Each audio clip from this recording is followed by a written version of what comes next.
Do y'all know what today is? Today is Taco Tuesday!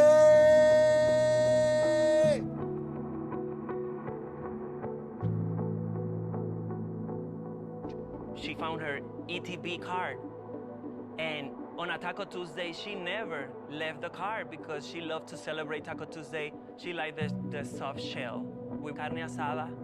That's her favorite with guacamole, and guacamole is expensive, so she's not gonna leave without her card. That was weird for me. Do y'all know what today is?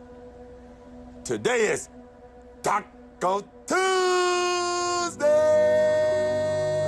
It's Taco Tuesday. Hell yeah. See if we can get a song going. Man, I fucking love Taco Tuesday! Yeah! Taco Tuesday! Taco Tuesday! Taco Tuesday! Taco Tuesday! Hey! All right, it's Taco Tuesday. What should we listen to for music? Should we listen to local radio stations? I'm kind of feeling a hankering for my own shit. So we're going to listen to some... We're just going to go through and do this. Log in. Phone.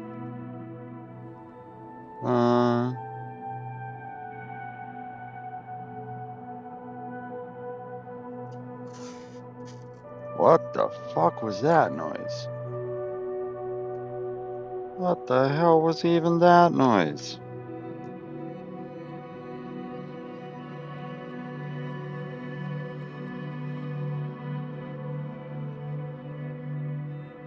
Let's go. Come on. Oh no.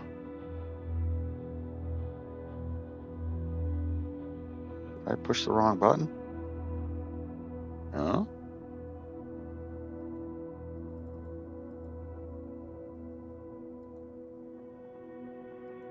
So no, your load-in screen is fucking bullshit. Absolute bullshit.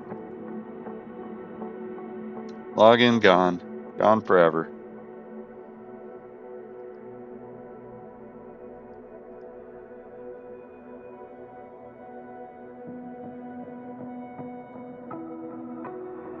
It like doesn't default to my creator page anymore. Kind of annoying. Alright, we are going to go to create, and we're just going to hit random. I'm just going to play random shit.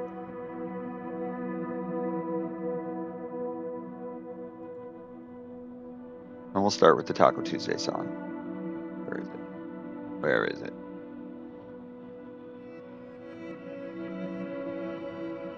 Taco Tuesday is kind of a day where I reminisce, think up business plans, etc., etc., etc. So let's see, what do we got here? Is it this one? Let's try this one.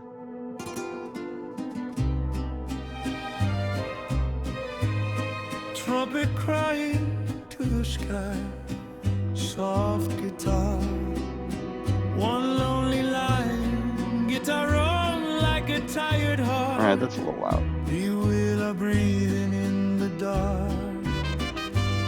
Do-do-do-dee-doo. Unbiting, I'm brave, I swear. First salsa hits, I say a prayer. Where are we at there? That sounds like a... That's good.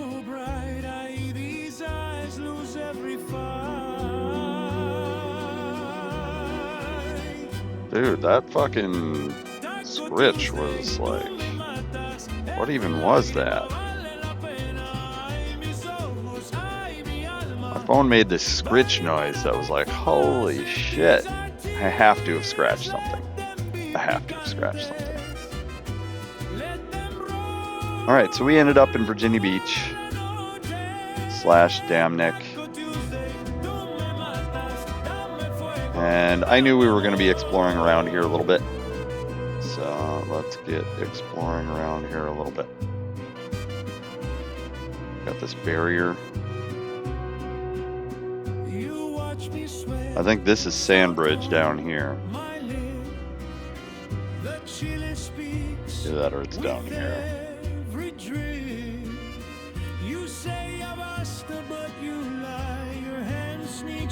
But that's so crazy.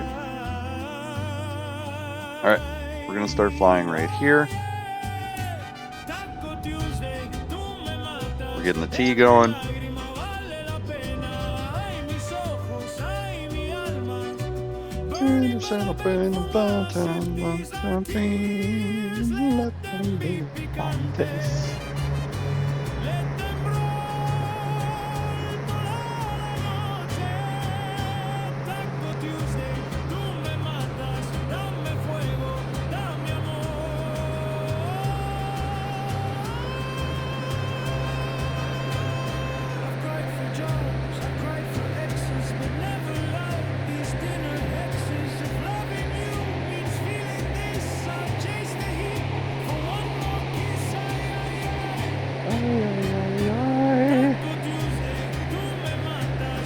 So I think that you know, having the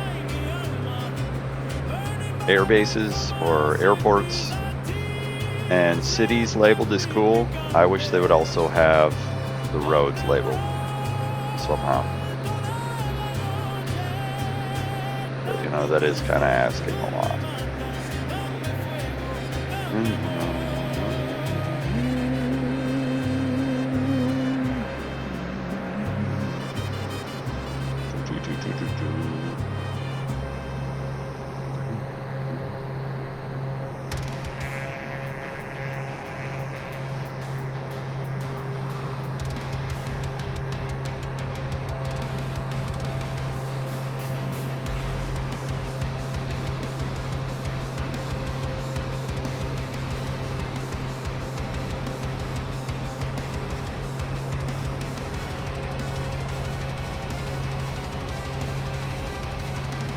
Oh, this is my old command buildings right there.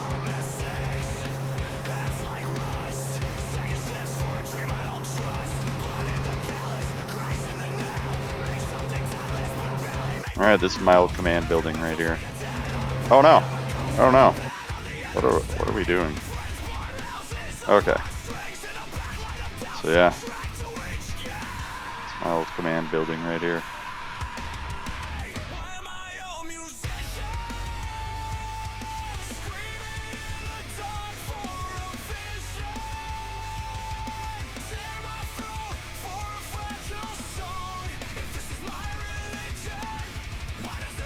We had a couple antennas up on the roof. And it's funny because the shadows are a higher resolution than the photogrammetry is. That's funny. Nee, nee, nee. Nee, nee, nee, nee.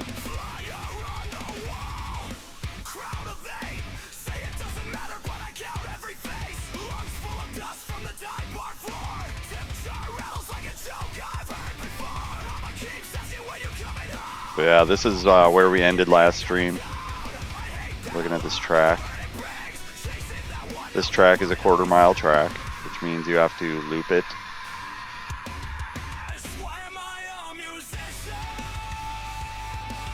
"12 times? No, it's an 1/8 mile track. You gotta loop it 12 times to get 1.5 miles. And like with photogrammetry, this is the thing about photogrammetry. If you want to interact with the surface at all, you got to turn it off because the trees are going to make it just basically connect to the ground.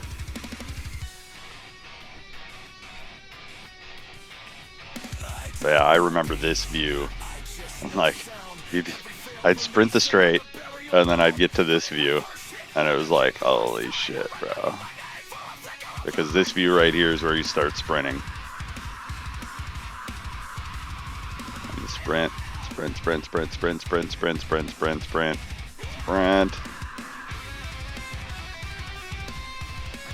And then you'd walk. This is how I trained for the PRT, was cold sprints.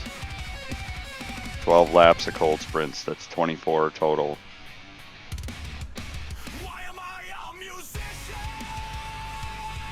I didn't even realize that there's water over here. That's crazy, dude. Like, the PRT, we would start right here for the PRT, so I'd park in this parking lot.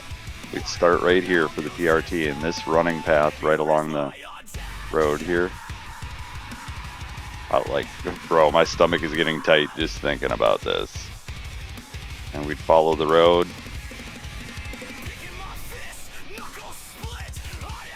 All the way around the corner here. All the way up here.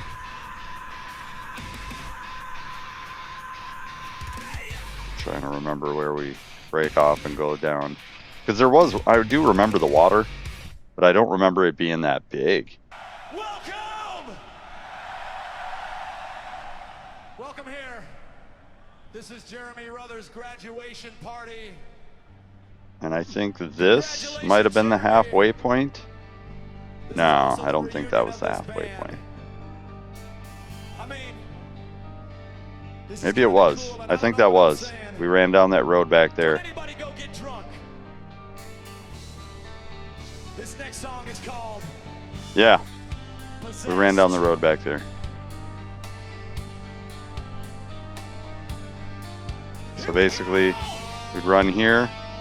We'd go here. We'd run down this path. And we'd run around the tree. Yeah, we'd run around the tree. And then we'd run back up the path.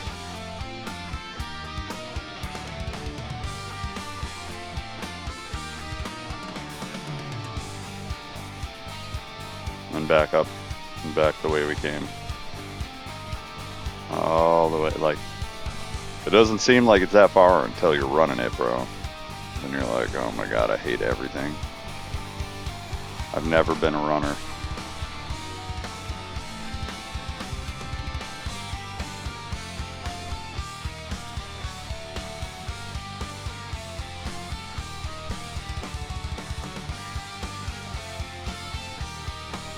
And then the end was right here.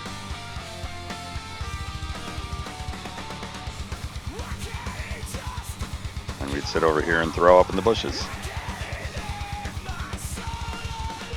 Cool. Alright, so that was Damn Nick Base. That's about all I remember about that base. I mean, there's a lot to it, honestly. They've like totally screwed up the base entrance gates. But over here, this is super secret stuff. I don't even know why they're showing this on here. But what's even scarier, we might be in Virginia for a little minute. What's even scarier is I want to go find my other base. Because we flew right past it. Because I didn't know I was this close to everything. So we've done this flight before, but we're gonna do it again. We're gonna fly around. We're gonna explore. What we're looking for is we're looking for a circle and some satellite towers, like some big ass satellite dishes. I want to see if they actually show it in the game, or if it's like super secret. Like, look at this. Everybody back here has a pool. Of course they do. Look at this.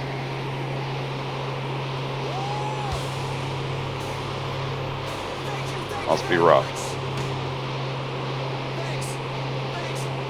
That's a new housing development last year or the year before.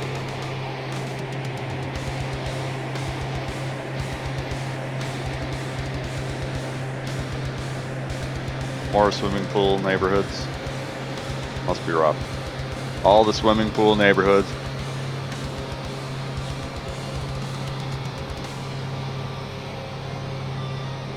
Swimming pool neighborhoods.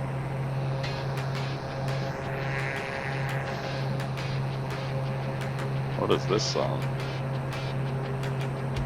Oh yeah, Dungeon Queues till sunrise. Still going.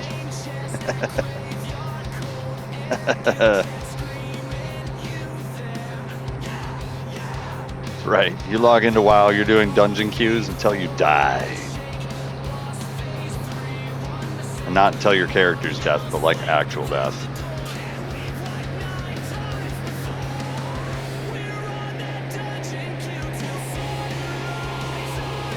Right, so what we're looking for is we're looking for a circle.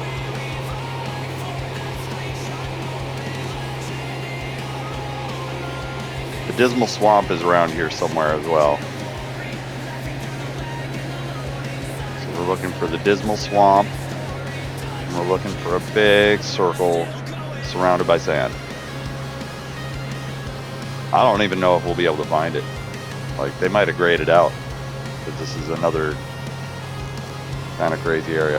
Look at this. Look at this runway. That's Virginia Beach runway. You serious right now?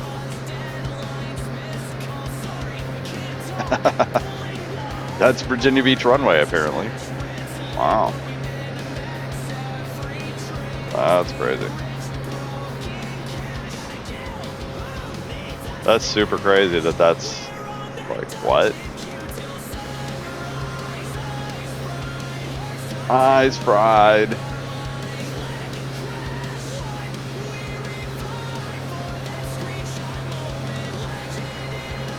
We're looking for a circle. Big circle. Oh. Dungeon queue till sunrise, so you're going. Now going. I have a clip of this somewhere. Me jamming out to stupid songs. I feel like this road is a main road here. We're looking for a big fat circle.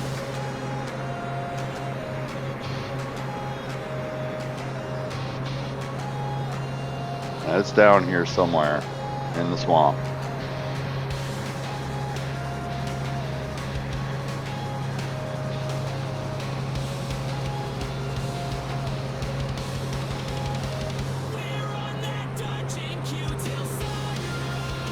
Eyes fried.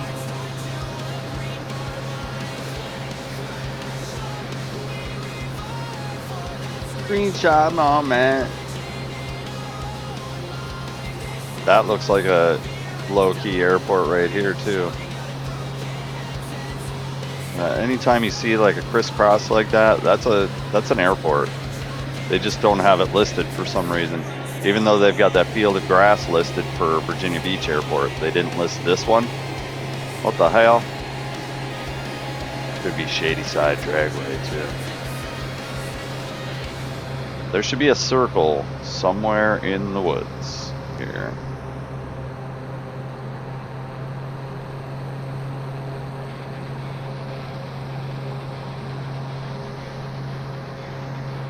Ba-dum-ba-bum.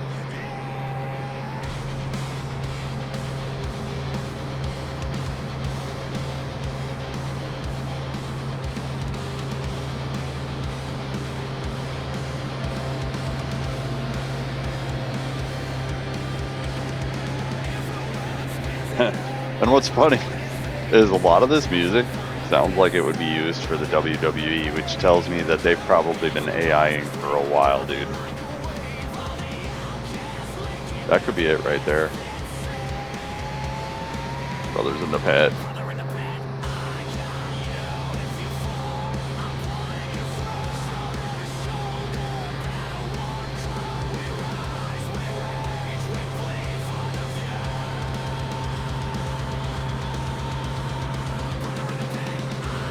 No, it's not gonna be out by the ocean.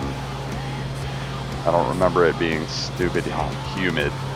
I do remember it being hot. That's what brothers do, brother.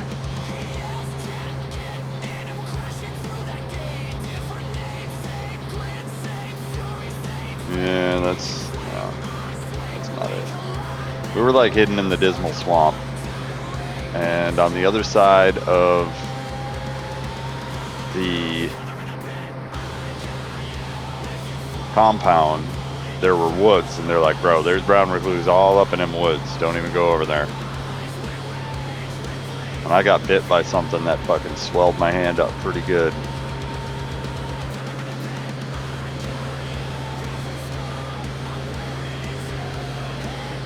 They just scraped it off and said, have a nice day.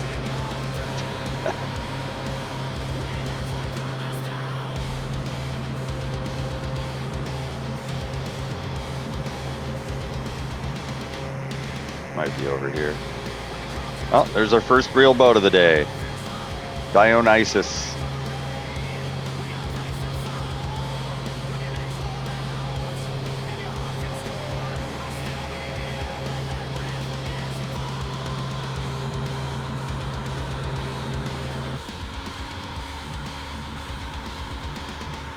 Damn, almost at 3,000 feet. Yeah.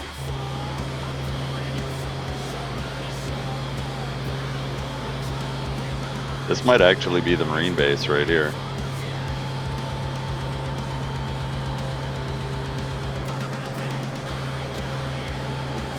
Moyak. Moyak.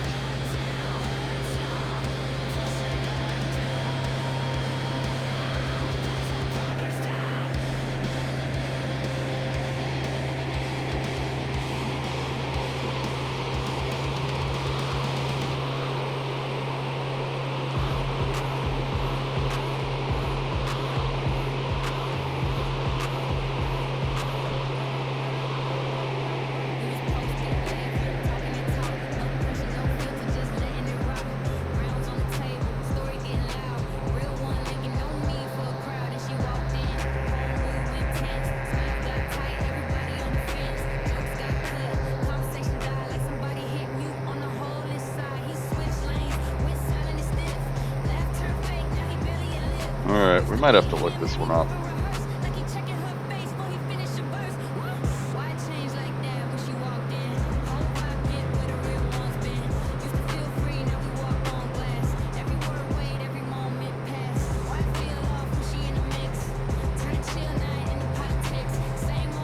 Oh, that's super secret, bro.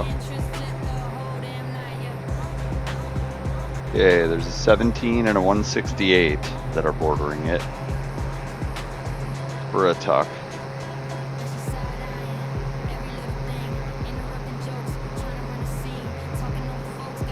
Okay, it's just a little south of Chesapeake.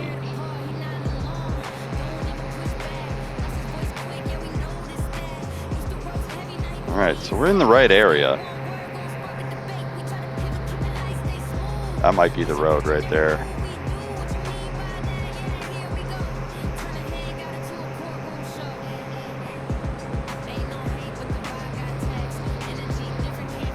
Because I seem to remember like two roads came together. Moyak. Where's Moyak? Okay. We are exactly where we need to be. I like almost found it. Like, I almost found it. So, Moyak is on a north-south road called 168. And Northwest Annex is actually to the northwest of that.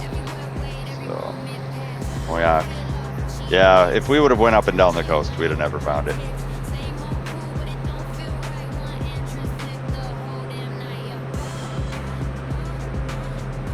So here we go. Pop, top, chip, boop, doop, doop, doops.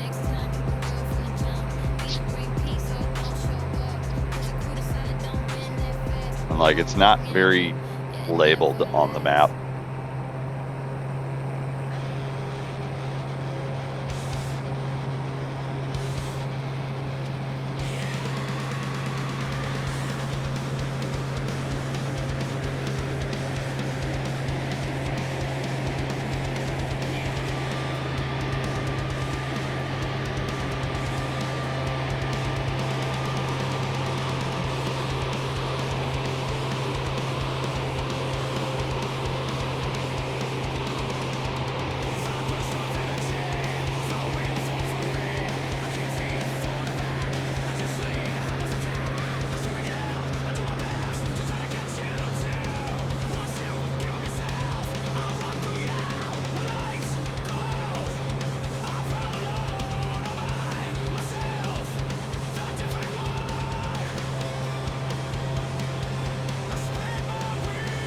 Okay, so I see it already. I see it. It's right here. Right in the middle of the screen right there. That's the circle. That's the mosh pit.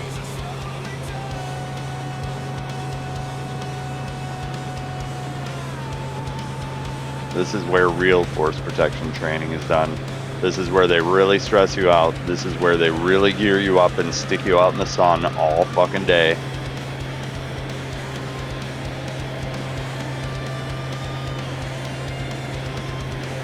This is where people hate their lives. I'm surprised they let me go home for the 2 weeks that I was going to school here. I think it was 2 weeks. Might have been longer. Seems like it was longer. I was picking up my buddy Finner.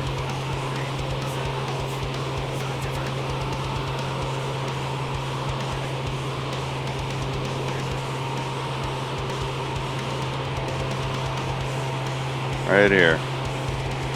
And these woods are filled with brown recluse. Yeah, that's the circle from hell.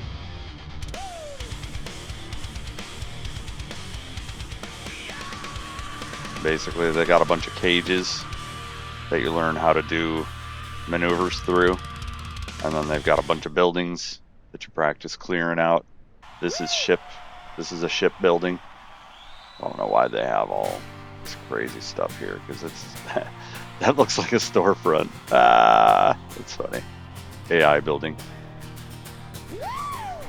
This is where people practice rappelling from helicopters and shit, quote unquote. And it's also ship in a bottle.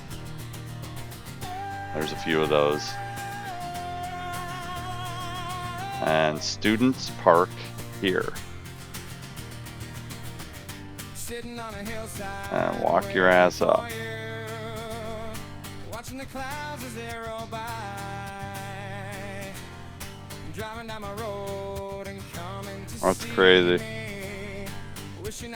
But yeah, the only way to get here is to drive down. I actually know students parked here. I remember parking here. Yeah, we parked way out.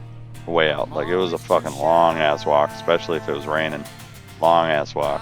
And if it was raining, it was a long fucking day, dude. It was like,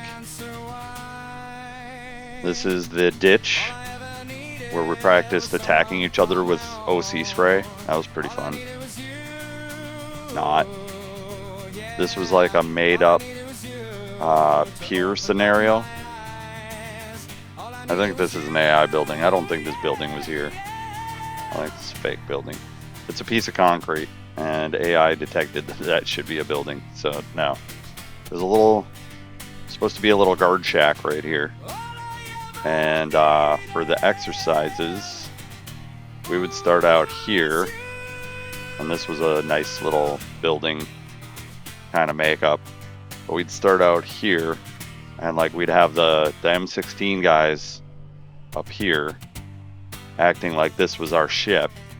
And then we'd have people trying to bust through pier security down here.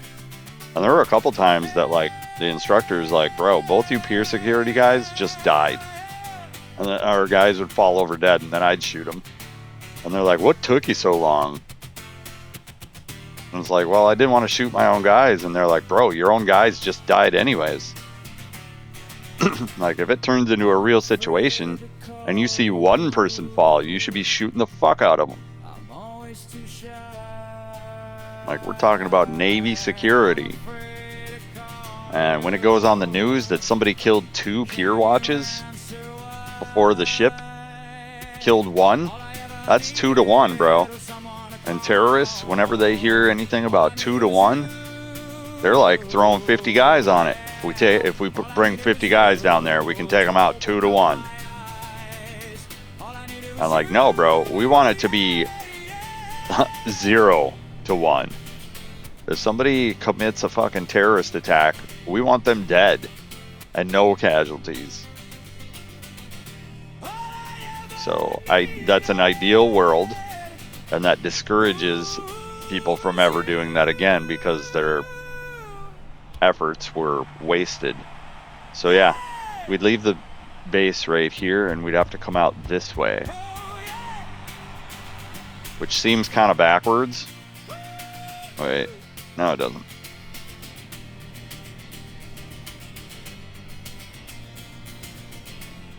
And then the road goes through this fucking loop-de-loop. Yep, I remember this. Because I was driving my Miata at the time. But yeah, you come around this road. Alright, we're going to go back to our plane.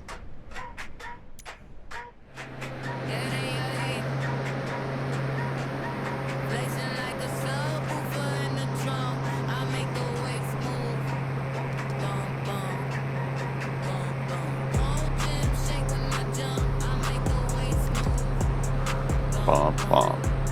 Go bump, bump. Bump, bump. Bump, bump. I made a whole album of AI workout songs. Pretty fun. So you can see it leads us all the way to Moyoc.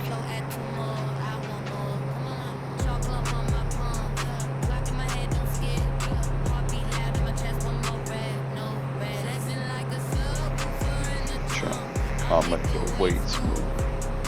Bump, bump. Bump, bump.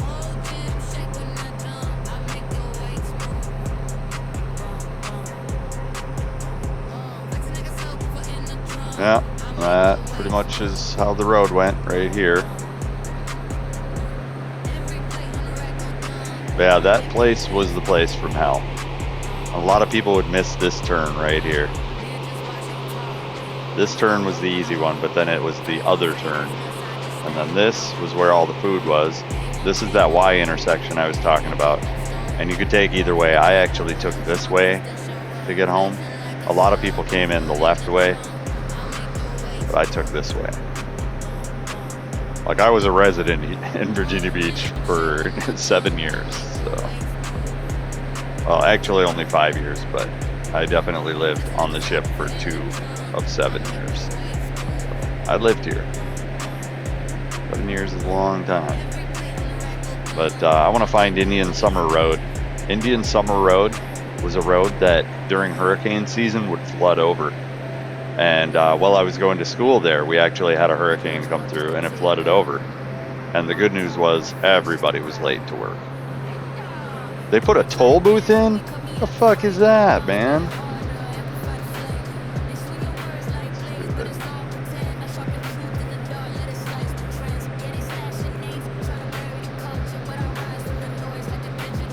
But yeah, I mean, you could take any of these roads as long as it wasn't hurricane season. So we're going to keep an eye on these 2 different roads here. But I'm pretty sure I followed that road for a while.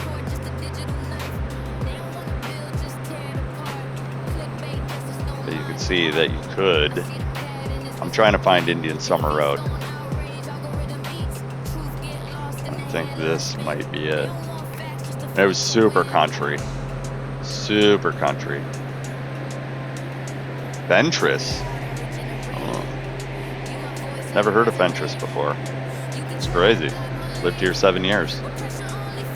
I was just saying, I got into stuff, man.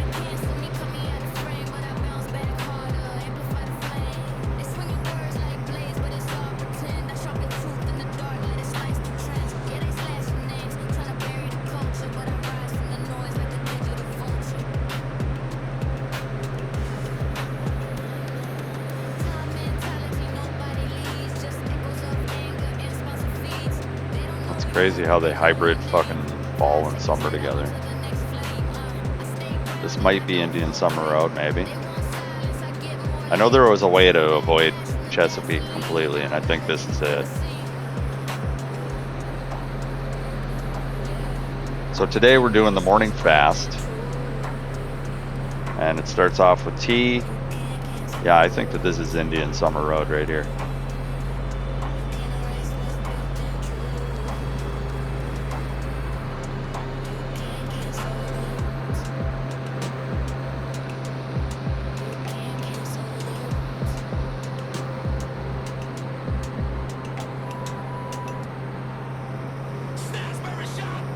Haha, Snazberry.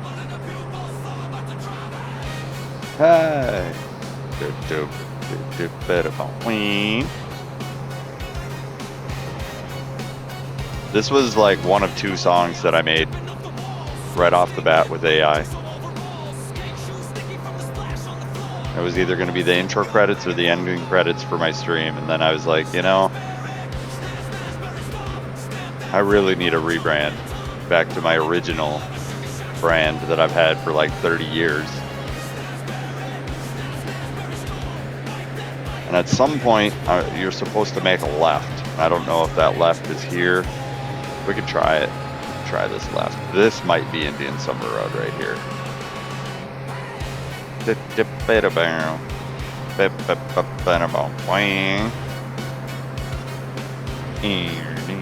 Oh, there we go. But yeah, you just hit a point where you're like, bro, I am in the middle of nowhere. I think this road is it right here. And like you cross the bridges and you're like, holy cow. Like look at these woods. I'm in the middle of nowhere.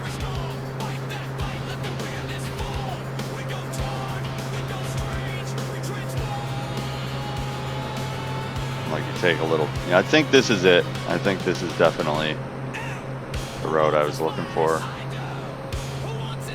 It's like it hits low speeds. They're putting in more houses. Yeah, I think this is it right here.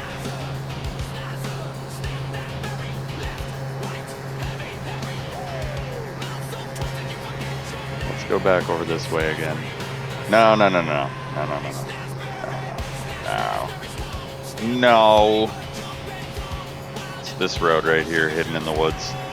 Can't even see it. That's how covered over it is.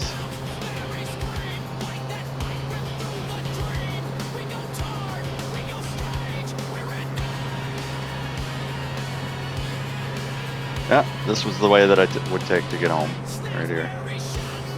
For sure.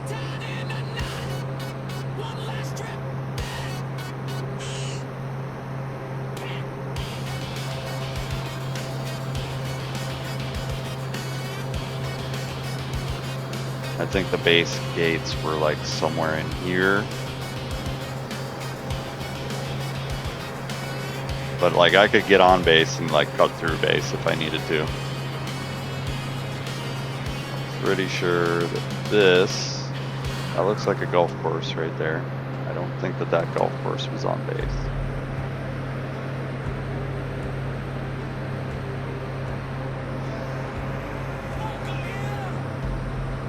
Yeah.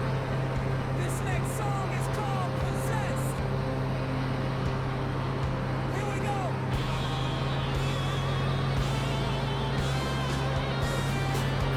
I ran at this racetrack once. It was kind of weird. So I only did it the once. Yeah, I remember this. Yeah, it was kind of weird. Because it was like a high school or something.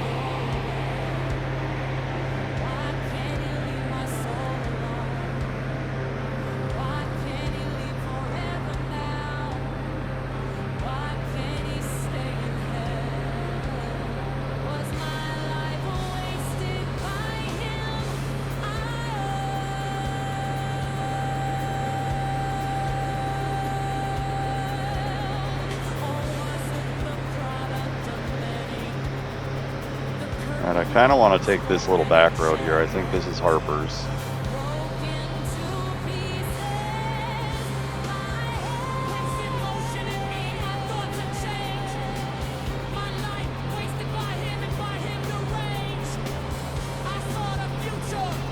That might be General Booth, actually. It's hard to really tell. Yeah, that's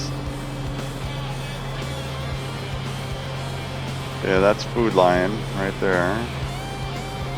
Okay.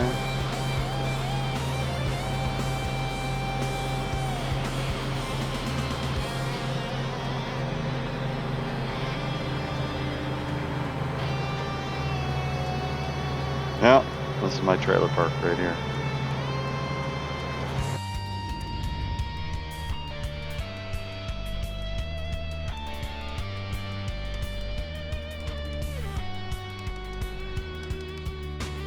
I'm so confused right now. What the fuck? Okay, this is the entrance. And then...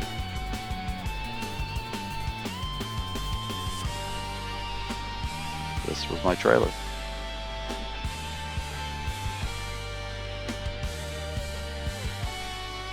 It's still there. That's crazy. Here's the liquor store, the Navy stores and all that.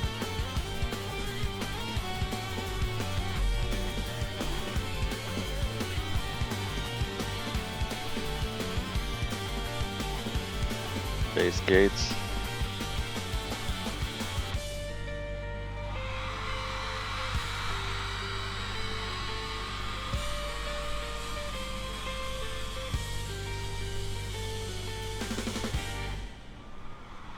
Chicka chicka chicka chat. Chicka chicka chat.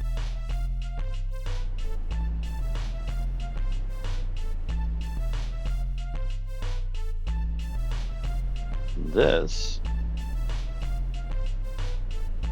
is the police station. That is NCIS right there. Super crazy. This is the dog training park back here. We also train back there. Don't fucking rub your eyes after playing back there, because people get OC sprayed back there too. Like, they fuck you up.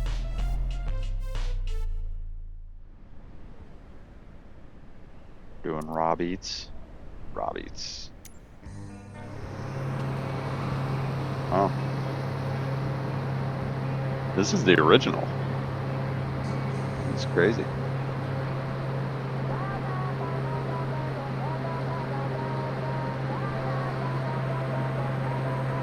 Alright. Beast mode in the gym. That's the gym rat ham. Oh, we got more boats. Sweet. Alright, let's get going on our coastal tour, huh? Let's go. We're gonna stop playing on the bar.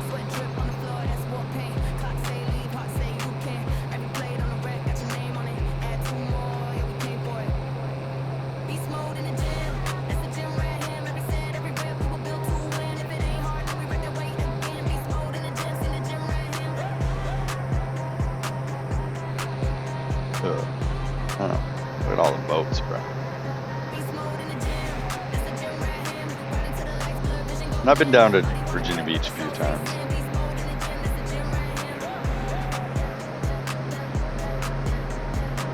Not as many as Chicago.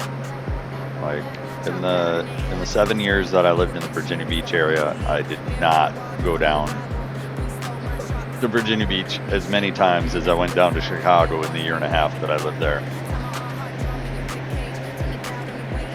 16 months. I went down to Chicago a lot.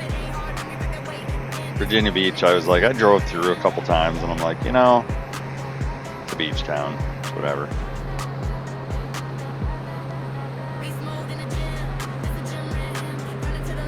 But I've definitely followed this road across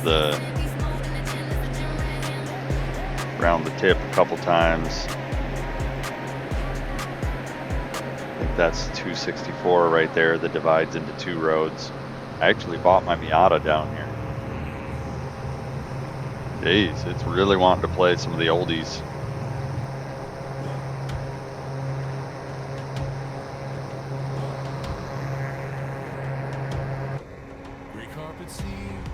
Alright, and the plane really wants to get high. We're in sightseeing mode right now, so we're gonna chill back. Get into coast mode.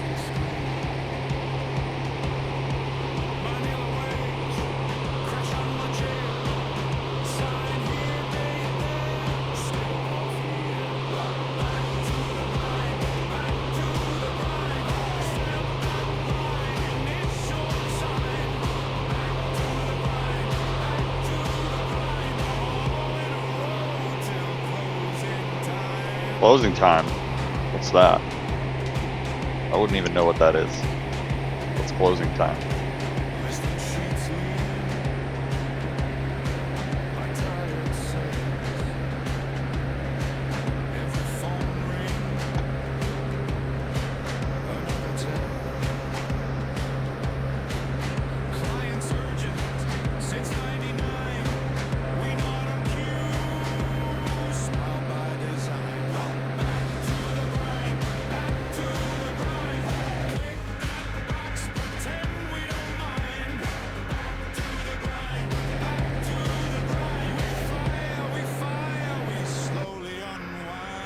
little upwards tweak.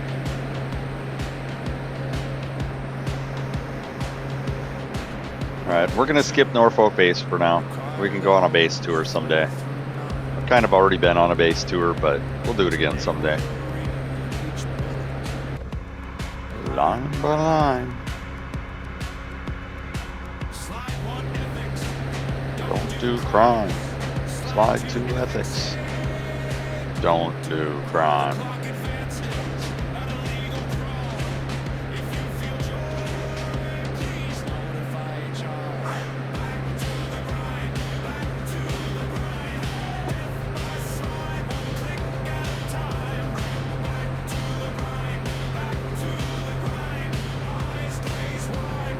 Why are we falling?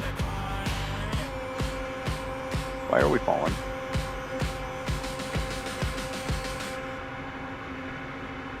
Why are we falling? We're falling like so hard.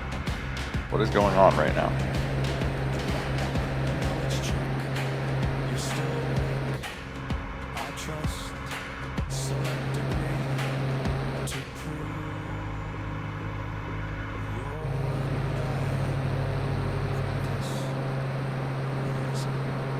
It's us.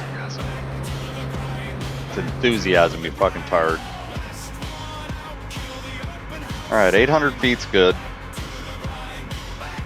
But we're like varying quite a bit. To the ground.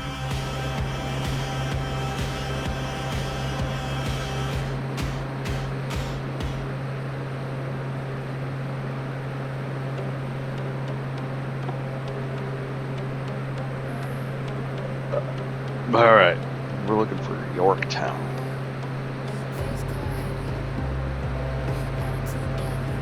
Attitude deadly. You don't wanna know.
Yeah, I think I know the inland better.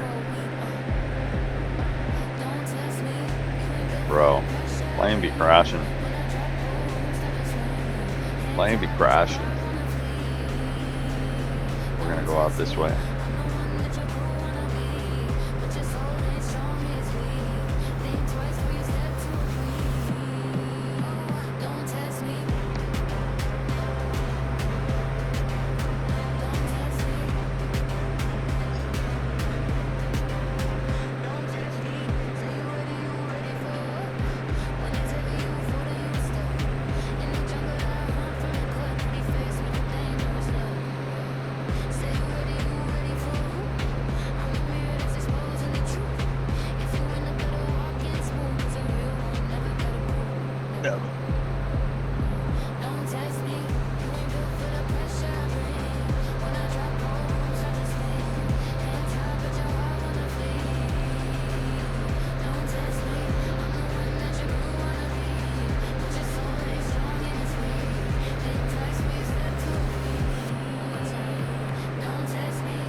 Right that way.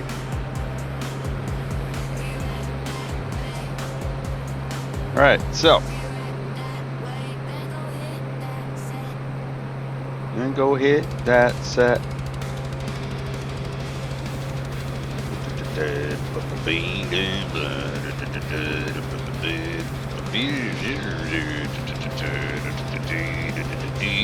All right, schedule.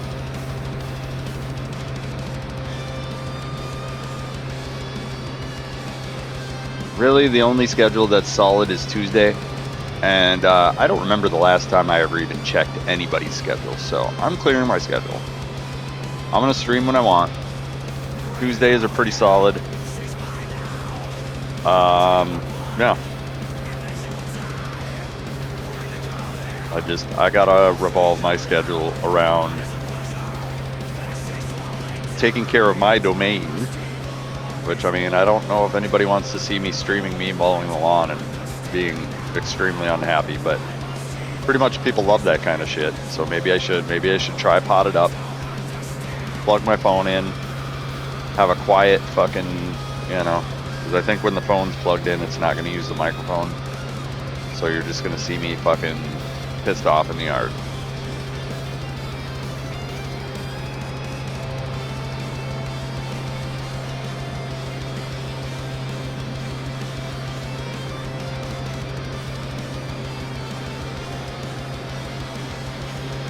I don't know if people are in for that.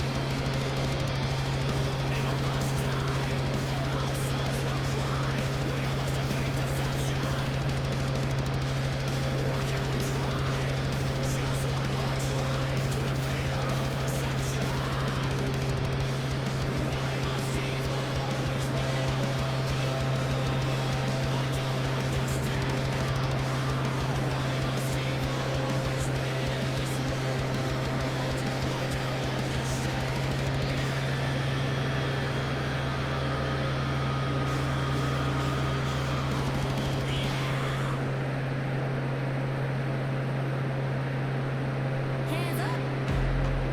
Hold still. You know the drill. Walk in, all eyes. Shoot talk, straight lies. Front end, big talk. I like the stick cracking noises. Slow turn, my way. You left, I slay. If you that tough, then slow. That kid, Stack it up. you the one better prove that. All that talk in your voice, can you move that? I ain't here for little games, I prove facts. Show me how you do it when the room packed. Squat down on it, don't talk, just drop, get low. Squat down on it, knees bend, back straight, let's go. If you really got it, put your body where your mouth is. Squat down on it, squat down on it.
So it only plays so many songs.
Oh, we got a little bit of haze coming in.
Chincoteague. Can't make this shit up, bro. Wattsville, Atlantic, Taylor.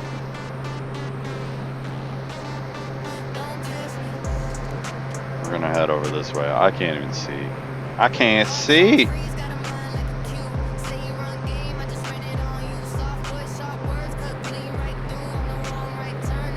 Look, what is going on here?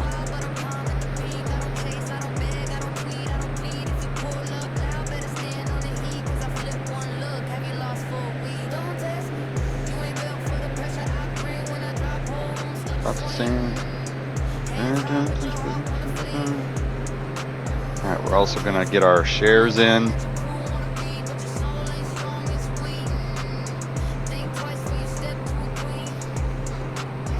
I mean, we went on a have at ye boy little binge there for a minute. With Holdfast, I've kind of realized the limitations of that game. And the limitations of the game is going to be the community.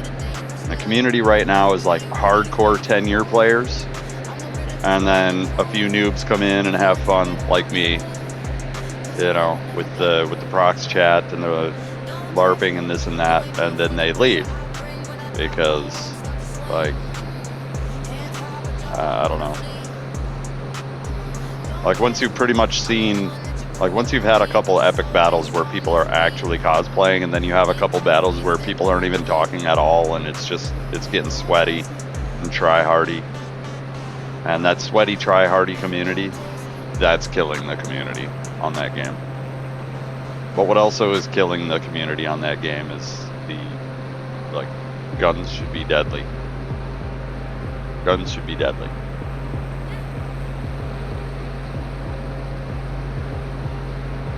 And, you know, wars, if you want the actual war experience, wars are way more tactical than people running around with fucking pikes and bayonets.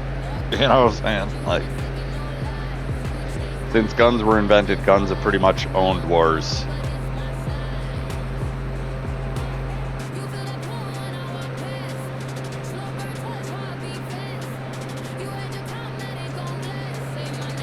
And like the pikes and the bayonets, those finish the encounter when everybody's out of, you know, out of resources. You gotta be out of resources.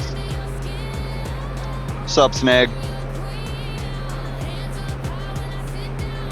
We are exploring East Coast, moving north of the United States. We've been doing the North American tour and the South American and the Central American tour. Got to catch the goat stream. Lols. Lols. I believe that reputational talk about my stream has been extremely exaggerated. We chill over here, man. We chill. But yeah, so we're north of Virginia Beach right now. Down near the bottom of the map. I think that's Virginia Beach, Norfolk area. We're just headed north. I was just talking about Hold Fast and Snag pops in. Just talking about Hold Fast. Man, I love the game to death. I love the game to death. I have flown in real life once. Yes. I've been through the whole flight trainer and everything when I was like single digit age with my 4-H club. So I got to co-pilot. I got to sit in that seat of a Cessna 152. And he took off. And like, I was in shock, dude. I was in shock. Like, bro, that's a little bit stimulating for a kid, bro. So taking off, I barely remember taking off, honestly. And then we got up and we got the view, you know, and I started to chill out a little bit. And then he's like, go ahead, take the reins. So I was like in this seat right here. Like, are you sure? Yeah, go ahead. You know, if you start doing anything, they've got 2 steering wheels and he's gonna fucking elbow me in the face and he's gonna fix whatever I screwed up. So you know, I just followed his instructions and he's like, you know, make it rotate this way, make it rotate that way, make it rotate this way, make it rotate that way. And then he's like, if anything ever happens, you want to flatten the plane out and pull back. It's no problem. It's no problem. It's all G. Yeah, I've thought about it. And I mean, they're talking about having like Jetson cars. Jetson cars are going to be something serious. They've got a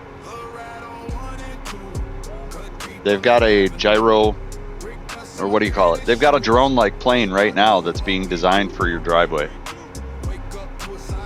Drone-like Jetson's car.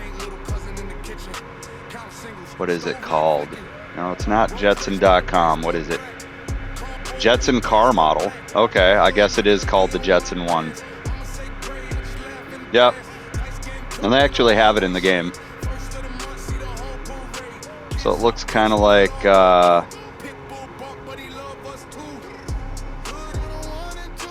it looks kind of like this. So, and they're going to make 2-seaters and 4-seaters eventually, but right now they're starting out with that. There's another one that's fully enclosed. So we'll see how that goes.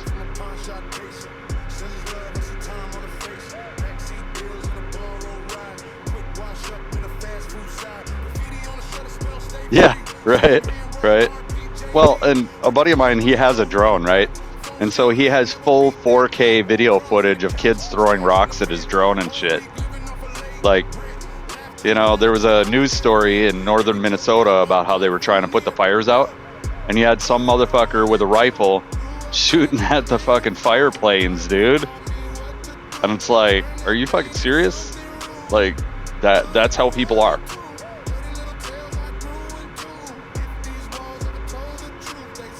Yeah. Hold fast. Hold fast. Yeah. Hold fast. All right. So here we go. 150 players on a server is fucking amazing. That's amazing. All right. That's super amazing. They have the class mechanics where there's AoEs to break the Zergs.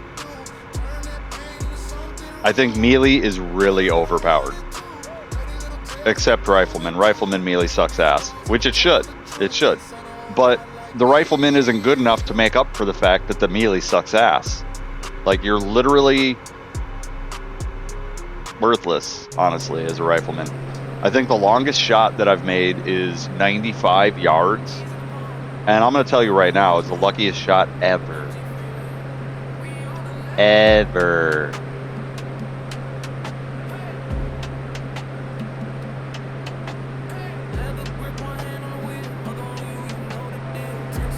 Yeah, yeah.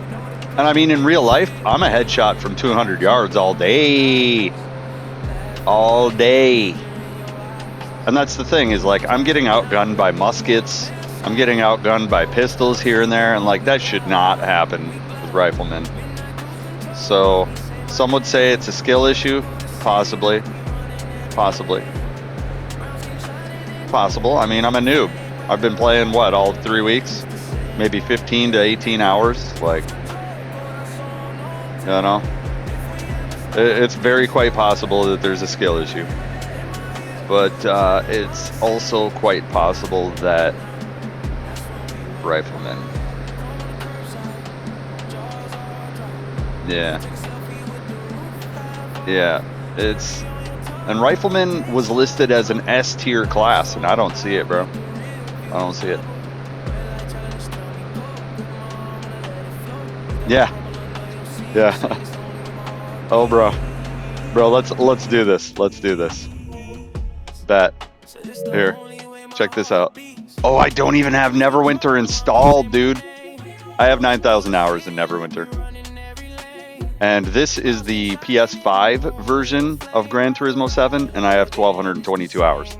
I also have hours on PS4, probably 3,000 hours.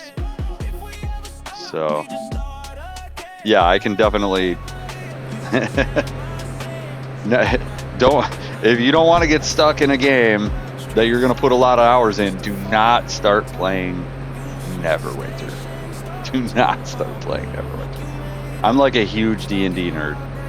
Like, I was a D&D nerd a long, long time ago. And I'm still kind of a D&D nerd. I support D&D, I just don't like playing D&D. I like reading through the books, and I like seeing the monsters. And I like the systems and the math and this and that, but when it comes to playing with other people, nah. So Neverwinter's great, because I can just jump in and play D&D. And yeah, you know, I got to interact with other people to do 5-man dungeons or 10-man dungeons, you know. But they used to have a 25-man dungeon setup, and I think they stopped doing that. I think it's only 10s now. They took the 25s away. And I mean, it has the possibility of being just such a good game. They've left the graphics. I think they added lighting and like ray tracing and shadows at some point, but they never upgraded the textures. So it's still kind of janky. And I don't know. Don't play it in a VR headset because it looks like crap. Do not play it on a 4K television because it looks like crap. Like, the better that your viewing is, the worse Neverwinter is. But if you play at 1080p, it's fine. If you just manually change your screen to 1080p, manually go in and set your PS5 up or your PC to 1080p, and you'll be all right. 1080p 60. And turn limit frame rate off. Limit frame rate off, because then it'll cap out at 60 instead of 30. Because you probably played it by default settings, and default settings would have been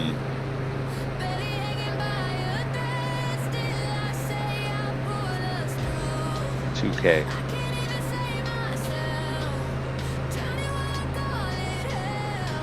Oh, on Hold Fast.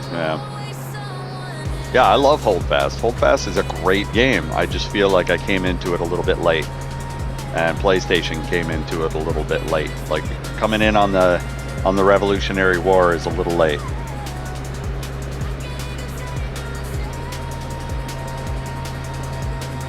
Yeah. I mean, 75 v 75 is, bro, that's insane. I did kind of get the Unreal Tournament vibe off of it too, which I really like. And the 75 v 75 is just awesome. Rifleman needs to be better, honestly. Yeah, Rifleman needs to be better. Like, if you're gonna have a name of a class, say Rifleman, you shouldn't get outgunned by a pistol. That's just how I feel about it. Like, they should be the definite lane closers. And, you know, I mean, I had a couple people say, oh, they didn't want it to be elite sniper or anything like that. And it's like, bro, rifles are not elite snipers. Rifles are not elite snipers. Elite sniper, yeah, you see that cloud way on the horizon, and there's a plane inside of that cloud, and elite sniper would hit that plane inside of that cloud. And that plane wouldn't even know that the sniper exists. That's elite sniper. All right. You know, it's just, I feel like they really made the game melee heavy. And so if your melee sucks, it's just a tough game. The classes you're going to want to play are guard, light infantry. What else? Who else has good melee? Or somebody on the line.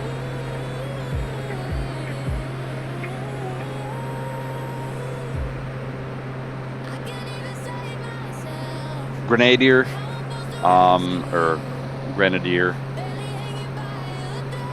I mean, it literally has grenade in the name, and they finally added grenades to Grenadier. Like, Grenadier didn't have grenades originally, right? Which is like, you got to think about the ways that the game should be played. Is like, you've got your long-range riflemen, you've got your linemen, which are going to be kind of Swiss Army knives, you know, based on the buffs. They should be able to do whatever. Like, no, you should either have line versus line, or the line is moving forward, crushing everything. That's pretty much a mechanic that has to be there. Then you have AoEs, which is like your cannons, your rockets, your grenades, explosives,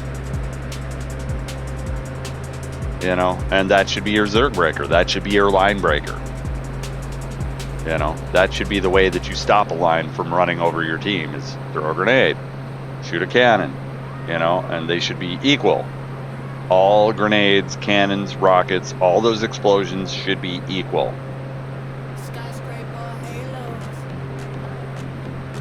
You know, and then there's all the different bullet types too. I guess Rifleman has like a double bullet shot. Rifleman has the cartridge, the rifle cartridge that I've never even used. And then they have the normal Rifleman shot, which I don't know if the normal Rifleman shot is it, bro. Yeah, can't even type all the issues. Yeah, there's that too. But like, it should be a game of paper, rock, scissors. That's how everything is. Like, if you rush, you use a grenade, and that shuts down the rush. You know, if you're sniping, you could either use a grenade at range and, you know, get the camper out of there, or you fucking rush him. And so you lose one guy, now he's on reload, and now he's got a fucking sword, and he's running his ass off. And light infantry has an R1 button. They can fucking chase your ass down, because light infantry are the gingerbread men. Also, the line has a speed buff that's like 7 or 8%. So there's two different ways you could You could rush the rifleman. The rifleman's going to get a kill, and then he's going to get sliced the fuck up. You know? And like, it should be paper, rock, scissors. But it's just not. I mean, 9 times out of 10, people know all the little hiding spots. You know? Yeah, the thing about light infantry is light infantry one hits, but they also get one hitted. They're like rogues in World of Warcraft. They're super squishy. Like, rogues aren't designed to go toe to toe with anything. And so they did a good job. I would say that the last balancing, they went the correct direction, but there's still a lot of work to do. They went the correct direction. There's some other things.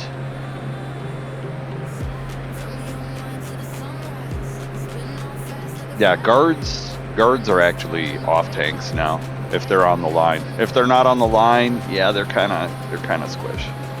But if they're on the line, I mean, guards are literally designed to guard the officer. They're supposed to stand in front of the officer. They buff the officer's health. I've seen an officer get shot 4 times and live. Like, I literally saw him go, ugh, ah, ugh. And he was still alive, and I was like, bro, I need to be playing officer. That's the tank of the game.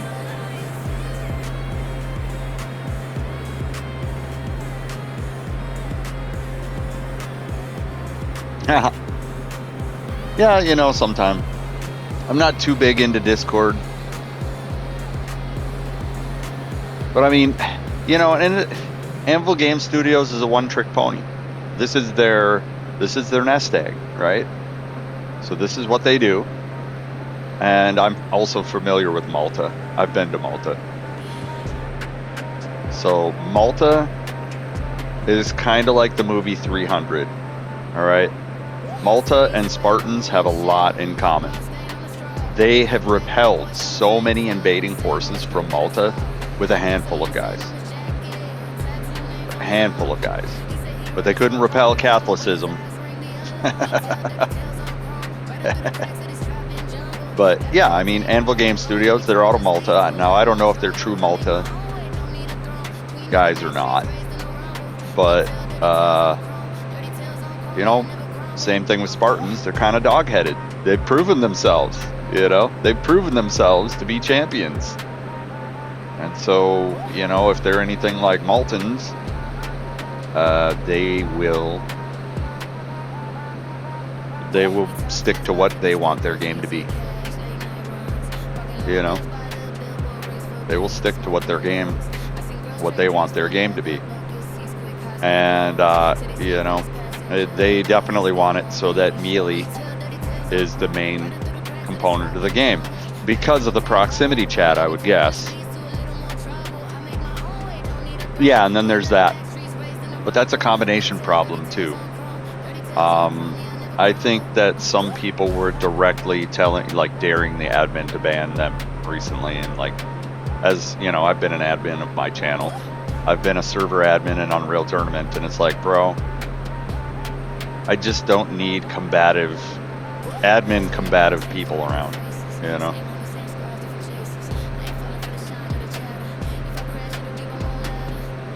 Yeah, the muskets being more powerful than the riflemen, come on, bro. Like, riflemen have no other job. All they can do is take a shot, and they take forever to fucking reload, which you can ask any Marine. If you were asking a surgeon or a rifleman to reload the weapon, who's reloading faster? You know? Like, or an officer. If you put an officer against a rifleman in a reload contest, it doesn't even matter that it's 2 different guns. The rifleman's gonna smoke that officer every time in reload. Every fucking time.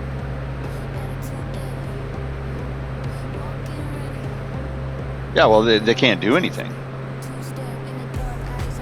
You know? So, like, I toured with Marines for quite a while. For 4.5 years off and on, we had Marines on my ship. And Marines will smoke Navy in reload times every time, bro. They drill that shit. They'll take the whole gun apart before I'm done reloading. And possibly put it back together and reload it and fucking kill me. Like, they're fast, dude. They drill that shit. You know, it's like Navy, we drill like putting on firefighting equipment. You know, if you can't put on your full firefighting equipment in about 30 seconds, they're gonna drill you some more while other people fight the fire. Oh, thanks, man. Yeah, I'm an anonymous. You're snag, bro. You're snag. We're holding it down and hold fast. Snag. You know, I did get near top 100 with Rifleman, and like I said, I'm not grinding it like 16 hours a day or whatever. Rifleman would absolutely piss me off. If I grounded 16 hours a day, I would absolutely just oof. But today, we are on our East Coast tour going north. I'm not sure how many of the towns on the East Coast that I've been to are actual coast towns. I think some of them are inland a little bit. I've been to Boston, Baltimore, Jacksonville, Virginia Beach, Norfolk. Like, I've been to a lot of the coast towns with the Navy. Rockland, Maine, Quebec. I've been to Quebec. I'm trying to think, where else have I been? Moorhead. I've been a few places, man. Been a few places. Up and down the East Coast. We assisted the Coast Guard with drug running a little bit. That was kind of interesting. If you're ever in the ocean on a boat, all right, if you're looking at the ocean and you're not airborne and you're in a boat, you should have guns on that boat. 100%. 100%. Like, here, we'll do a quick landing. We've been up for about an hour and a half. We're gonna land right now in the ocean. This is why I like this game. All 223 million miles of the planet are in this game. This is why I like this game. All right, so here we go. I really don't want... I had Slato talking me up, saying, man, this guy's the best pilot ever. So here we are. We're landing in the ocean. This is probably one of the toughest landings you can do, is ocean. Because ocean tends to rebound you like a rubber ball. But as long as you just keep it smooth and you approach, you got an unlimited runway. Super chill. Let's do it. Let's do it. Come on. Come on. There we go. Oh, put the flaps in. It's rough. It's rough. Oh, God. Oh, God. There we go. All right, we got it. That was rough, bro. That was super rough. You see them waves? It's got like 2-foot waves down there. That's crazy. And now we're in the ocean. Off the coast of Wildwood Crest. But look, we're rocking, bro.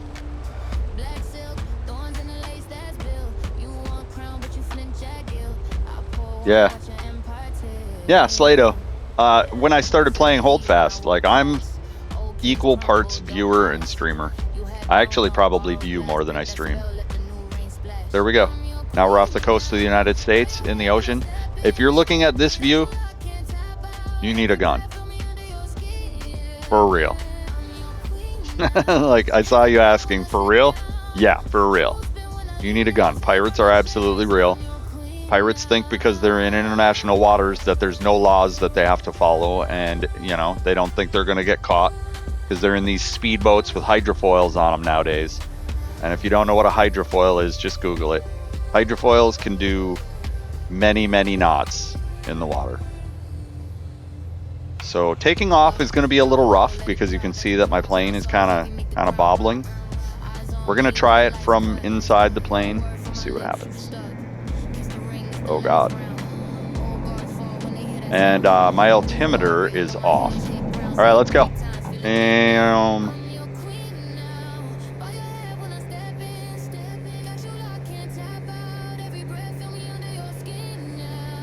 we're up.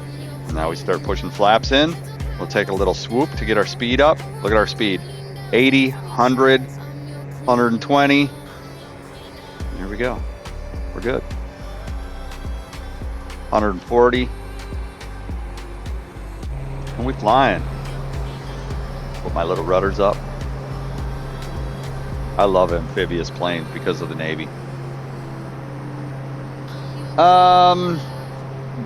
You can use channel points to do videos in the corner of the screen. If the video is bad, I'm gonna fucking delete it. So. But typically on Tuesdays, I either play like Mexican themed music or I play radio stations on Radio Garden from the local area. And, or I do like AI music, because AI music doesn't copyright strike me. There is a use.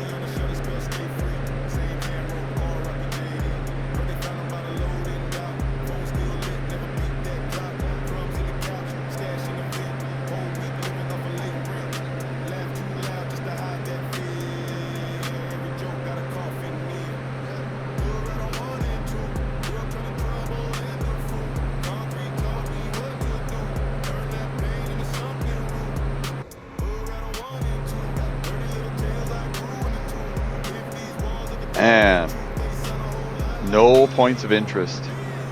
I've been looking for points of interest and there's just nothing.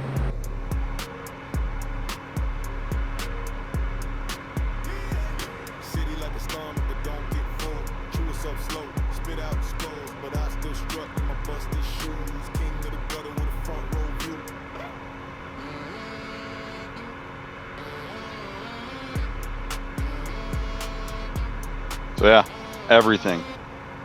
You can get into a jet and you can fly all this, and we're flying all of it. We're flying the entire coast of North, Central, and South America. That's what we do on Tuesdays, for now. Once we run out of coastline and we're back in San Diego, because I think that the top part of the United States is gonna get really dry. Just like the southern part, like up there ain't shit up here. Because the snow line is like right here, you know, right, maybe even right here. So in the winter, it gets fucking rough, bro.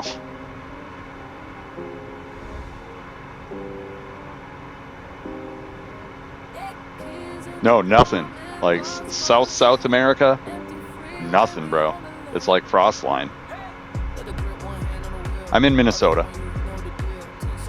So Minnesota would be, this is Duluth right here. So I'm probably right around in here.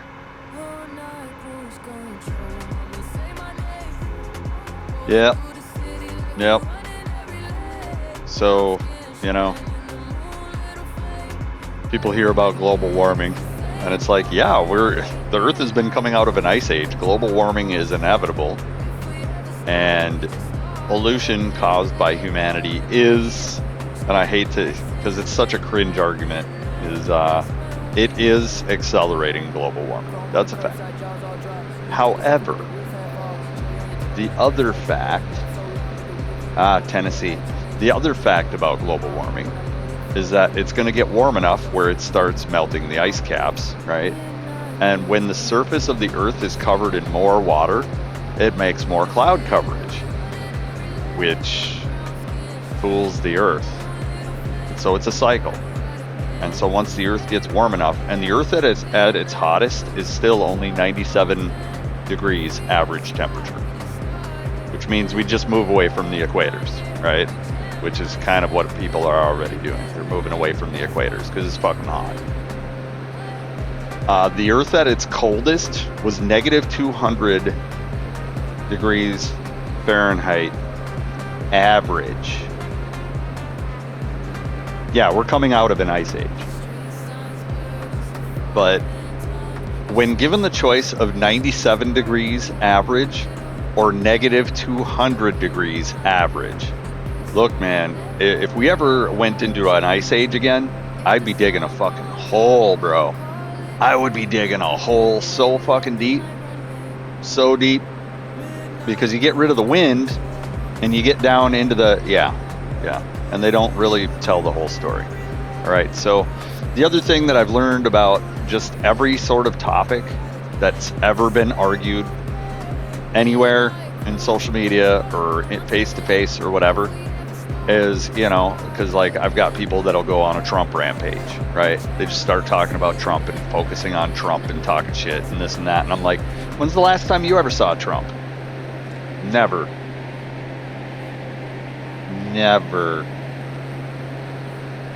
You know? So, and when you're talking about cycles of the earth, right? We only got to worry about that in millions of years. So, with any luck, I won't be here by then.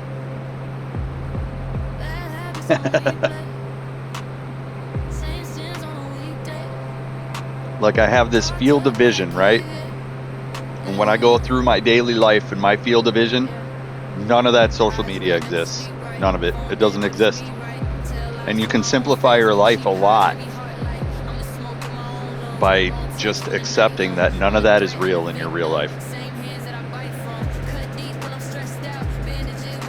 You know what I'm saying? It just simplifies everything. Like, that's, you know. And sometimes you just got to do that. And like, I've got a lot of friends that I went to school. I unknowingly grew up in a very liberal area. But I was raised on horses and shit. So, I mean,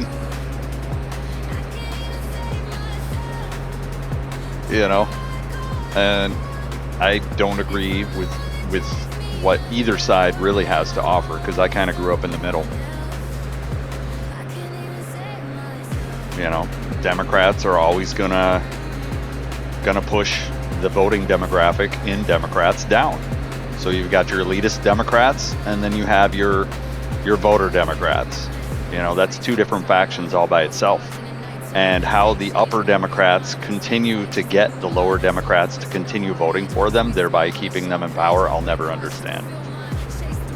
And then you've got Republicans who are control freaks, but on the Republican side, the voters have a chance to get to the upper echelons. It's capitalism, you know, so you have a chance. It's about as likely as winning the lottery, but you have a chance, which is better than I can say about Democrats. Democrats, once you're on the bottom, you're going to be stuck there forever. It's really hard to get out of the bottom. And they're going to make sure that every single fucking thing is taxed on your way up, and you're never digging your shit out of that. Republicans, you have a chance. Like I said, it's very slim, but you have a chance. The American dream is definitely way more alive on the Republican side. However, it comes with all that other stuff. And the other stuff, like I said, it's all that is outside my house door, right? And so it's simpler to just denounce both of them, honestly, and just say, fuck all that. I'm a human being trying to make my way on the planet Earth, and none of that is helping me make my way, right? Arguing about Trump doesn't put money in my bank account. And once you simplify it down to that, is like, is this argument worth having? Is it putting money into my bank account? Nope. Well, then you just go to the it doesn't exist category. And you trust that the federal government has checks and balances and they can take care of themselves. And you can also trust that people that are getting fucked up by the federal government, they did something. They damn straight did something. I worked in federal government. And I'll tell you right now, if it came between me going home to my family or a shitty fucking guy that can't listen to fucking fully verbalized instructions going home to his family and I'm not going home, bro, I promise you I'm going home. I don't give a fuck. Unjustified or not, if that dude is making it so that I have a snowball's chance in hell of not going home tonight, I'm going home. My ass is going home, bro.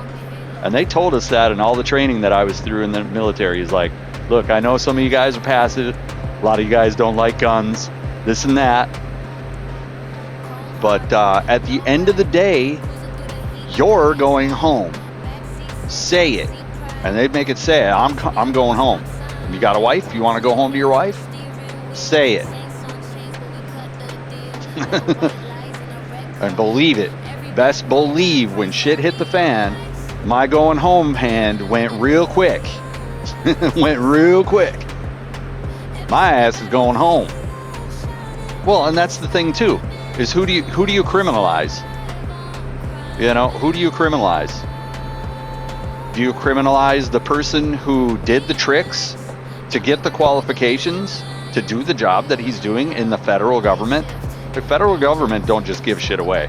I don't care what anybody says. You don't know what you're talking about. They don't give shit away. They don't just say, here's a badge, here's a gun, go kill you some illegal immigrants. That's not how it works. There's qualifications, there's a lot of red tape. And then you get to go watch other people do the job for a little while. And then you get to do the job highly supervised for another little while. And then you get to train other people on how to do the job. There is a ladder to this shit. There is a ladder to this shit. Or are you going to trust the guy from St. Louis Park that's peddling fucking drugs on 38th in Chicago and Minneapolis and gets his ass fucking stomped out while he's overdosing? You gonna believe him? You gonna back him? That sounds like a losing battle, bro. Like he practically killed himself. Now I wouldn't say. No, he would have been dead. The ambulance was late. He was dead no matter what. He was overdosing again. They didn't have Narcan. The facts are all clearly there. They were holding him down so that he didn't fucking have a seizure and break out all of his teeth. But, you know, my dad lived on 34th and Columbus, too.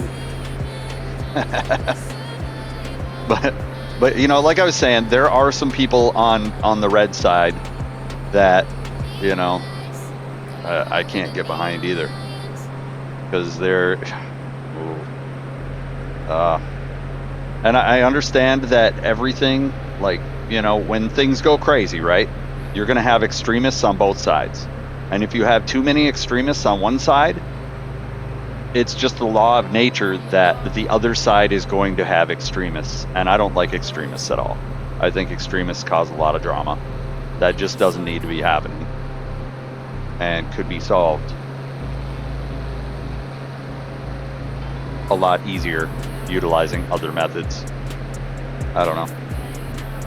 But one meme that I saw over the years, it was a meme that was comparing North Korea to the United States. And it went something like this. It showed a speaker on a barbed wire fence and said, in North Korea, they're forced to listen to propaganda. In the United States, we just scroll social media and we consume it willingly. And so therefore, it is easier to just close your front door and be like, does any of this exist when all my electronics are off? No? Then why am I giving it any time of my day? You know? Especially, like, Tennessee is pretty country, right? So northern Minnesota is pretty country. And chances you're even going to ever see any law enforcement in northern Minnesota sitting and chilling at your house is never. Never. They leave you the fuck alone. They're not going door to door doing shit. Like, it's not that, bro. It's not that. So let's see. Let's go to my club raver. My club raver.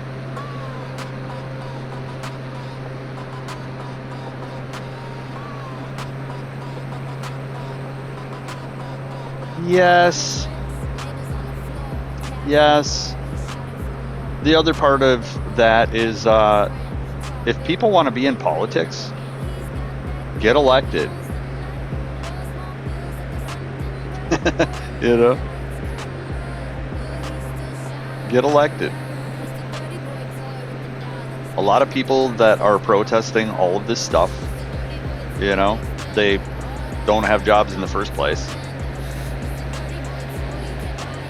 They're literally paid protesters. And it's been proven.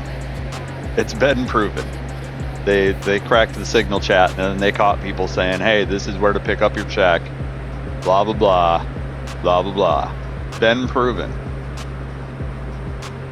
And so when it's paid protesters, like these people would literally be homeless if it wasn't for the paid protests. Like, whatever his name is, William Scott Kelly, that's his name. That motherfucker, does he not look like a homeless dude? He's a homeless dude. So either he's a really good actor and he's rich as fuck, or he's actually a homeless dude.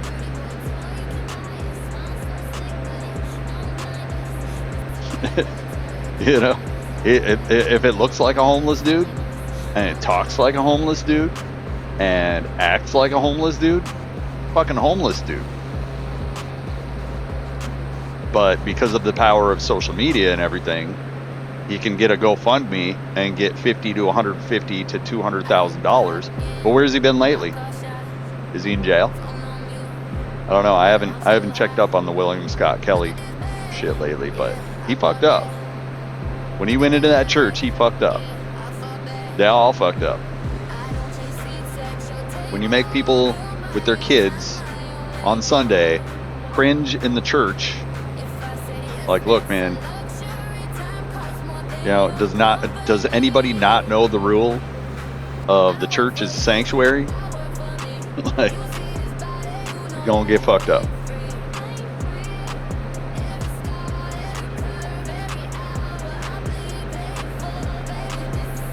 But yeah, I mean, if you want to be in politics, be a politician. Go to your local city hall, start asking, how do I get on the ballot? You know, that's the joy of the American system, is pretty much anybody can be a politician, but you got to get votes. And the way you get votes is by being out in the community, doing community stuff, getting FaceTime, or you could just talk shit about people on TV. You could do that too. You know, just get a TV slot and talk shit. And by talk shit, I mean use the underhanded talking shit. Like, I wasn't born with a silver spoon in my mouth. You don't got to point the finger at anybody. People just know you weren't born with the silver spoon in your mouth. And so therefore every other candidate seems like, yeah, they don't have nothing in common with me because they're born with silver spoons in their mouths. Well, this guy, Obama, was definitely great at smearing people without smearing himself. He was great at it, 100%. He is super good at it. Where he wouldn't talk good about himself, and he wouldn't talk directly bad about other people. Passive aggressive. And every book that I've ever read about passive aggressive people says get the fuck away from them as soon as possible. If you feel like you're constantly arguing with somebody while they never directly attack you, you need to fucking remove yourself from their vicinity. Like, just stop feeding them.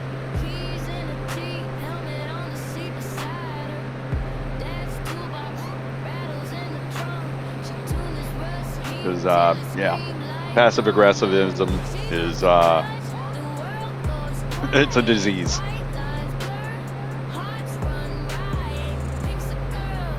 But that's what people do nowadays when they're arguing with you. They use passive aggressivism. It's very important that people learn what the definition of assault is.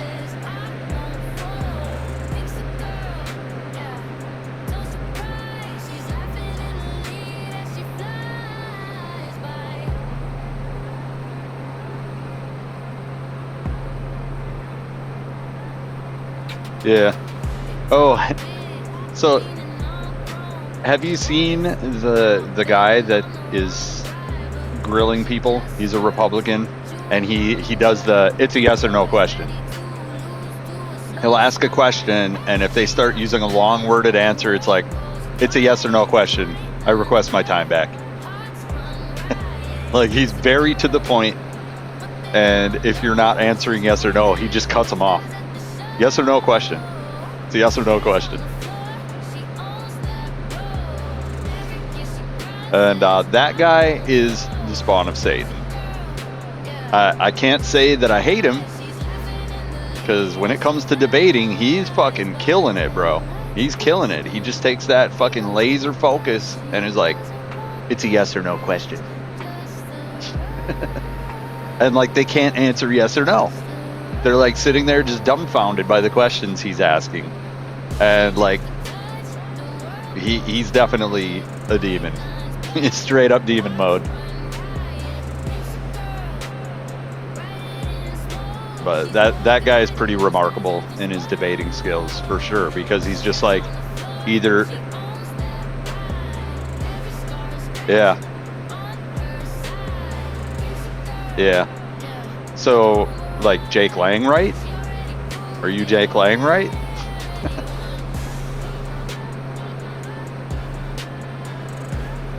Like me, like I said, I've seen extreme versions on both sides, and Jake Lang, I think he's hurting Republicans more than he's helping them, honestly. Like, he's saying some things that kind of need to be said, and I can agree with some things that he's saying, and then he says something that is extremely fucking racist, and it's like, brother.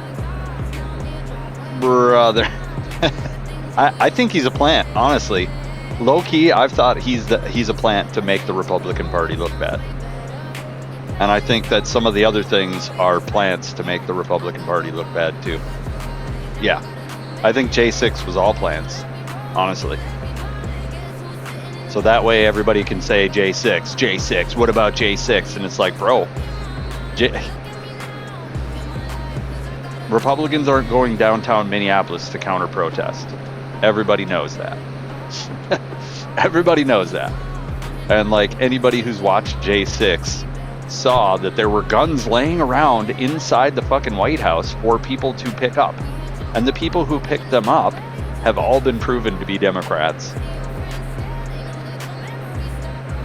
So like, there's some underlying shit. There's some underlying shit.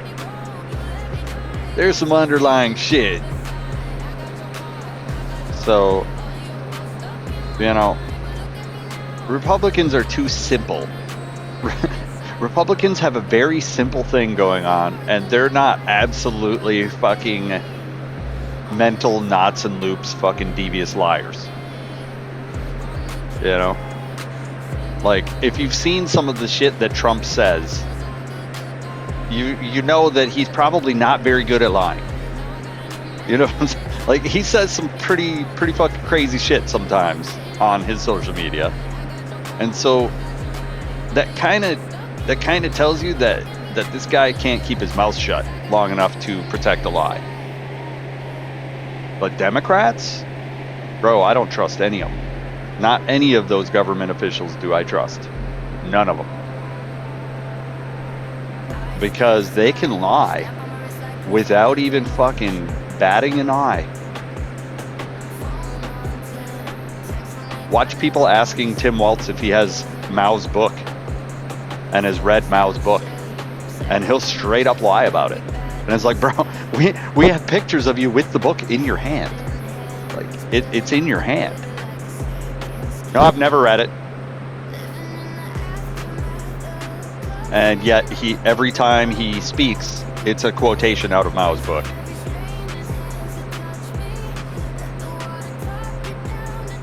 You know? And like I said, I grew up in horse country.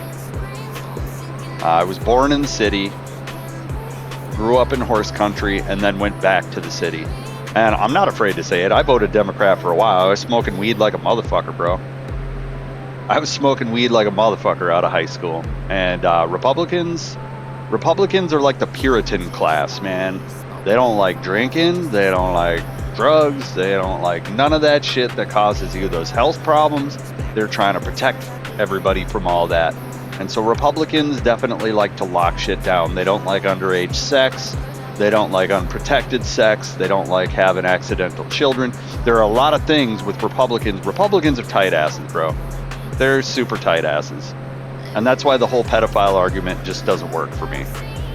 Is because Republicans, also Trump used to be a Democrat. People change. So, you know, the whole pedophile thing, I mean, the documents have been released. You know, one thing I will argue is that Trump's wife is half his age and probably not from America. You know? But, you know, and you can't really just look at the class or the party either. Because no matter what party they're on, like the Republican class has rhinos. Google it. Democrats have Republican-leaning Democrats.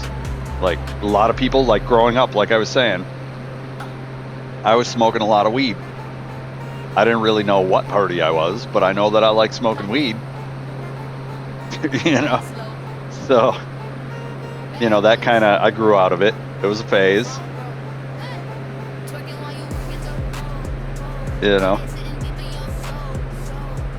And over the course of time, I quit smoking weed and still had an alcohol problem. But joining the military, definitely, like, when you're talking about consequences for your actions, that is Republicans to a T. Like, they definitely want people to have consequences for their actions. And that's the military. The military is like makes people super red. Super red because it's rigid, it's imperialistic, it's super red. And so I definitely feel that joining the military leaned me very red in many ways. But the other side of that is, you know, I didn't join the military to fight for rights that people lose. Like, go to a courthouse sometime with a gun. What happens? Are you gonna claim your constitutional right to carry your gun in a courthouse? I bet you don't. I bet you don't. I bet you give up that gun immediately because it's not your job. You know?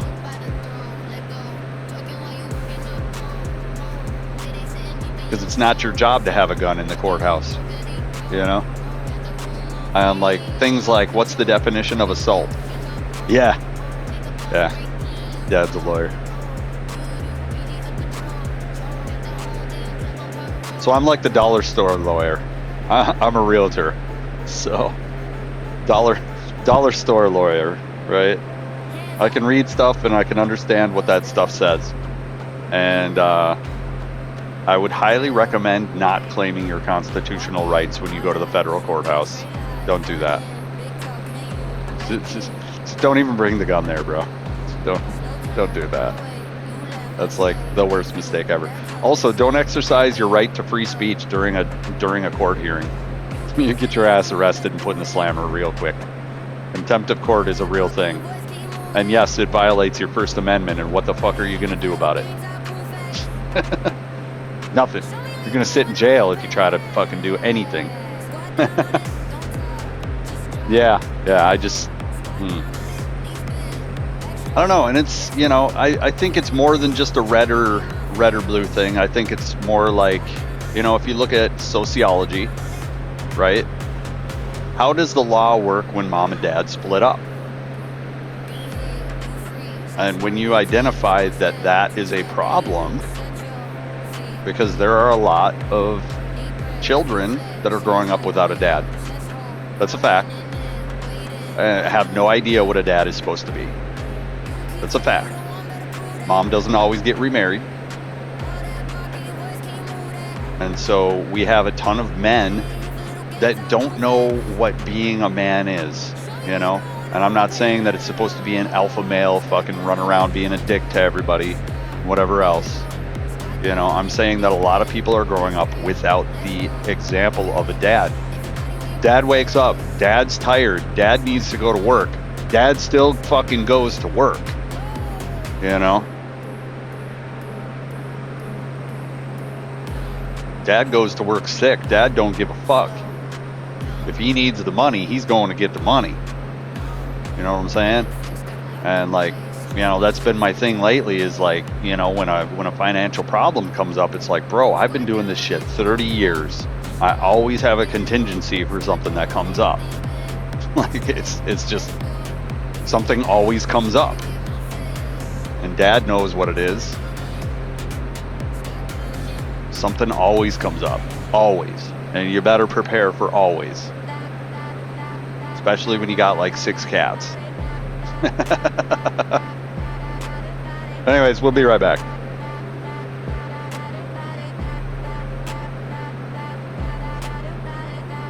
Should be ad time here in a second.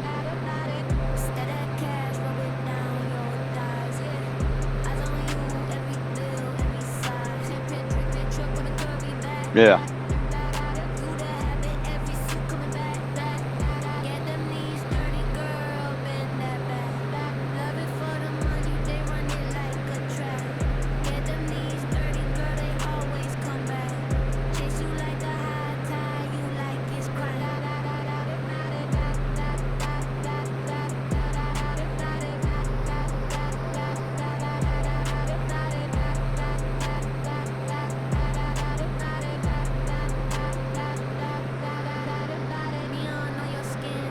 Like eventually, someday, I'd like to be able to afford this plane. Not because I want to buy it, but because I'd just like to be able to afford the plane. Where I could say, I could buy that plane if I wanted to, but I don't want to. You know, or like $100,000 Corvette. That's why I got into realty. Because I was like, I just started doing the math and I'm like, is there any chance in hell that I'll be able to afford an E-Ray Corvette doing the job that I'm doing? No. Well, I need a side hustle. So I started realty as a side hustle. Little did I know that realty requires you to go out in the real world and meet people. Uh-oh. We're about to get some rain. It's about to get crazy.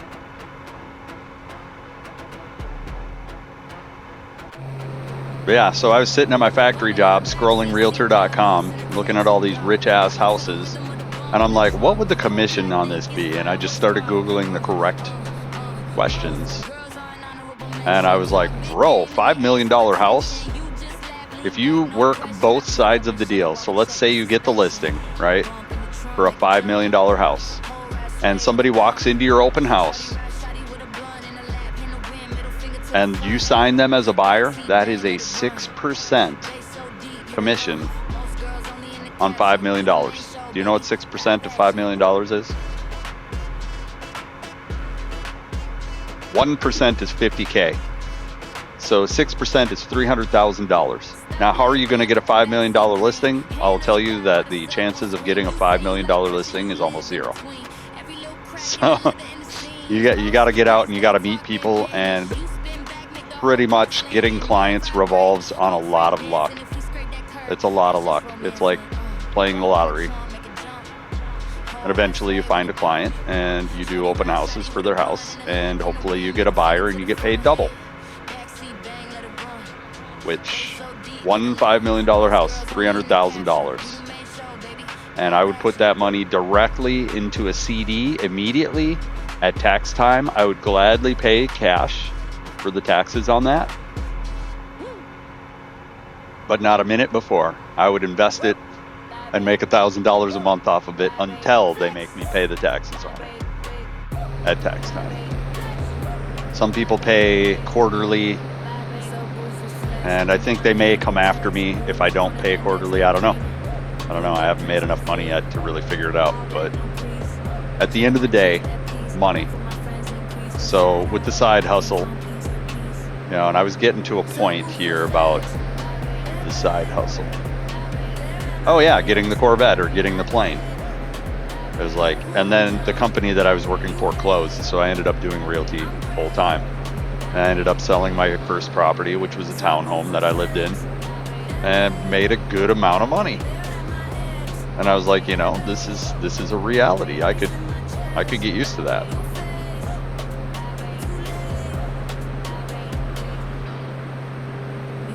But for me, it always boils down to math. So on social media, when people start arguing about stuff, I'm just like, I think to myself, is this going to make my business money? No. Why am I arguing about it then? Because it's too easy to start disparaging people that have different views. It's too easy. It's too easy. You can always find something to disparage somebody on. It's too easy. I would rather use that same time and ingenuity to increase money in my bank account.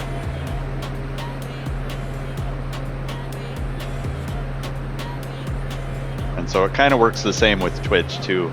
Sunday and Monday this week, I pretty much took some time off of Twitch because Twitch has consistently, since I started streaming on Twitch in like 21, I think, started streaming Final Fantasy 14 in 2021.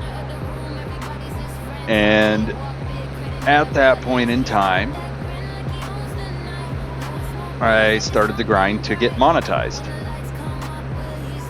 And once I got monetized, you know, it was cool. I was like, man, I'm monetized, super exciting.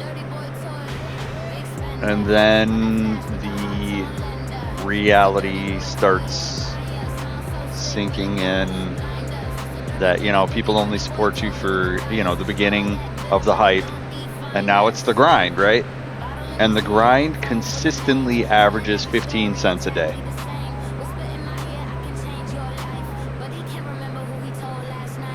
Because most of the people that are on Twitch are extremely, and pretty much every social media, are extremely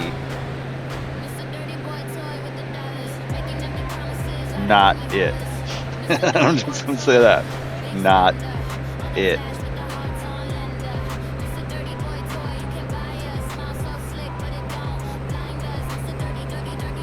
Yeah, I don't believe all that stuff about Israel.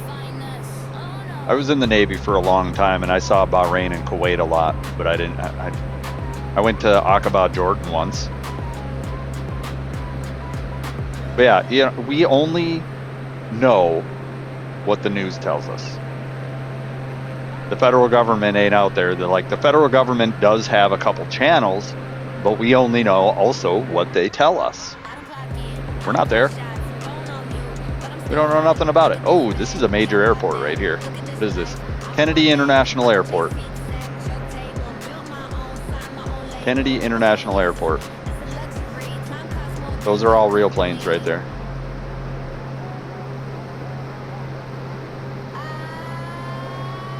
USS Liberty. I'd have to Google it. Not really sure what you're referencing. Because like I said, if it's outside of my house, like, I pretty much scroll through shit real fast.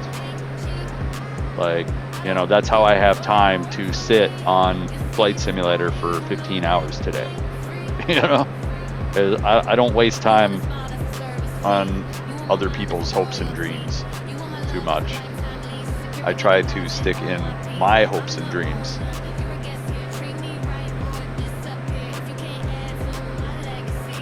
$20 years ago. That'd have been 2006.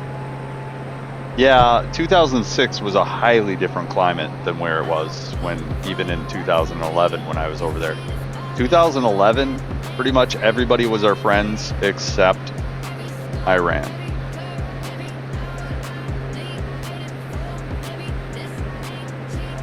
Like when I was on deployment 2011 to the beginning of 2012, everybody was our friends. And then I was back over there between Bahrain and Kuwait on a patrol craft. Uh-oh.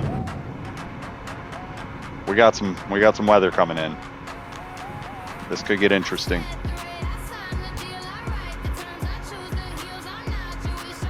Oh yeah, that's a long time ago. Like you know, when I was watching, Trump was interacting with the Japanese president or whatever, right?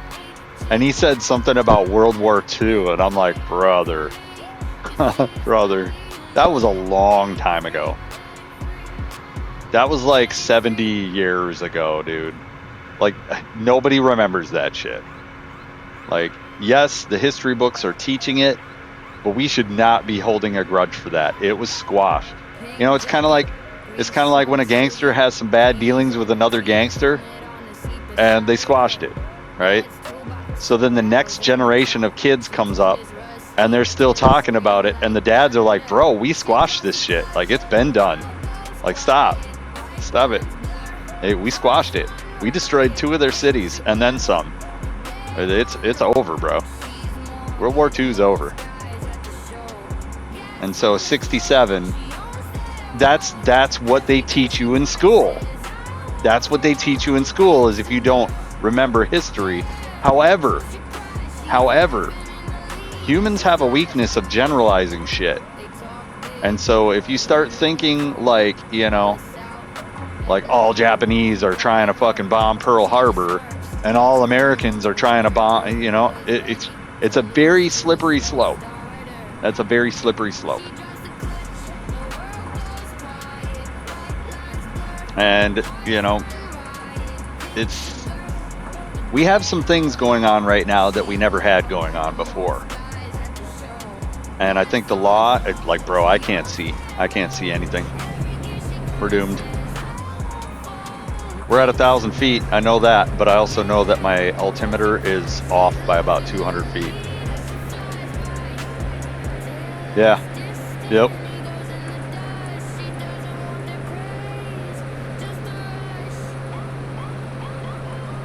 History is a great thing. I love studying history, but the way that a lot of the major things happened in history is there was the perfect storm, right? So when you have the conditions for the perfect storm, then those things in history happen. And Japan is probably never going to bomb Pearl Harbor ever again. So I'm just kind of centering on this, you know, when Trump called out the Japanese prime minister 70 years later on public television, that's embarrassing. That's embarrassing because she didn't order that. You know what I'm saying? And so you gotta kind of, you know, you remember history, but you can't just poke them in the eye with it, bro. Like that's embarrassing for them too. Like they got fucked up.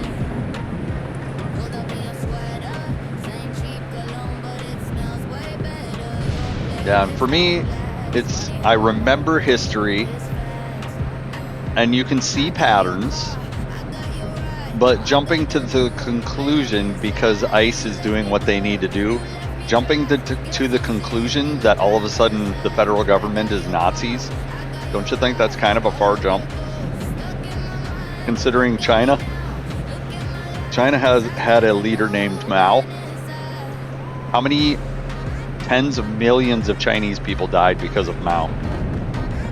How many million people died because of Hitler? All right. So no, bro. No. Now 2020, how many million people died because of policies that were in effect? COVID was a fucking disaster, but that still wasn't our government directly killing people. That was more of an oversight that killed people. Still. That's the largest event in United States history for getting Americans killed was COVID.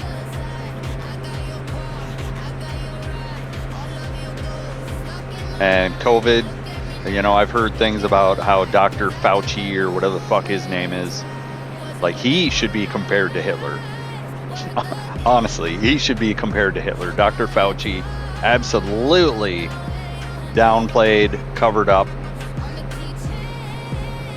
And he was proven to be in Wuhan, China, which is a biomedical district. That's where they study biological weapons. And once you start looking at it under that lens, yeah, somebody need to go to prison, bro.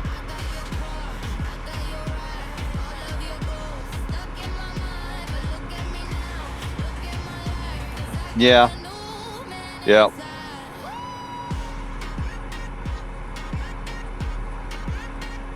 Well, and that's the other thing too, is like, we can only comprehend what we can comprehend at different stages of our life. You know? So,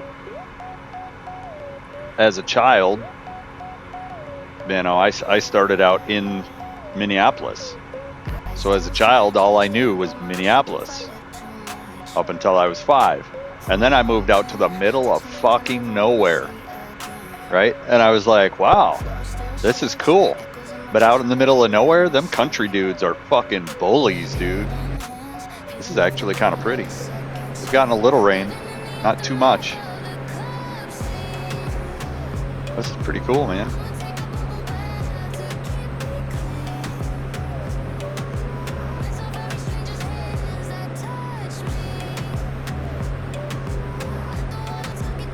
Yeah.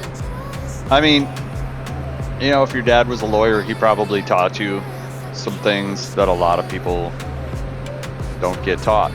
Like, I grew up with horse trainers, you know, and working people. Like,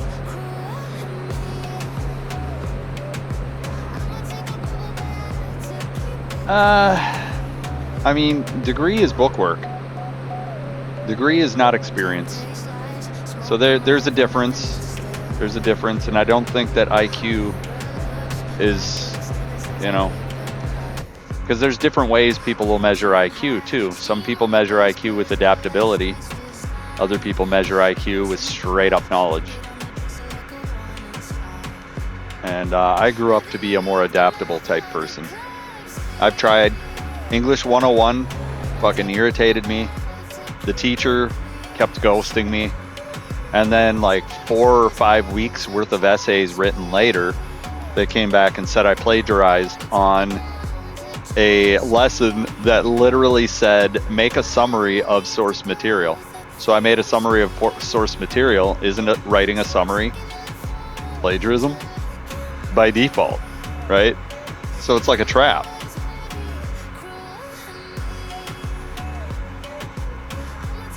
Yeah, it was BS. But at that point, I'm like, well, you know, so I'm a cheater. You know, I got called a cheater to my face for spending money and doing the lesson.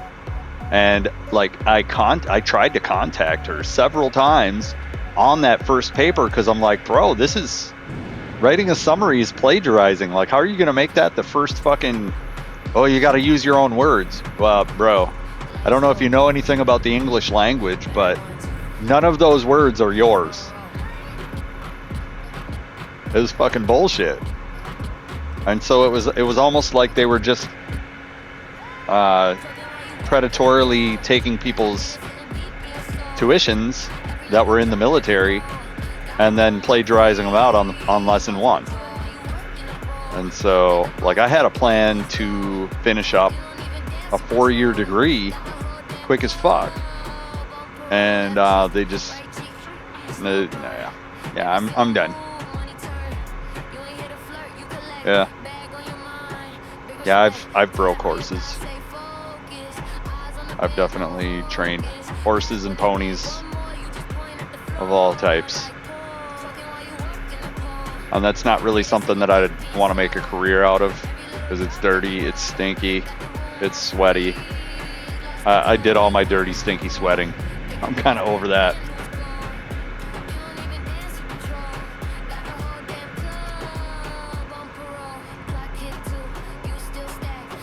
Yeah, it did. It did. It set me up for failure for sure. The other side of it is, while I was applying for college and getting my transcript ready to start going through the courses, they told me that I have all of the technical knowledge to get an 8-year degree. There's nothing they could teach me about electronics. I already have it, all of it. So at that point, why the fuck am I taking English 101? What does, and you know, I've heard every answer. I've asked this to many people since 2017. I'm like, why am I learning English 101 when I already went to 12 years plus kindergarten of high school? English 101 has nothing to do with electronics. It doesn't. You know? The amount of times that I've actually had to write an essay about electronics is never. You know? And so I'm taking generals to support the college system. And I think it's all just a money trap, honestly. I think it's a money trap, and then you get to say, well, I did the money trap, and now I have this degree. Sweet, cool. You know how many master degrees I saw in realty school, which requires no degree? Half the class. Half the class. In 3 different classes, half the class, which was about 20 people, had master's degrees. And they were going to realty school, which requires no degree, to supplement the income that they weren't making off of their master's degree.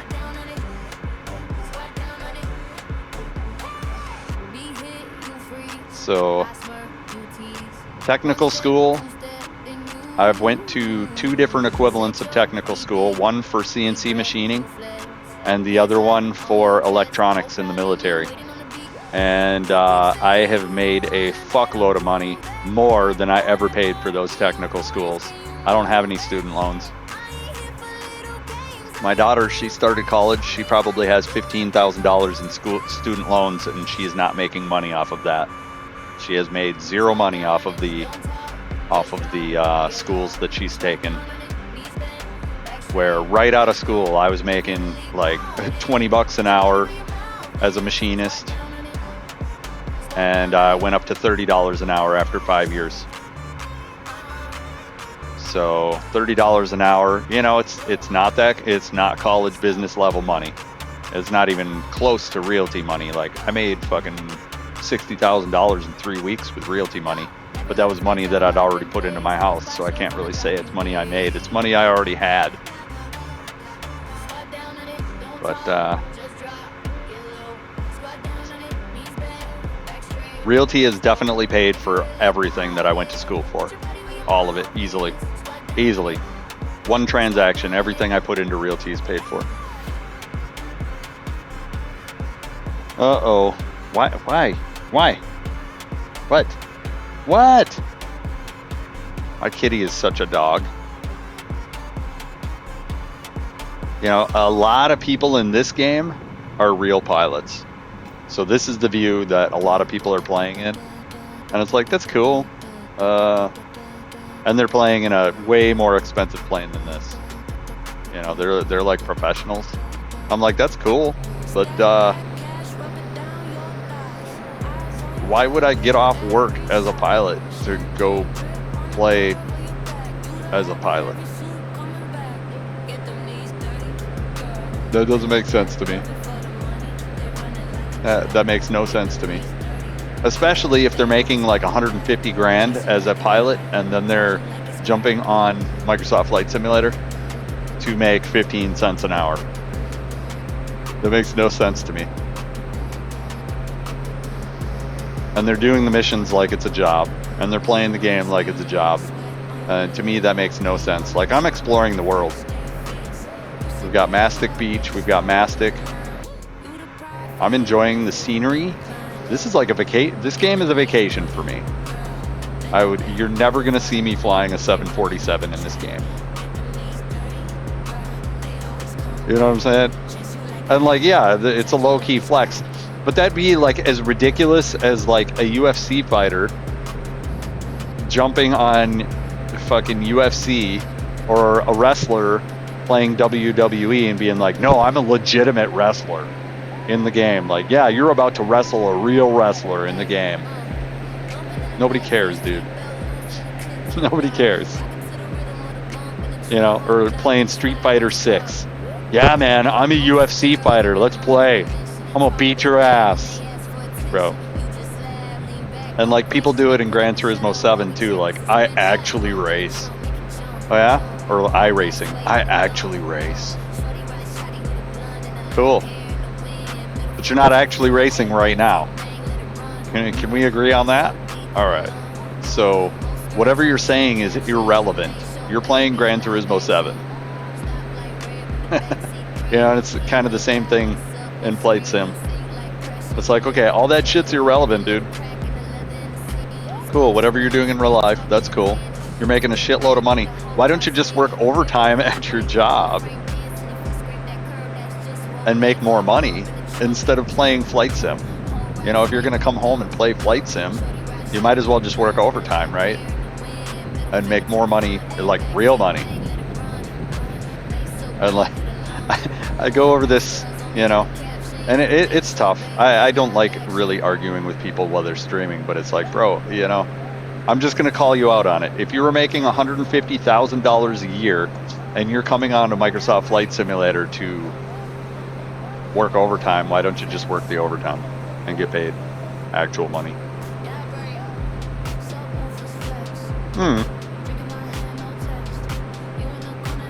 I don't know. You know, it's kind of like the same thing with a real fighter. yeah, it makes no sense. And when stuff makes no sense, that's when my liar alarm goes off. Like, people with experience can see through liars pretty easily.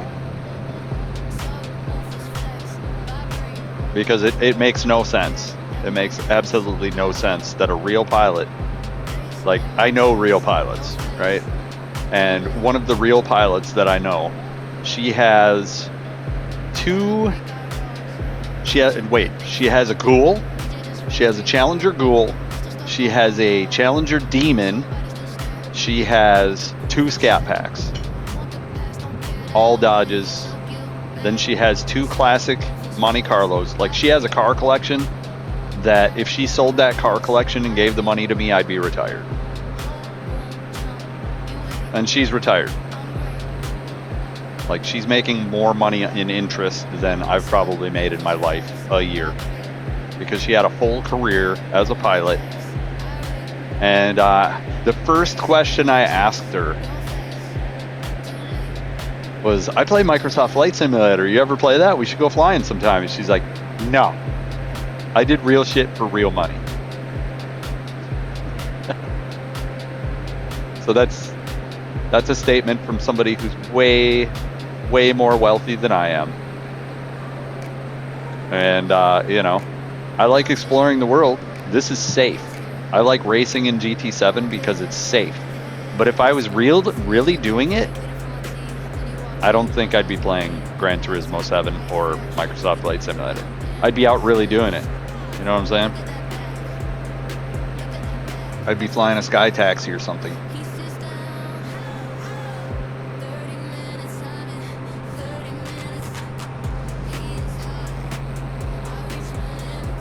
And I've talked with a couple people. Well, I shouldn't say I've talked with a couple people, but I've definitely seen a couple business people that were Japanese, very business-minded people, and they were asked how they felt about video games. How do you feel about video games?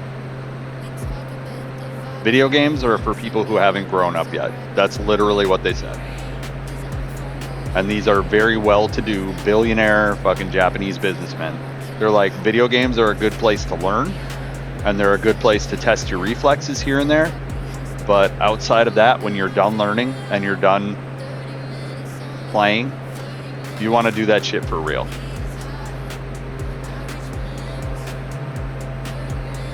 And so, you know, that's something. Like, I was playing Gran Turismo 1 and 2, and then I started going out and really autocrossing. And when I started really autocrossing, it's weird, I kind of quit playing the video games because I was out really doing shit. I was really working on my car. I was really getting my car ready for Saturday to take it out to race. And I was really doing stuff. And when you get into the habit of really doing stuff, what you're going to find is it's expensive. Really doing stuff is fucking expensive. So you're going to have an income. And hopefully your really doing stuff aligns with your income. And that is like a golden nugget of advice, is like, what would you be doing if nothing paid money? What would you be doing? And you should be trying to do that as your career, because it does actually pay money. Like my brother, he loves working on cars. He went to school to work on cars, and he now works on cars and makes money, and he loves it. And when you love it, you innovate. And when you innovate, your employers realize that this guy is for real. He's not just doing it for the money. He's actually like a scientist on this shit. And so what would you do if money was irrelevant? And you should do that for money. Point blank, period.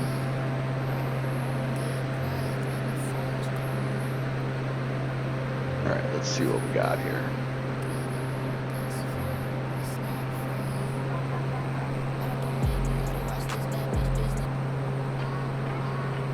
Yeah, it flips over to other people's songs after a while, so.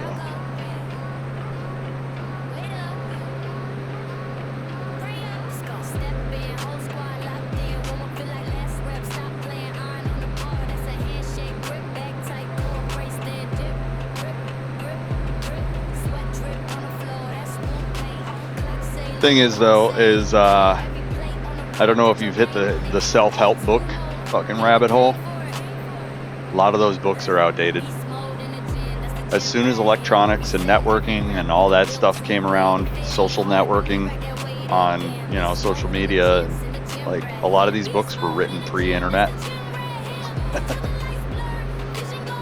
So the self-help book tour, oh,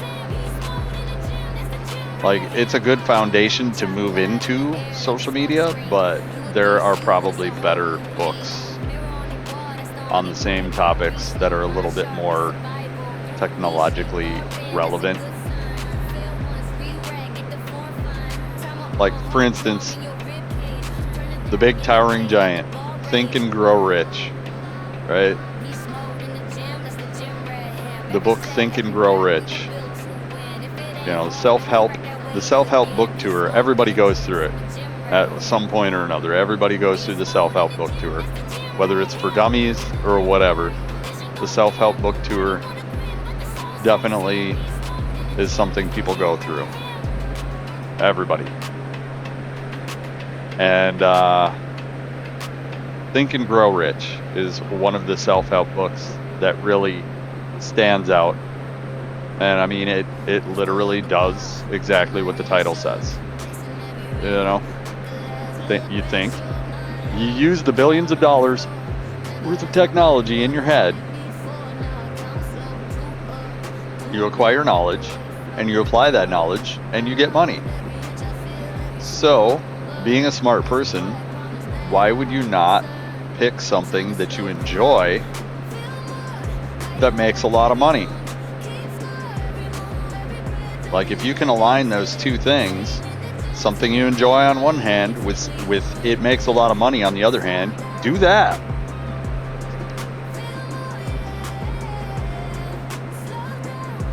Because if you enjoy your job, you're going to be an innovator. And if it makes money, see, that's the other side, is like, it has to make money. If it's not making money, you need to not be doing that. Like, that defeats the whole purpose for you doing the job. And so there's a whole spectrum of jobs that will fall far to the you enjoy it but it doesn't make money.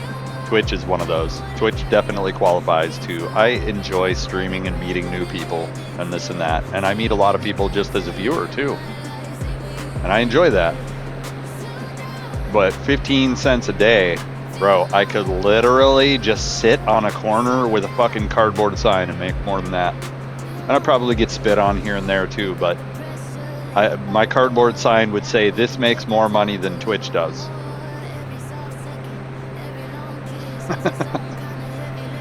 Like, you can't make this shit up. Even at its best, All right, let's use Microsoft Flight Simulator as an example, because the path is in the math. All right, this is a very famous Keller Williams phrase. So Microsoft Flight Simulator, right now we're at 1.3K viewers.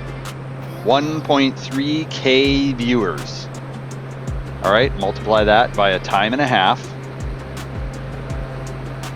is approximately, well, 2.5, sorry. So 2 would be 2,600 plus half would be approximately 3,500. Okay, so before taxes, the most that I would ever make streaming Microsoft Flight Simulator is $3,500 a month. The absolute most. If every single fucking viewer that's on right now would subscribe to me, and I will say that right now we're at a viewer high.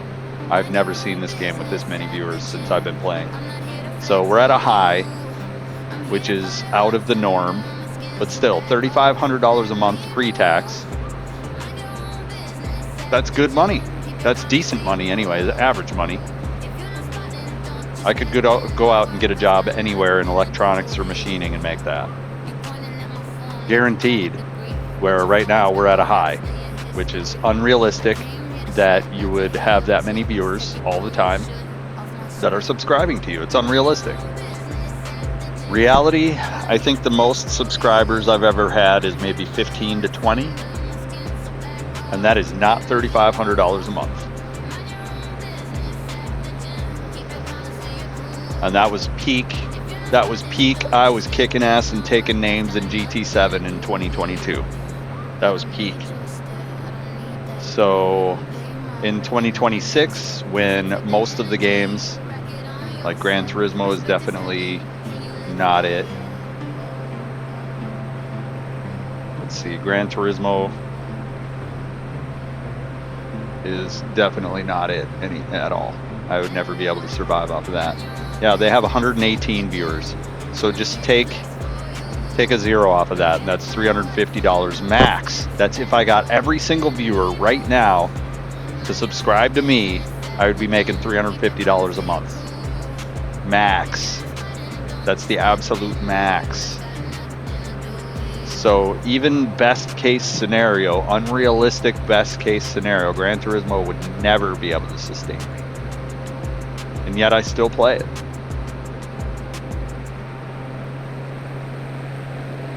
But yeah, so you've got your jobs that fall over onto that side where it's like you enjoy it, it's cool, but you have to realize that it just doesn't make the bills, you know?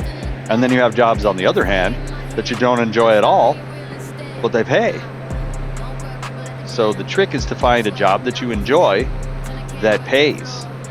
And then you become an innovator and you become a master in that field because you like it. And me, I really love realty, but realty has only paid me one time, and it was by far the largest check that I've ever been written in my life. But, you know, that was a one-time deal. So where do we go from there? You know? Like, how do we get cut a check that's 5 digits and then go back to a job where you're making 4 digits a month? Like, it's tough, man. It's tough. Yeah. It's tough to look at somebody who's trying to pay me $17 an hour and be like, bro, I could literally take a cardboard sign and say, this pays better than Twitch, and go out on a fucking corner and collect a couple $100 a day.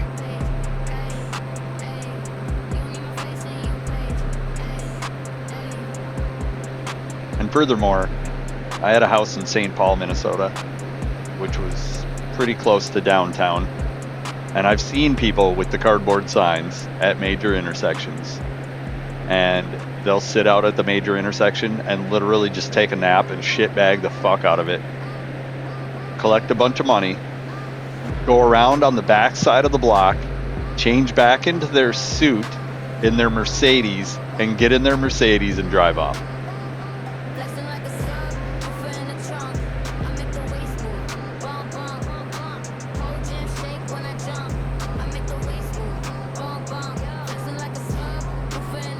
So, yeah. If a guy that can afford a suit is panhandling on a corner, that A, causes problems for people who actually need the money, and B, tells you that there's a lot of money to be made by simply just taking handouts, which makes me sick. It makes me sick. But, you know, you do what you gotta do. Guy's doing what he's gotta do. And he's obviously making a bit of money.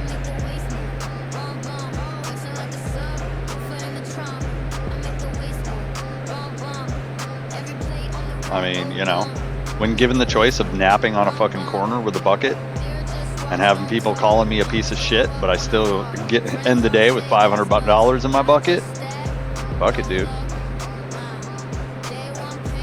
Maybe that's what I need to be doing. This pays better than Twitch, written on cardboard. And just sit on the corner and see how many people give me money.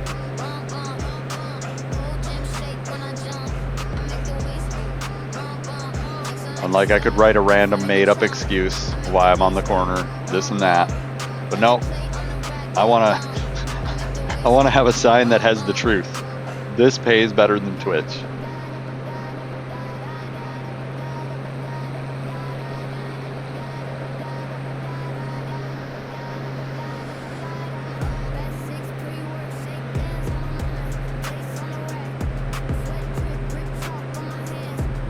This was my workout. I put together an AI workout album.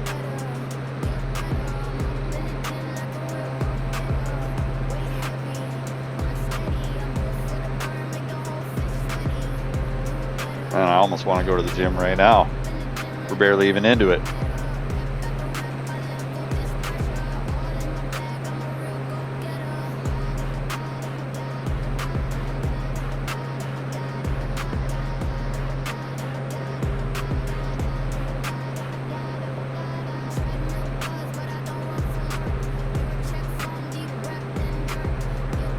But yeah, so that's the two ranges, is like, enjoy the job. Job actually pays money.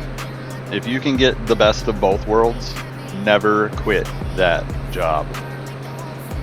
Make them get rid of you. And like my last job at the electronics factory, I knew I was well equipped to do that job. Like, loved it. Loved that job to death. The owners killed their company to take care of their employees. And like I saw that value right away, and I was like, bro, and it's a job that I took school for in the military. I picked electronics, and I love it. I loved my job. What I didn't like is that there were a lot of people that were mooching a paycheck and just sitting around doing shit. And like I pointed it out several times to people above me. Yeah, I was that guy. I was like, bro, if you're gonna be here, you need to be fucking working. Like, this company is going under because people are showing up and taking 8 hours a day, 10 hours a day, and not doing shit. And their excuse was, oh, I'm not gonna work like a robot. Like, well, the bottom line is, when product goes out the door, we get paid. And you're sitting on product that you could be doing, you're fucking around on your phone. You can't accomplish work with your hands when your phone is in your hands.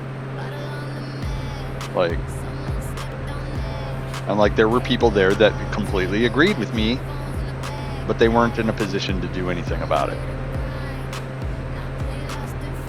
And like, I understand that the bottom line in a company determines raises, determines whether the company stays open. It determines a lot of shit. And so if you want to call me a fucking suck-ass company man, hey, go for it. When the company closes, that's your fault. That ain't my fault. That's your fault. So, you know, when they did the layoff, I still got unemployment for 6 months. I'm surprised about that. Super surprised about that, but they supported unemployment. And I went and shook hands of people And like my boss was like, no, you can't talk with anybody else. We just let you go, bro. We terminated your position. So like, you know, and I'm just like, no, man, these are my friends for the last 6 years, some of these people. So I went and shook hands with the people that I knew were busting their ass at that company and just told them, yeah, I'd start looking for another job, bro. Because if they're letting me go and they're letting other people go that were actually working, that means that they're gonna start closing shop. Like there's no way they can stay open when they're getting rid of people who are actually working.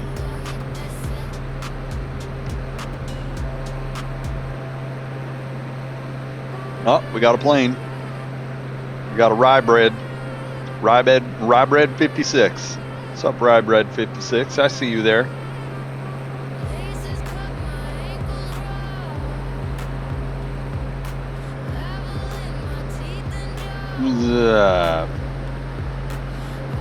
I don't have voice chat or chat open.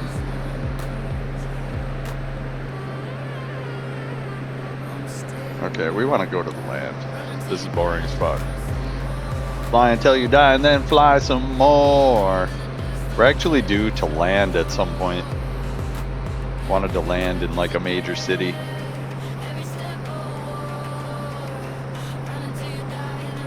Like, bro, this game has so much good shit going for it, especially in VR. Especially in VR. In VR, this game is so real.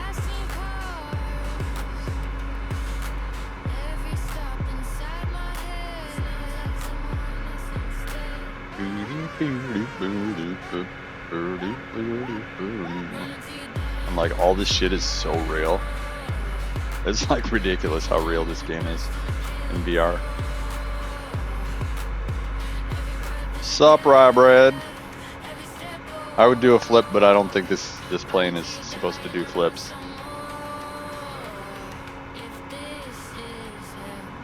You got the Citation CJ1. What's up?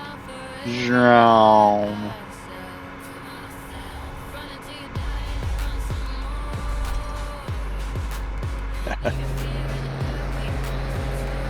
That's cool.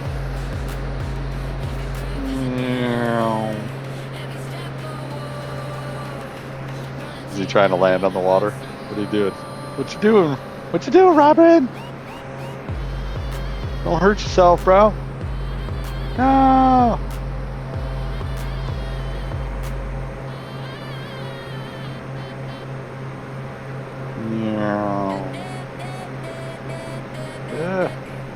Yeah.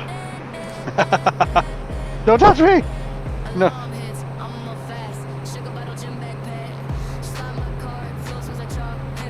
Should we try flying upside down? See if we can do it. I don't know if this plane can fly upside down. No. No, this plane can't fly upside down. Okay. Yeah, I can.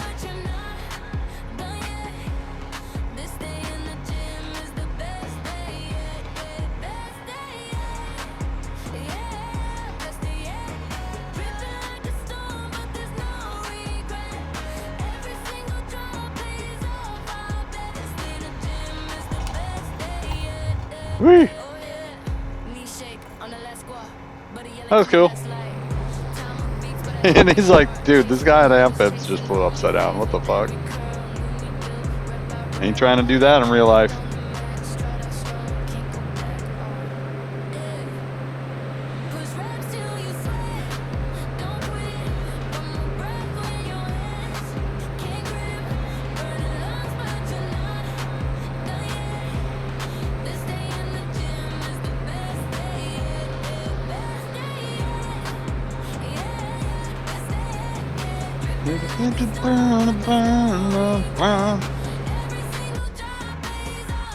I think this is the last song, and then it's all the what you waiting on, and then it repeats.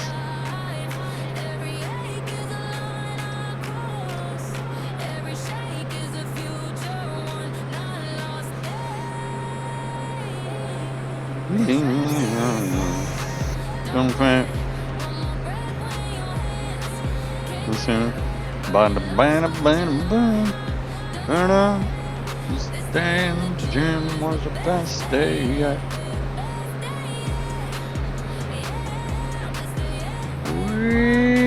Yeah, I don't know if this plane will flip over. I don't know if this plane will do that. I mean, it'll do a barrel roll. Barely. Barely. Barely. Don't crash! Don't crash, Ryman! Oh, God.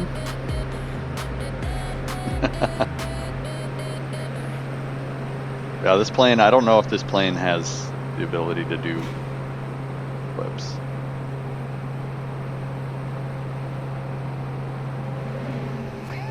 Yeah, it just goes up. It just goes up. This plane will not flip.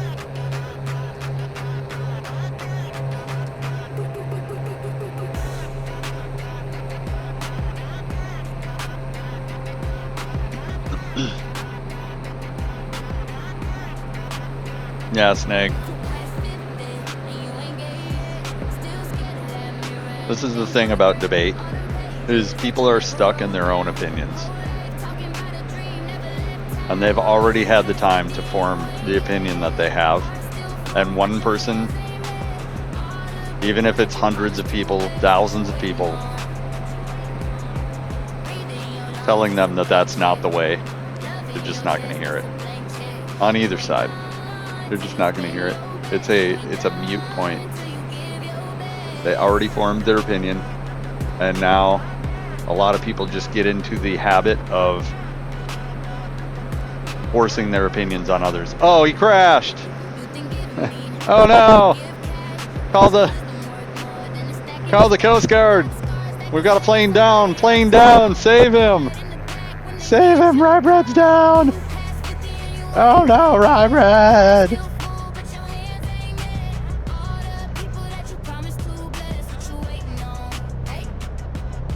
Get in the ocean! We gotta go for survivors! Oh, you logged out. Okay. That's funny. We would have came down and saved you too. Damn.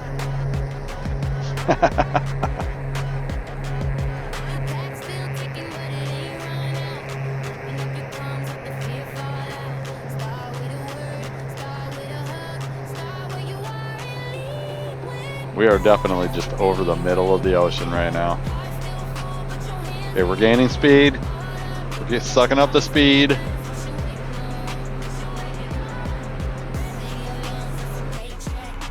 There we go, 170. We were about to land. I was about to land and jump out of the plane and try to get survivors. We were gonna cosplay that shit totally.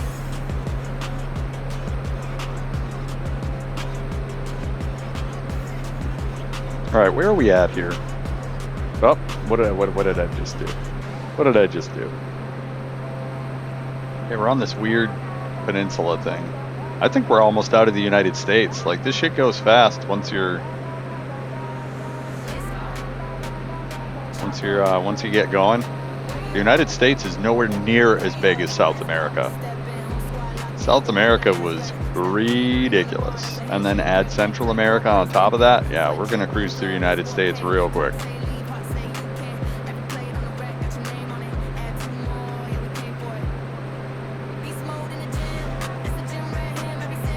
And I don't know if we're trying to really go through the entirety of the bay in Canada there. I don't think we are.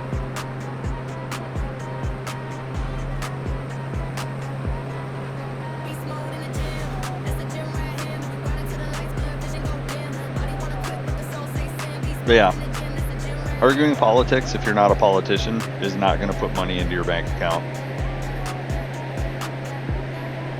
That's the number one fact. And like, everybody has their own views based on their own upbringing and their own environmental factors. You know, like when you live in the country, chances are you're going to be Republican. It's just your environment. It works for your environment. people definitely hold themselves to standards, and they're also isolated from the rest of humanity, so when bad stuff happens, they feel like they deserve it. When you get a DUI, you deserve it, you know? In the city, people drive drunk all the time.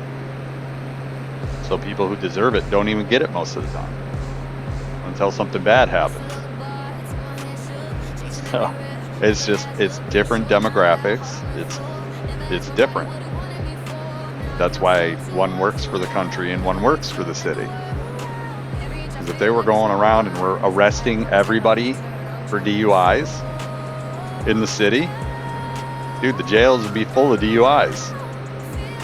And then people wouldn't be able to get to work, and you know, so they literally don't have the overhead to support that law in the city. It's sad, but it's true. You can't just stick every DUI in prison. You just can't do it.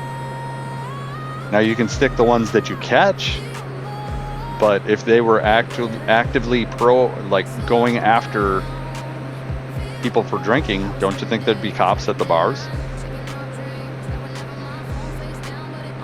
Like, to meet people, I go to bars for my job, to meet people and network with people. I see people drinking all the time and get out into their car. Why aren't there cops there that are watching for people to be drinking and then going back out and driving? Like, drinking is a zero tolerance thing. You know what I'm saying? Like, if you've been drinking, you shouldn't be driving. That's how the Navy trains you. They're like, if you've been drinking, you shouldn't be driving. Period. They don't care. They don't care if you tasted, if you took a taste of somebody's fucking raspberry gay juice, whatever the fuck it is. Nobody cares in the Navy. If they get you to blow that breathalyzer, 0.08, your ass is going to jail. And you're probably getting kicked out of the Navy if you get an ARI.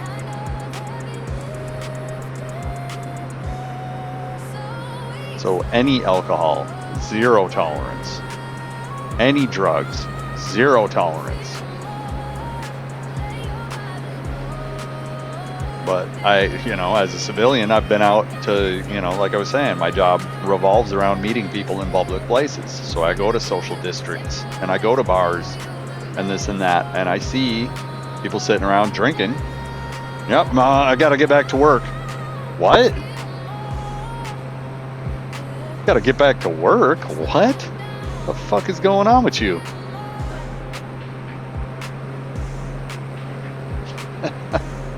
It just blows my mind, bro. Blows my mind.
Yeah, we're just doing the coast tour, East Coast tour.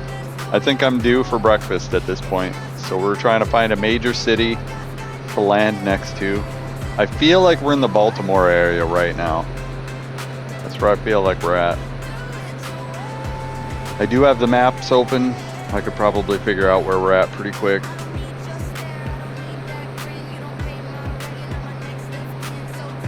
I feel like this is Baltimore.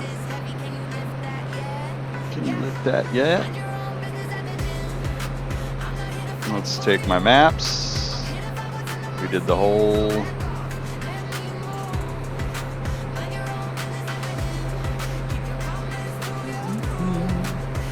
All right. That is New Bedford, Boston. Okay, it's Boston, not Baltimore. We're gonna land in Boston. So to land in Boston, we gotta go over. And I've like been here with the Navy. Boston was awesome. They have a lot of craft breweries. And when you're on foot and it's fucking Fleet Week, you don't get drunk. Don't get drunk. And the best place in the entirety of Boston was going over to the Coast Guard base. Because there's just something about the Navy that looks more legitimate military than the Coast Guard. And so going over there, it's like we were alpha mailing them. Like we went over there in our dress whites, just fucking sat around, and like people were gathering around us like we were the stars of the Coast Guard base. It was like Fleet Week, so all the bases were open to the public. People could come in. We had tours going on our ship in Boston. It was pretty cool.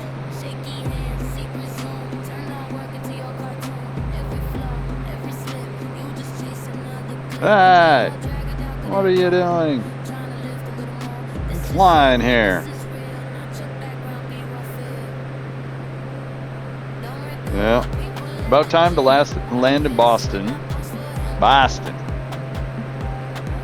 Huh?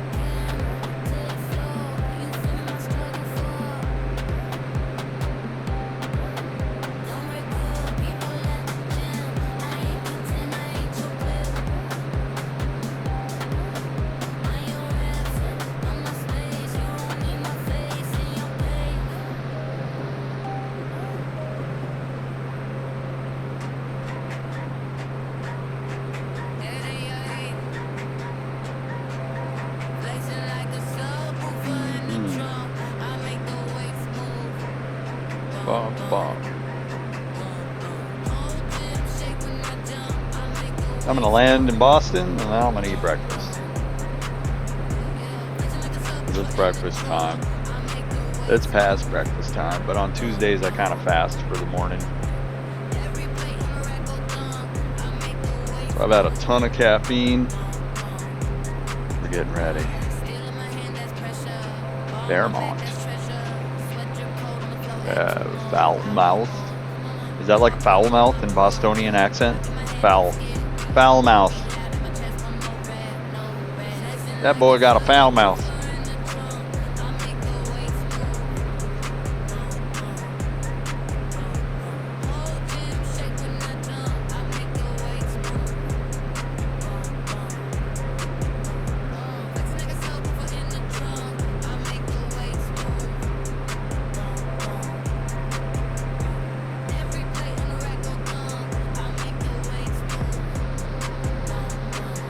So we're gonna skip the Hammerhead here.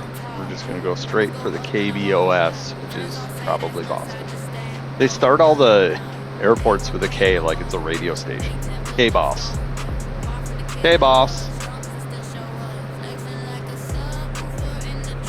When somebody calls people boss, that is an unwritten rule that they've been to prison before. Did you know that?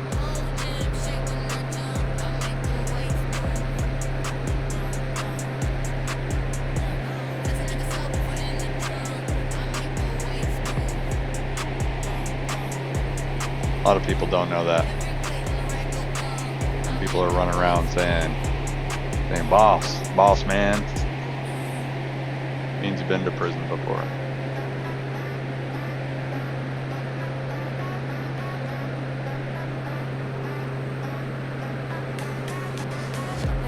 Got a lot of real.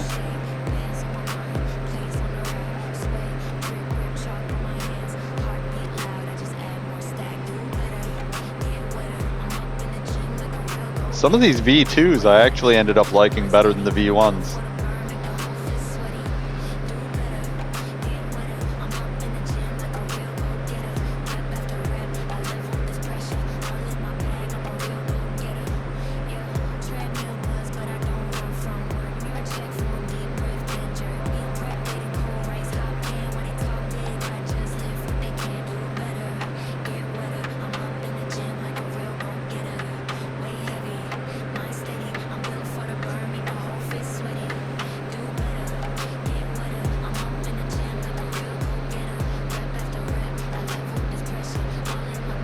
time is it? All right, 10 o'clock. It's a little past 10. The clock in the game says 11 because it's Eastern time. It's over there, far left. Usually by 10 o'clock every day, I've already mowed part of my lawn. I've worked out. I've drank tea. I've ate breakfast. Done all that. And I've worked my way into shaving my head and doing my whole morning cleanup routine. Like, that's something with the Navy is like, I was doing that shit by 7 o'clock in the Navy, except mowing the lawn, obviously. But, you know, I'd already cleaned up my like little bed area. I'd already shit showered, shaved, breakfast, and was at muster by 7 a.m. So in the civilian world, I get up at 6 because I know nobody wants to hear me mowing my lawn before then. And I have a reel mower, so it's mechanical, fully mechanical, so it's not that noisy. So I get out right at 6 o'clock, or attempt to get out right at 6 o'clock, sometimes like 6:30. But yeah, so I mow the lawn, work out, eat breakfast, make tea, all the morning routine, shit, shower, shave, and I'm ready to go usually by now. Well before now. And like, that's the hardest part of my day, honestly. That's the hardest part of my day. After that, it's like, if there's an open house, I'm going to open houses, looking around, because those are just free open doors for me. You know, go out to lunch, meet some people somewhere. Social stuff. Like, my whole day is social shit. Welcome to being a realtor. The more that you socialize as a realtor, the more chance of people remembering that you're a realtor when that house situation comes up. Because that's what you're looking for, is house situations, right? House situations are where you get signed and make money. Re-whack that, wait, then go hit that set. That makes no sense. Centerville. Centerville. We have a Centerville in Minnesota too. This is not that. Yeah, I'd always recommend waking up and working out somewhat. And the reason for that is your body is a circulatory system, right? So think about it like this. When you're sleeping, you have, you know, sleep chemicals in your blood.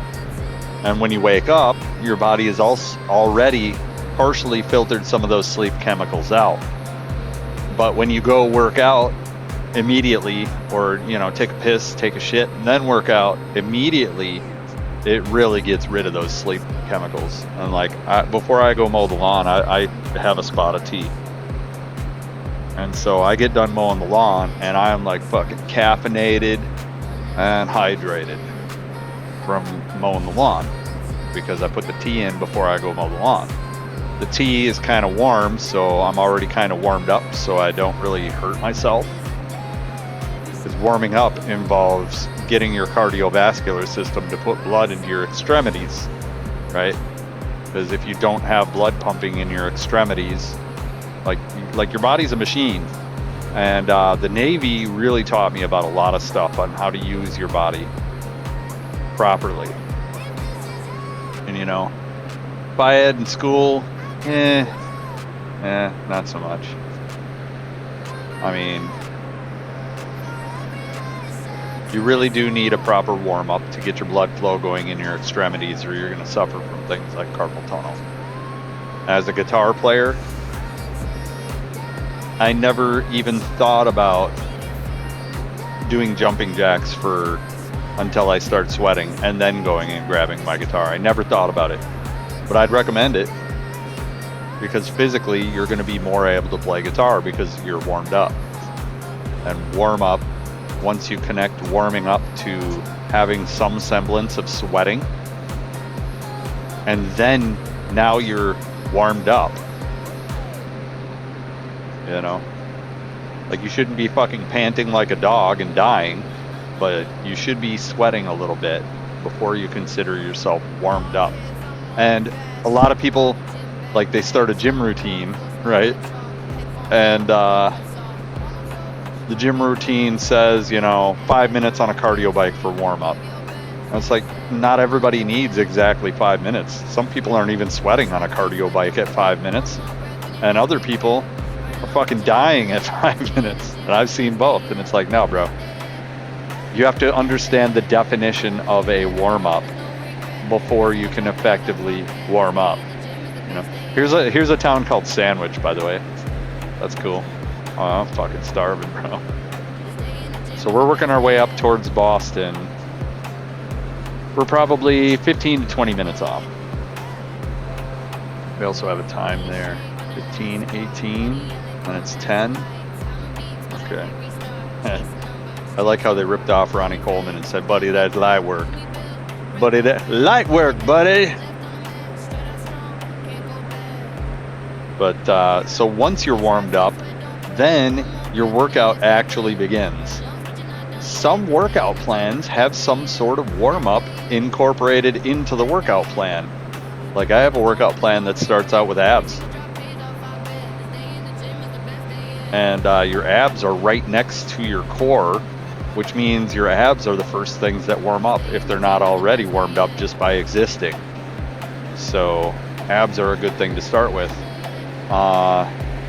Then hyperextensions for your back is a good thing to do second if you just don't want to warm up. But you do them until you're sweating. So you do abs until you can't do abs anymore. And then do hyperextensions. And by the time you're done with that, if you're not sweating, I mean, do squats. Squats will make you sweat quick as fuck.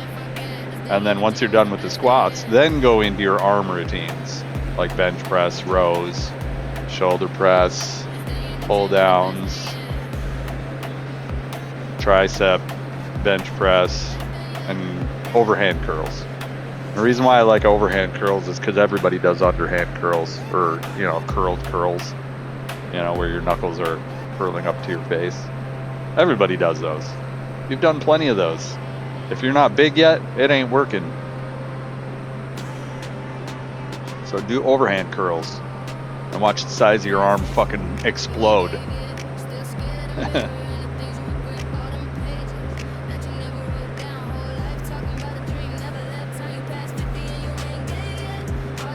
One thing you could learn from powerlifters,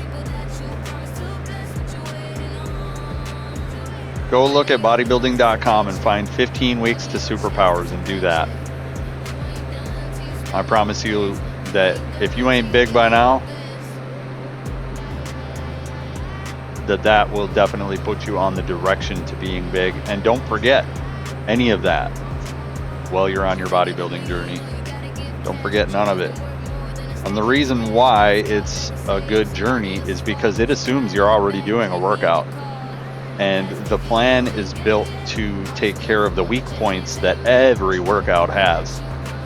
So like overhand curls, straight arm swings for snatches, because it's powerlifting, right? So the two exercises most people do in powerlifting are the clean and jerk and the snatches, right? And so a half snatch, it's a good workout. Like, bro, just put weight on a bar and start half snatching. Put your arms up to shoulder height and then let them swing back down. Shoulder height, swing back down with your arms extended. And the half snatches, bro, those do a number on your shoulders. And it's a good number because it's not a motion you'll ever use anywhere else. And it makes you look bigger.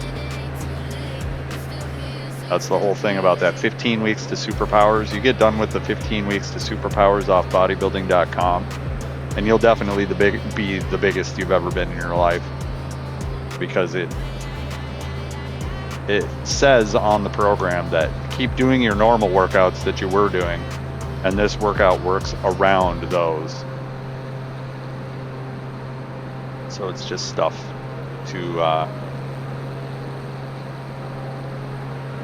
what's this? Oh, that's the end. Okay.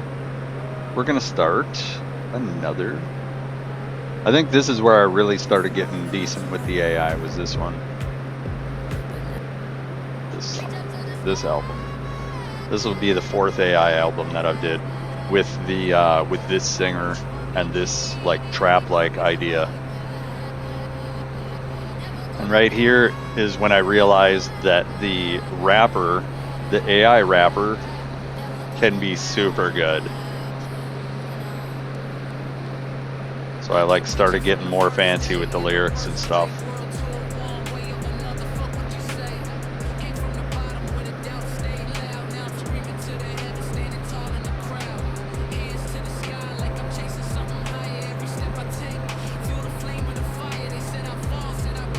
So this is Plymouth, Massachusetts, I think, I would assume.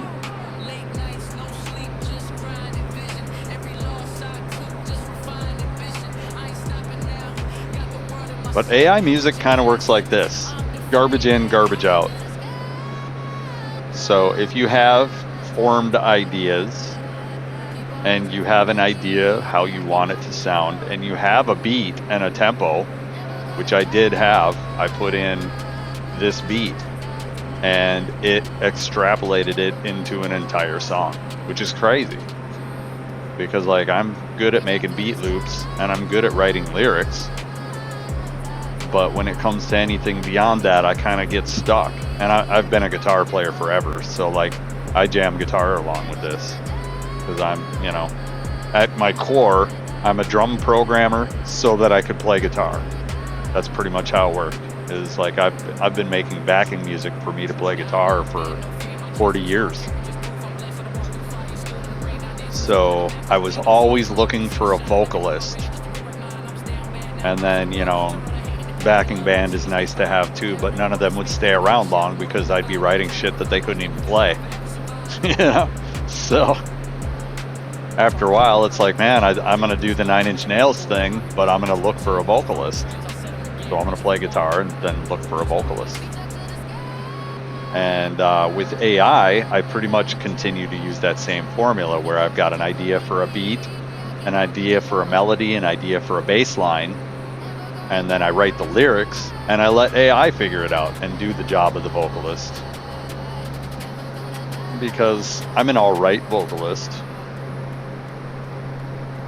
but I prefer to work from a guitar perspective and from the music perspective.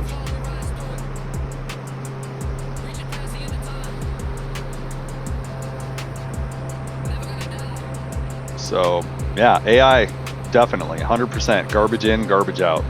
If you put something decent and personal into it, it's gonna blow your mind. It's gonna absolutely blow your mind. And like some of these came out really different compared to how I would have done it.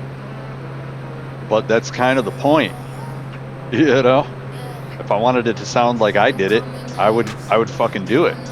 I've got multiple sources that I could go to make these songs and do my own lyrics, and it would sound like a fucking half-assed demo tape, where this sounds like something finished.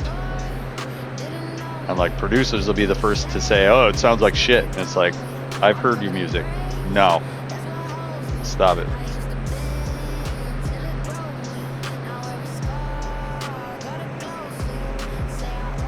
That looks like some sort of marina.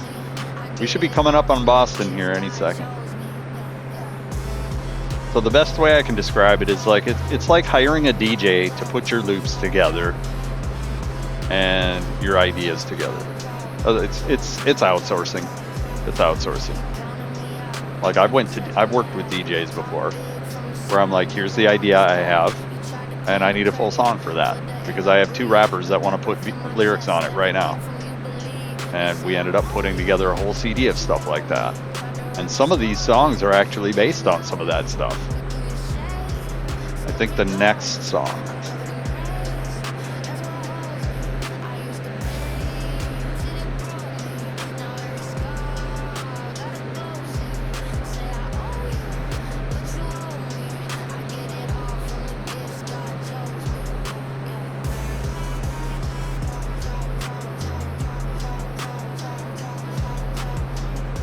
Brant Rock. Yeah, when people automatically default to AI slop, I hear a parrot. There's no thought behind it. They're just repeating what they heard. And like, I have reasons why I hate AI, but I also have reasons why I like AI. I can hear a final product quick as fuck with AI and decide if I even want to continue wasting time on it or not. That's a huge bonus for AI, is you can like play out the multiverse of where a song could go real quickly.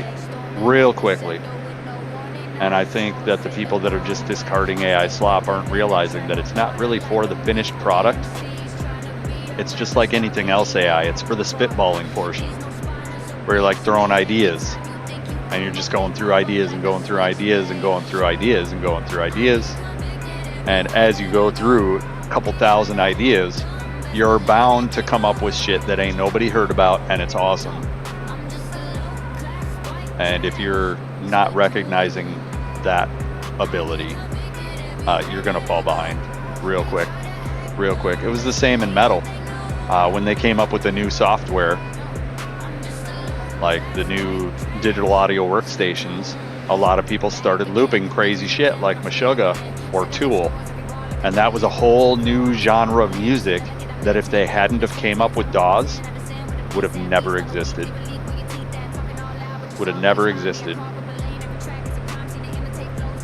But because of the,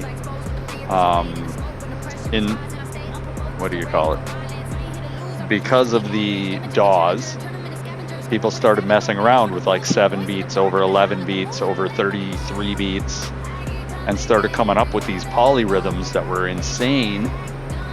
And thus Tool and Meshuggah and a lot of other bands like that are born. And there's a lot of breakdowns and songs that would have never happened without DAWs. And so you have to recognize that DAWs not only made recording music like fucking kindergartner easy, but it created whole new genres of music because you could see songs like they were on sheet paper while you were writing them. And like, that's a huge like bonus to songwriting, when you can see it clearly on a screen and hear it while you're writing it. That's a huge bonus. Now AI, like I said, AI, the huge bonus for AI is you can beatbox into the motherfucker, type up some lyrics, hit go, and it knows what tempo you want. It knows the melody you want. It knows the bass you want. It knows the drum equivalent that you want, and it fucking works it. You know?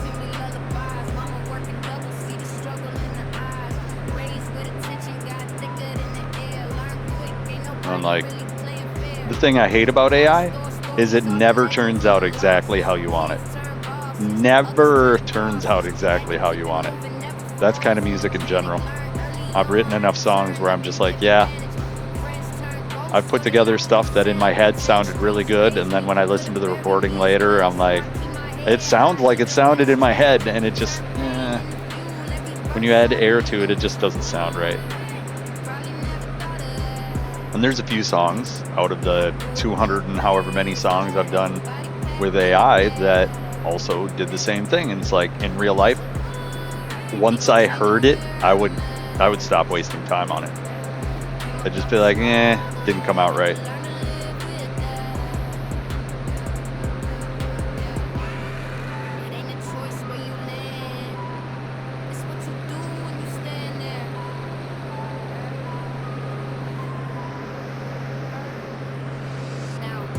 All right, so we're working our way into Boston Bay right here. Boston.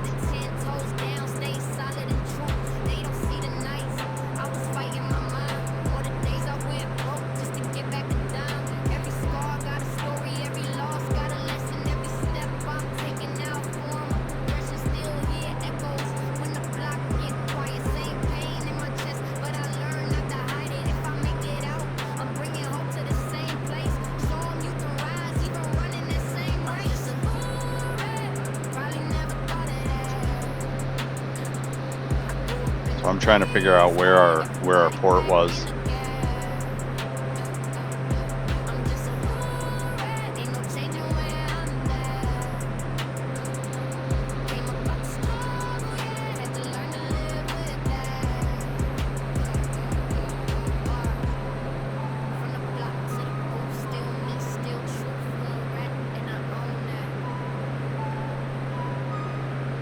Water's kind of weird in here. And I'm not a fan of the fucking explosion ending. Hey, Quincy, alright. That might be Boston right there, and it's raining. I'm hoping that the water doesn't get wavy.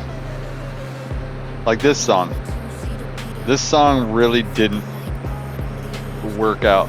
But like, it's what I hear in my head. And it did exactly what I wanted it to do, but when I listen to it, it's not really one of my preferred songs.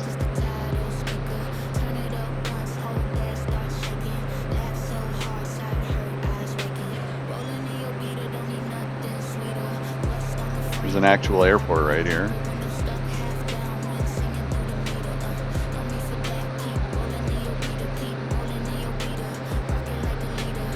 So is Boston a fucking peninsula town? Like, what's going on here?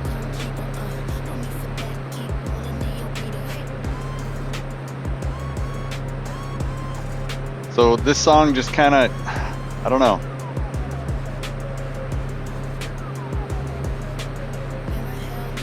It's its own song, and I ain't never heard anything like it before, but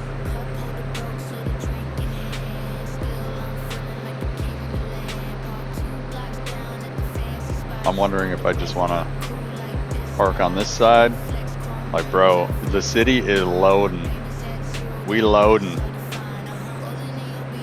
We're about to crack down in Boston.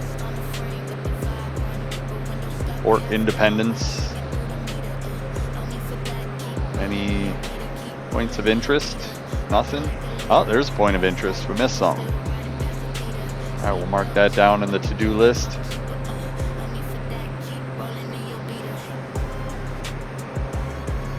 Way over there, there's a point of interest right there off my wingtip. Look at all these real boats. This is insane. Real boats, real planes.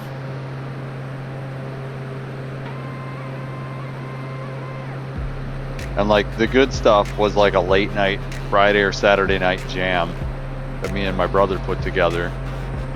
And like it turned out all right, but it's not really a hit song, you know? So Boston, wow, that's kind of inland. So I'm trying to kind of figure out where we were moored up. I think we were probably moored up in here.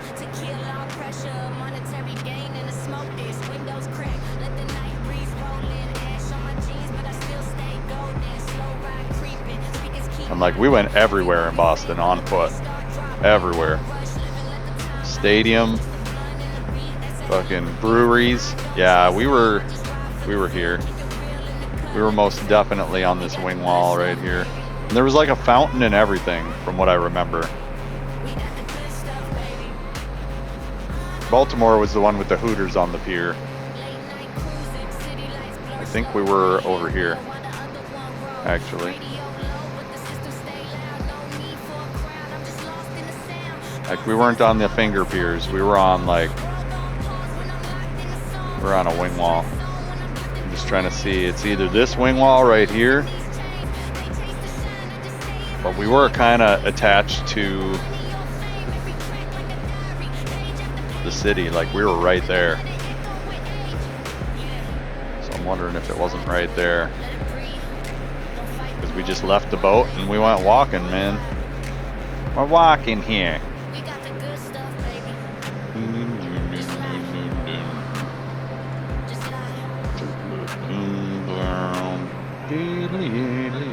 Yeah, I walked through all this shit. Like I'm trying to see. This is probably the Coast Guard base, somewhere around here. Like this song turned out completely different.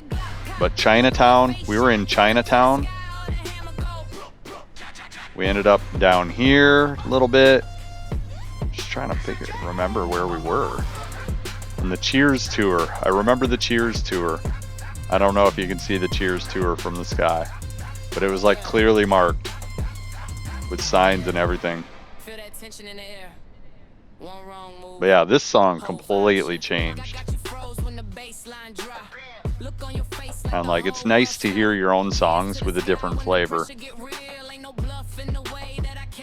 And just don't expect that they're gonna turn out exactly how you wanted them to turn out. Look at this building. That's fucking crazy. I think it's absolutely crazy that this game has 223 million square miles of the planet Earth in any sort of detail. You know what I'm saying? In any sort of detail.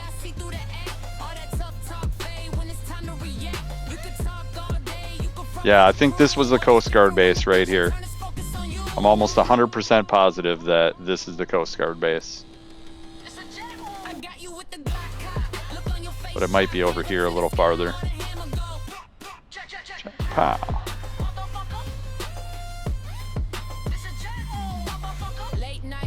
Crazy, man. Absolutely insane. Insanity rhymes with manatee. And it's not a fish. Alright, we out of here. Should we just land?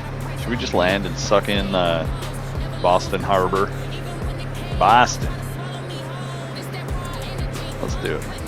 Let's do it. We got a little bit of landing space right there. Let's do it. We're gonna cut speed. And we're gonna try to land somewhere in here. Cut the motors already. Cut the motors. Cut the speed with the flaps. Like right now, I'd be getting arrested so fucking quick. Yeah, easy landing. Easy landing. Here we go. We're still doing over 100. We don't want to touch the water at that speed.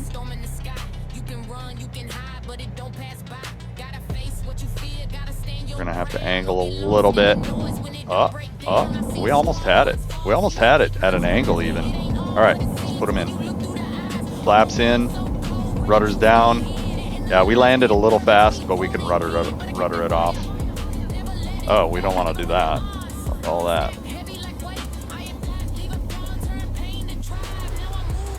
That's what Boston looks like from the water. Crazy.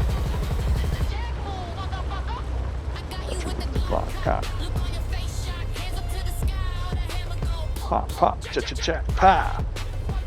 All right, there we go. An AAL 1556. If you want to fact check me, AAL 1556. Probably just left Boston. This is crazy, bro. We're in Boston Harbor right now, looking up at the city. We could get out on foot and walk around. However, with photogrammetry on, what's going to happen is there's going to be some places where the streets are kind of screwed up. You turn photogrammetry off, however, and then the buildings won't look as real, but you'll be able to walk around downtown, and just it's a little more accurate on a walking perspective. You can see that there's a real boat right now going by. That's pretty crazy. The Nathaniel Bowditch actual boat. That's right. We're gonna soak it up in Boston Harbor here. We're still moving, so I kind of want to turn it a little bit and scrub all the speed. We don't want to move at all.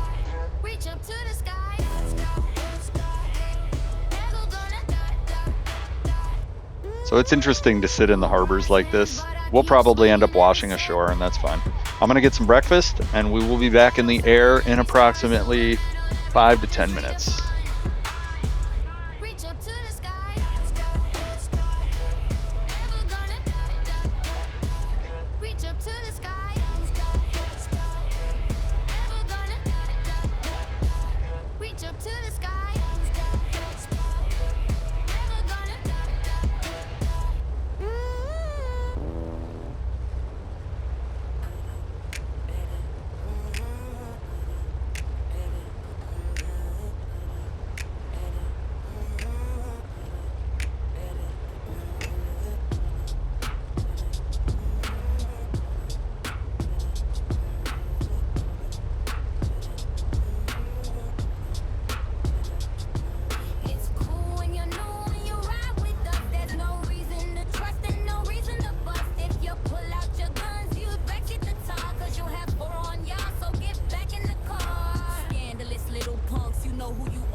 show your face no more. Take it easy, make friends to make yourself shine. The reaper loves hate. That ass is mine. Take his princess scrub for lockdown. Let's see what kind of woman he can make. It's cool when you're new and you ride with us. There's no reason to trust and no reason to bust. If you pull out your guns, you will best at the talk. Cause you left 4 on y'all, so get back in the car. When you ride with us, if you pull out your gun, it's cool when you're new when you ride with us. If you pull out your gun, it's cool when you're new when you ride with us. If you pull out your gun, it's cool when you're new when you ride with us. If you pull out your gun.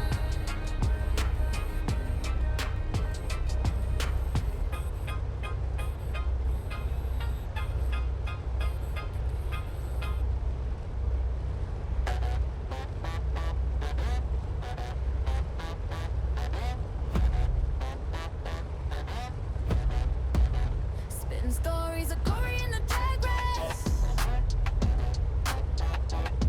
Everlasting, always first place. Whole life on the line for that fast pace. Turn the plane into flames, see the track blaze. Yeah. Pedal press, hard jump in my chest. Every yell that I took turned to fuel in the tank. Every dollar in the bag, now they all look impressed. I was broke last year, now I'm breaking the bank. Night lights blur, but my focus is clear. I don't flinch when the smoke start to rise. I've been spending every second putting work into the gear. So the second that is green, I'm a streak in the eyes. Spitting stories of glory in the drag race.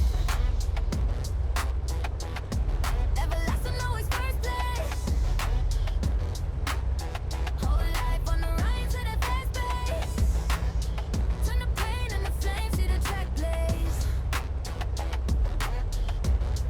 Hey, I remember getting laughed at me running off fumes. Now I'm laughing in the lid with the trophies in view. Left fear in the pit, left doubt in the room. Only rivals that I race are the past and the truth. I ain't chasing any clout, I'm just chasing that rush. Every start line feels like a brand new life. If the engine never stall, I just tighten my clutch. Cause I came here to win, not to ask for it twice.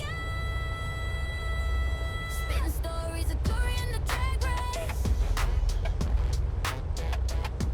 Everlasting, always first place. Whole life on the line for that fast pace. Turn the plane into flames, see the track blaze. Spitting stories of glory in the drag race. Every scar that I earned made me stay brave. Whole crowd going wild when they chant my name. From the back to the Hall of Fame. Woo!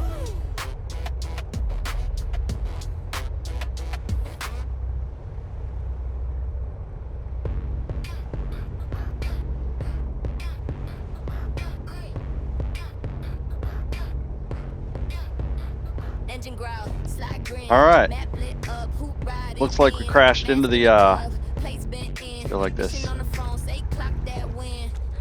Red light flash, I don't touch brake. Jackpot spot, that's a one take. Whole block watch when the ground shake. What Slide even through is clean, this? Smoke in the wake. Get into the GTA. 5 stars on the dash, we don't What even is this? cash in the bag, no What did we just blow into here? city on my way, I'm okay. Get into Anyways, the GTA, back into the plane. that whip chain. And plop.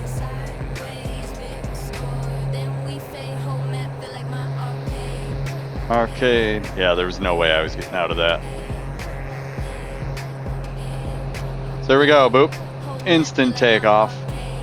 Not that I can't take off, but look, there's a real plane right there. What are they doing? What is this plane doing? Is it taking off? Yeah, that plane's taking off.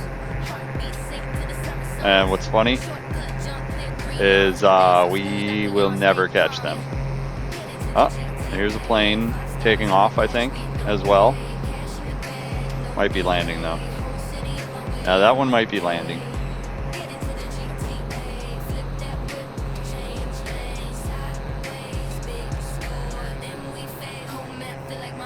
Like this place is fucking super busy, bro.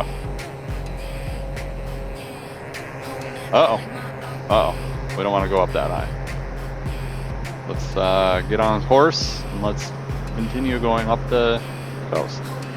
That's pretty crazy, man. That's a big, busy city.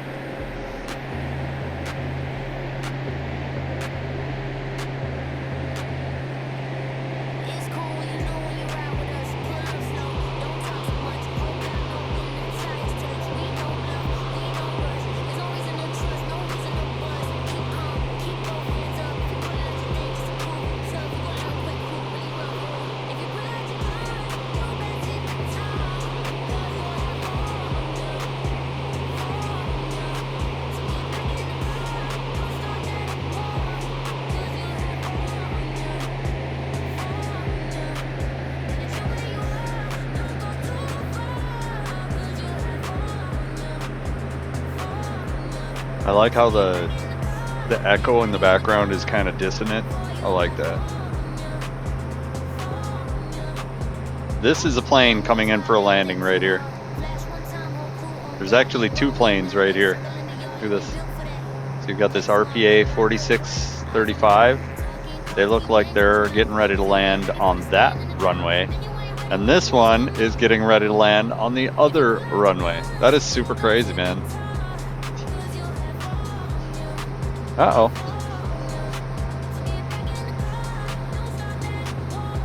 And then you got another one back here getting ready to land. Like, that airport's busy as hell, bro. They're like left-right landing airplanes like crazy. KAP 3001 is going to be landing here in a second.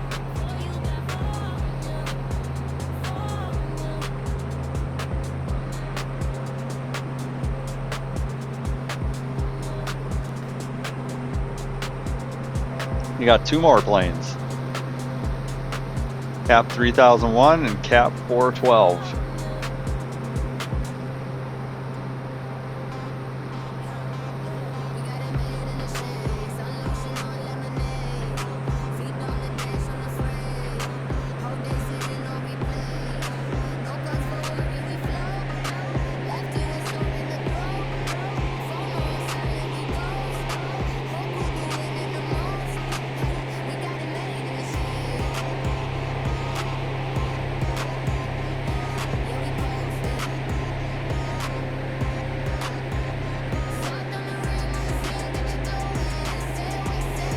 Coasting. North America coasting, that is.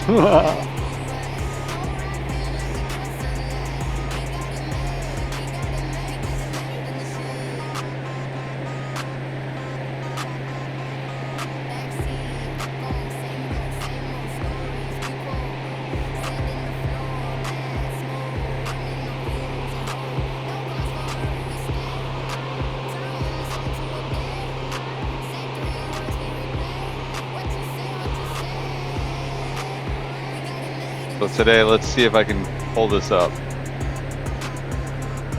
Yeah, we ghosting.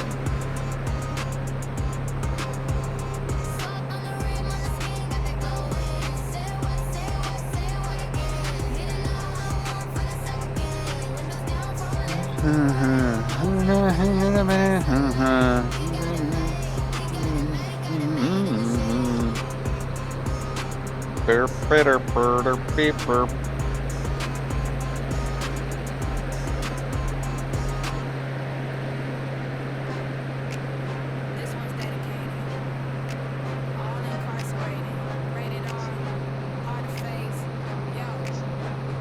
Alright. Really? Bro. Let me tell you something, Apple. Let me tell you something, brother. You gotta turn the screen on for long enough to type in the whole fucking password that you just did. Otherwise, I'm sitting here pushing my side button like a million fucking times. Super annoying. All right. So, hype banner design.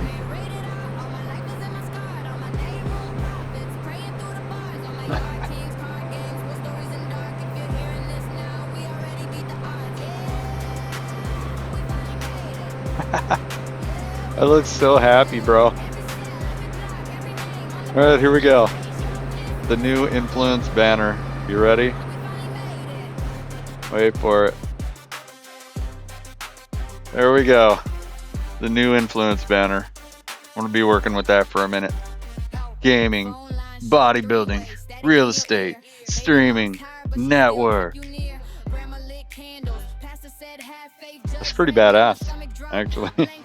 I mean, you know, I told it to come up with something that was like a mix of Viking and Spartan. Like, my face just looks so fucking determined though. Like, what is that?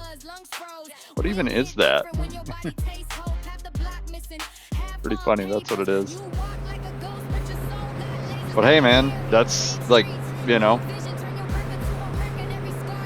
that's the craziness that everything is starting to become nowadays, you know? Like, if you're not somewhere towards that direction, like, people are like, is this guy even trying? And like, people don't want to hear that you're not even trying. Like, when somebody says, oh, I'm not even trying, like, what? And even if you're succeeding better than somebody else by not even trying, like, people don't like that. They want you to try your ass off, you know?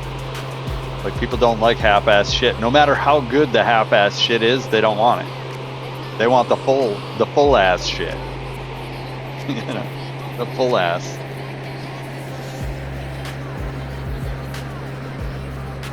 Yeah, I'm sorry. That banner is awesome.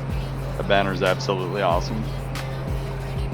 And I'm gonna start using that as like my thumbnail and stuff in some areas, because, like, you know, you can tell what my stream is based on like which, like, I can take fragments of that banner, and like if it's a bodybuilding stream, I can use the bodybuilding thumbnail off of that, you know.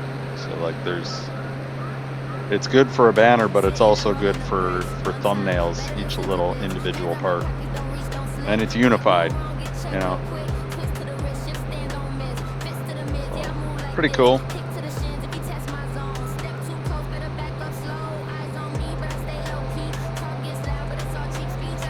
Dominate. Find it, solve it, close it. What? Came up with like these 3-word phrases and everything, bro. Shit's good.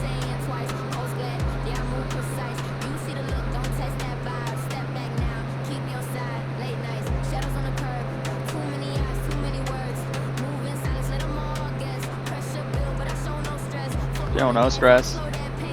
No lap pace.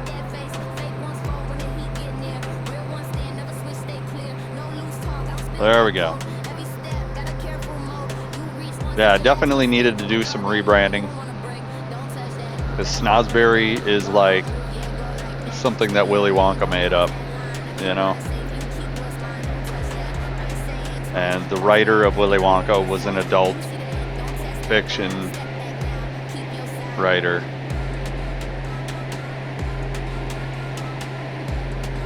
I think it was adult fiction, maybe it was non-fiction. Still. No, I think it was fiction. And so there were a lot of terms in his adult fiction, and Snozberry was one of them. What is a Snozberry? Google it in the Urban Dictionary. That's all you need to know. I'm like, you know, I really didn't want to be associated with a fucking phallus. I mean, I already shaved my head. I have a naked head, just like a penis. I don't think I need more words that associate me with that, and that's not a very professional sounding realty name. So, Influence MN insinuates that, you know, I'm an influencer in Minnesota. That's what I do. Pretty simple.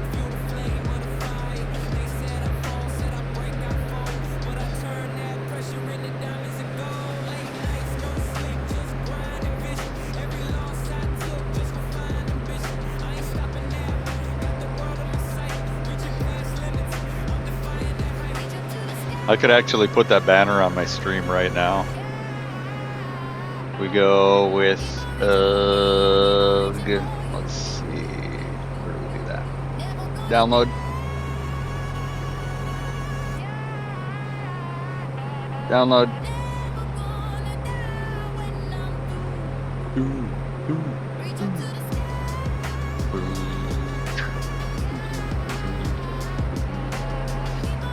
Alright, I downloaded it. I promise I will change that to my banner on some of my social medias. Because we really just need to start centralizing my image. You know, I love my cat to death.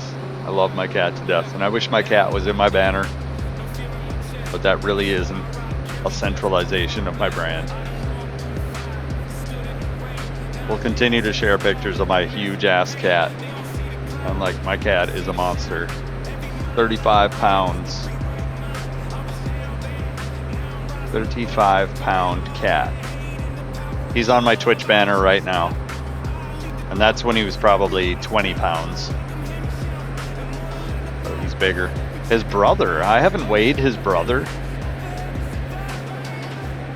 But his brother is probably a good 15 to 20 pounds. He is heavy, and he's a lot leaner. But he's heavy. He's way heavier than he looks. Like, they're solid cats.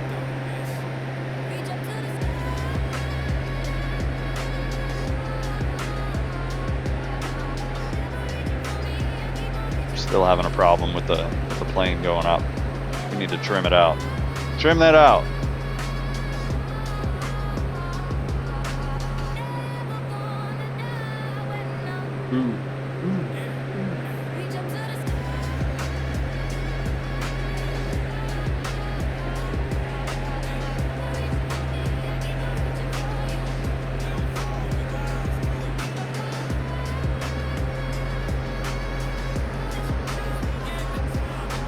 Salisbury. I like their steaks.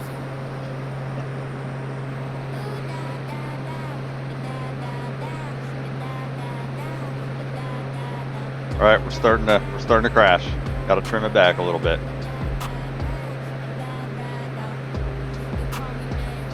And so trim is kind of one of them things that you set it to level out the aircraft at a certain altitude. So if you set it too high, your plane is going to go up to the point where the trim just doesn't make you raise anymore because of the thickness of the air and the speed of the plane. So right now, the trim has set me at about 600. And we're good with that. 600 feet's good. It's a good tourist level.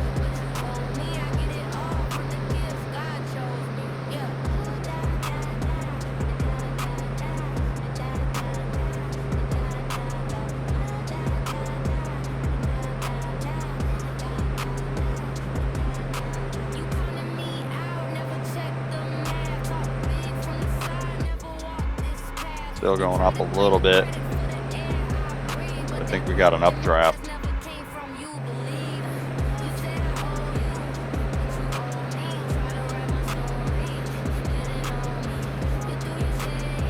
Seabrook Beach. Hampton. There's a Hampton in Virginia Beach too. Like, you start noticing that like different states have the same cities. It's pretty crazy. Like, it's not just Springfield everywhere either. It's like Hampton's everywhere, Inglewood's everywhere.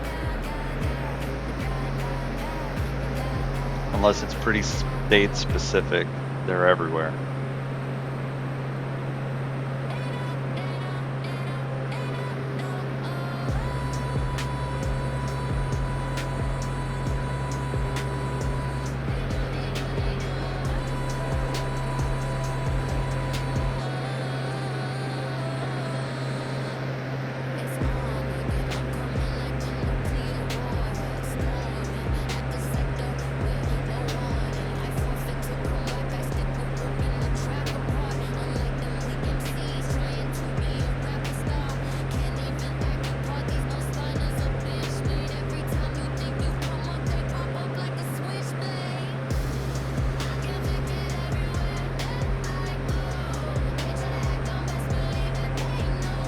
Songs like this kind of remind me of MIA. And I really liked MIA. Also known as Mia. Mia's pretty awesome. The songs that she has. She's got Paper Planes. I like Paper Planes. Paper Planes is a good song. Borders was a good song. Like I could sit and listen to it for a while because it's like buried songs.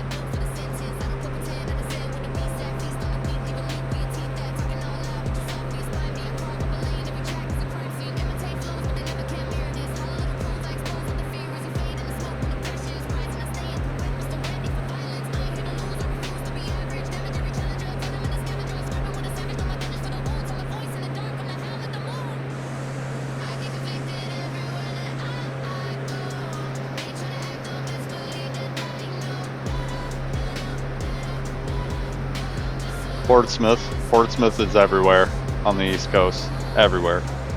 Greenland. I thought that was an island way up north. Apparently it's a town. We're probably going to stop in Rockland, Maine. I really liked Rockland, Maine. Town named Rye. Just loud. One of my songs, I swear to God, it sounds like Snoop Dogg did a guest appearance. Swear to God, Suno. Like, you can't just straight up put Snoop Dogg in people's songs. And I actually liked both versions of this song.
York. Peppermint Patty.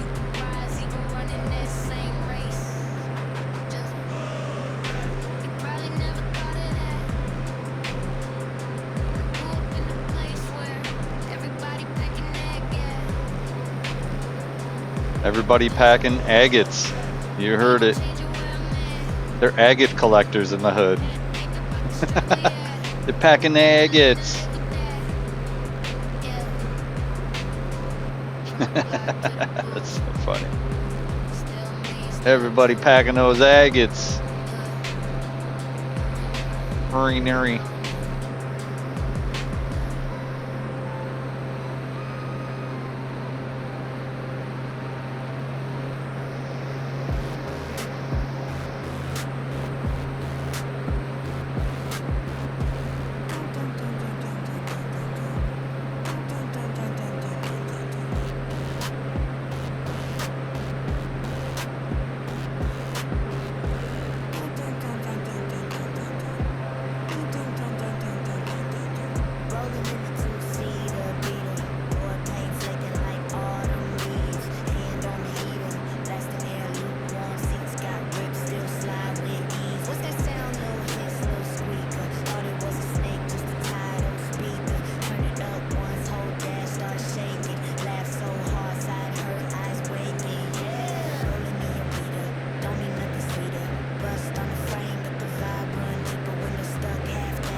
This is a crazy looking town, bro. What town was that again?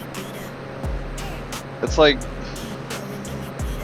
York Beach. York Beach got this real square suburbia look, but it's a beach town. It's crazy. Like they still have yards and stuff in this beach town.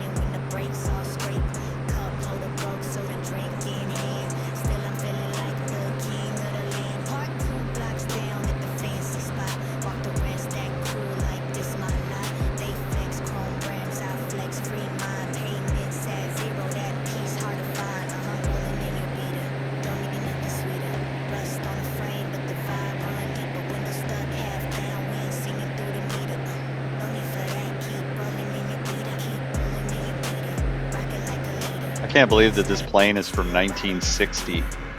That's so crazy. It's the 60s. Oh, what is this? Is that a penitentiary on the water? What is that?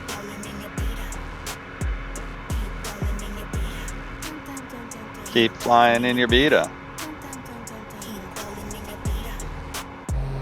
Keep flying in my beta. Okay, let's say this town. A gun quit. Oh, gun quit.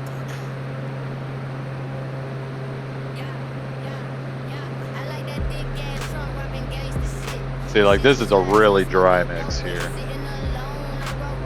Like I was saying, this one was like the Friday, Saturday night, chilling with my bro type of thing.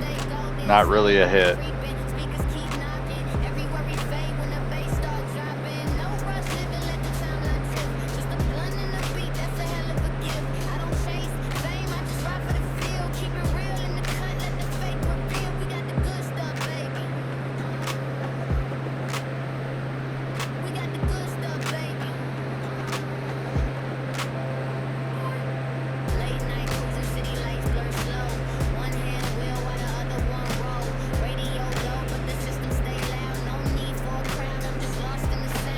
Like when the lyrics get too like helium-y, that's why this is a version 2. Because this one, if the vocals were a little better, it would be a version 1.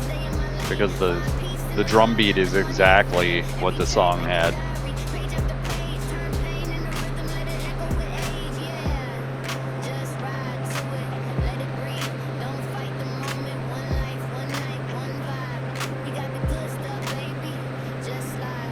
And Snoop Dogg, here he comes.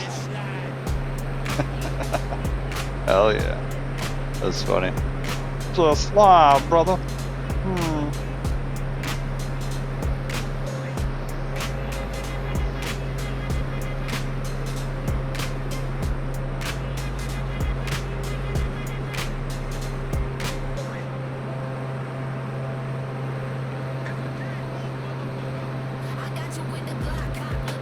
And this one, I don't think I've ever heard a song that sounds like this.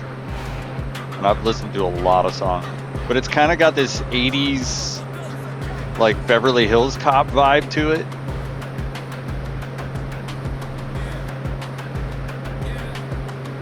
I don't know. It's hard to describe this because it's not really rap.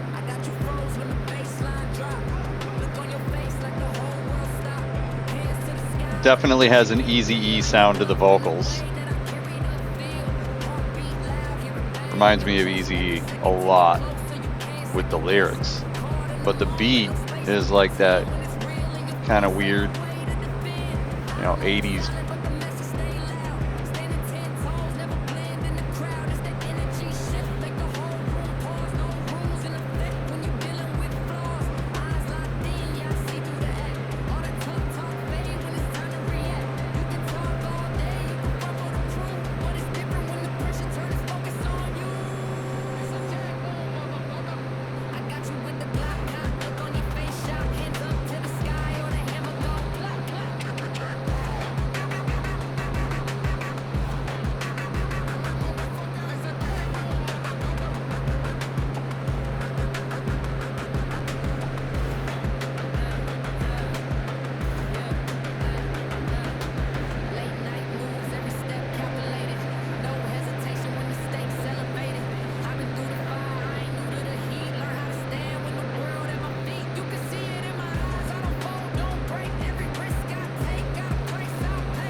So the crazy thing about AI music is garbage in, garbage out.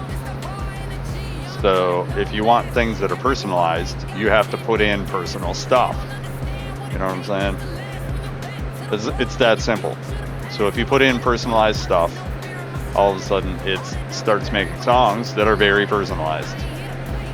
Where if you just put in a prompt, you're gonna get prompted songs. And prompted songs, absolutely shit. Absolutely. Every prompted song I've done sounds like something else. It's not personalized at all. It's, you know, I can prompt it to write a song about how stupid somebody is and post that online and never think about it again. And that's cool. You know? And if the person that I wrote it about actually listens to the whole song, I've accomplished my objective.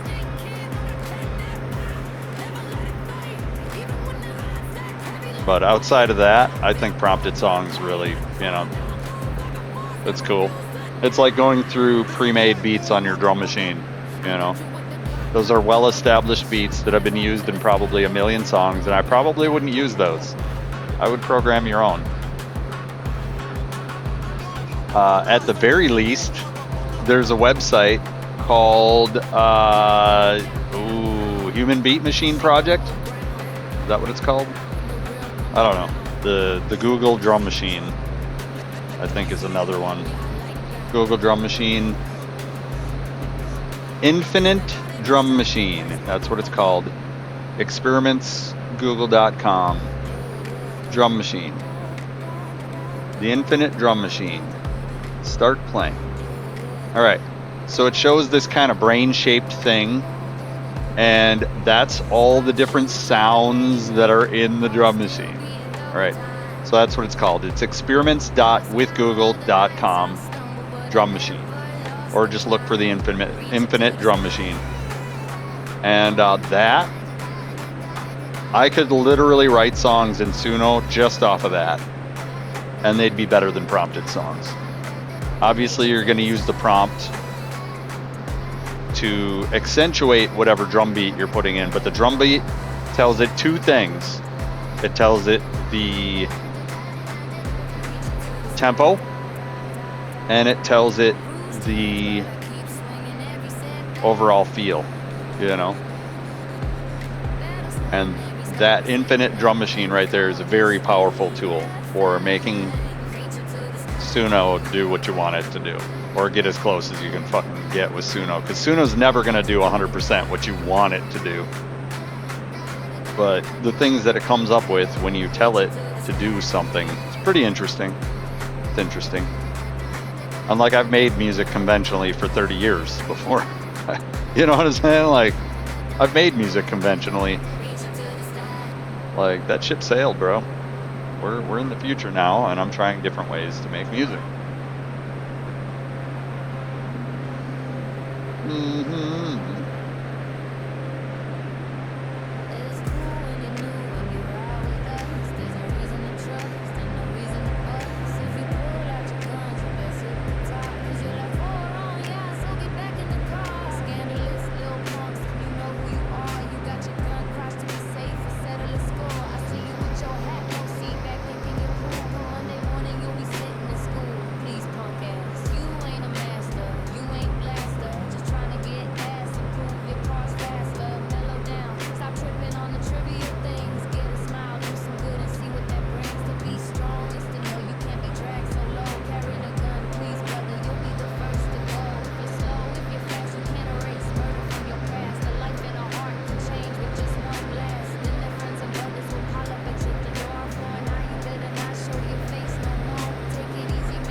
Weird how they said door like they were knocking on the door.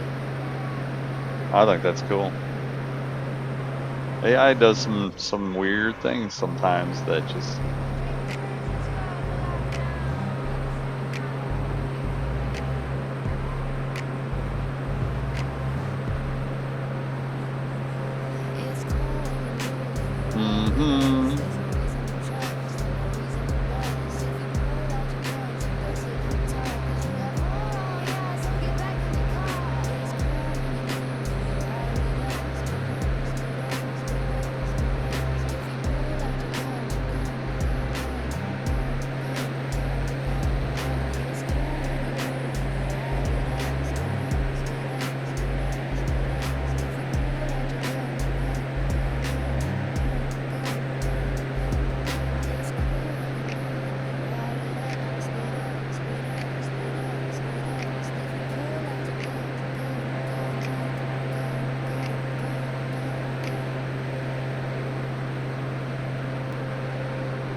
This is arguably the worst song on this album. Spitting stories of glory in the drag race. Never last and always first place. Whole life on the line for that fast pace. Turn the pain into flame, see the track blaze. Yeah, pedal press, heart jump in my chest. Every L that I took turned to fuel in the tank. Every doubter in the back, now they I mean, as far as rap songs, it's average. As far as songs overall, I think there's much stronger songs.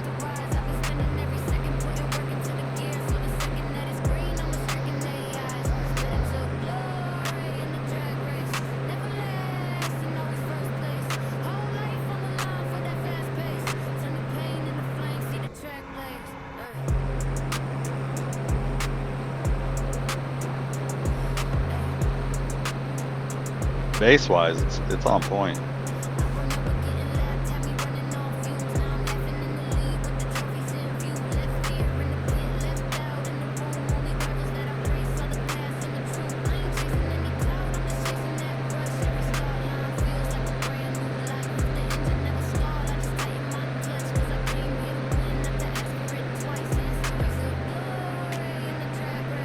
Glory in the drag race. Like, lyrically, the hook is just kind of weak for me. But let's be real, I probably beatboxed and typed the lyrics up in less than 2 minutes. Less than the length of the song, for sure.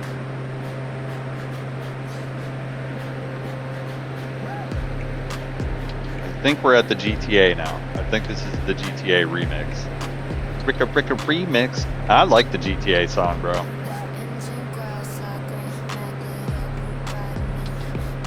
The remix is a little bit more hood. Like the first versions, I tried to keep those more radio friendly, and then the second versions are usually the more hood versions.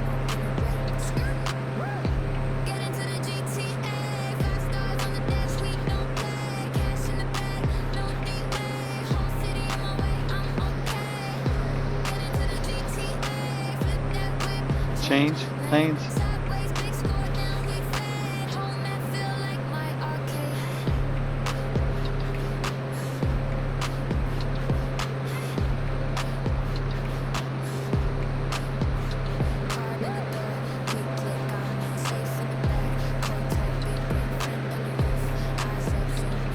Yeah, we chilling. It's Tuesday. I actually got some pizza from Chanticleer yesterday when I was out for lunch. And I got the Chanticleer special. And I don't know if Chanticleer is around too many places, but as far as bar food goes, Chanticleer is by far and away the best food. And then the price is stupid cheap as well. You can get out of there for 15 bucks. Which for food that makes you want to come back, $15 is cheap, dude. Super cheap. Like the burgers are actual burgers that like feel like you're at a backyard grill with whiskey barbecue sauce and everything else. It's good.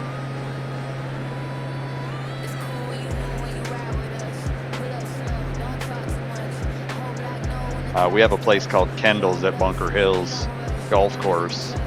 That's good food, but they're a little more expensive. Unlike that food, but it's not really a good networking spot. People aren't there to network. They're usually already in a group, and it's a little tough to talk with people there. You know, to talk about hopes and dreams and, you know, buying and selling houses. It's kind of tough.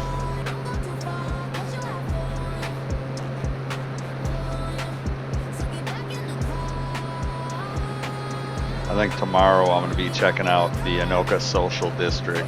We'll see how that goes. Get on out, doing realtor stuff, you know. We're getting too inland here. These bays are kind of fingered out. I think RKD is Rockland, Maine. Pretty sure. We'll find out.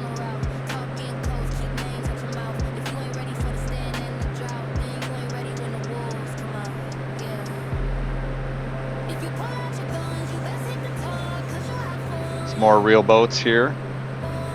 We're also looking for points of interest, but we haven't seen much. This game, by far, the best atmospheres, the best, like, the only world simulation. Like, the whole world's in this motherfucker, man. Real boats, real planes. Like, these are real boats actually here in real time right now in the real world. It's pretty crazy. And I mean, there's a bunch that are showing up, but those ones might not be internationally registered. This song, I actually like both versions of this song too.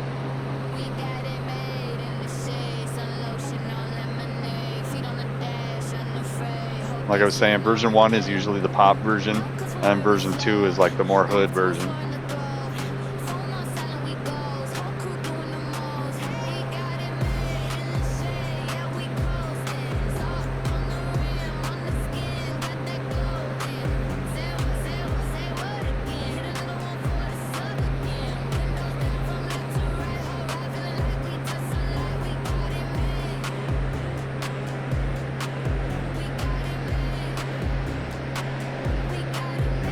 And like, I remember I had a buddy of mine that I grew up with who was really into DJing, and like both me and him agreed, like I grew up in metal, so like I poop out rap songs and pop songs like throwaways. I poop out rap and pop songs like that's throwaway music to me. It's like I grew up in the age where like bands like Overkill and Slayer and Pantera were in their prime, you know? So, like, that music is way more complicated than pop and rap is.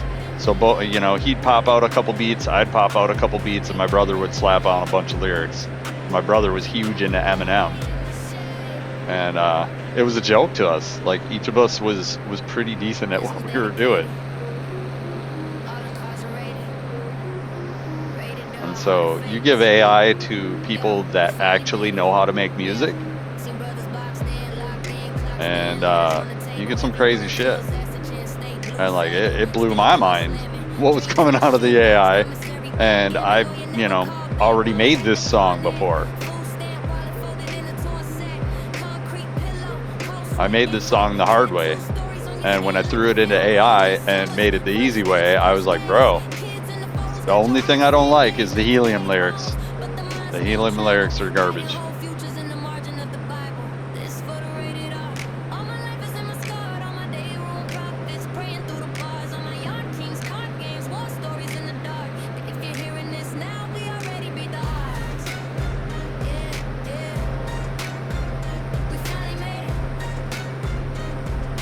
So I think that songwriters for the industry are gonna have a way easier time. Frozen in time.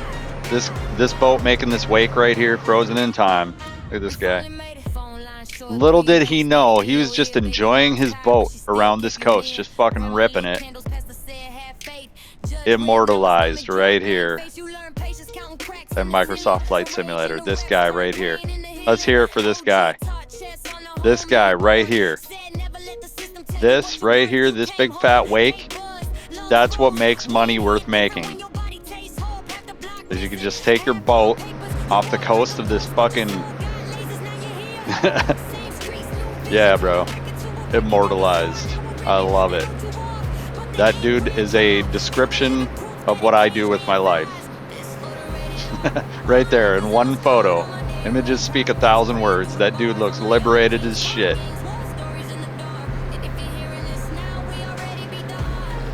I'm like, that's what makes life worth living. It's just fucking going out and chilling, bro.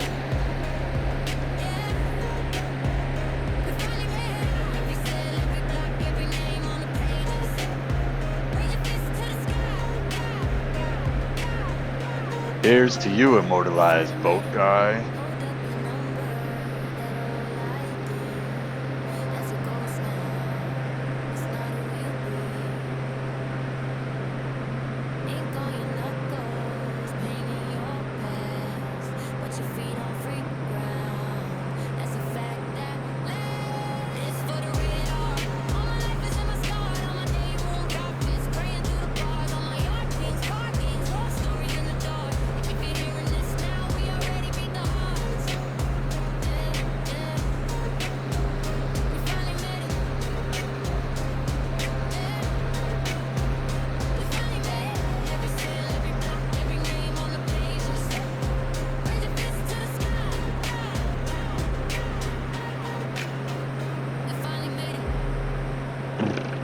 at the end. Big epic chorus calling everybody out who struggle. Super sweet.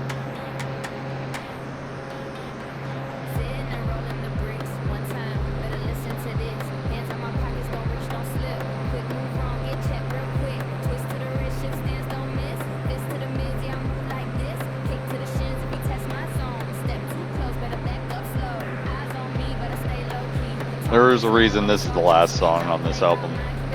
I don't like it. It's just a little too Jamaican, and the lyrics are not Jamaican at all. So it's just, it has kind of a congruency issue for me.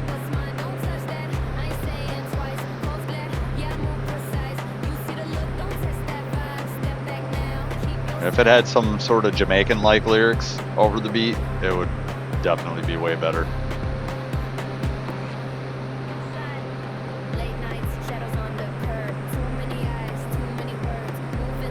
You know, like if it was doing the, you know, get it in the jungle. I wouldn't be surprised if that Jamaican rapper isn't a fucking AI.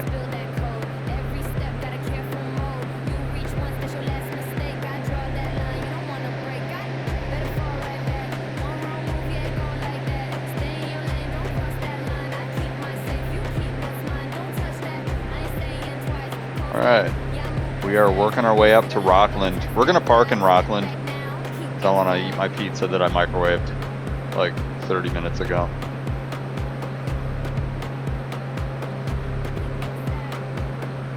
I'm glad that they slowed down the refresh rate of the clouds.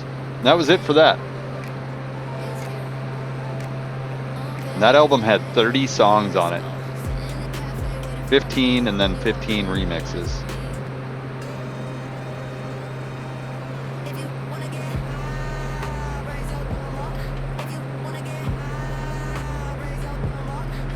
Of course we do. We're playing Microsoft Flight Simulator. Unfortunately, we got some cloud cover, so we can't get really high.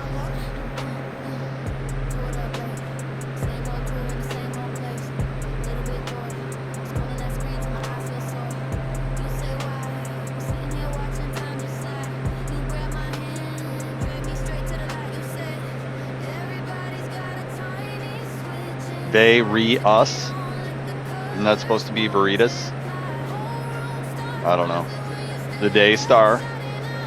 The Day Star. Alona.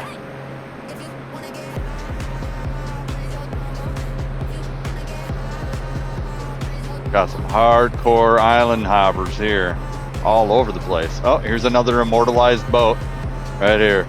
Here's to you, immortalized wave maker.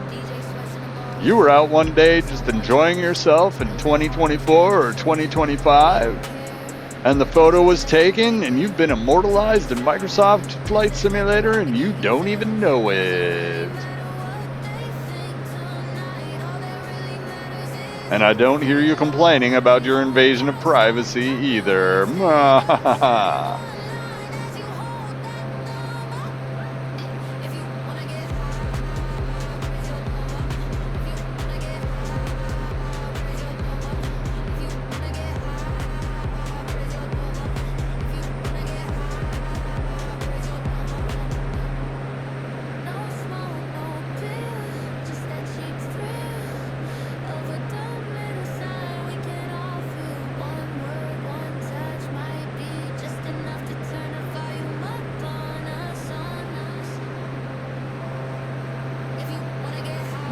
Gypsy. I see what you did there. I see what you did there.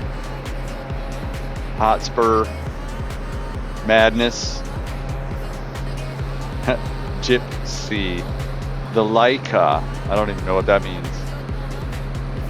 We're flying off the coast of northeast United States. That's pretty crazy, man.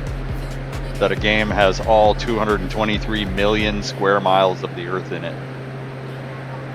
And if you go and cubify that into airspace, it's like billions of cubic miles of airspace. It's so crazy.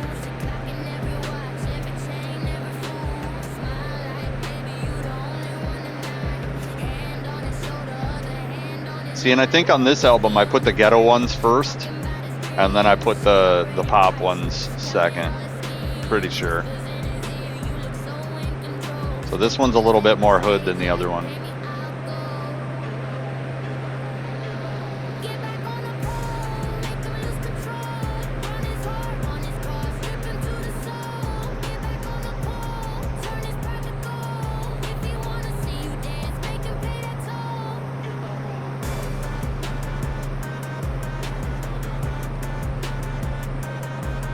So yeah, working with AI music is definitely more like being a DJ than a musician. You know, and it saves you the thousands of hours of looking through loops and records and whatever else. Like, bro, it like even digital DJing is really, really time consuming.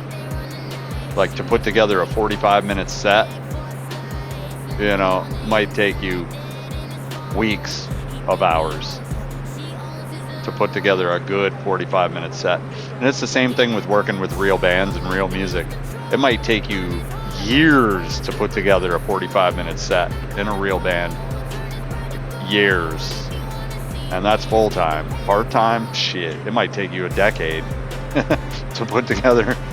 Like, working with real musicians is very time-consuming because they all have egos and arguments. Can confirm.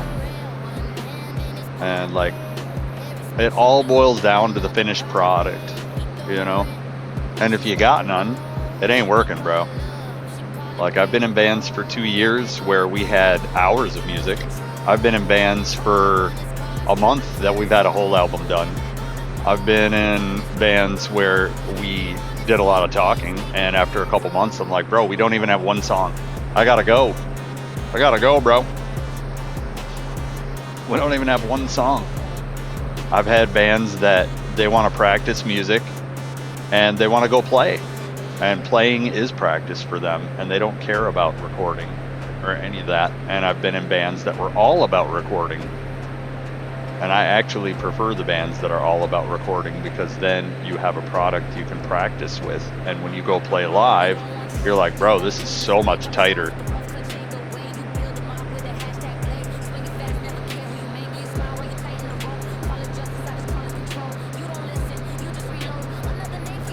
Anyways, we'll be right back.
Kind of want to extend that one.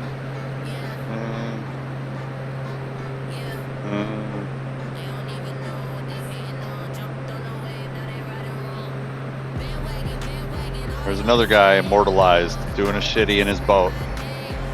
Like, fuck yeah, I'm doing circles in my boat. So good, dude. Freedom, fuck yeah. I'm free to burn all the gas that I want for no reason. Where am I traveling? Anywhere I want and nowhere that I don't want. If I want to sit here and do shitties in this bay right here and burn all the gas that I want to burn, I'm gonna do it.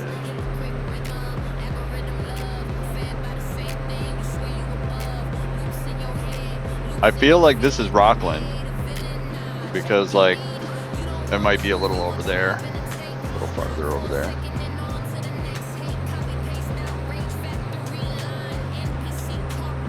But it's kind of got that bayou feel, you know. Let's get down here and see what it looks like. Another guy immortalized. Wake immortalized. Forever in the photo. I like that they leave him in too.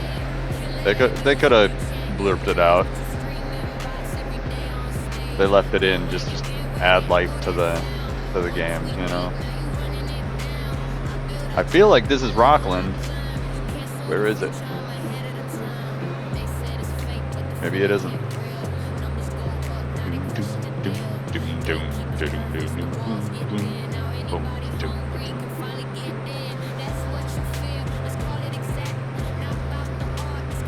And this album was supposed to have a song about a bunch of trendy shit.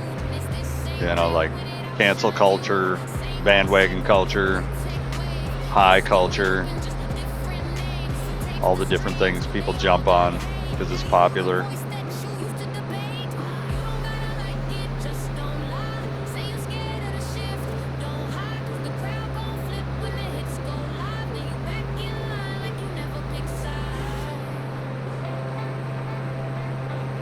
This one's specifically about people who hate AI. There it is, Rockland, Maine. I knew we were there. It's like, I've been here before. I've looked at the map.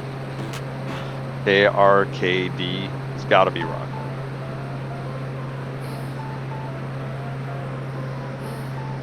Cheat culture. The fucking, like, every song has some sort of culture. That's why this album is called Cancel Culture.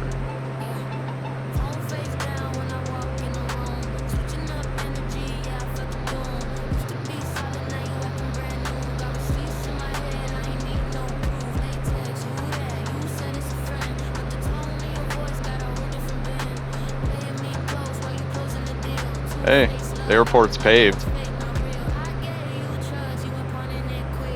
We're about to enter into Canada here soon. Maine's kind of big.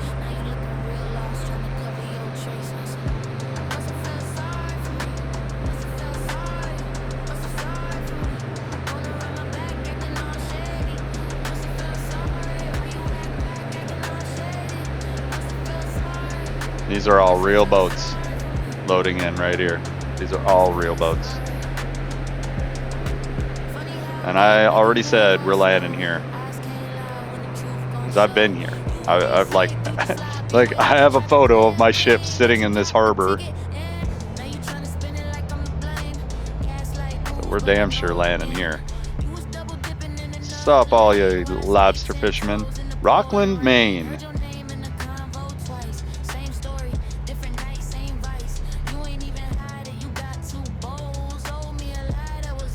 Oh God, we're crashing. Don't do that. We almost crashed.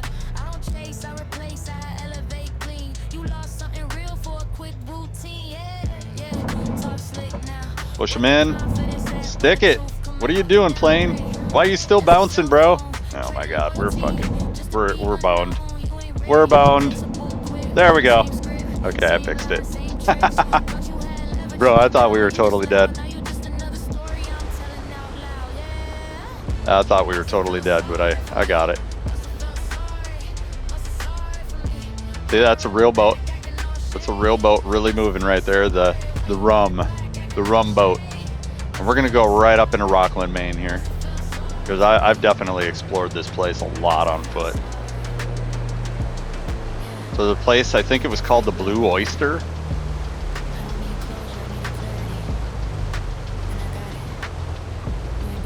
Place called the Blue Oyster. It was down to the left over here. I can't really tell where we went in though. We're just gonna go in. Fuck it. You just going in. Something that's cool about ChatGPT too is like you can do this. Are you ready? Tell me about Rockland, Maine. You mean a Roth IRA? Rockland, Maine. Oh, sorry, I cut off. If you meant Roth IRA, I can... No, Works. no, absolutely not. Rockland, Okay. Maine. It's a city in Maine called Rockland. Let me check. Rockland is a coastal city in Knox County, Maine. It's known for its working waterfront, the Maine Lobster Festival, and the Rockland Breakwater Lighthouse. It's also home to the Farnsworth Art Museum, which has a lot of work by the Wyeth family. Are you thinking of visiting, or are you looking into the real estate market there, or just curious about the place?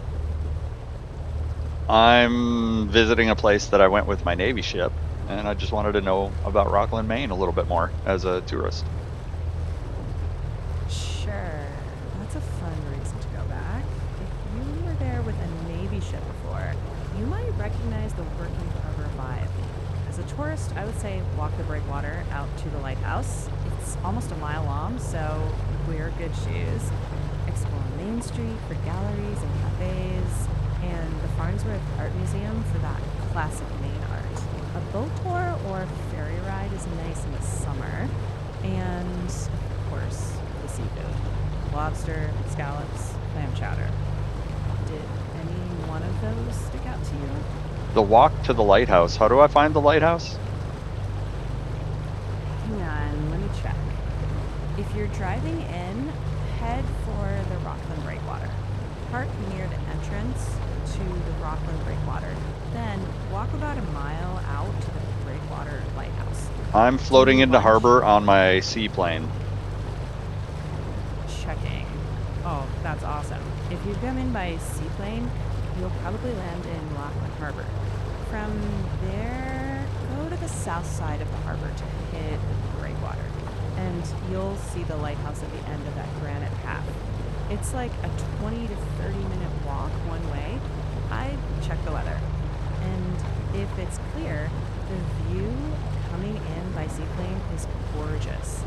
You'll get a bird's eye look at the harbor, the breakwater, and the lighthouse that most people never get. Tell me about the restaurant on the harbor. Checking now. If you're looking right at the waterfront, there's a few restaurants within walking distance. Archer's on the Pier is the most working waterfront vibe, right on the harbor.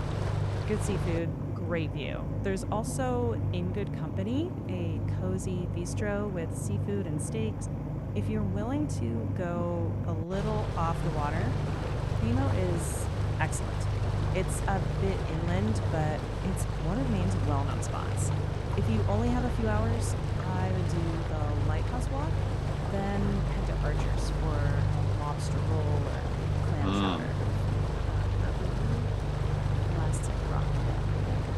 So what about, wasn't there a place called the Blue Oyster?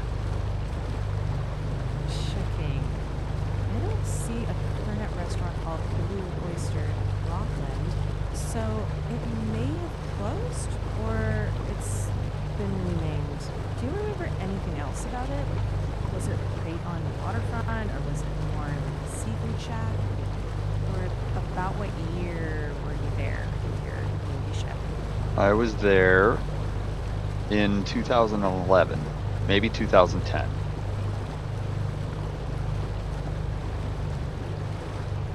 I think you're right. I think it's called either the Home Kitchen Cafe now or the Rock Harbor Pub. I do remember Rock Harbor Pub for sure.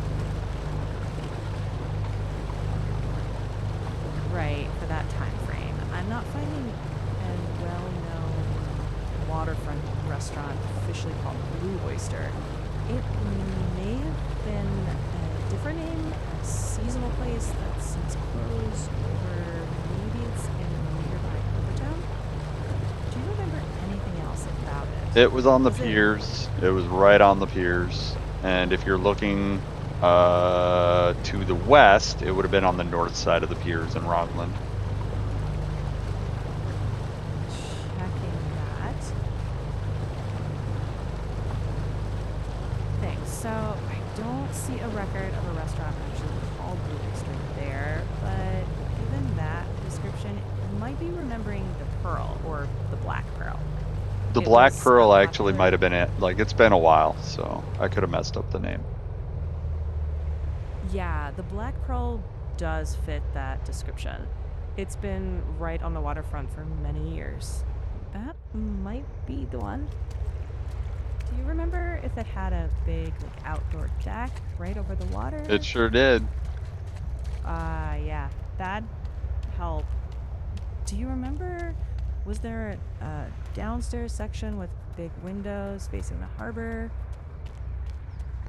I just remember being on the deck. I was extremely hungover, so I just remember being on the deck and seeing my ship out in the harbor. We were anchored out because they didn't have services for a Navy ship here.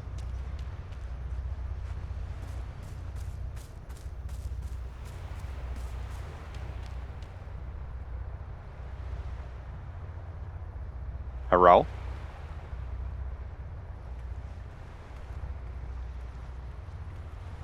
Well, I think we hit our end. Did we hit our end? Yeah, that's a pretty vivid picture, actually. It sounds like your memory is probably right. I like that image, lounging on the deck, looking out at your ship anchored offshore. And yeah, the Black Pearl fits that waterfront location and view. I'm guessing we're talking archers rather than Heras. Based on what you described with that big deck over the water, looking back at your ship, I think that's the match. It's completely possible that the names just blurred together over the years. Either way, that's a neat full circle trip.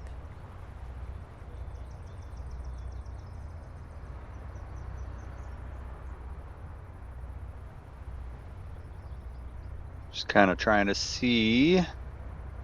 There's a Coast Guard station. Archers. Yeah, I think it was. It's Archers now, for sure. That's south. Yep. All right. We're going to get back in the seaplane. Fun. We're going to Happy chill flying. for a minute. Sounds good. Take that breather.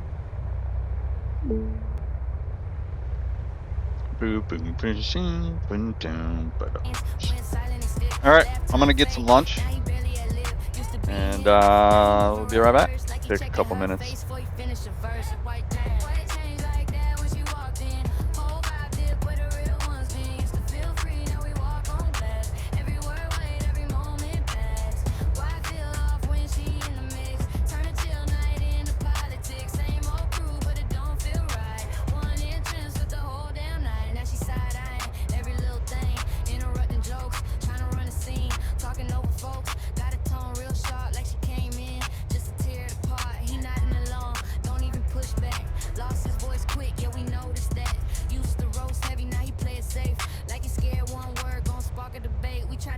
I'm secretly looking for moving boats right now.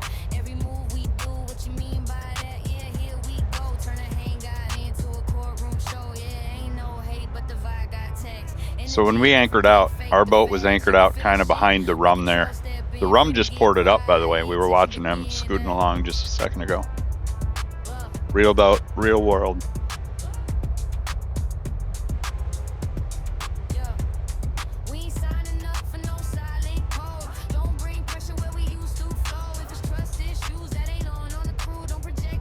So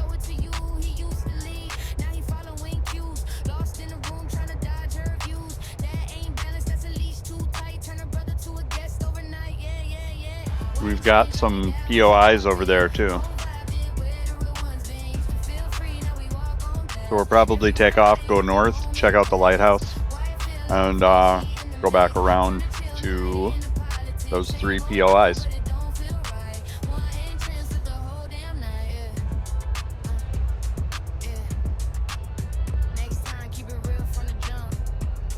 All right, let's go.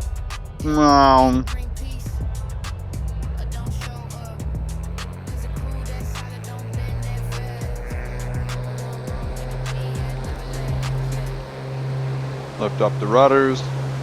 Here we go. You ready? We even gonna need flaps? I don't think we're even gonna need flaps. Let's go.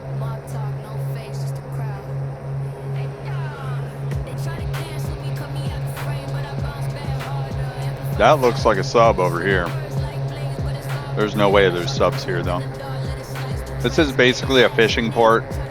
Rockland, Maine was super nice, bro. Like, I really liked it. It had a country vibe right on the pier, which was just awesome.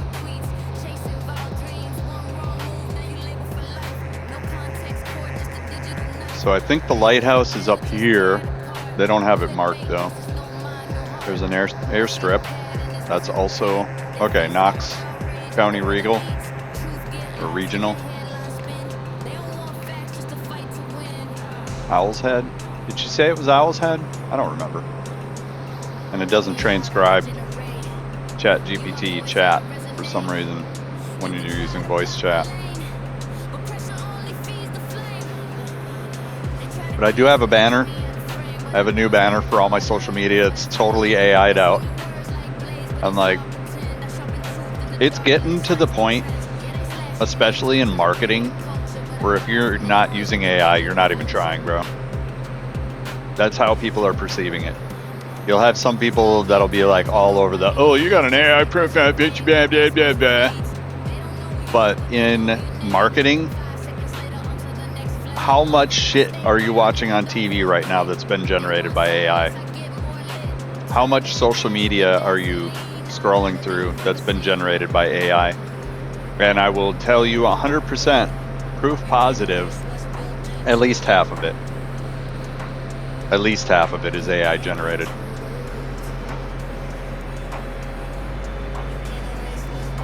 Because the market has been flooded with AI content.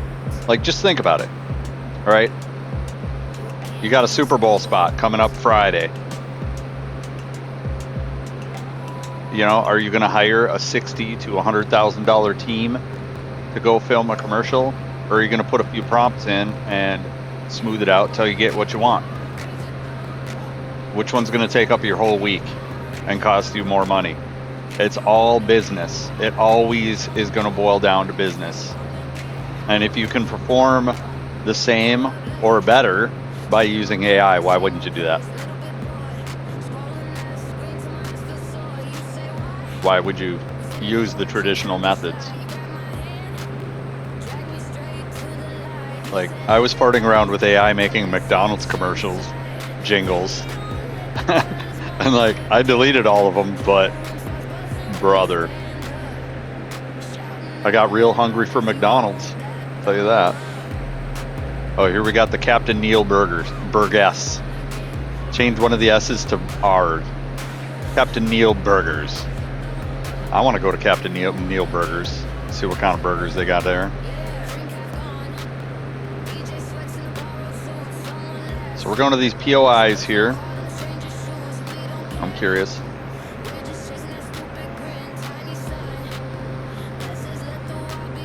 We're scanning.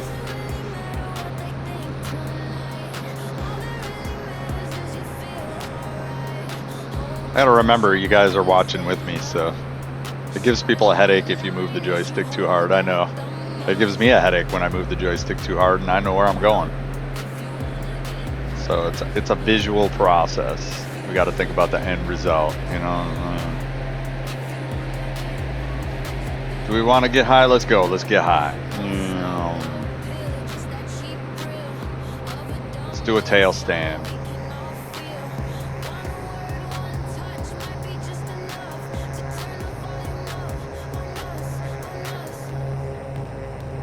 This trip has been nothing but amazing. I've learned so much on this trip.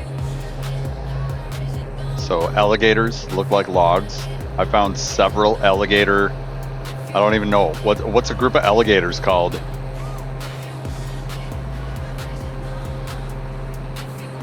You know, these are the things I'm learning. What is a group of alligators called? Before I crash, come on. Congregation. Wow, a group of alligators is called a congregation. What? What? What? It's so civilized. Meanwhile, that congregation of alligators is going to absolutely eat you.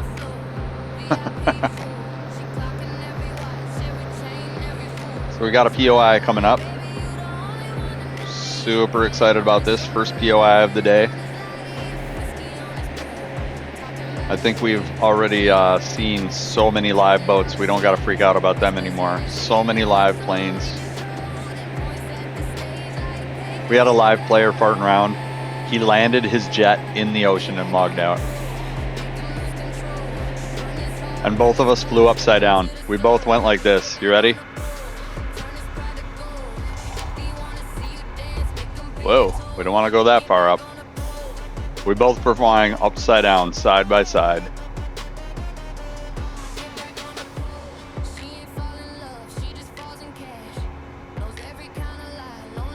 I wouldn't recommend this in real life. Not at all. You're gonna lose your change. You're gonna lose probably all of your gas fuel pressure. It's just not designed to be against gravity like that. Now maybe a jet would be a little better, but a prop plane, I don't know, man. I don't know if I'd risk going upside down with a prop plane. There are some, and with fuel injection, you know, it's a different story. If you're still working with a carburetor, forget about it, bro. Nope. Happy place. He's in his happy place.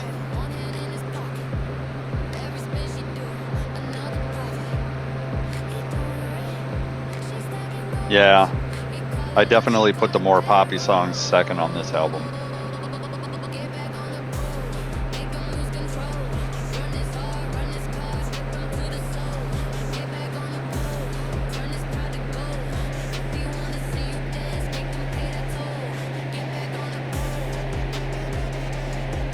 Deer Isle Bridge.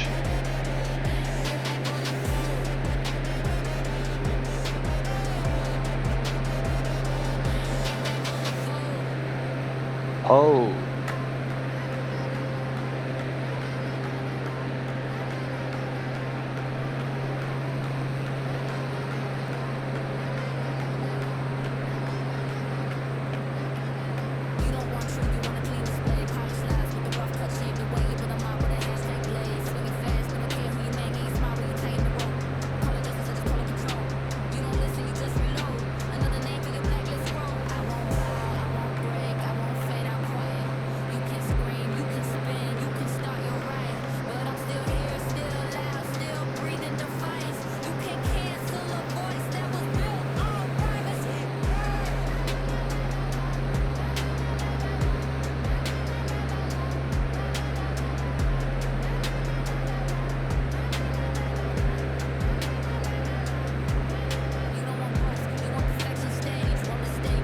I like how it, like, the bass gets emotional during the verse on the second verse here. And those are the random happy accidents that AI does. And I could show you the original beat, and the original beat kind of does it a little bit too. But it, like, really picked it out on the second verse. Can we fly under this bridge? No. Can we? Can we fly under this bridge? I want to see if we can fly under this bridge. Here, let's go. Let's go, here we go. Whee! Nope. Yep. Yeah, we did. We didn't die. I don't believe it. That got kind of crazy quick, didn't it? Woo! I like busted a sweat. I thought I was about to die just now. Huh.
Like, bro, if I go on social media and see one more person protesting, reading straight off of their phone, like, bro,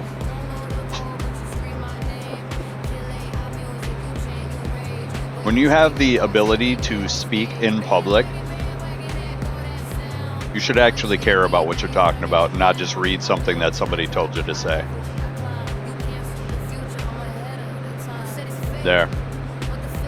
There's my soapbox on that.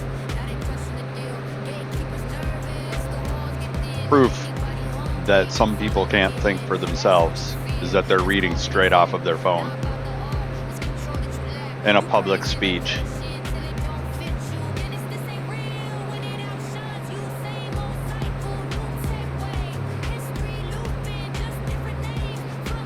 Just think about that. If I was the valedictorian of my class and I was up in front of my senior class and I had to do a speech, would they even allow me to use my cell phone? I know when I was in senior high, we didn't have cell phones. We did have PDAs though. We did have personal data assistants, which are basically what cell phones are now. But yeah, that shit was not coming on stage with you.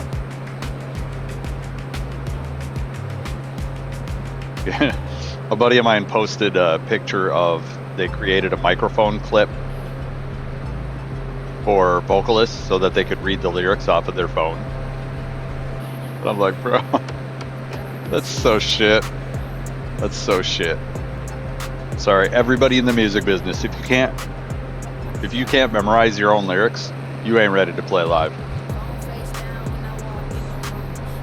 Period. If you can't memorize your own lyrics, you ain't ready to play live. Because you're supposed to interact with the crowd. You're not supposed to interact with your phone. You know what I'm saying? A lot of people straight up say, oh, you know, they'll defend Eminem right off the bat. Eminem could not do his songs live. And Eminem even came on saying, bro, my shit is so complicated. I can't remember 2 hours of lyrics for my sets. And so, being that he's that complex, you know, he's gonna do some lip syncing, and that's just how it is. But on the flip side, I don't think anybody would complain if they were just sitting around listening to Eminem's albums while he hangs out. I don't think anybody complain about that. Or if they allowed people to come up on stage and do the lyrics for him, I don't think anybody would complain about that either. Turn it into a fucking sing-along.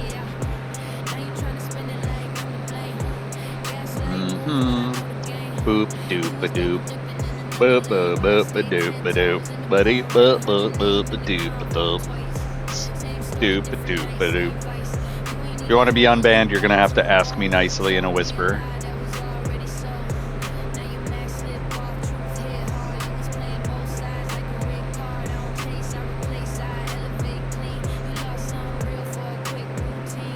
Right, so what are we coming up on here?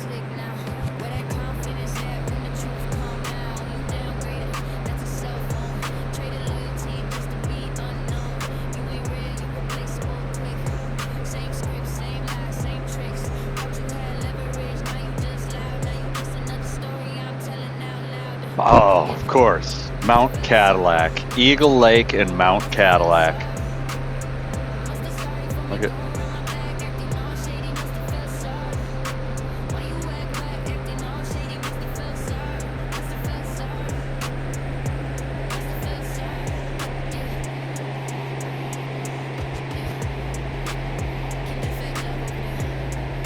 Courageous.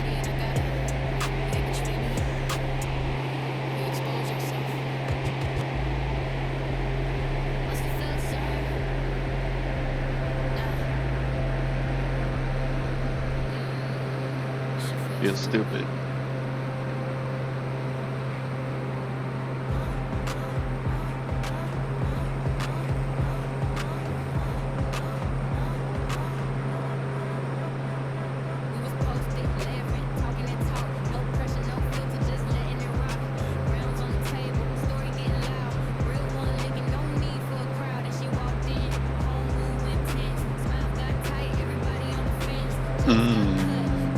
It missed the chord change there that I wish it would have seen. So sometimes it leaves the door open for an improvement.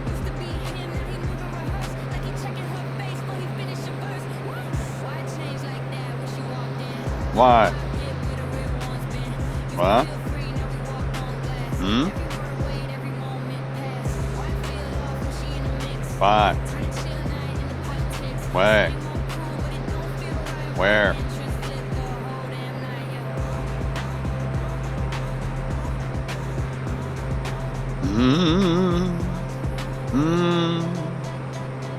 See, it missed that little chord change there that I wish it would have put in. But you can feel that it definitely should be there. So it goes monotone during the verses, which is kind of a thing that I do.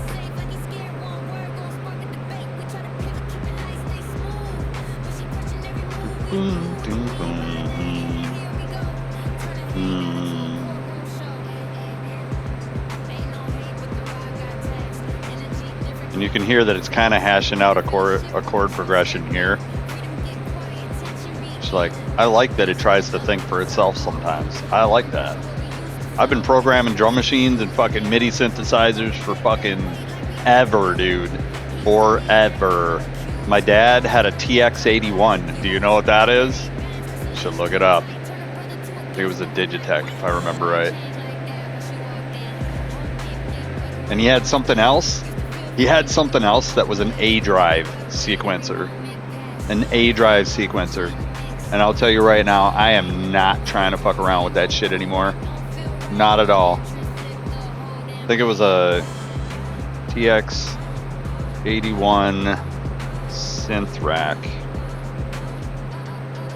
Yeah, definitely Yamaha TX-81. And then he had some sort of fucking A-drive sequencer. And he borrowed it to me. A long time ago. Like, this shit's old, bro. A-drive sequencer.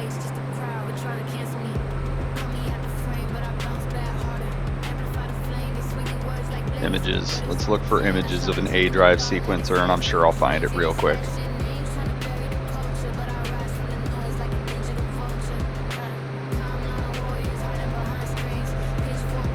Like, this was an old piece of equipment. Like, it took me a while to even figure out how to use this fucking thing.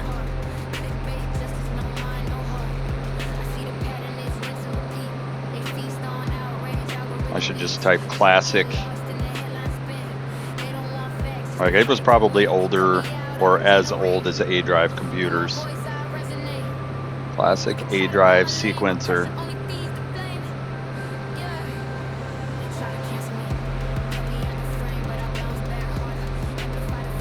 When I see it in these pictures, I'll fucking link it. All right, A-drive MIDI sequencer might be a better look.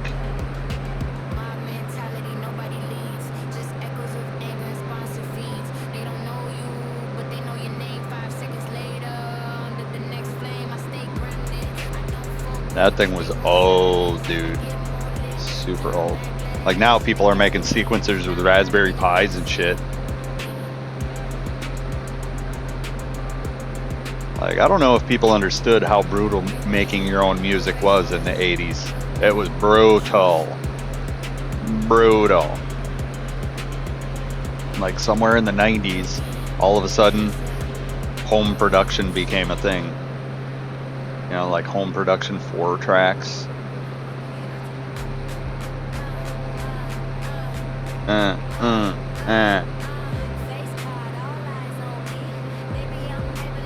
Let's go back to the classic. Ba-doo-ba-doo-ba-doo. All right, we're still looking for this classic MIDI sequencer. Hardware MIDI sequencer. Classic hardware MIDI sequencer. Very important. Very important to put classic on there. But shit that's considered classic to me is considered ancient.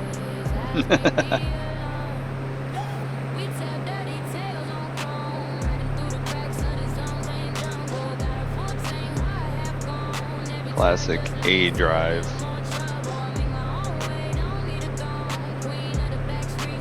Classic floppy drive. Oh, there it is. There it is.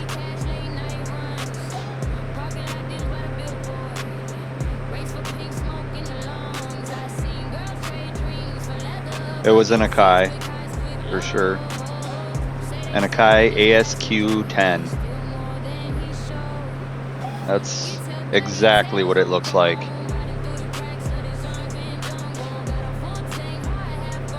Yep. It was an Akai ASQ10. That was the MIDI sequencer that I first worked with. So when people are talking to me about AI music, I'm just like, bro, do you even know what musicians have been through over the last fucking 100 years to try to make music and record music and produce music and release music? No, you have no fucking idea. You're like, oh, I can just simply go to my DAW and make music. No idea whatsoever what working with a fucking 4-track with an analog tape, and then you put the tape into your car stereo, and your car stereo's been sitting out in the sun all day, and the tape instantly fuses to the fucking heads, and it's over. Your recording is gone. The recording that you busted your ass on your 4-track to bounce back and forth and add instrument after instrument, and you had a stereo track that sounded so fucking good on tape. Stick it in your cars. Fucking shit's so funny.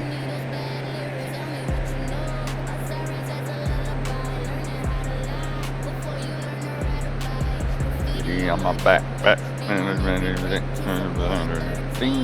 Gone by 26. And by gone means they weren't going out for 13 years.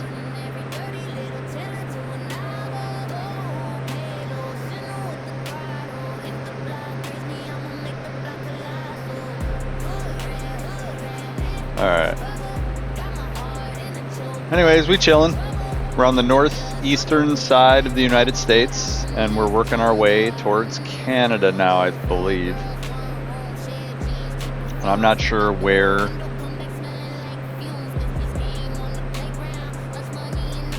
I'm not sure where Quebec is. Could be that. Could be that QI. Doubt it though. I think it's up in here. I think Quebec is up in here. Let's map it. We definitely want to stop in Quebec. Quebec City. Quebec City. Quebec, Quebec. Quebec, Quebec. Yeah, it's up in the big long finger. So we might break over and actually fly straight over to Quebec and then follow the coast from there. Because I really do want to stop there. But what do you think?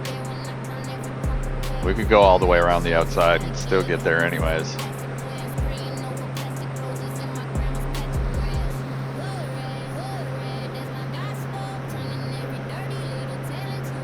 Yeah, that's so funny. My hyper banner.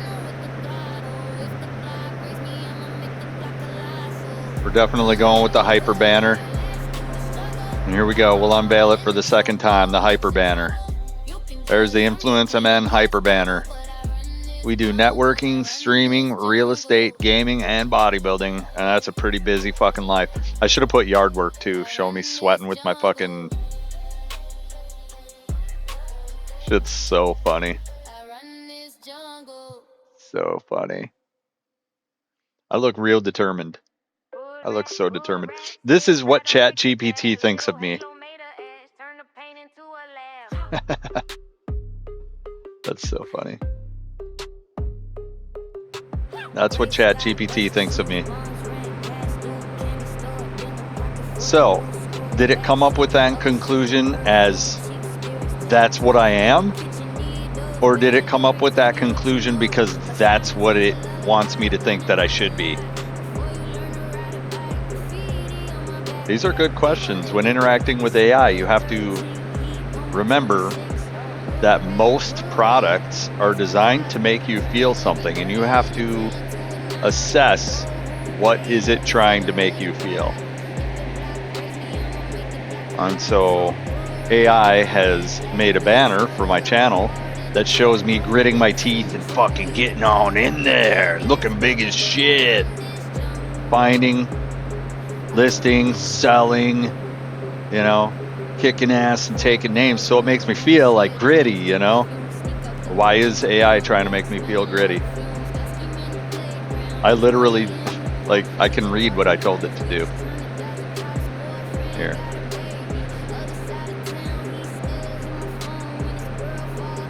I literally said, make me a hype banner for my social medias with multiple shots of me making a war face, doing different things. Okay, so the war face might have been me.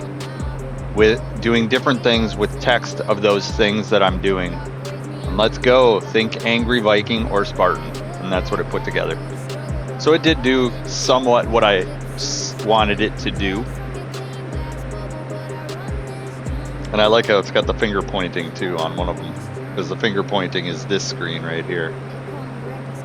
I've definitely had this picture for ever since I got my streaming set up. Taco Tuesday right here. And you can clearly see that I'm pointing my finger behind the word taco. Clearly. It's right there. How could you miss it?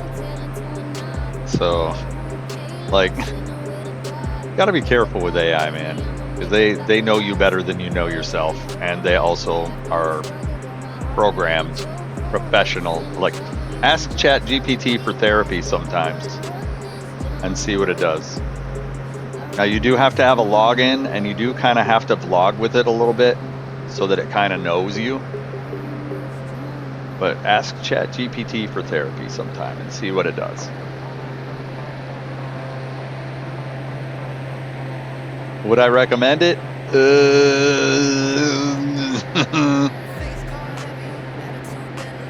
Depends on your personal preference, honestly.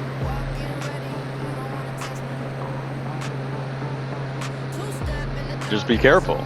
It might show you some things that you're just not supposed to see.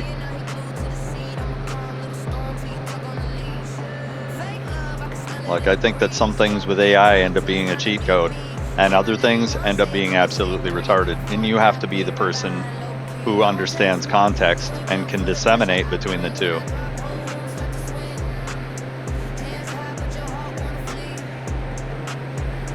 It's kind of like using a pencil.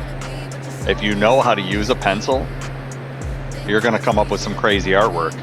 If you don't know how to use a pencil, your artwork is going to look like something a third grader did. So it's kind of the same with AI. When people say AI slop, it's because they don't know how to use AI. Obviously. You don't know how to use AI, dude. So if you don't know how to use the tool, if you take a chainsaw and you're trying to make a signature on a piece of paper, obviously that piece of paper is going to get chewed up and spit out the chain.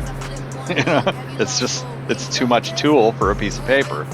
And you, as the user, should be able to realize when you need to use AI and when AI just is overkill. It's a word calculator. We've had calculators for how long? You know, since Abacus and beyond. We haven't had a word calculator until very recently. A dictionary is not a word calculator.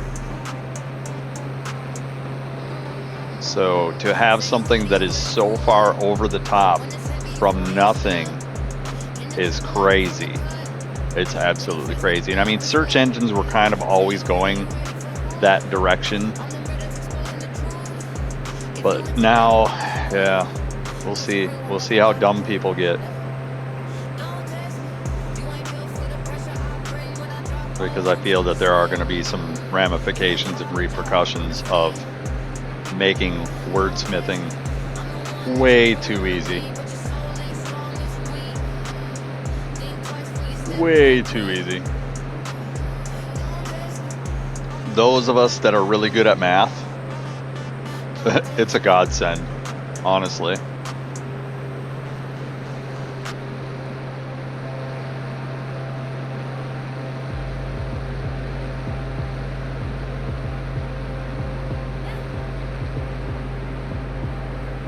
So this was kind of the first project that I put together with AI music. The first actual project. I did a bunch of stuff. Let's see if I can even go into that. But, you know, I did stuff that was mostly stream related because on stream, you play copyrighted music and your shit gets muted out. So, easy answer is AI music. And parodies. But parodies are also copyrighted, which is crazy to me because they didn't read that shit. So how can you take a song like Michael Jackson's Bad, turn it into another song called Al Yankovic's Fat, and then copyright it again? How does that work? Because you're literally stealing somebody's copyrighted music to copyright it again under parody laws. Which, at that point, have you not defeated the copyright system? And therefore, should the copyright system either be punishing you or not exist? You know what I'm saying? Like, there's so many loopholes to get around copyright law. Like, I made a song called Full of Shit that's literally AC/DC's TNT. But instead of TNT, it says full of shit.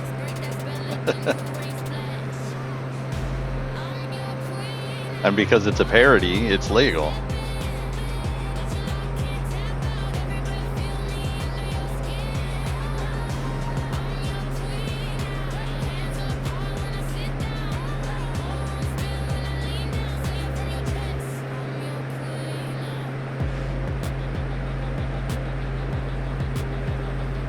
So we'll see how copyright law, because law needs to catch up. Bro, with the amount of changes to humanity over the years, law is falling way behind because law takes forever. And by the time it catches up, whatever issue isn't even an issue anymore. Oh, look at these. Like we've already rectified it ourselves in many cases. Okay, we need to go up. We need to go up. We need to go up. But yeah, law changes very, very slowly. And I think that with the amount of technology that we've came out with and just people are churning out apps for everything. For everything. Like a buddy of mine just churned out an app for learning guitar players, right?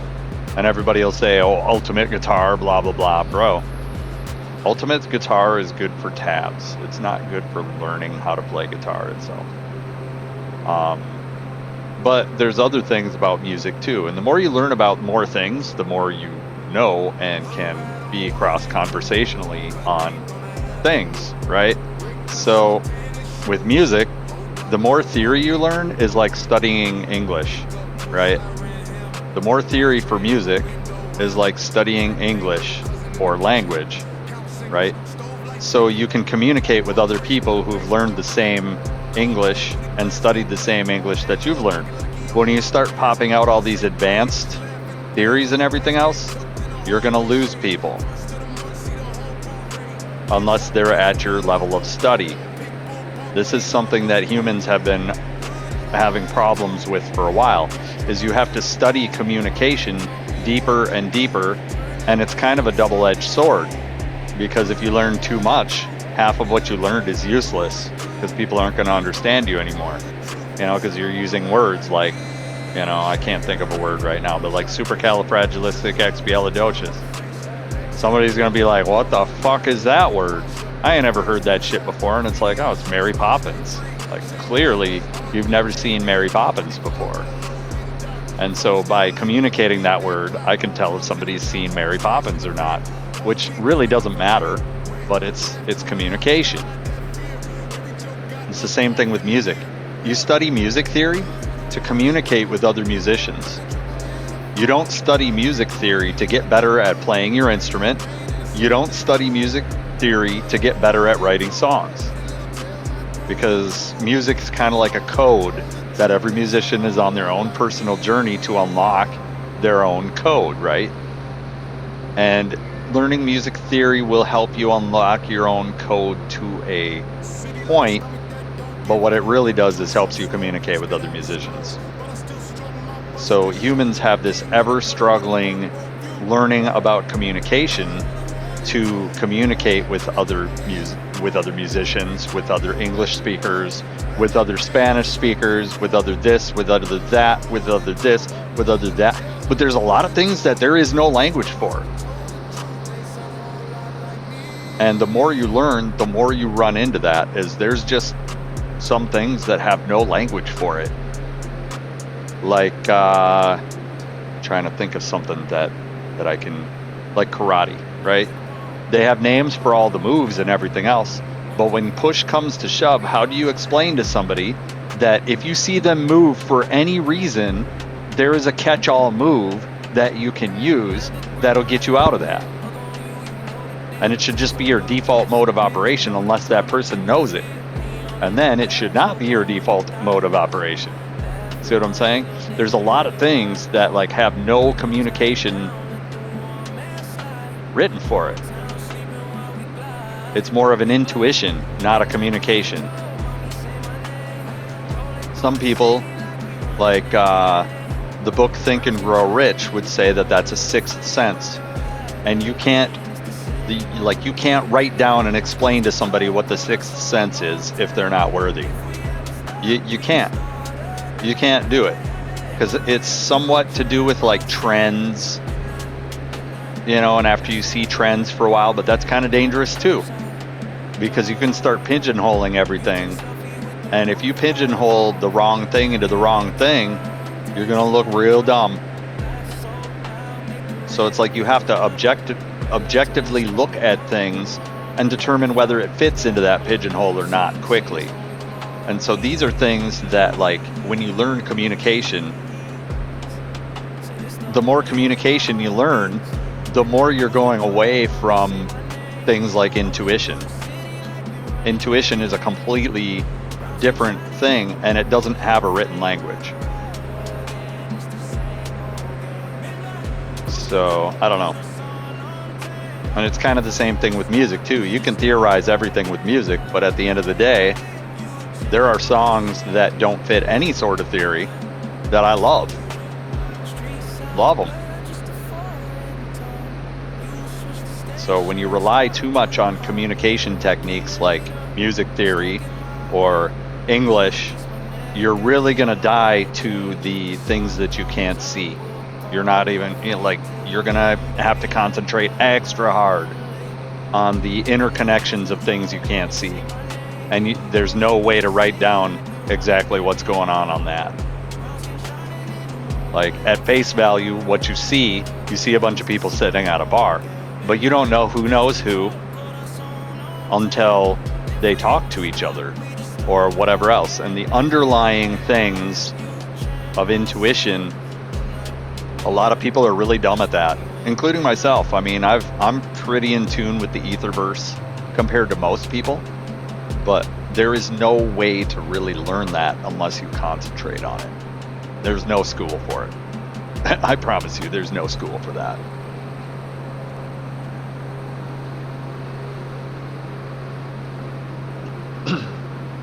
And so I'm kind of getting into some of these learning techniques of how to learn stuff like that. And one way to learn stuff like that is to just be present in your environment. So can you see how it would benefit the powers that be for you to have a cell phone in your hand at all times and never be present in your environment and never look around and see what's going on? Can you see how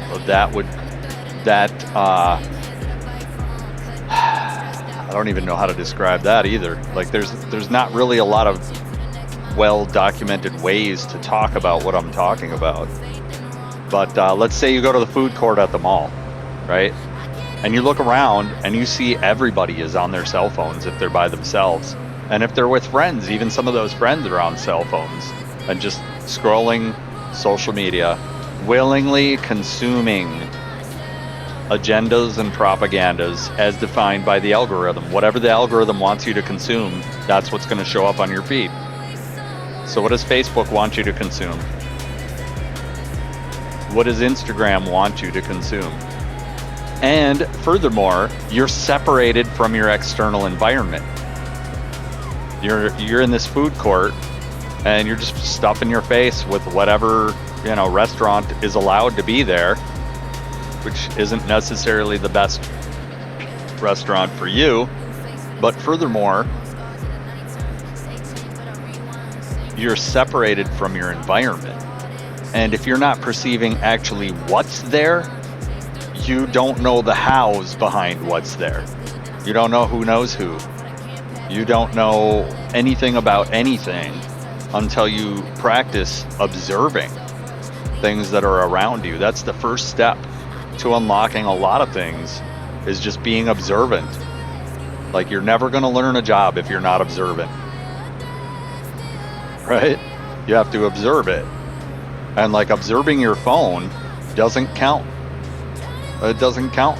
And people think that observing their phone helps them learn everything, and it can. But really, if you want to learn something, you got to get out in the real world, bro.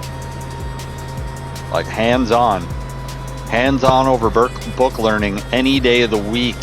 Hands-on over book learning. I don't know nothing about flying a plane, dude. Nothing at all. Here I am flying a plane in Microsoft Flight Simulator, and I've flown a plane in real life. So, but I don't know nothing about it. You know, I know that when I push the joystick here, that physically I can see the wings, and that's because I observed it, right? So the air is flowing past the plane, and I mean, there's tools in the game. Here, let's do some tools. Here, let's do some tools. You ready? Let's do some tools in the game. Here we go. Let's do some tools. Custom. It'll take a second. Custom, and we want to go all the way down to the bottom here. 3D thermal. All right. So if you want to learn, let's learn. Wake turbulence, sure. This, sure.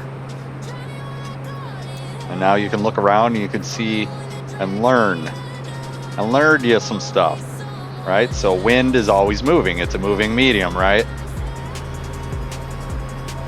So there's another way to get the plane, but basically when I move side to side, you can see one wing is going up and one wing is going down, and that's interacting with the wind that's going past the plane because of the velocity that is created by the propeller pushing us, pulling us forward. Pulling us, it is not pushing us. It would be behind us if it was pushing us. It is pulling us, so therefore that propeller has to be on pretty good to not fly off the shaft on the front of the plane, right? And I'm sure that's happened before because people fail at mechanics all the time. But furthermore, these floats have wind going past them. The whole plane has wind going past it. So that being said, when I pull back on the stick, you can see that the things on the back right there, that I don't know what those are called. It's not the rudder. The rudder is this. This is the rudder. So, but you can see the different pieces of the plane that are moving to affect the wind to cause the plane to do things, right? So that being said, you know, by observing that, I learned something. That's what I'm getting at. By observing, I learned.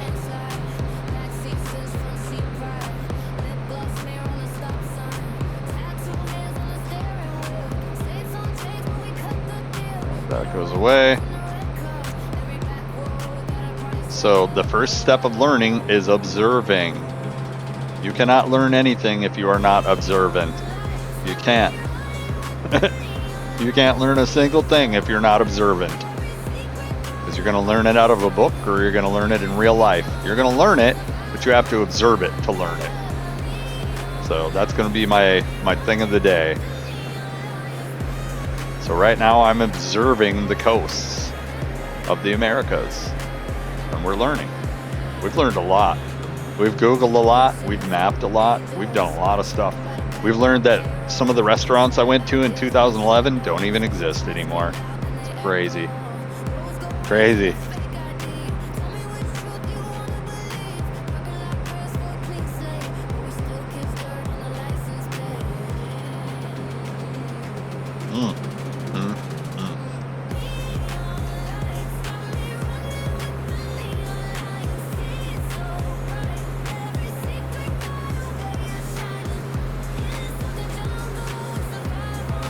But I'm pretty hype about my new banner. We'll get that installed at some point, probably log off tonight and start farting around with that before I shut everything down.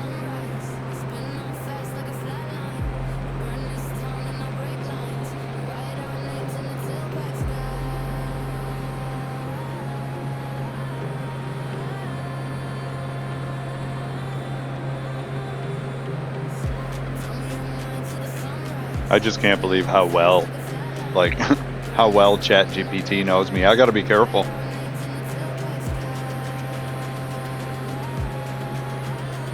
Oh, it did. Wow. It did document the entire conversation that I had, my audio conversation with ChatGPT. It did document it. That's pretty cool.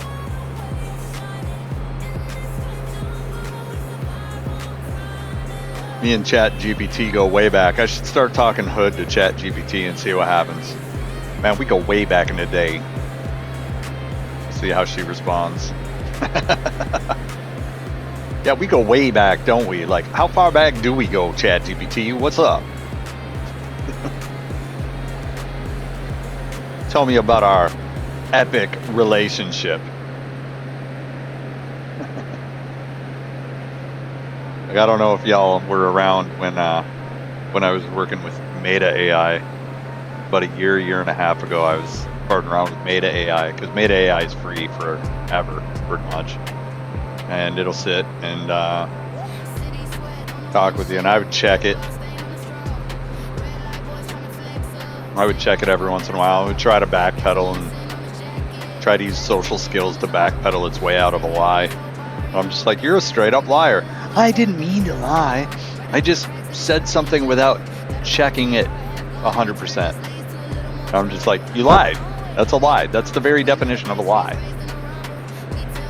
Like, it might be a white lie. You might not have intended any harm from it, but it's still a lie. I'm like, I was trying to backpedal out of that shit for hours.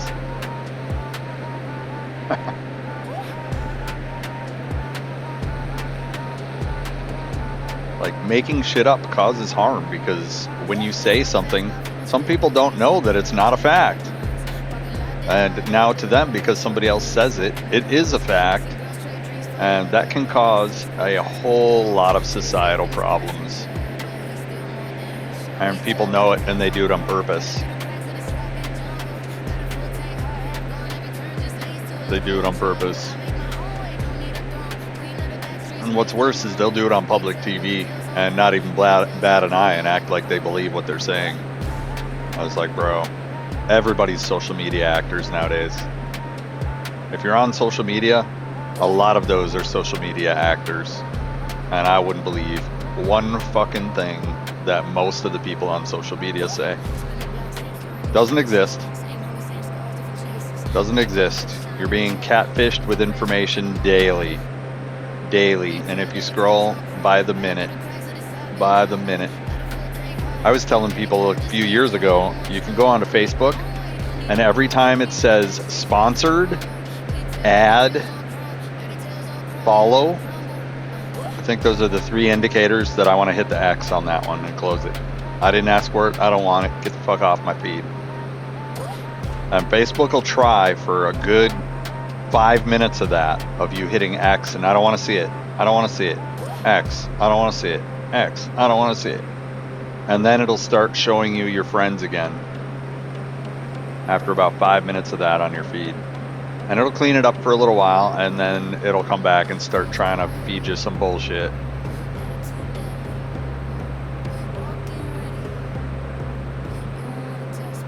Alright, I gotta get my power supply for my phone. One of my monitors is starting to die here.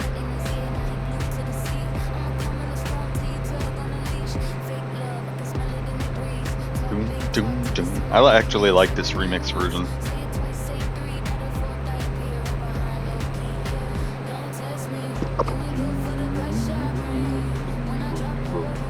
Boom, boom.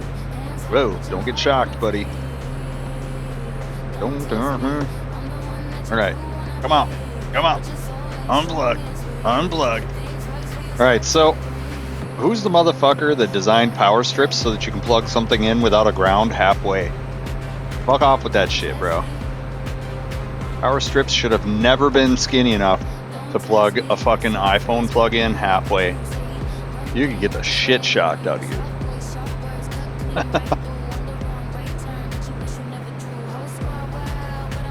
Alright. Especially when you're plugging it in the dark. Damn. Have you leaking from your teeth? Because he's soft in the spine. It ain't iron like mine. Alright, that's a real player up there.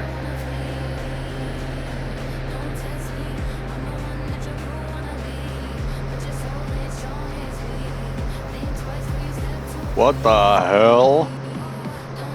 Musquash? Musquash. I'm from Musquash. From Musquash. He's from Musquash, apparently.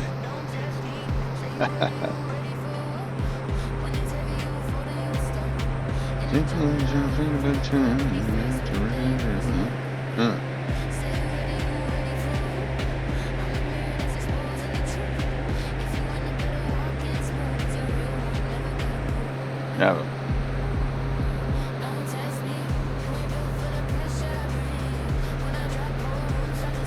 But yeah, we're now getting up on the generation where there are adults that have had smartphones in their hand their whole life.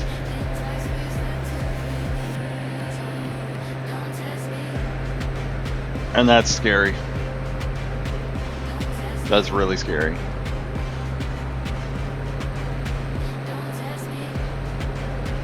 Because I have no doubt in my mind that they're smart as fuck, but they're misguided.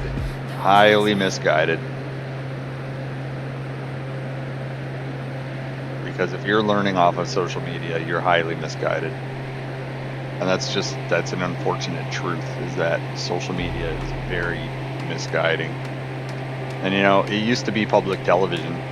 The shows you would watch definitely would form opinions for you over time, because that's what's comfortable for you. So if you watch The Simpsons a lot, obviously we already know that people are linking things that happened in The Simpsons to current events, and it's like, you know, humans are a blender of events. So eventually, obviously, everything in The Simpsons is going to come true. That's just a fact.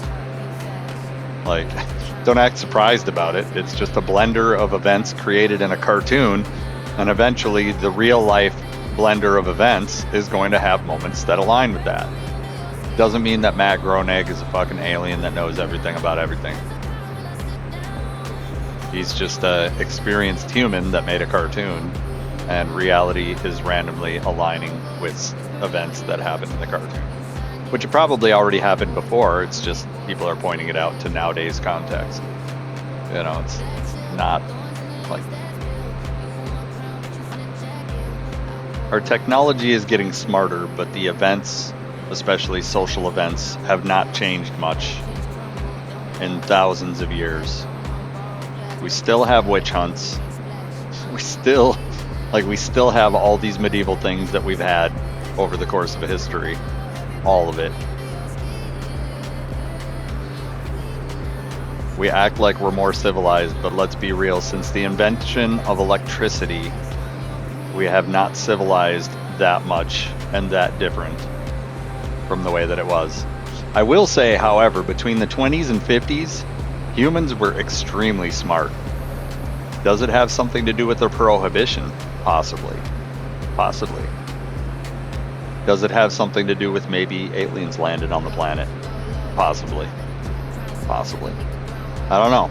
But it is a fact that between the 20s and 50s, humans were probably about as intelligent as they've ever been. Between the 20s and 50s. Very evolved society. It's a fucking miracle that we didn't eradicate ourselves with the nuclear bombs. It's a miracle. Like, but yeah, from the 20s to the 50s, I think that was the height of American society anyways. I can't say anything about the rest of the world because until the internet really connected the rest of the world, who really knew anything about the rest of the world, you know? There weren't that many people that were traveling the whole world without getting fucking murdered. Like, National Geographic gives you this illusion that people just casually go out and fucking explore the seas, and that's just not the case, dude. Like, National Geographic, marvel at the fact that you ever got to see any of that. Because, bro, the technology, like, the technology, especially of some of the classic National Geographic, marvel at the fact that they recorded that on a VHS tape and clipped it together. It made it all the way from the ocean to wherever they clipped it together in the studio and turned it into a show that you could watch. That is miraculous that ever happened, and that was just a day in the life. You know, that, like, that VHS never got seawater on it, never got, you know, the recorder never got broken. Because at sea, the ship's rocking, bro. You're going to be dropping shit a lot more often than you think. Because gravity is constantly fucking with you when you're at sea. Constantly.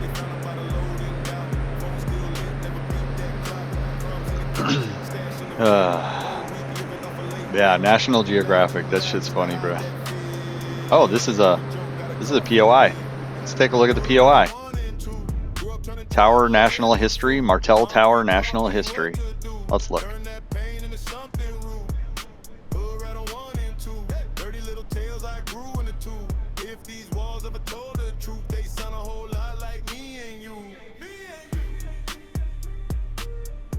This is a fort, it looks like.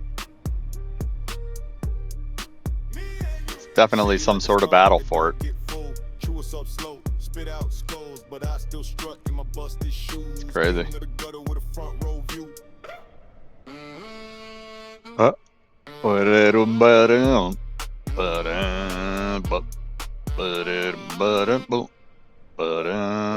you can't go in and see what view they got, but you can go on the roof. You can go on a roof. Let's go on a roof and let's see what they see. What? There we go. Oh. That's a view, bro. That's a good view. The whole town.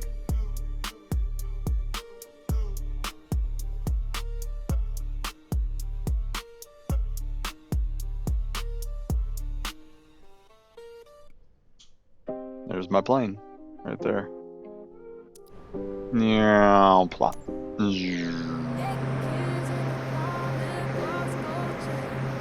There's another couple ROIs over there. Or POIs.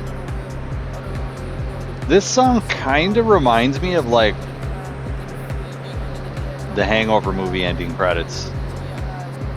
It feels like it would be some sort of pop movie ending credits.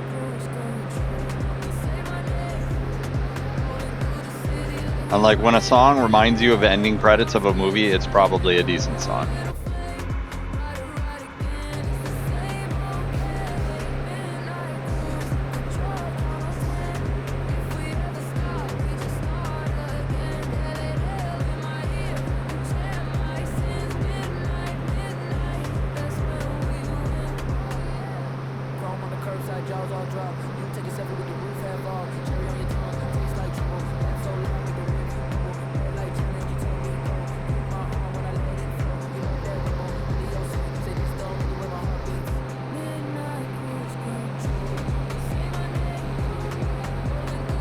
So a few of these, I should probably change over to a female singer, because, you know, this is on my Dirty Pink persona. And I really wanted to do the Dirty Pink persona to fart around with AI music and just see what I could do with my lyrics and my beats. But it turns it into something that's not me. And even if I've tried to turn it into something that's me, and it just never turns out right. It's just not it. AI for my own personal sound is not it. But for writing songs for other people, hell yeah. For writing songs for me to perform myself, hell yeah. For practicing, making songs to practice guitar on, hell yeah. Like if I want to practice scales, I can, you know, like, you know, vocal warm-ups where people play on the piano like dun dun na la la la la la la la la dun dun la la la la la la la la la. For stuff like that, AI is perfect.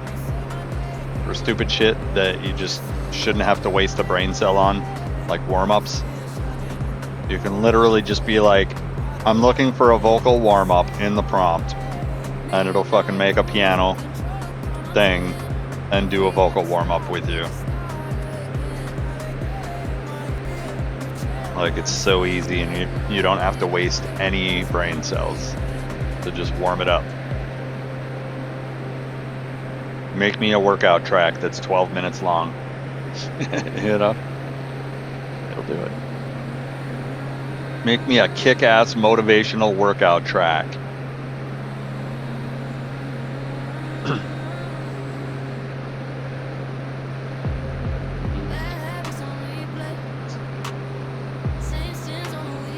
Baby making music.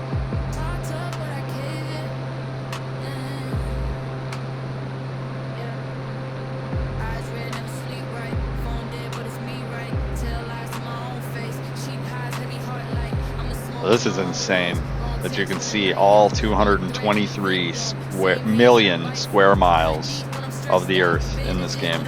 All 223 million square miles.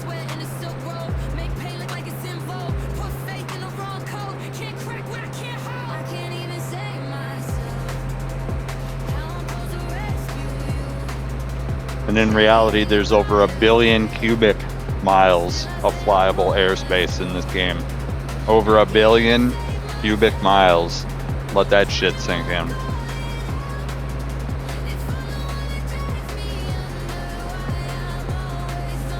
And a lot of gamers are like, well, what's there to do though while you're there? Explore. This is the real world. Explore it. That's what there is to do. Like, sure, you can come in here and you can knuckle bust on all these controls, and you could, you know, learn how to use this Garmin right here. I'm sure there's an instruction manual online somewhere to learn how to use that Garmin, how to use this radio, how to use that radio, how to use the transponder that's not even on, how to use the speaker mixing board right here that puts it on the speakers in the cockpit somewhere. I don't know where they're at. It might be in the dash right there. That might be a speaker. I don't know. There might be a speaker right here in this thing. I don't know. But, I mean, there's details enough. There's plenty of shit to fuck around with, dude. I don't think you need things to do. There's plenty of things to do. But for me, the world exploration is everything in this game. Everything. 100% everything. I could fly the same Cessna 185 the entirety of this game and just explore the 223 square miles of surface area, or over 1 billion cubic miles of flyable airspace. That's what I'm going to do in this game, is explore the surface while enjoying the cubic miles of airspace. That's the game for me. The plane is like picking a different pencil to draw or write with, you know. The real meat and potatoes is the earth environment, the maps, and just the earth. That's the game for me, is, you know, these farms right here in Canada. You know, that's fucking ridiculous. I don't even know if I'm in Canada or not. Maybe not. I don't know. We're a little east of Rockland, Maine. So maybe, maybe not. I don't know. Let's look at the real map here. Look at the real map here. I am in NB, whatever fucking NB is. New Brunswick. That doesn't sound like any sort of United States that I've ever heard of.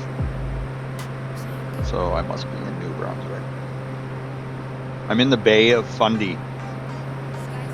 Bay Fundy, next to St. John's, yeah.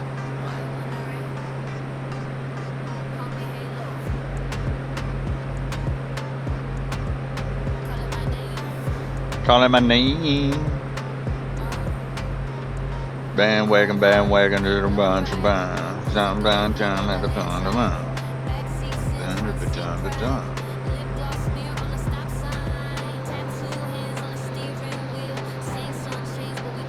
Ooh. Yeah, I'm running a little low on hydration.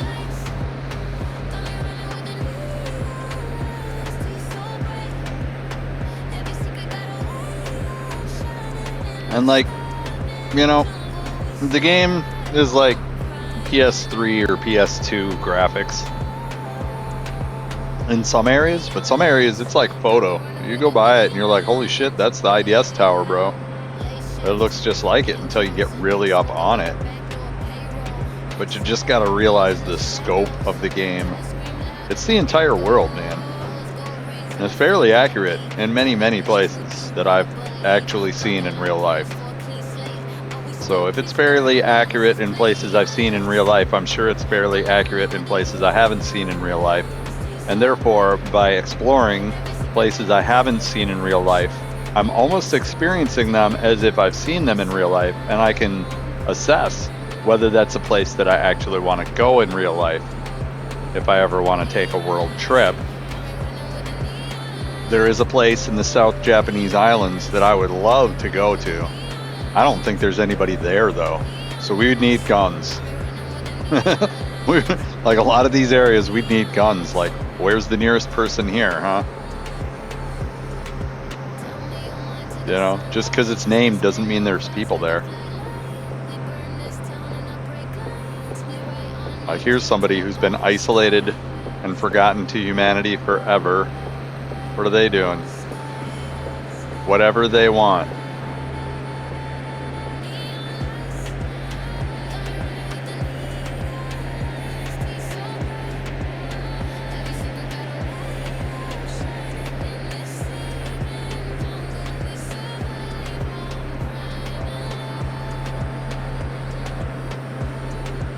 Got another little setup here. What's this? Who knows?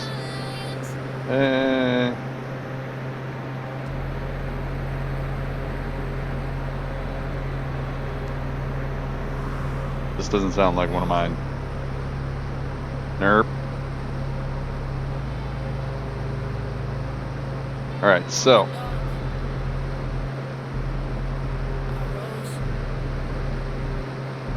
Go back.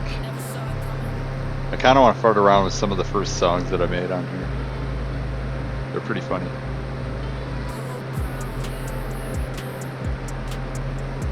Okay, let's go from oldest. Let's really dig back in the stash before I did any like projects.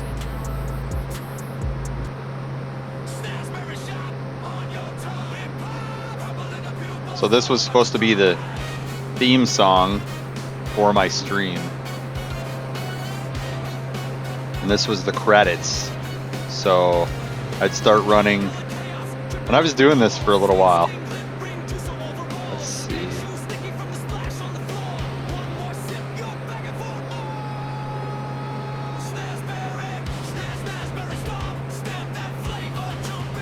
And my channel name used to be Snozberry. It was Snozberry for like 10 years. But Influence MN I'd had for like 20 years before that. So I wanted to get back to my roots, get back to, you know, my brand for everything. And my brand for everything is always and will always be Influence MN. Because that just kind of gives a locality to it and just, you know, I was influenced before being an influencer was even a thing.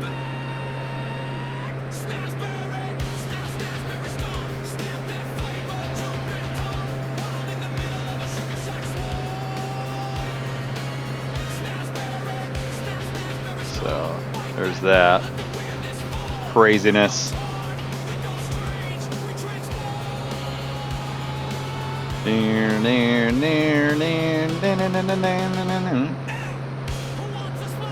I do.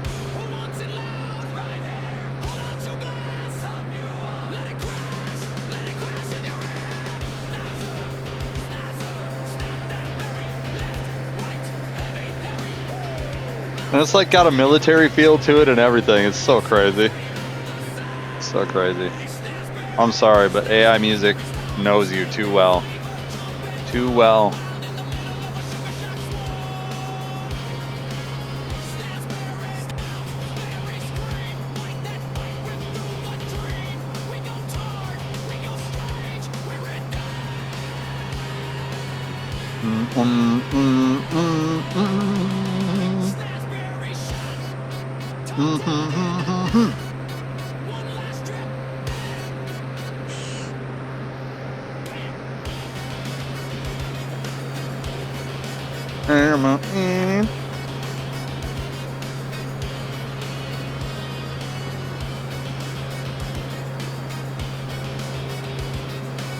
So, a lesson in reality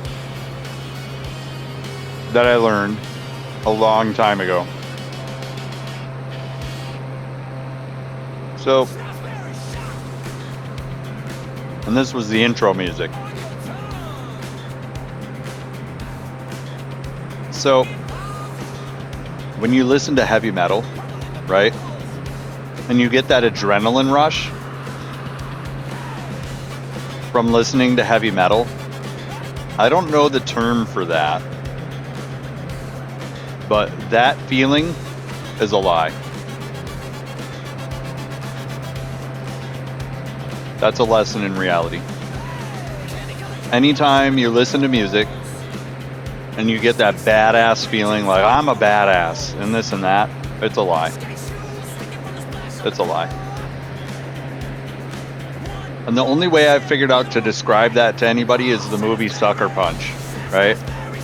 So the movie Sucker Punch, the chicks are all crazy and they're in an insane asylum, right?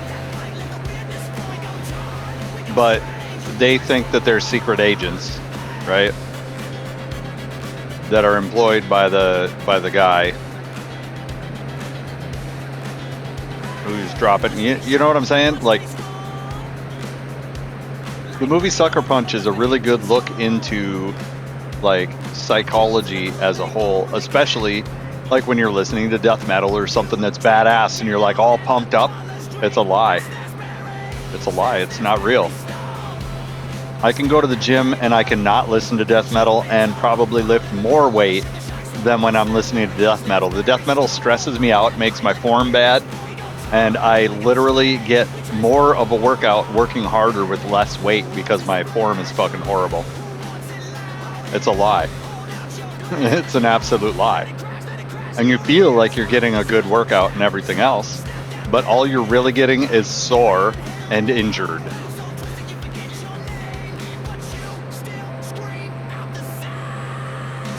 And like that's one of them things I've been trying to describe to people is like, I don't know what to call that. But like when something makes you feel badass. Specifically, like when you get pumped up, getting pumped up, it's a lie. It's false.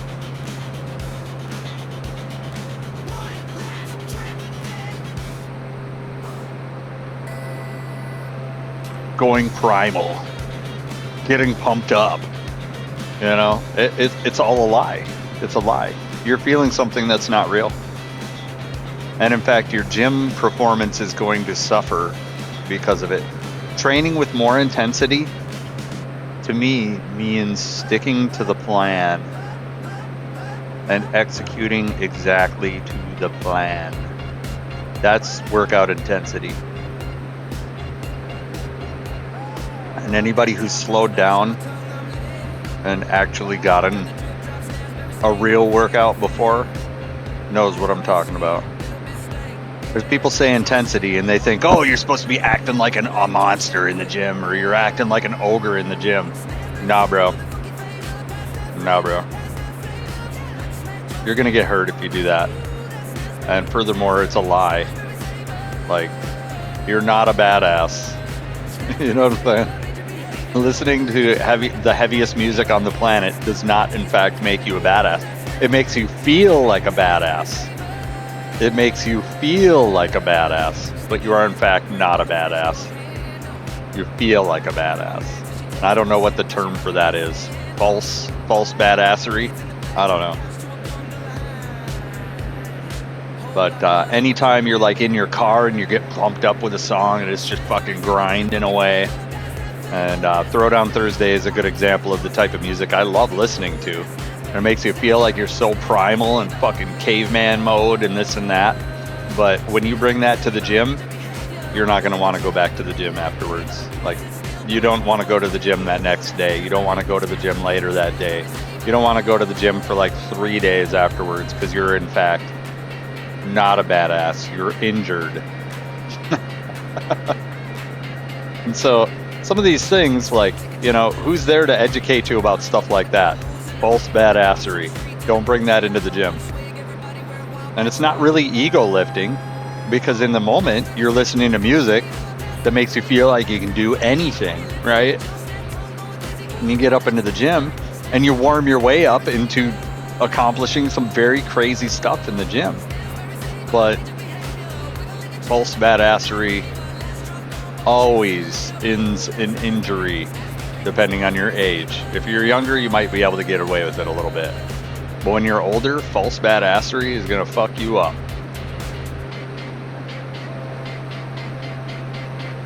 You're going to hurt yourself. Bad. And these were some of the early songs that I did with AI. I just fucking gave it an idea of what I needed.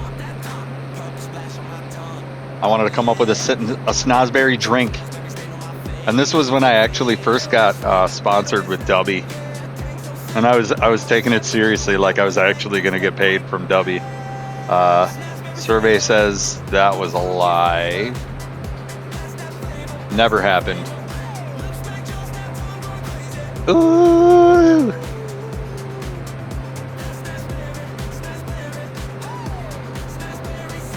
My flavor was going to be Snazberry Savor.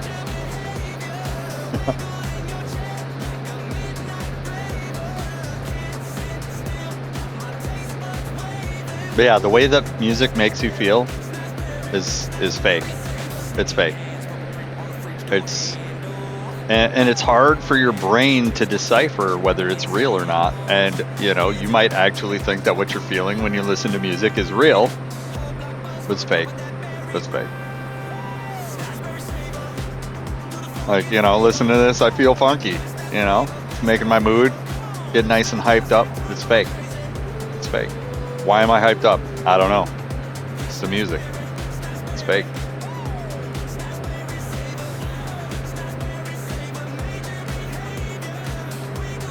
So I've learned exercises over the years to listen to something like this and actually resist what it's trying to make me feel. It's tough, bro. That's really tough at first. It's like the don't headbang challenge. Don't headbang. And it pops on the grindiest fucking sludgecore slam death metal that you ever did hear. And you're just like, bro, like, how am I supposed to avoid headbanging to this? Like, it's impossible. You're not going to be able to avoid headbanging to this. And all you have to do is just sit there in disbelief of your own emotion. That's it. It's very easy with practice. Ooh.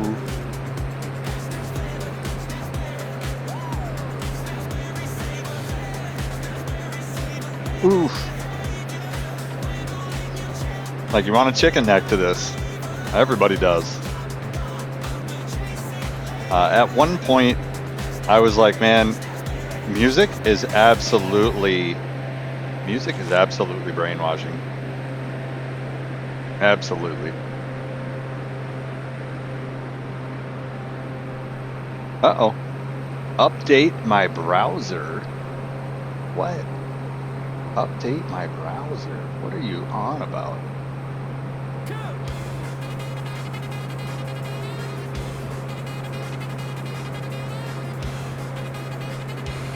It said update my browser to continue listening. Like what? Like pretty soon my computer with Windows 10 isn't gonna be enough. That's how they get you nowadays. Oh. So this was Cinematic Saturday theme song.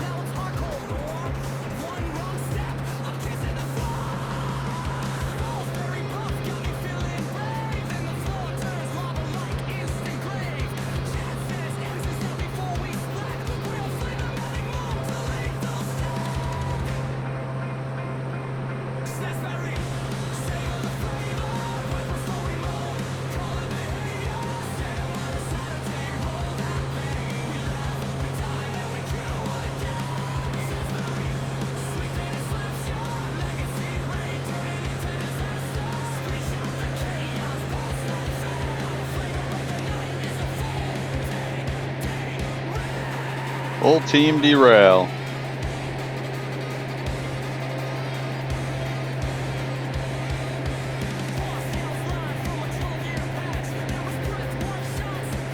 So some things I've learned about AI as well is Suno will let you do some of the most gangster fucking street sweeper, Tommy gunning everybody down lyrics that you ever did here. ChatGPT will not let you do that. Suno, if you have it auto create lyrics, some things that'll cue you in that it's auto created lyrics, because like I explore shit to the fullest, right? So I went in and I let it loose. I let it do its own thing, write its own songs and everything, and I know how to spot a Suno created song pretty easily. If it says anything about gold, halos, lip gloss, lipstick, anything like that, that sounds a little like, who talks about lip gloss, bro? Not me. Not me. And gold hoop halos? Come on, bro. Not me. But you can tell on my earlier songs I let it go. On my later songs, I filled in some stuff with ChatGPT, and he uses 10 toes. Incessantly uses 10 toes, bro.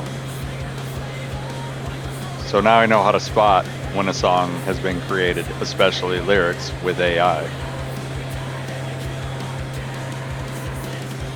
Because it uses lip gloss and like it just goes straight to it. Like it's trying to make you go on this visual journey, and it always just throws in this gold hoop halo, fucking lip gloss on the stop sign, fucking bullshit.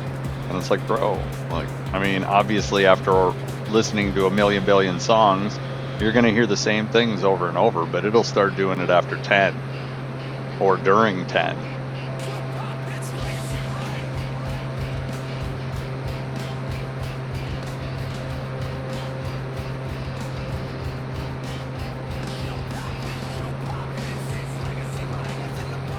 And like it really liked doing the little funky songs for me right off the bat. It was doing all this like suicidal tendencies type stuff.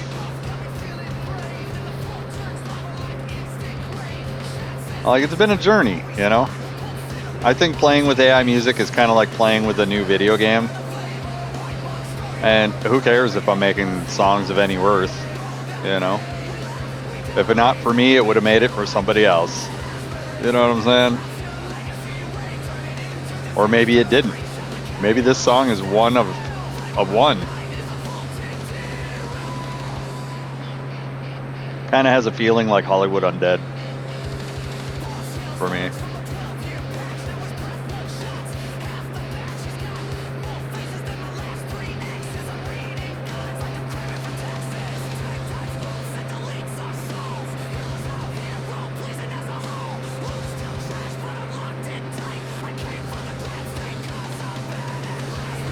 In the future, I may be jumping back on Final Fantasy for a little while. I've thought about it. I am definitely, if you noticed, I deleted my schedule. I had a schedule where I was jumping on at 7 a.m. and that's just not healthy for my income. I got to keep my days open for income and getting around and flaunting the fact that I'm a successful realtor. I need to get out. I need to make more money earlier than later. And the more money I make earlier, the more time I can relax later. We're on that end game grind. An end game grind needs to be done earlier than later. And I'm in a position where I have an unlimited income potential. Why am I not going and notifying every single person that I come into contact with that I'm a realtor? I'm a realtor. Scan this. If you need a realtor, scan this and you'll know when to use it. That's it. Doesn't anything else need to be said about it? You know, and if people are fucking offended, well, they should be. They should be offended. You should be offended for working in a factory for somebody else's dreams for fucking peanuts. You should be offended. Sorry, that's just how I feel about it. You know, I might be working in a factory again, working for peanuts, if I don't get out there and fucking start offending with people with the fact that I'm a realtor. And like, I've got a smartphone. The fucking influence saga.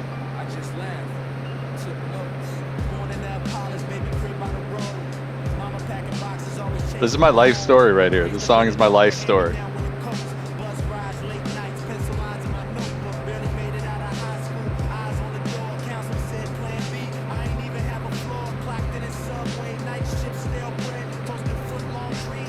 Stale bread. Never in my career did I ever have stale bread at Subway. Never.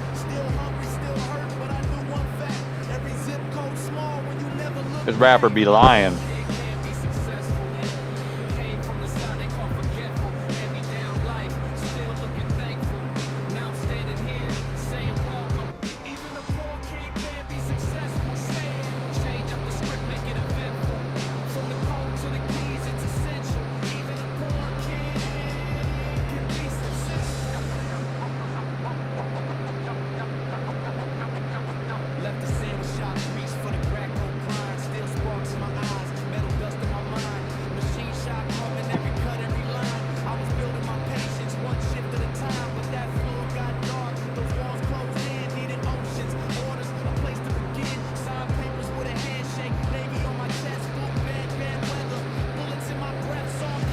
Bullet? So dumb.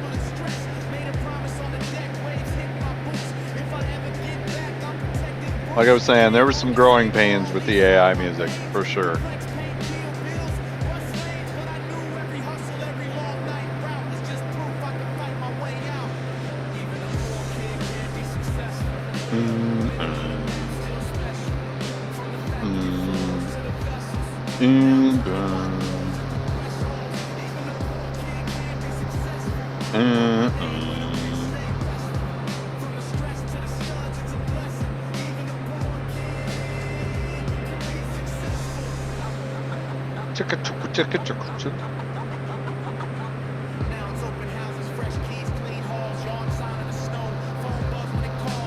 Yard sign in the snow? No. Realtors don't do open houses during winter.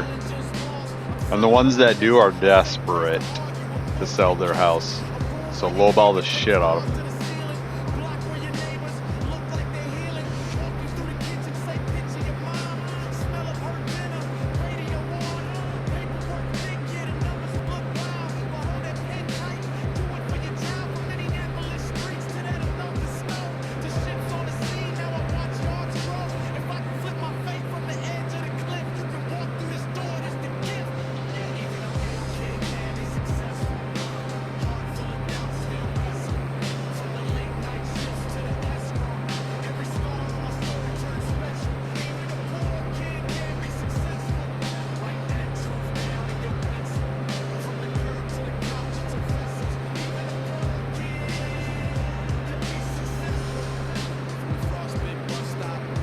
Frostbitten bus stop.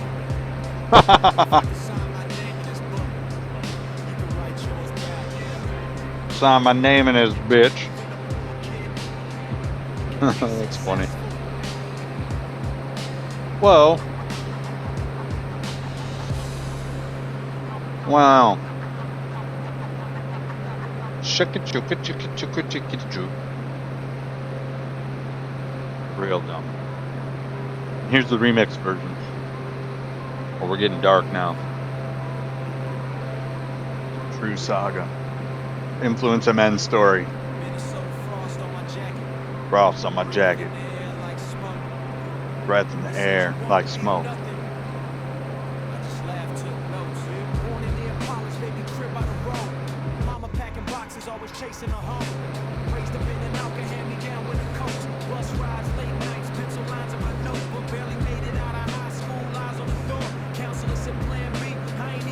Whoa.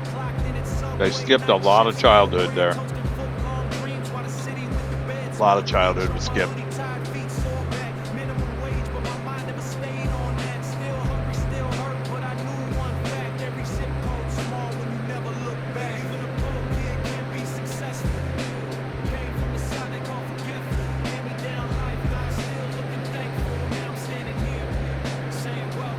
I feel like I should be over the ocean right now.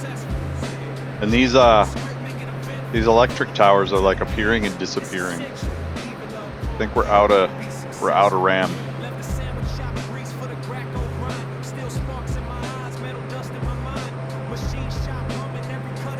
A lot of trees, man.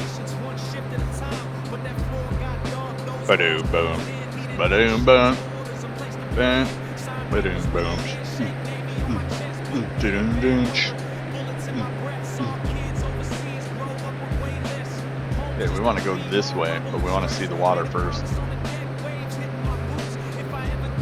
The atmospheric conditions in this game are the best in the world.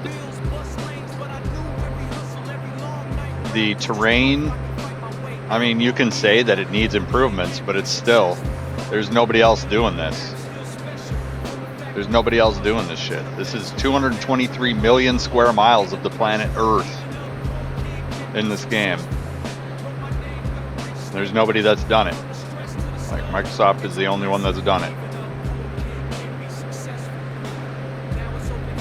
Like, a lot of the games, they'll have like a zone that's a limited size zone that you can go in. Nope, not Flight Simulator. It's the whole world. The limited size zone is the whole world. There are literally multiple petabytes of data that you're loading into this game. In fact, hey, let's where's our online data usage?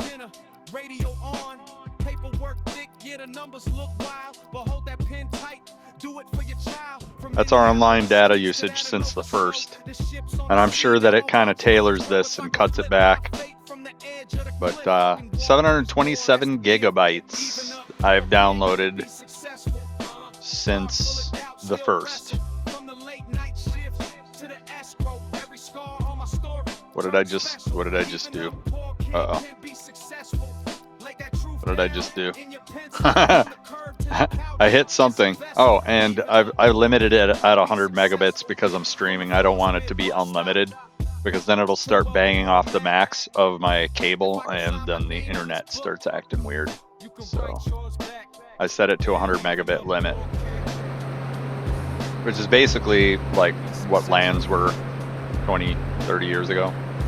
It's crazy that I'm saying 30 years ago. It's super crazy.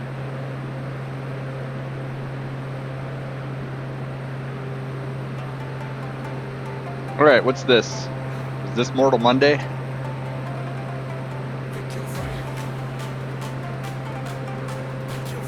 Yeah, this is my Mortal Monday theme song. I've got 2 versions of this.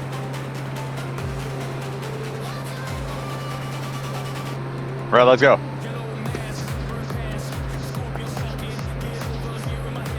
What? So now Mortal Monday is like Gundam style?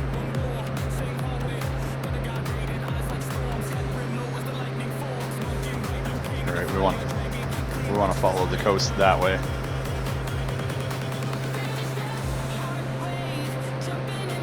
Finish them. Finish them.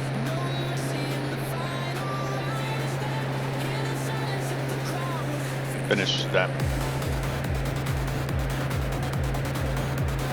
And what's funny is one of these sounds like Satisfaction, and the other one sounds like the really popular rave song that everybody was listening to.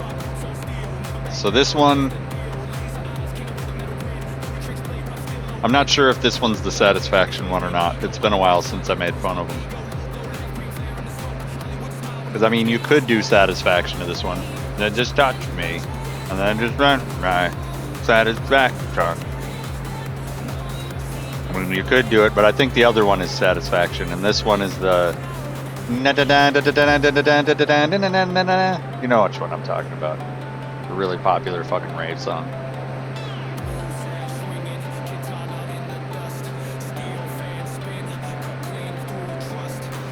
I just can't remember the name of that one.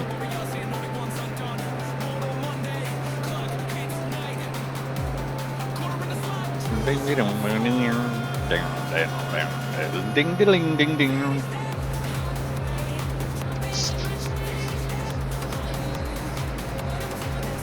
I'm surprised that's not listed as like a bush strip right there. Oh, the one back there is. Okay. Okay.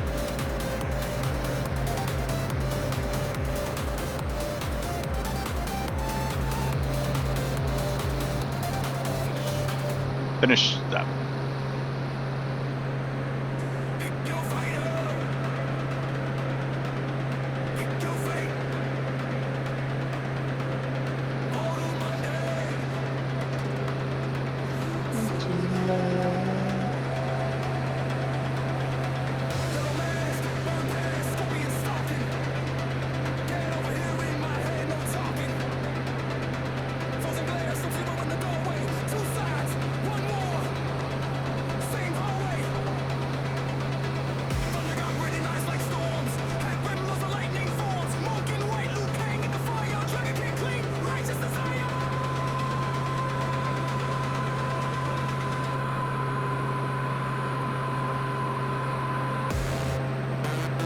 Yeah, this is definitely Satisfaction.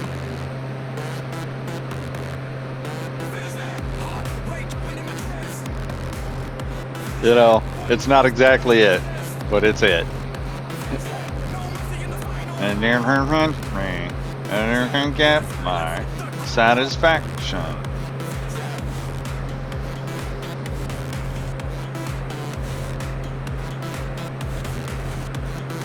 So some of these definitely, I was just like, yeah, I can see why AI music is dangerous.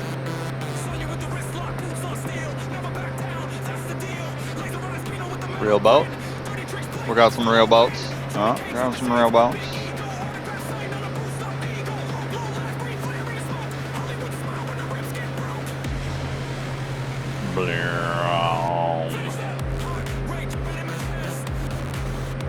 Finish them. Finish them. And like, when I went to Quebec, we sailed there. So like, that's why I'm going in this way instead of crossing over the land, is because I want to see the bridges.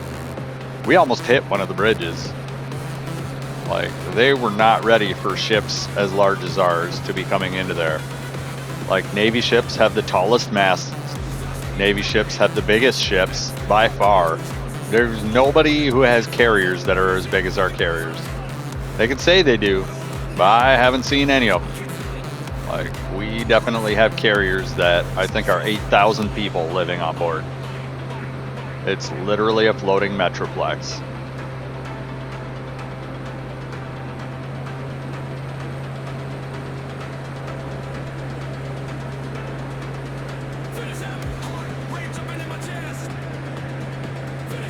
Let's see. Let's Google it. What U.S. carrier has the highest population? Aircraft carriers by country.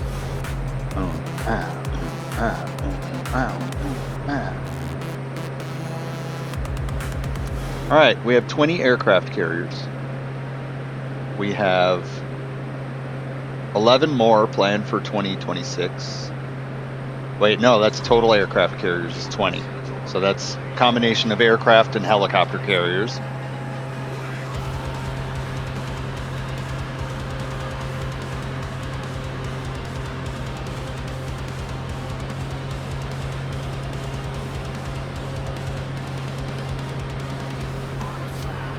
Wow.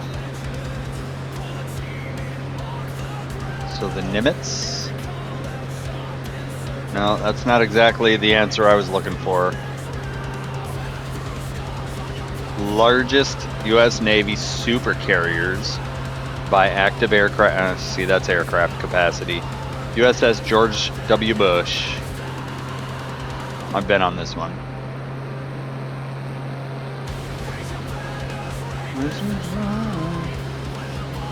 All right, we want to know about the human population.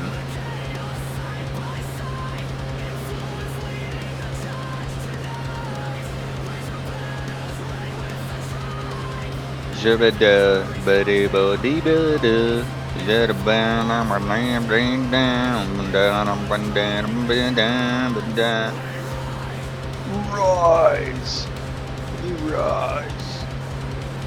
Whoa. Yeah, for some reason they don't want to list how many people are on these. That's crazy.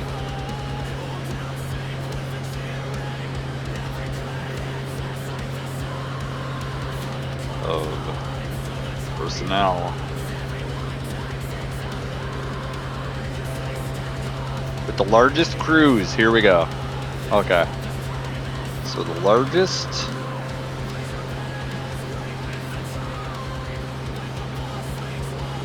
They're saying 5,000, but you know they cram us in more than that. It says 5,680 is the Nimitz.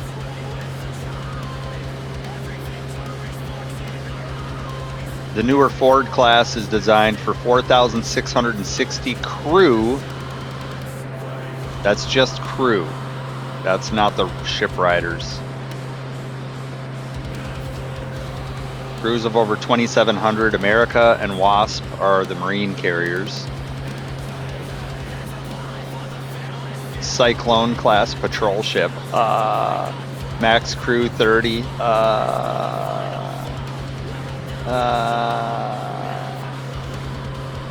Independence class corvettes.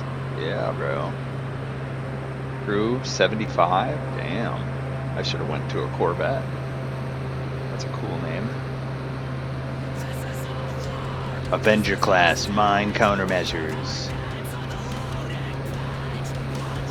Freedom class littoral combat ship.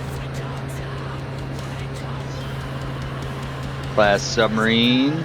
Class submarine. Zumwalt? What the fuck even is that? A Zumwalt.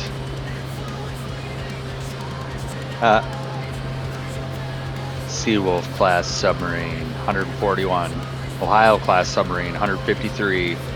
Ticonderoga class cruiser, 330 man crew. Most of the weapon ships are really small crew. Crew investment is real small. Arleigh Burke, 380 crew. Whidbey Island class. My ship is distinctly labeled, and then they show a picture of a 47 and not the 41, which is Whidbey Island. 413 crew members. We ran considerably smaller than that. Harper's Ferry is the same. 825 crew, that's also wrong. Wrong. Blue Ridge. Command ship. America class. Amphibious assault ship. 2,745 crew. Wasp class, 2,979 crew. Ford class carrier, 4,660 crew. That does not include the air wing.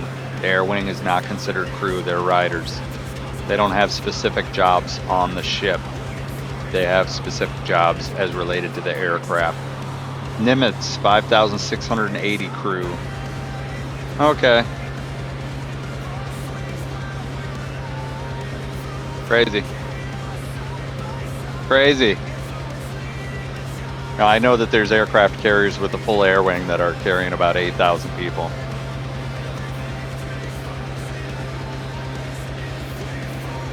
Yeah, so this was when I was starting with AI, farting around, where it only gave me 5 creations a day. And I almost bought it, but I farted around with it a little more.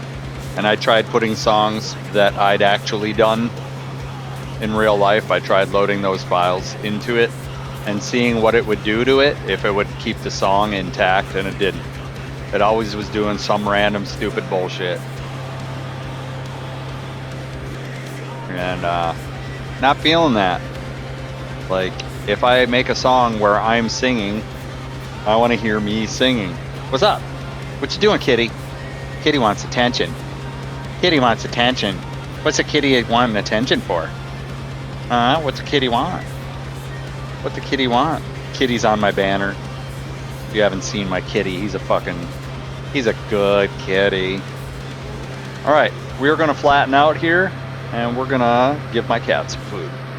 Because come on, man, he's a 35-pound cat. He needs food.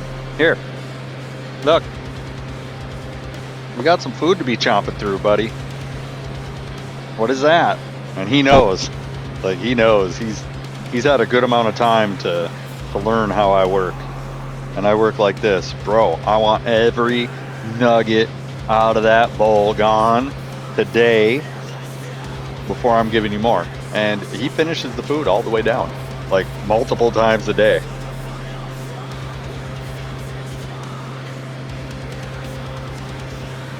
That doesn't mean that the little shyster ain't trying to get more food out of me well beforehand. You little shyster. Is it disgusting? Is it really that bad? Did your sister chomp all the nuggets in half and leave her stanky breath on all your food? That is disgusting. All right, we're gonna let Asheron finish eating first. And then we're gonna give you some more food. How's that sound? And I bet you guys need water too. Hi, buddy. Hi, buddy. Are you gonna eat? Nom nom. So I've got my 2 boys down here with me right now. Got Asheron and Ty. And Ty's the big guy. 35-pound fucking beast. Beast of a cat. Like, there's dogs that wish they were as big as him. And Asheron, he's about a 9-pound, but he's super fast. Asheron is an amazing cat as well. He's got his own thing. He's a little neurotic, but his parents were wild. We're not gonna blame him. We're not gonna hold it against him. What's up? What? What? What do you want? I mean, I know what you want. You're trying to be a shyster because your sister probably picked one type of food nugget that she likes. I made a bunch of Brotherhood songs. So, I don't know if you've realized, but for metal, I definitely like the band Soil. I really like the band Soil. Soil was a great band. There's a bunch of bands that were on the sidelines of what, you know, popular music is. And, you know, everybody went for the Godsmack and the Creed and this and that. And I was like, no, bro, Soil is fucking awesome. And the reason why Soil fails to exist is because the singer for Soil ended up going into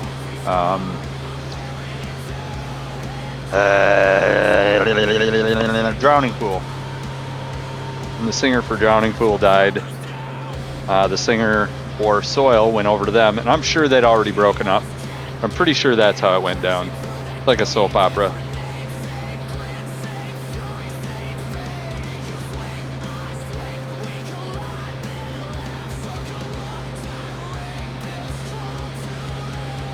Soil.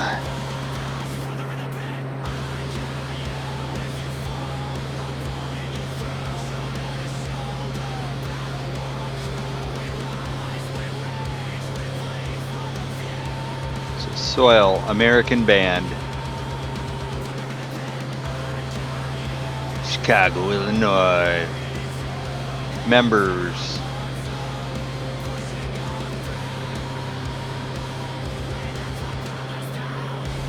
So I think it was McCombs.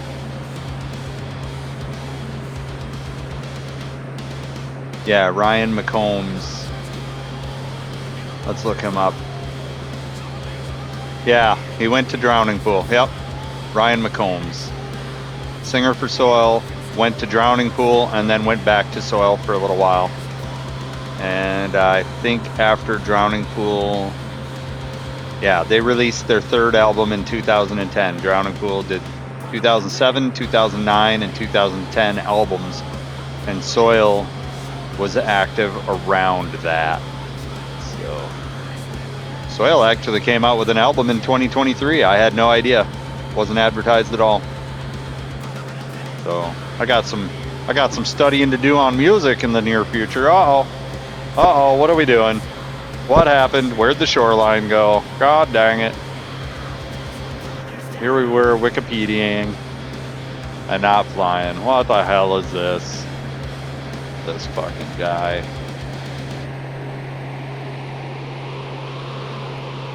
Yeah, so that song kind of reminded me of Soil. Whoa.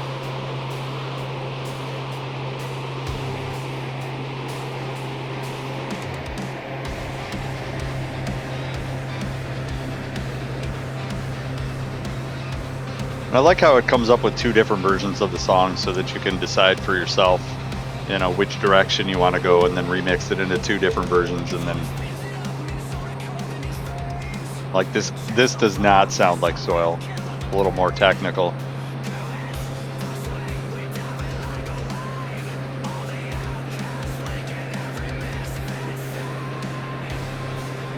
Drowning Pool did killer covers of Pantera. Killer covers of Pantera. I saw them live and I was like, bro, they played a couple Pantera songs and I was like, bro, this is awesome.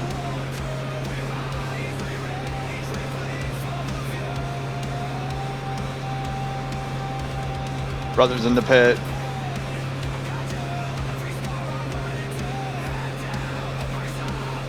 This kind of sounds like a WWE song, honestly. That's what brothers do.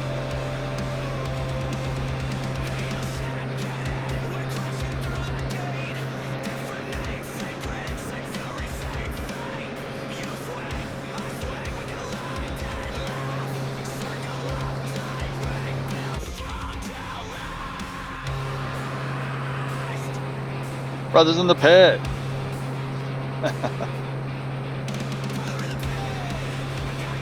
But it takes literally no effort to write songs like this anymore.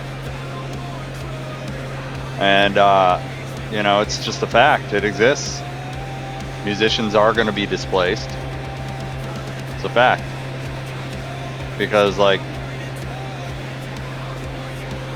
the rate that AI speeds shit up, the production of shit, is ridiculous. So like the fact that it can piece together a song off of a prompt in less than 20 seconds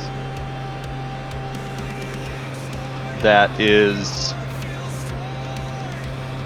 you know, 4 minutes long, which is the perfect song length for pretty much any application. And I know that from working with the music industry for a while. Is like anything over 3 minutes, good luck. Unless you're Metallica, Guns N' Roses, or otherwise.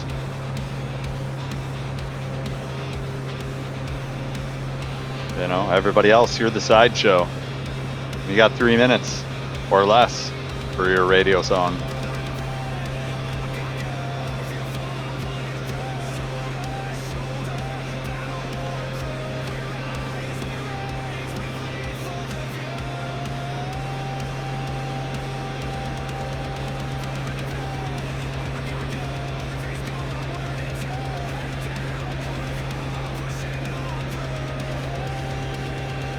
Especially for drum programming, dude. AI is so good at drum programming maybe not the production always. Sometimes the cymbals come out a little fishy, but the overall just writing of drum parts to take that. So basically I can play a bunch of guitar riffs or a bunch of guitar riffs, I should say, no T, into my phone, recorded with the microphone on my phone, you know, and just play them through my guitar amp in my basement. And oh, this is the Not Fat Big Bone song. Kitty's not fat, he's just big boned.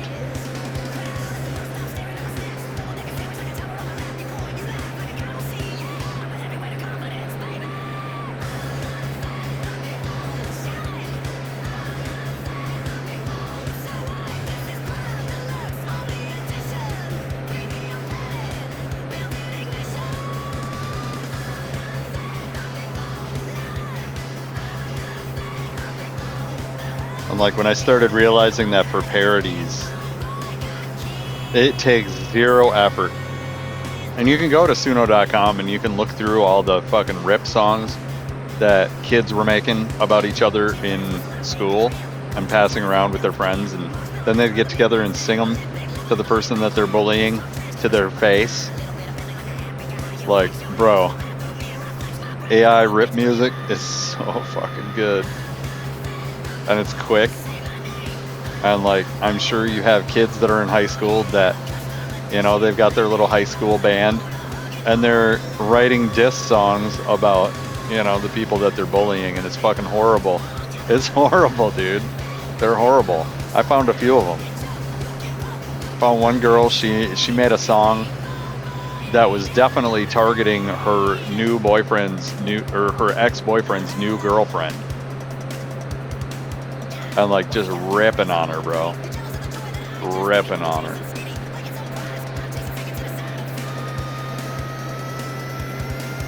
So there's the dark side of AI music as well.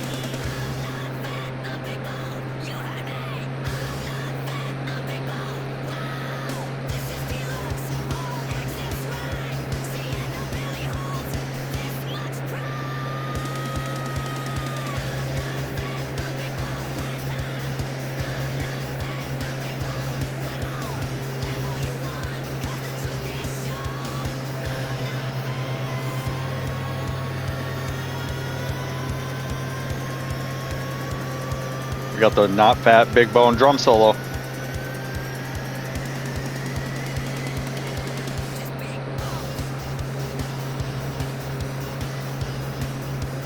Now pass the dizzer.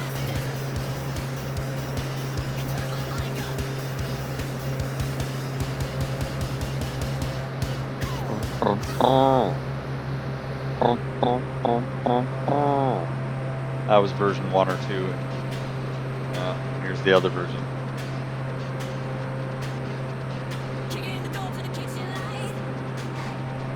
Hey.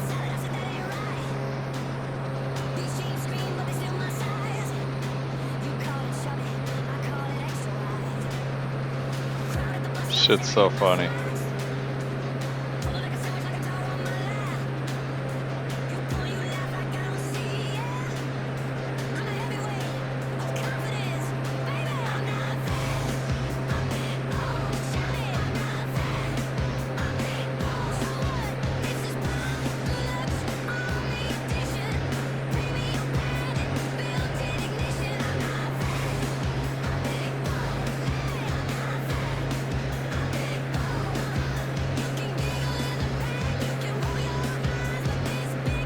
Wow, it's almost 2 o'clock already? Damn.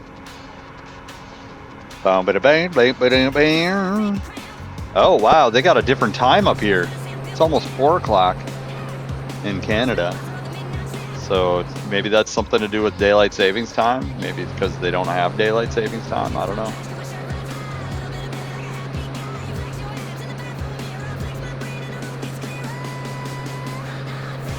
Ain't a big bone, ain't a big bone, ain't denim, but denim.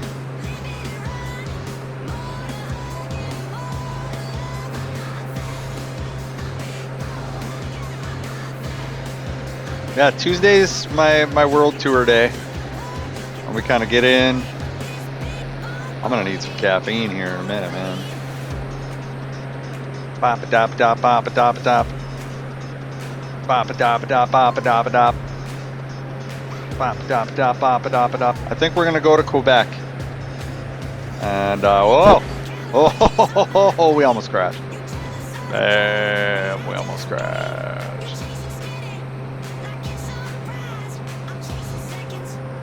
Is this a? What is this? That looks like a runway. That looks like a bush plane runway. Two bush. No, that's a road. Okay.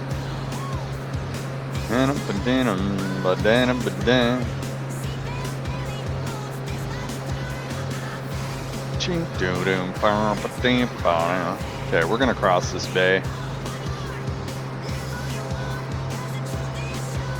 Bay Duveen. You're a Michi?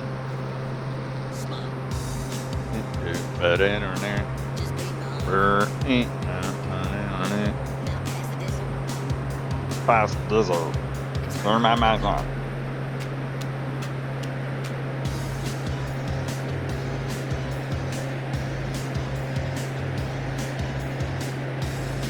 Like I went crazy making a bunch of different themes for a bunch of different things once I realized what was going on.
I want to find a flight control tower. I want to buzz a flight control tower.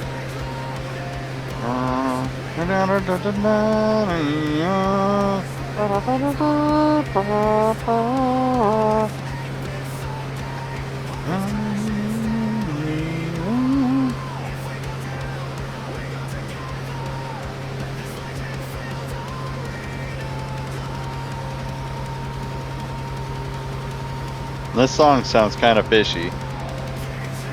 They do that sometimes, and it's just the quality of the samples. And I'm pretty sure with the full version that that's not there.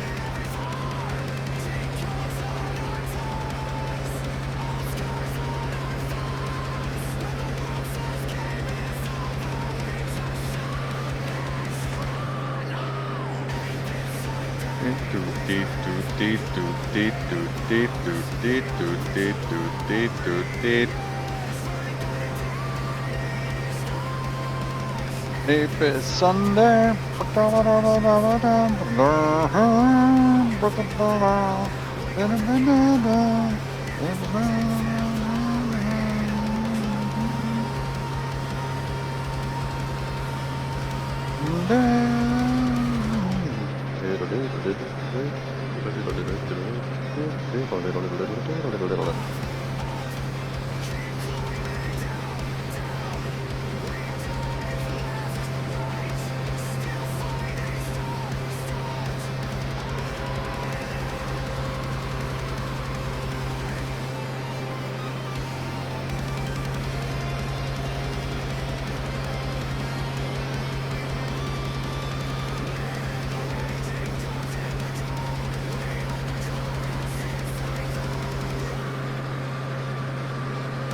No, I'm not doing the entirety of this bay here.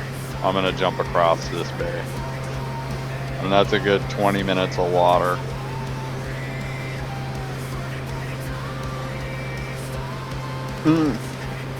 Talking about Chinese stars. All right, I gotta go grab a soda.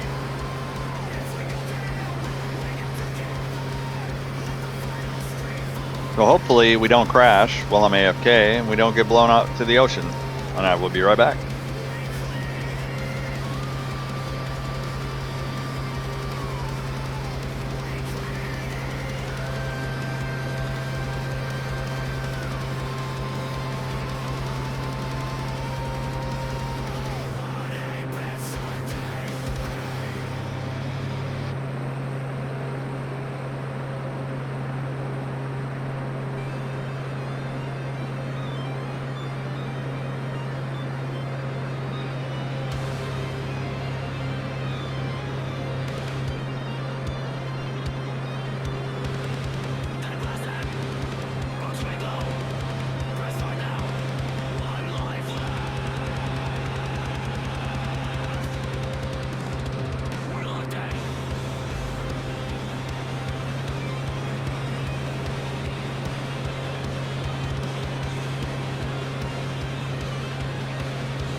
These sandbars are kind of interesting. Naturally formed.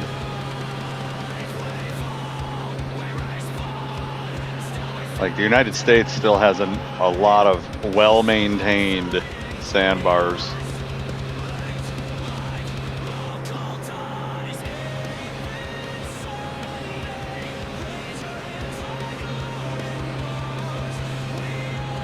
It's so warrior.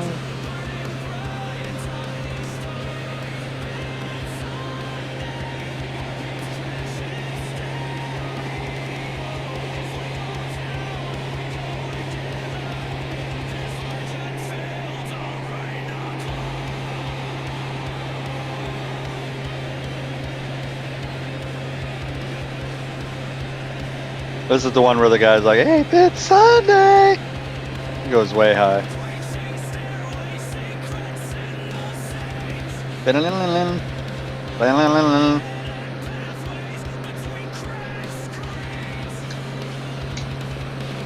Pop.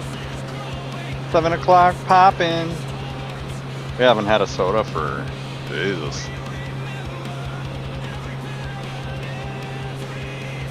We had some tea and a soda for like the first hour that we streamed. So I'm overdue for some caffeine.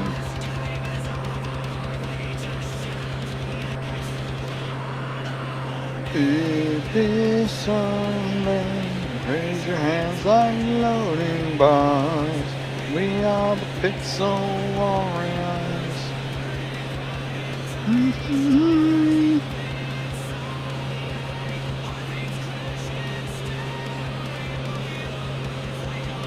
In stereo, yo.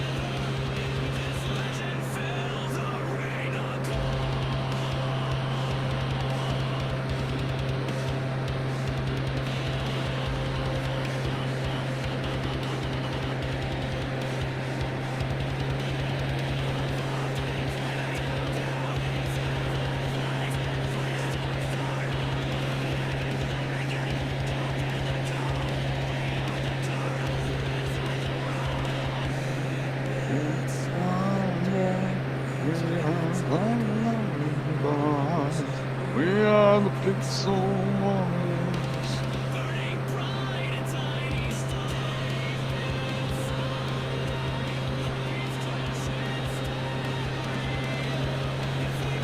I don't think there's a song that Suno's done yet that I haven't been able to play.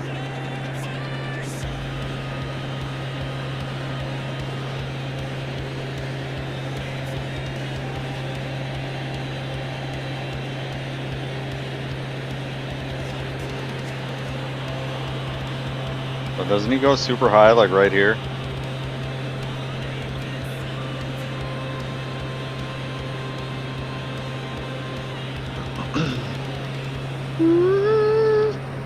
I've been talking all day, so there's no way I'm going that high. Bro, it's kind of a weird thing. Oh, yes. The Realtor songs. Bro, this shit's so good.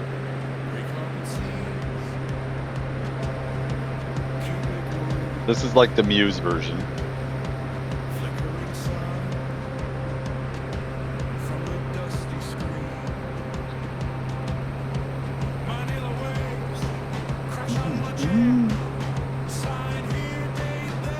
Stale coffee, yeah.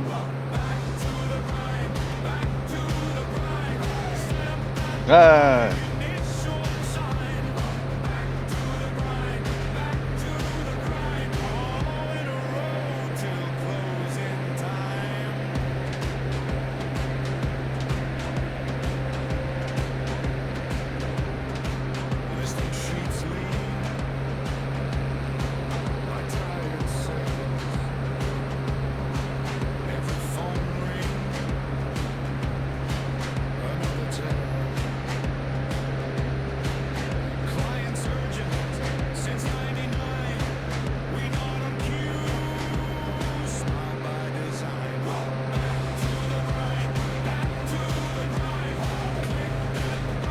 And I think the reason why this song is so confusing to my brain is that it's like a sea shanty, but then it's got electronic instruments in it.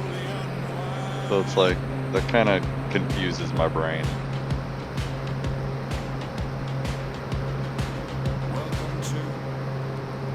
Quiet down, with more through 9.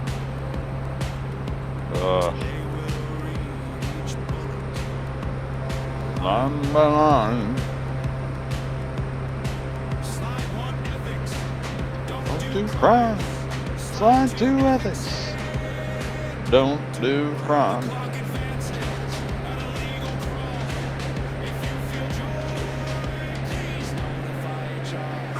Hey kitties. Man, you guys are really fucking cranking on the wet food today.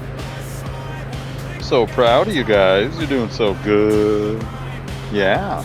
You too. Yeah. Yeah. It's Tuesday again. What do I do on Tuesday, kitty? Do we go on a world tour? He's like, why are you talking to me like that? Stop it.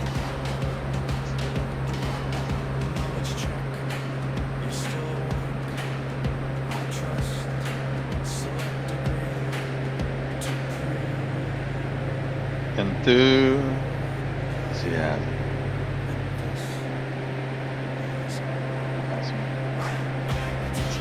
This shit's so dumb.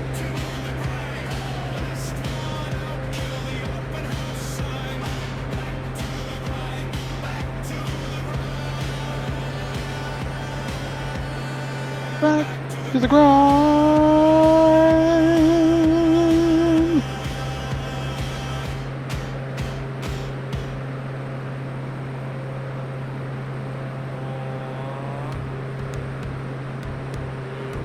Yep.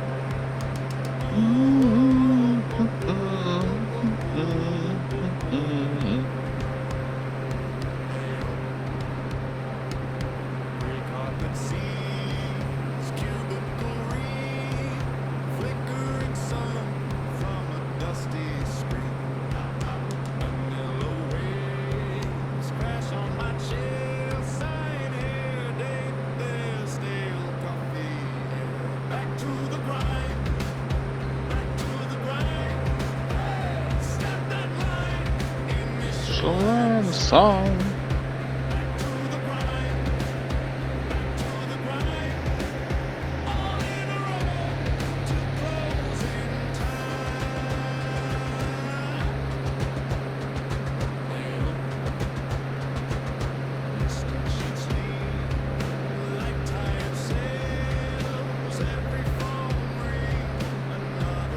Yeah. What's up? What's up, kitty? Yeah. What's up?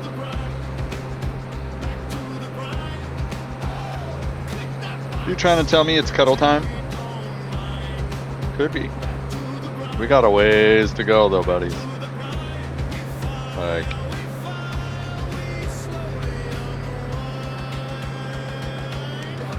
that's like half an hour, at least half an hour.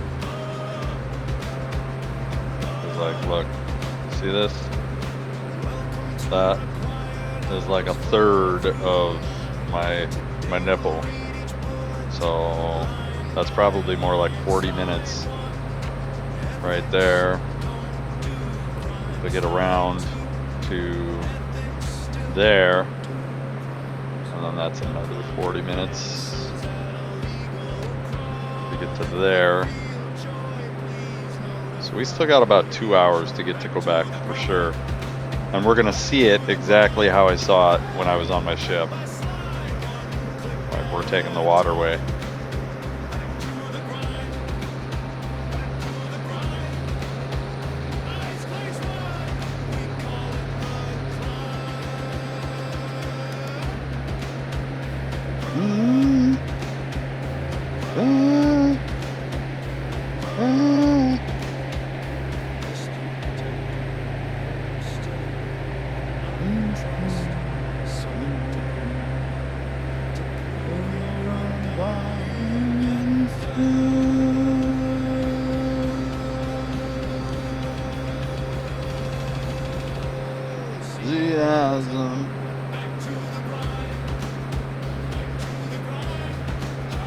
Enthusiasm.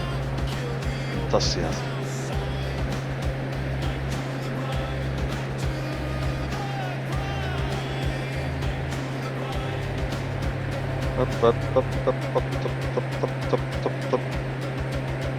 Weirdest ending ever. Hey yo. Hey yo. Alright, here we go. Yeah, I did some genty deathcore. I mean, I wanted to take it for a test drive and see what all it could do.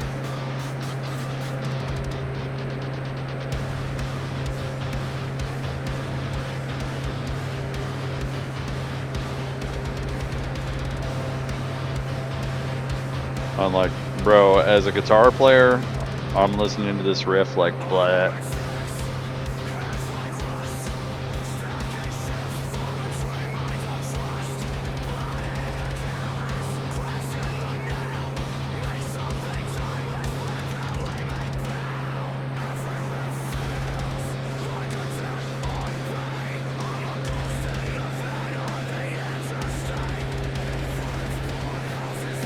That drummer, dude.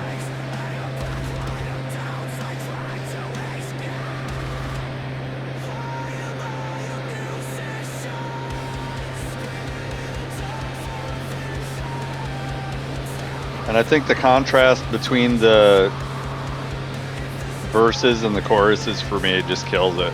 Like, and by kills it, I mean that's a bad thing. It kills it for me. The other version of this one, the next one, way better.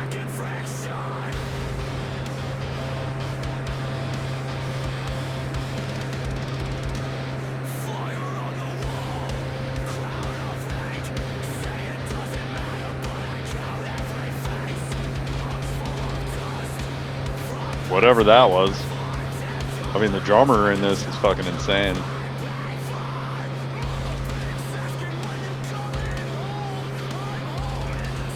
Don't do it. Don't do it. Now.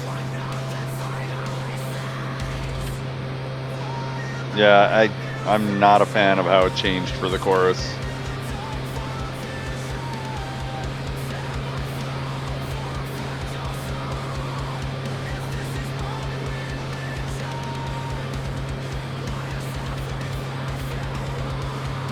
Why am I a musician?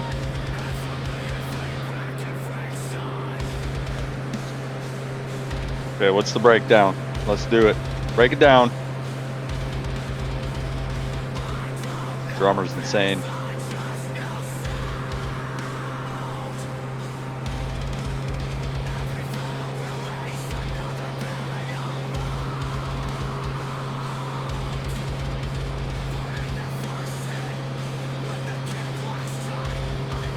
When the kick locks tight.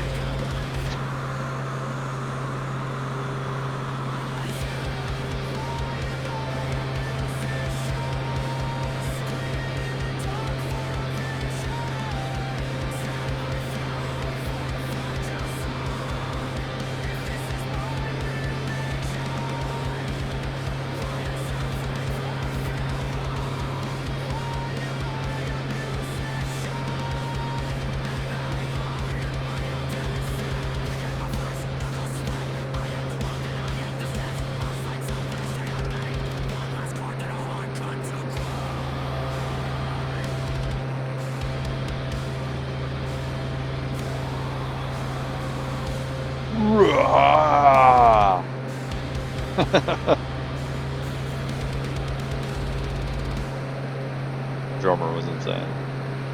Like I was saying, I think if I put more guitar riffs into this,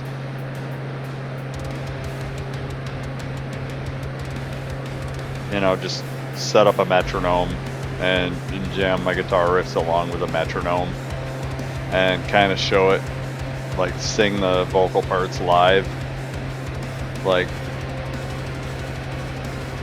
Suno is really designed for like singer-songwriter type people, because you already know how the vocals should go, and I already know how the guitars should go, and just by playing guitar and singing along with it, I can make the whole song.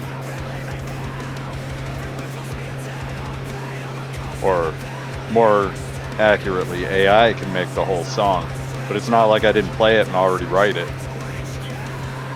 It's just, I don't want to sit there and learn how to play or program drums and bass guitar when I'm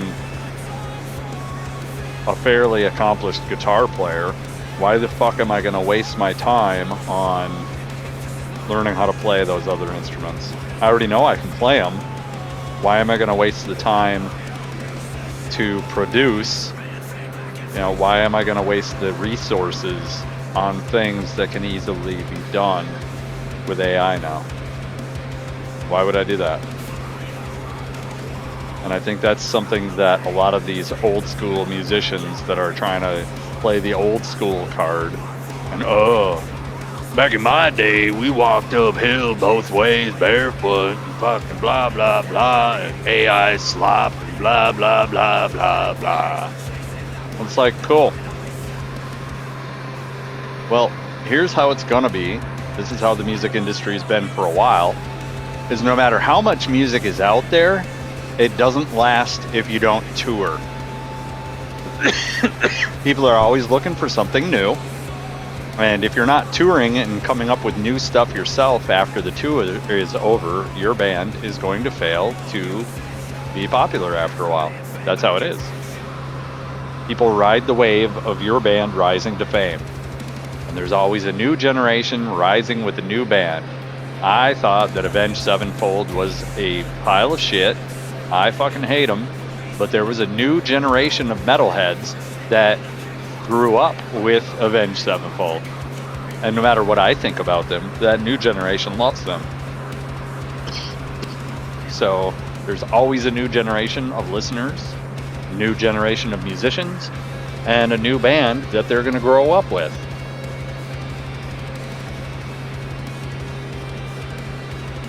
And so knowing that, you know, you have to realize that some bands, like, I fucking hate System of a Down. There are some people that grew up with System of a Down. There's some people that grew up with Rage Against the Machine or Tool. I think Tool is a pile of garbage. Honestly, I fucking can't stand Tool. I think that that's music that's created by professional studio musicians that were working in a DAW. And I think it's garbage. I listen to it and I'm like, it so could be good music, but the little touches that they put into it break the illusion for me and just make it a professional musician's fucking slop for me. And like, I like music that's organically created. I don't like music that's created in a fucking looper. Because, like, me and my friend, like I was saying, I had a buddy that I grew up with that was a DJ, and like, me and him both agreed that creating pop and rap music is so fucking easy, right? It's so easy. The hard part is the vocalist. And AI can do the vocals now. You know, it's that easy now. Bands like Tool and bands like Meshuggah, that's what real musicians have been turning into for a while.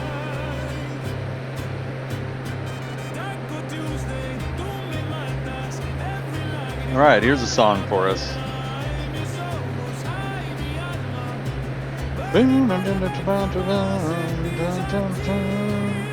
Let them be picantes.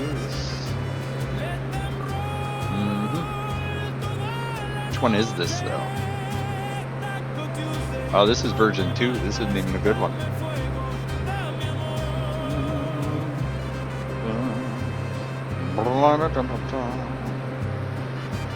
I knew we were going to have a good 20 minutes of water here.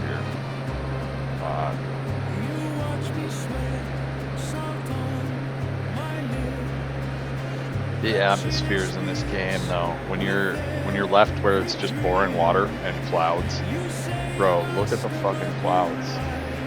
Like, they're so good.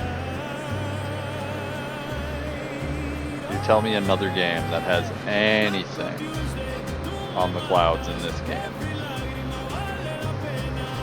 Uh-oh. Uh-oh. What do we do? What have we done? What have we done? Let them be the contest. Alright, I see the line.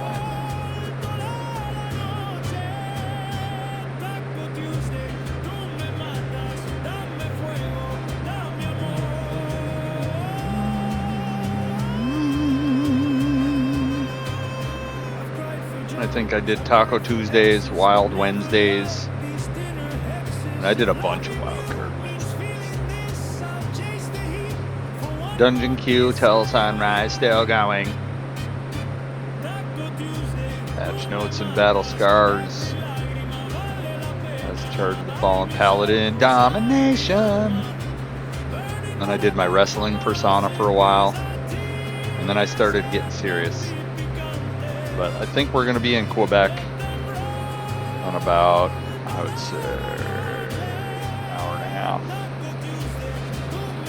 For today, we're going to cut it there. I got a little bit of admin work to do. And we got to plan out our tomorrow. I think tomorrow I'm going to be going to the social district in Anoka. Let's see what's going on in Anoka. Anoka's changed a lot. Because like when I was a kid, Anoka didn't have a prison downtown. They built that shit, like, close to my senior year of high school.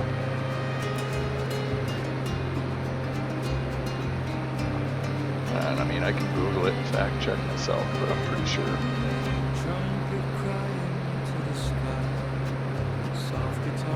Anoka County Jail.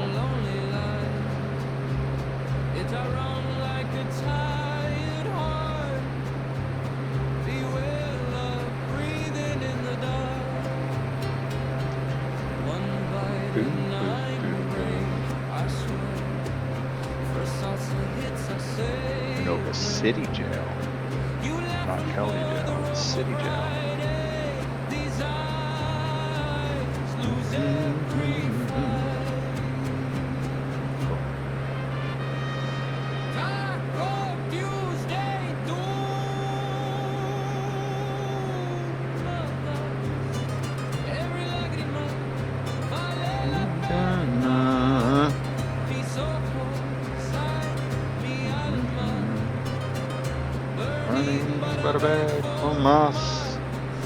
If these are tears, let them be contest.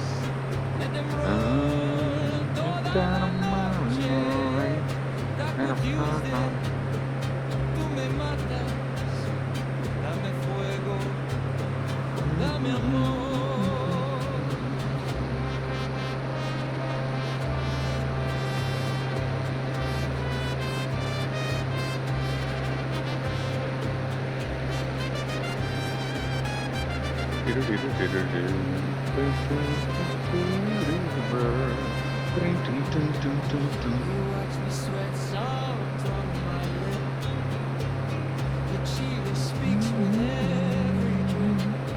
Oh, they're already looking to build a new jail. Anoka City Jail Wiki.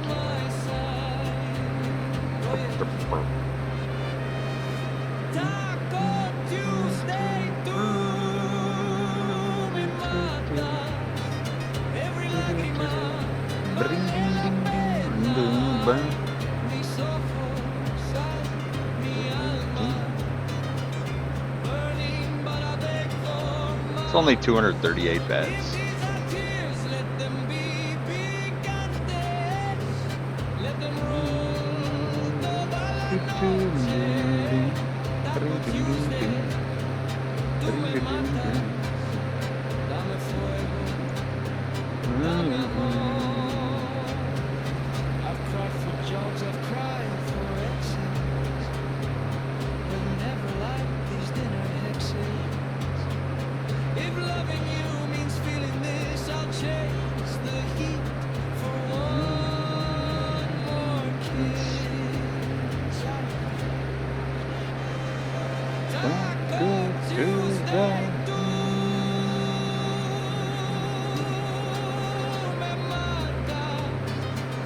Fermatas.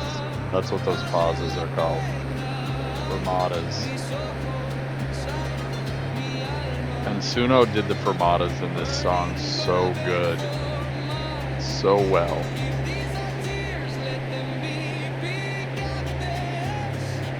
Gigantes. Throughout the night.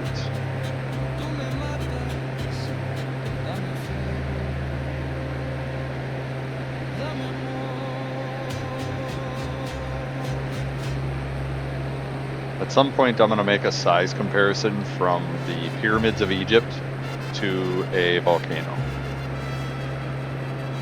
Just so that people can see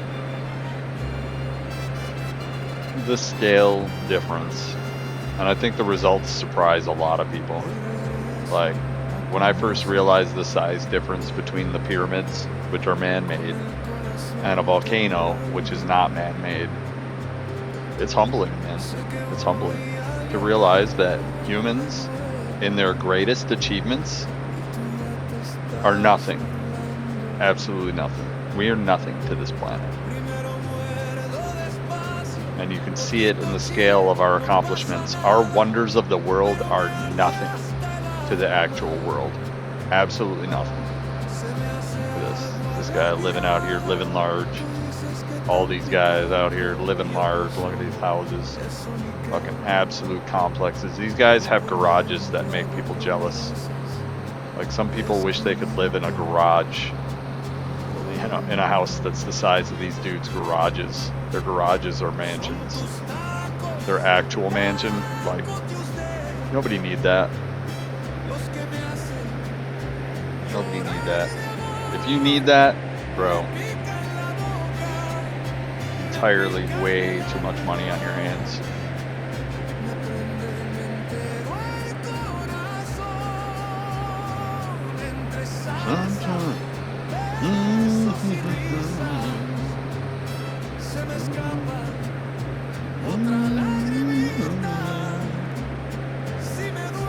I figured we'd take this ride and go through all these older songs that I've got. And by older, I mean, like, bro, I put all these songs together in like fucking, I don't even know, 3 weeks.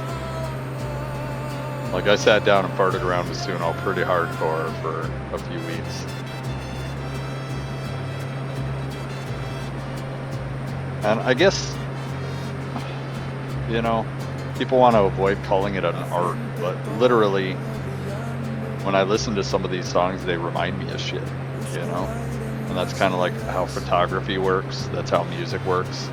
So to say that AI is an art when it still makes you remember shit as if it is actual art, when people say that it's not art, go fuck yourself.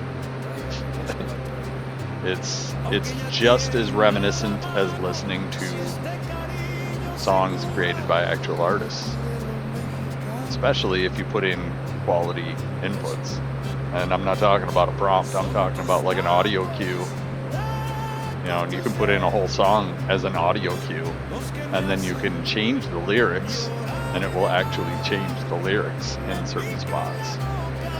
So you could absolutely create parodies of songs if it doesn't recognize it as copyrighted material, which is a whole nother bag of worms all by itself, because if it's recognizing it as copyrighted material,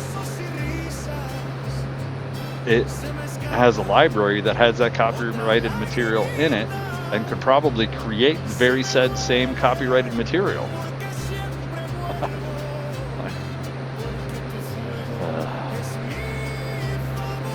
When law becomes prohibitive to progress, it needs to be destroyed. Sorry. When Kiss is dead, I don't feel that the record industry deserves to make any more money off of Kiss. They've made enough already.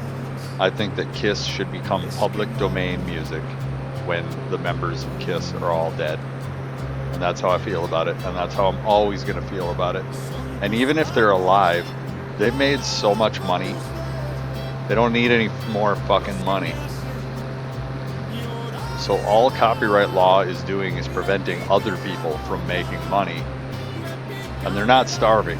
See, the law was created so that, you know, in the best interest of starving musicians. It wasn't created in the best interest of, well, I mean, yeah, it was. It ended up being created in the best interest of fat fucking corporate music business. Is what it's really created for. They grab up the people who have talent and they fucking contract the shit out of them so that they stay, so that the corporate music industry stays fat. They don't give a fuck about the musicians. In fact, the corporate music industry has been proven to not only own all of the band's songs, but then they promote other bands while not promoting the band that they've already profited about as much as they're going to profit off of. They'll promote other bands that are the hotter new thing. And so the copyright becomes a lockdown on that shit because record or like radio stations can't play their music unless corporate music says they can. You know, unless corporate music allows it. So the only time you're going to hear a band on the radio is when they're promoting something with that band. In other words, live shows. When they're making money somewhere else, because they're damn sure not making money off of the advertisements on fucking whatever radio station. Corporate music isn't making money off that. So they see radio as an advertisement to get people to come to shows. That's what they see. So they allow the radio station to play certain songs that advertise the best of whatever band is playing live shows in the near future.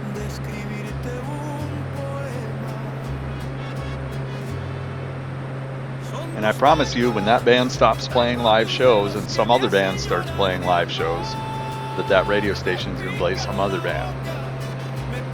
And they might play a couple of the old songs here and there on a Friday or Saturday night to keep people listening to the radio station, because there is a loyalty base of people who like that lineup and are going to the shows. So they got to keep some of the original format around to keep those listeners around. Like, I'm thoroughly familiar with how the music industry works, and it's painful. It's painful. And like, when I broke free of the music industry, I warned people about that shit. Like, they're programming you to buy tickets to live shows. That's what the radio stations are doing. They want you to go to the 93X events, and those 93X events pretty much revolve around live shows. Whether it's local or national acts, you know, doesn't matter. You have to pay a cover charge to get in, so the club wants 93X there. You go to the club, you pay the cover charge, you go in, and I mean, it's like going to a concert, you know, that's what it is. And if you're into that lifestyle, then, you know, it's cool.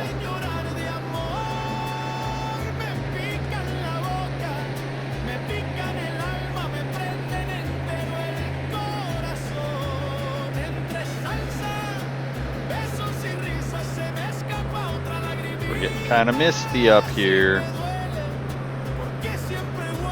And they have had some wildfires, so I'm expecting we'll see some orange fog at some time. And I don't know if the game has the capability to do wildfire fog. I don't know. We're gonna find out.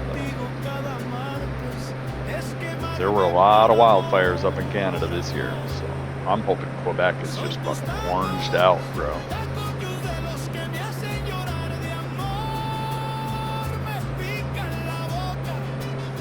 Pica la boca. Something about his mouth. Mouth hot as fuck. I don't know.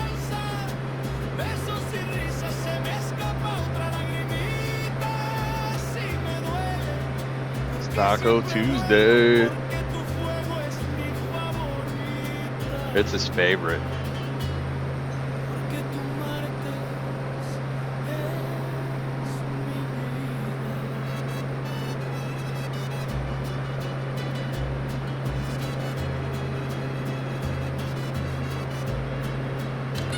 Man, I fucking love Taco Tuesday! Yeah! Taco Tuesday! Taco Tuesday! We had to bring it again. We had to bring it back for round 2.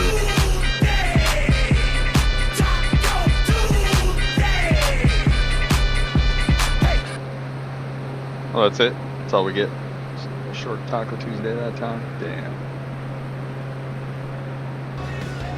We love Taco Tuesday.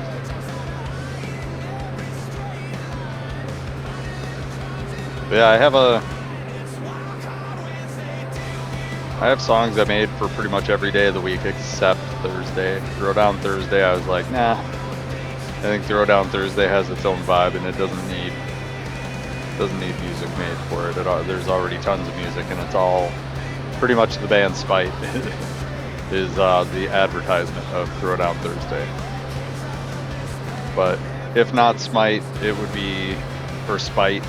If not the band Spite, it would be like Body Snatcher, Carnifex, Gideon, Hatebreed. They all pretty much embody Throwdown Thursday pretty well.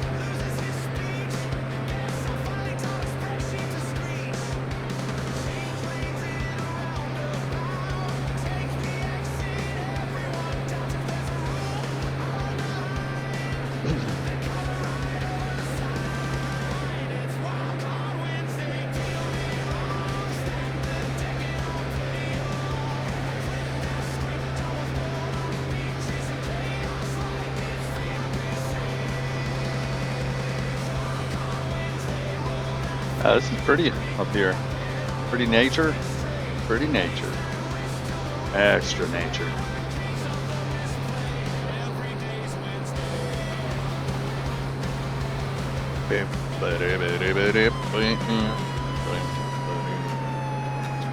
Clap. Clap, clap, clap. We're getting the clap.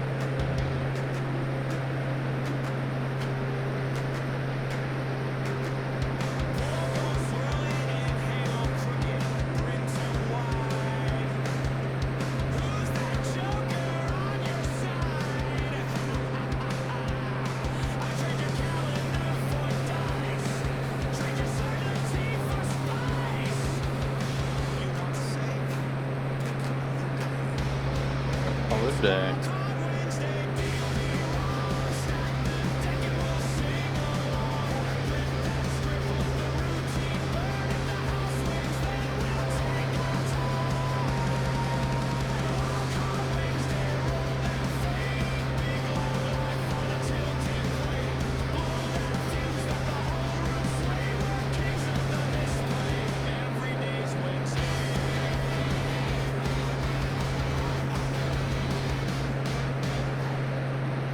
Alright.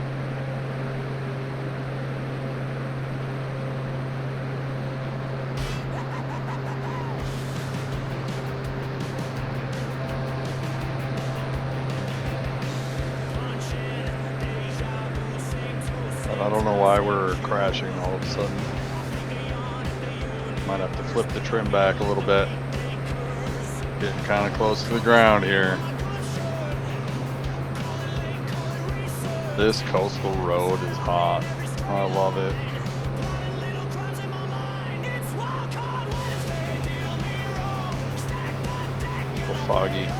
Foggy back town. Griffin Cove? Really? Griffin Cove. Think there's a lot of eagles here or what?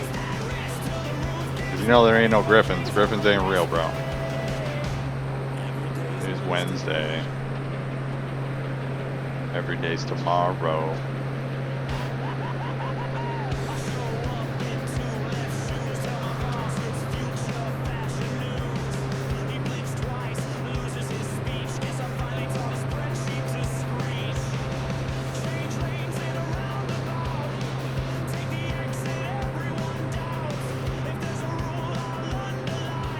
This road's kind of crazy, bro. I'm not trying to do all these little micro squiggles here. Bro, my feet are getting cold just looking at that water. That water is like icy blue. I'm sure that water never comes above 50 degrees. Icy blue. Icy blue. Here, let's try something here.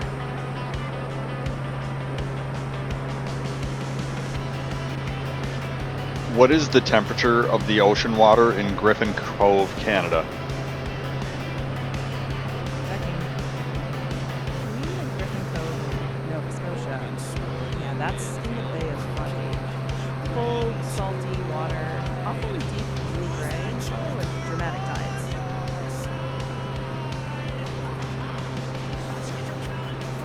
Did she say the temperature? Did you say the temperature? Yeah, it's cold. Around 50 to 60 degrees Fahrenheit, even in the summer. So most folks don't stay too long. And for comparison, how cold is Lake Superior right now?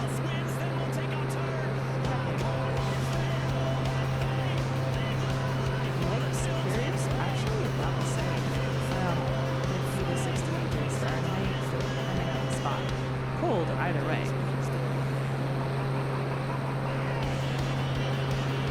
So how far to Quebec if I'm flying along the coastline? Let me check. If you're following the coast from Griffin Cove, Nova Scotia to Quebec, it's roughly 200 miles as the crow flies, but more like 350 to 450 miles on the coastline. By seaplane at cruising speed, that's about 3 to 4 hours. I'm cruising at 170 knots. Checking that timing. At 170 knots, you covered that direct stretch in about 1 hour and 10 minutes. And if you're hugging the coastline more, maybe around 2 hours. Beautiful route though. Rugged shorelines, lighthouses, and dramatic cliffs as you approach the Gaston Peninsula. Yeah, it's pretty awesome.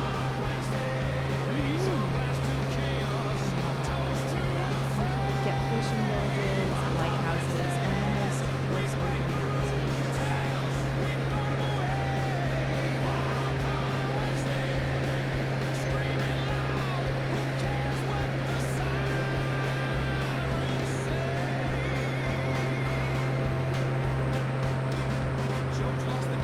Have you heard the song on Suno called Wildcard Wednesday that I did? Let me check. I haven't heard that one yet.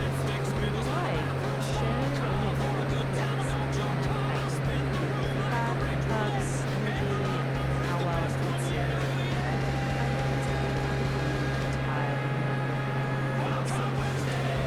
sounds like a distinctive concept. Let's see if I can even share the link. Hold on a second.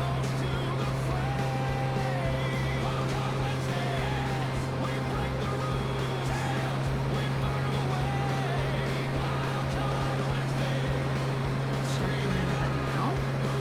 Bounce. I can definitely get feedback, but I can't actually upload an audio file or release the lyrics. Check how memorable the hook is, whether it fits your wildcard Wednesday vibe, and suggest ways to pick it up and get people excited about your stream. I want to know if your project, curious if it reinforces that cool, energetic persona building across socials. Maybe.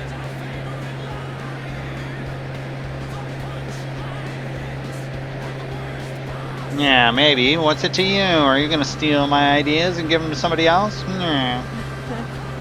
No, I don't do that. Your ideas still yours. I'm just here to help you sharpen them, not take them.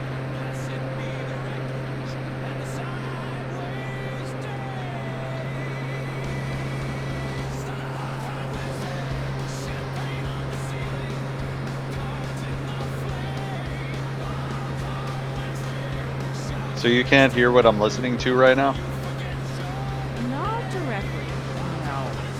But if you share the file or lyrics, I can help feedback. And if you want, I can help you test how well it fits your rhythm guide. Give me a second.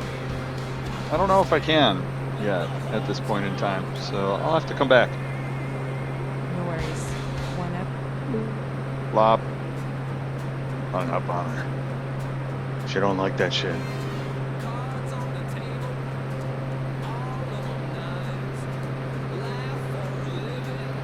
Alright, so we got like an hour and a half to 2 hours, she was saying. We're gonna land in Quebec. I'll show where the movie theater on a waterfall is. Quebec has a movie theater on a waterfall. And like, of course they play pirate movies. Of course. And that shit is good, dude, because the waterfall gives it like this foggy look. And so like when there's foggy ships in the fog, like Pirates of the Caribbean, I watched one of the Pirates of the Caribbean movies on the waterfall. It was awesome.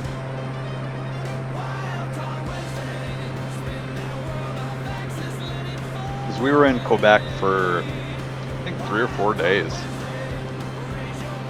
in 2012. It was pretty cool. They had a Canadian ship, and they had a German ship, and then they had my ship. And my ship, by far, looked the crustiest of all 3 ships. Like, we were a working ship. We weren't a show ship. I don't know why they were sticking a working ship around, but we were working, bro. So our shit was covered in sea salt. Like, you can paint it all you want, bro. You go to sea, and that shit gets covered up with sea salt real quick. You gotta chip it off, sand it, repaint it. Like you just, even with 250 people, you just can't keep up with it. When you're at sea, you're just getting assaulted by sea spray, filled with salt all day long, every day, all night, every night. The humidity just has crusty salt in it.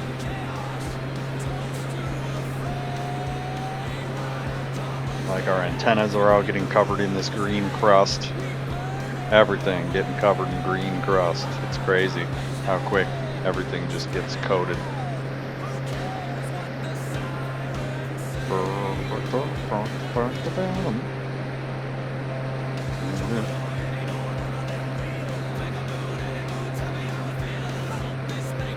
Boop doop ba doop boop ba doop ba doop ba doop ba doo boop.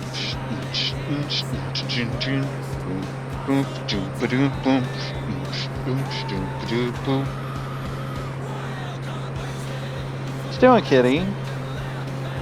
It's new food. I just poured that. Why are you humping at it? Like, what the hell? Ashram, what are you doing? Nom nom nom nom. It's good food. Nom nom nom nom nom nom.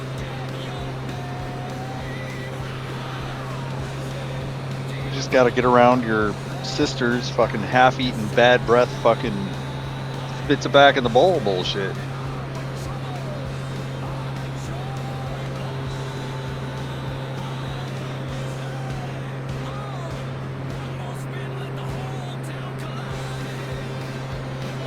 Okay, so we are at Chlorodorm?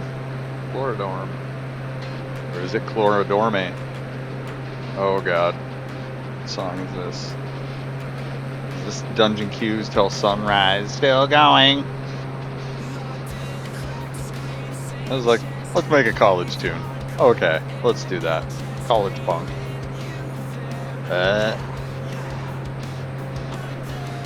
But does it too good.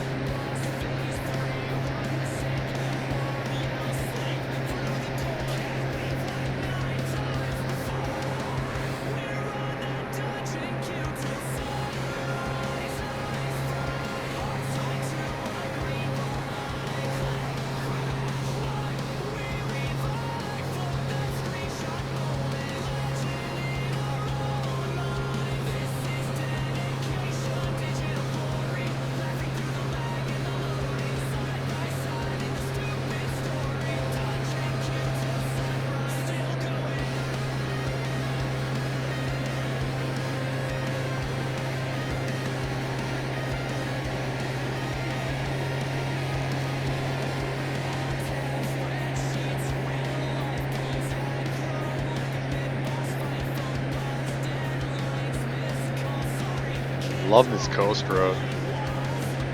Coast road's awesome.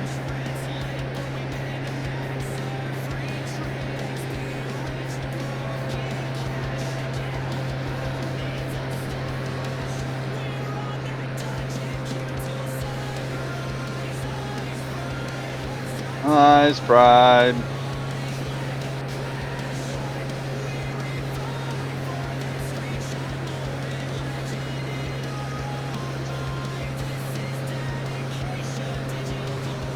Petite ballet.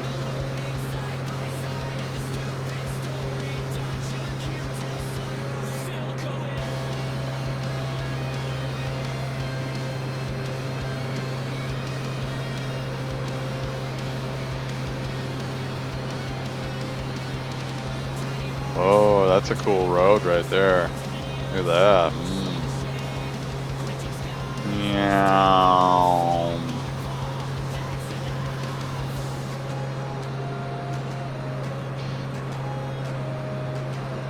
Bop. Da bop. Da ba da bop.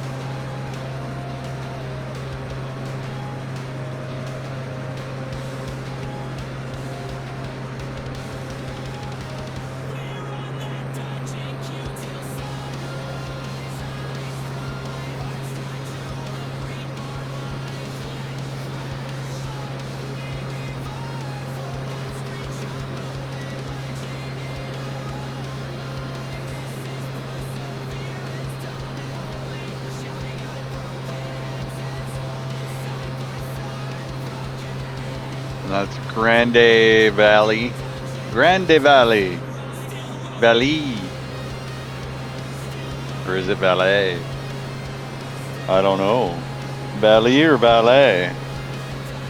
Got like a little thing over the E's.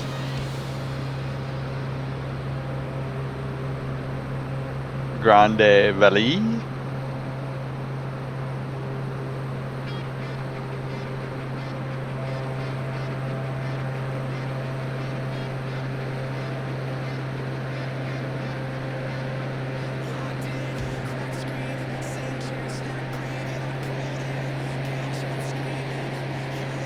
Still trats ramming.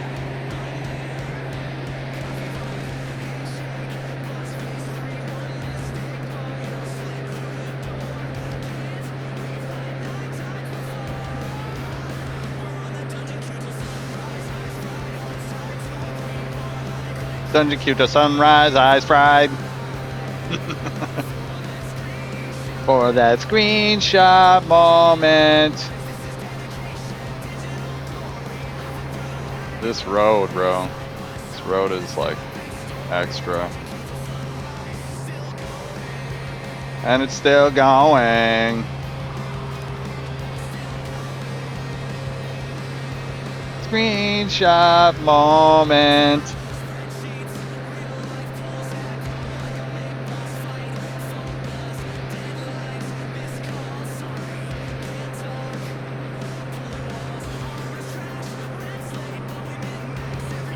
Arm was trashed, rent's late.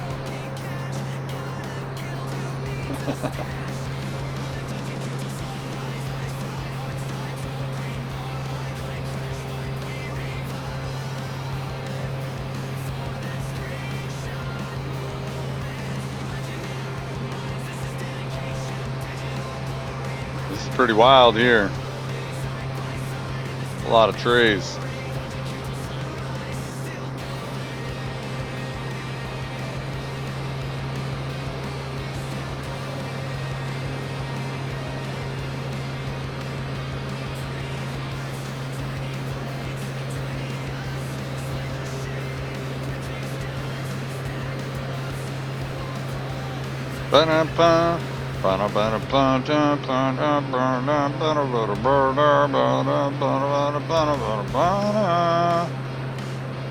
Screenshot moment, legend in our own minds.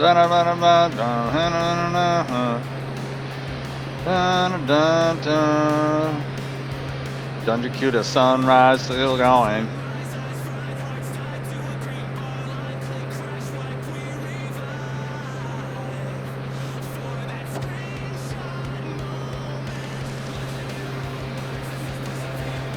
Hey, turn that light back on. Hey, trying to get a tan down here.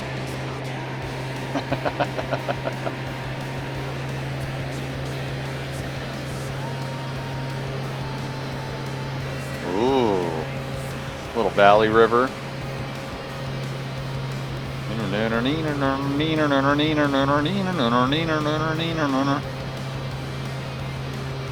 So tomorrow we're gonna go down to the social district in Anoka and see what that's all about. A little bit of looking at some other public venues.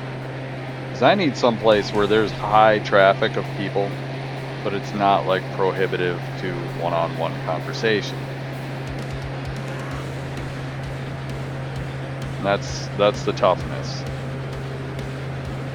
It's getting across to people what I am.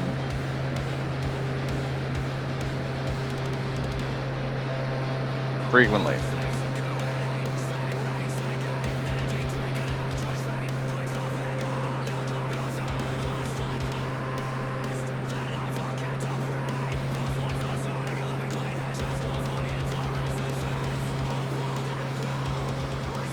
That's insane. This is super country, man.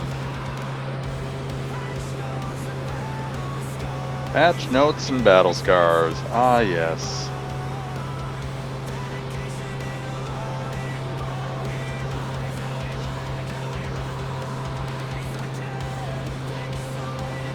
I bumped the trim up a little bit because we're getting some mountains here.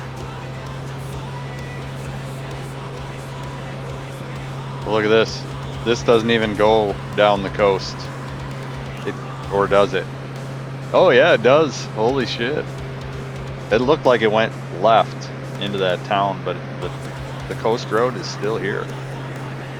I'm sure when they get weather that this road is useless.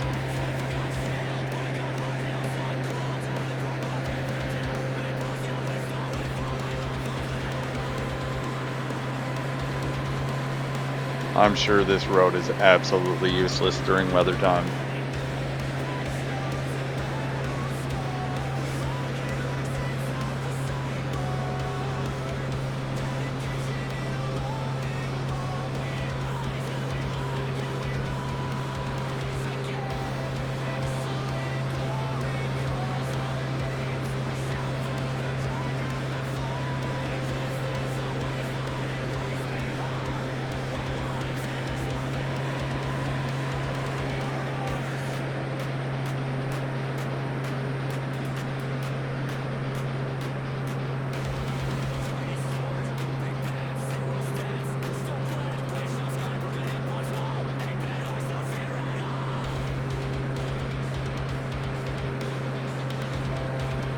Alright, we're working our way across the north of this, and then we're going down that little water finger to Quebec. And like, I sailed this. Like, my boat sailed this. I definitely remember. And I'm looking for the bridges that we went under when we were on our way to Quebec, because it got really narrow for a big United States Navy ship. It got real narrow down here. And they still had the Ayala buoys, which let's do something here. Tell me about the Ayala buoy system. Let me check. The IAFF stands for the International Association of Firefighters. It's the labor union representing full-time professional firefighters. No, stop. I wanted to know about the red and green buoys in the water. One sec, sure. So red and green buoys, generally US and Canada, mark channel signs. Red, right, turn. That means keep red buoys on your starboard side when heading back into harbor. Green buoys mark the other side. As a seaplane pilot, you can use those markers to identify the safe channel as you approach the harbor. And other buoys like yellow ones or red and green together can signal special zones or channel junctions. If you're gliding into a rock end, following those erratic lines is a good way to find your bearings. I'm headed towards Quebec City by water.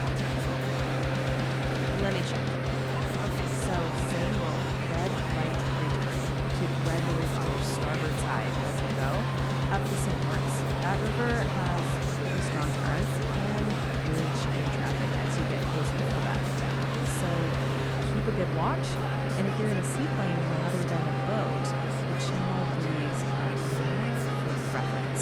You don't have to stick right in the channel unless you're taxiing on water. But a big ship can move right on the channel, so give them a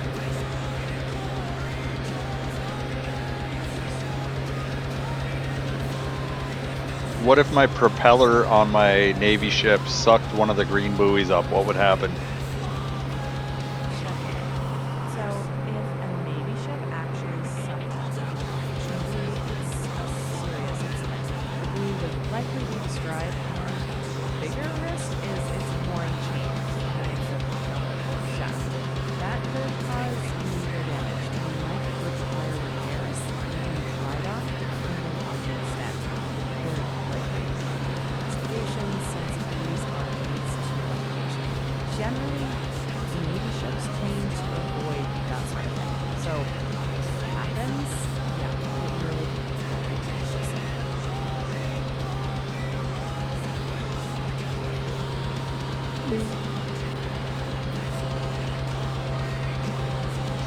Oh, did I say something that actually happened? Oh no. That was so long ago. Yeah, we actually hit one of the green buoys, sucked it up on our propeller, and that left us pier side from 2012 until 2014. Like it fucked up our ship. It fucked up our propeller shaft pretty good. Cause yeah, we ate it, and that buoy chain that she was talking about got wrapped around our propeller shaft and caused insane amounts of damage to the propeller and the bearing. And so we had to replace the bearing, which the bearing, not only does it provide a surface for friction for the propeller shaft, which weighs a hell of a lot more than you think it does, but it also keeps seawater out of the ship, because the shaft has to go down into the water with a propeller on the end of it. So not only did it damage the bearing, but it also, we were taking water on.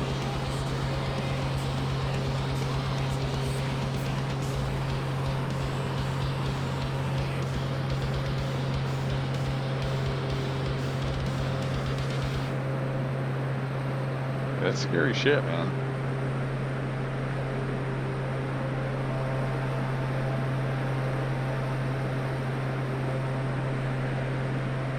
Like, my ship had a major fire in 2010. We took major flooding in, like, jeez, I don't even remember when we took the flooding water. I know we took over duty the morning that we found like 14 feet of water in the bottom of our ship. And 14 feet is more than one level was flooded out completely. Completely flooded out.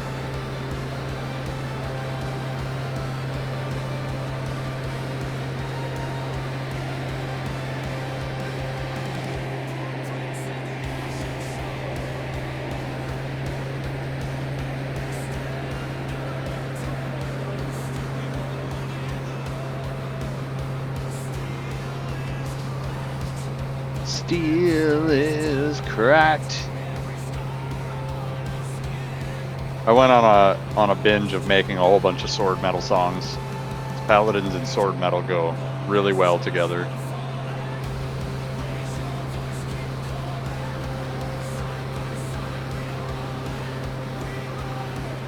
We ride.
Marsui,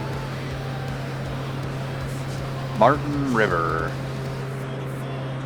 was falling.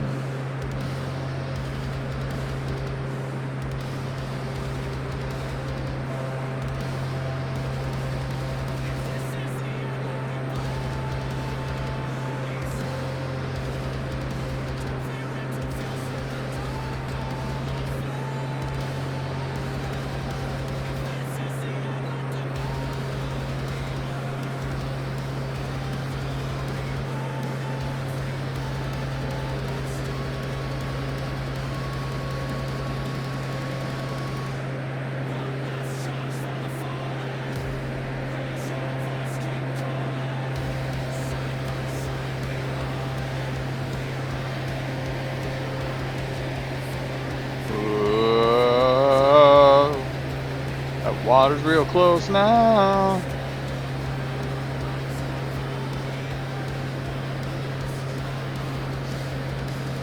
It's falling.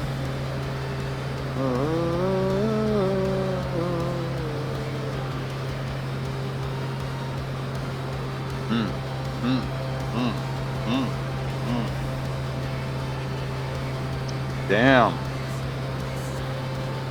I don't know what I did Saturday, but I got 45 cents.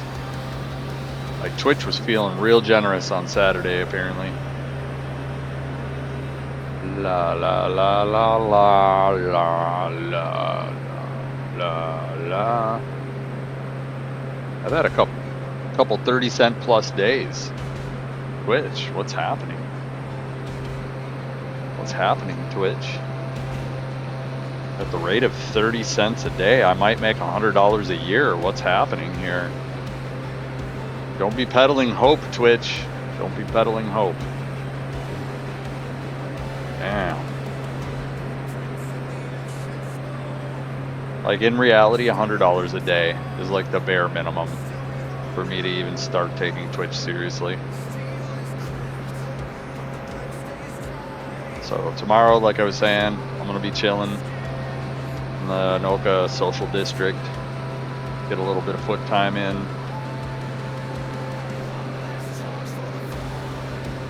And we're just gonna run around and try to find people that are movers and shakers and doing shit, you know?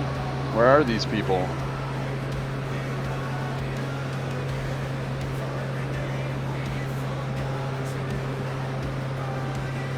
And at some point, you know, I'm gonna meet people who also have thought about being real estate agents, and you know, I'm willing to tell them the easy way to get your license and get working.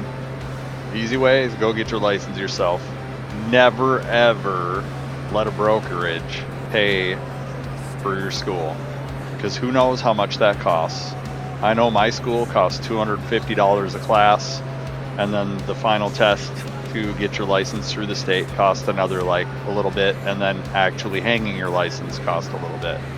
So it was about a little over $1,000 to get my license. And I would never sign contracts to go through any brokerage's system of licensing, because they're going to have you pay it back under contract somehow. And it may be more expensive than the way that I took. And I don't see people being any more successful with that training. So I wouldn't do that. And not only that, but then they offer schools. A lot of the brokerages offer schools that don't count as your CEs. And it's nice to take those schools once. I've seen people take those schools 3 years in a row now. I'm not doing it, bro. Like, I've already had the school. Oh, but don't you want the most improved version? No, I don't want to spend more money for something that didn't work for me anyways. No, absolutely not. Like, bro, you've had 2 years I've had 2 years to read through your material, absorb it, try the methods that work for me, and they're not working. So obviously there's something that is not happening, and I blame your school. Whenever a company takes you, oh my God, what is going on? Something happened with the graphics card just now. I don't know what happened, but that was crazy. That was crazy. Game's probably about to crash. We're due for a crash today. But when, you know, every company I've ever worked for had some sort of training except Realty. Realty, like the schools, seemed like it was just mandated CE. You know, you gotta have 90 hours before you can go get your license. And they literally treated it like the instructors treated it like it was just 90 hours of CE. They were definitely not invested in your success at all. And then, you know, at the 2 brokerages that I've worked at, one of them, the guy was like, well, this is what I do. So you're going to sit in my office and you're going to make calls. And I'm like, no, the fuck I am. I'm going to go home and I'm going to make calls. I'm going to make calls in the privacy of my own home so I can have one-on-one conversations with people without somebody fucking just glaring at me. Like, that's weird, dude. Talking on the phone while somebody's fucking, well, that's the job, and if you can't do it. And I'm like, no, bro, I absolutely can talk on the phone with people. And I got my own open houses my way. And it pissed that dude off, dude. He was like super pissed off that a method that I just came up with off the top of my head got me my own open fucking houses. And I made my own friends, you know, in Realty, and that just irritated the shit out of him. That I was successful without using his methods. And it's kind of the same where I'm at now, is, you know, I knew right away that the most success that you can see in Realty is by buying a house, living in it for 2 years, and fixing the couple of things that are annoying that you moved into, and then selling it and moving somewhere else. And I know that that's the way to make money in Realty. It's not a very overly dollar, you know, amount, but it's enough to survive. You buy low, you live in it, and while you're living in it, you find a couple of problems that are annoying that you bought into. You fix those couple of problems, put it on the market, sell it, move into something else that you bought low, rinse, repeat. You find somebody who's desperate to sell. That's what you do. You find someone who's desperate to sell, and then when you go to sell, you're gonna have somebody that pops up that's like, I really want this fucking house. And that's the person you sell to. That's a pretty easy method. I feel like we're overdue for a crash. I think the market is extremely overinflated, and for those overinflated prices, people are expecting perfection. So you're not getting that overinflated price. The graphics card just did it again. I don't know what's going on, but there's something going on.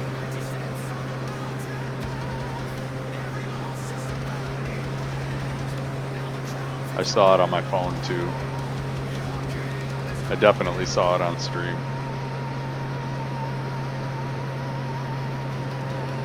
Super weird. We are crashing. We are crashing. We are crashing. We got trailers down by the water.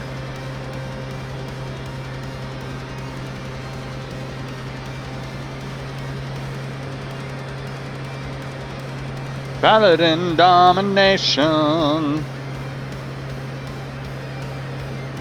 Who forgot about that? Bro, we were stomping with our pally for a minute. I didn't get a chat ban like Classic WoW a couple winters ago. Definitely got a chat ban. I think somebody was talking some bullshit, and I was just like, man, I warlocked all up in your mother.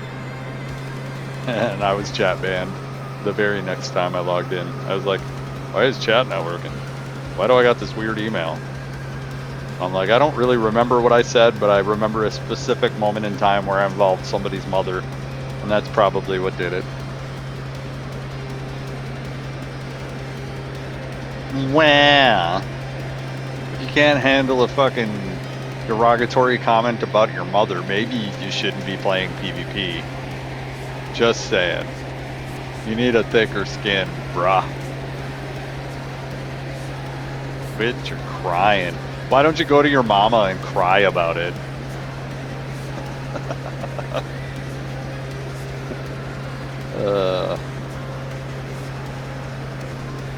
You know, that's like...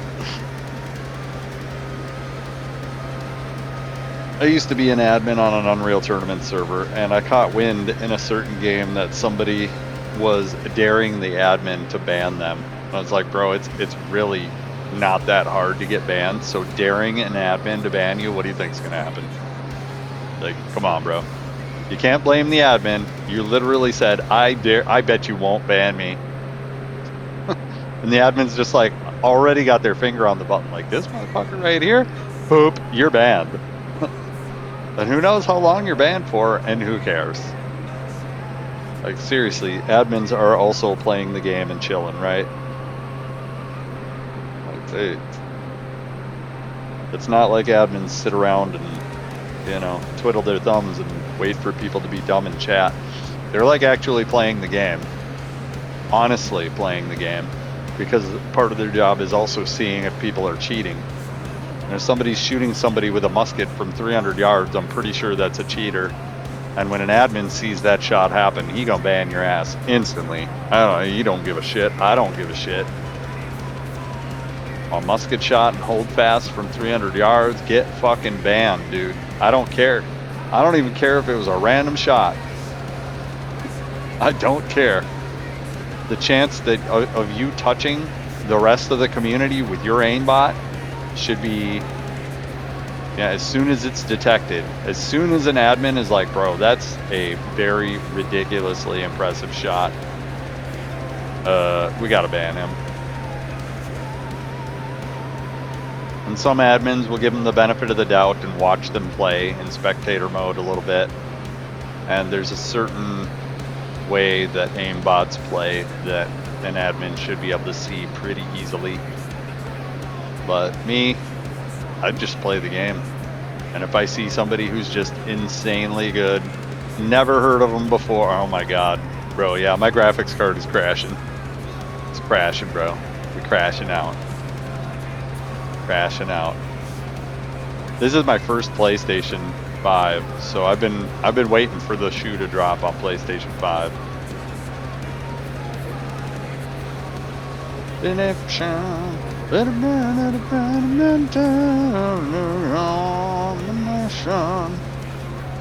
Can we make it to Quebec before the game crashes?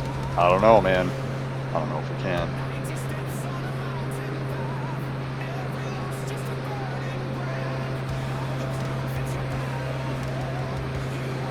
We got a good hour before we hit Quebec.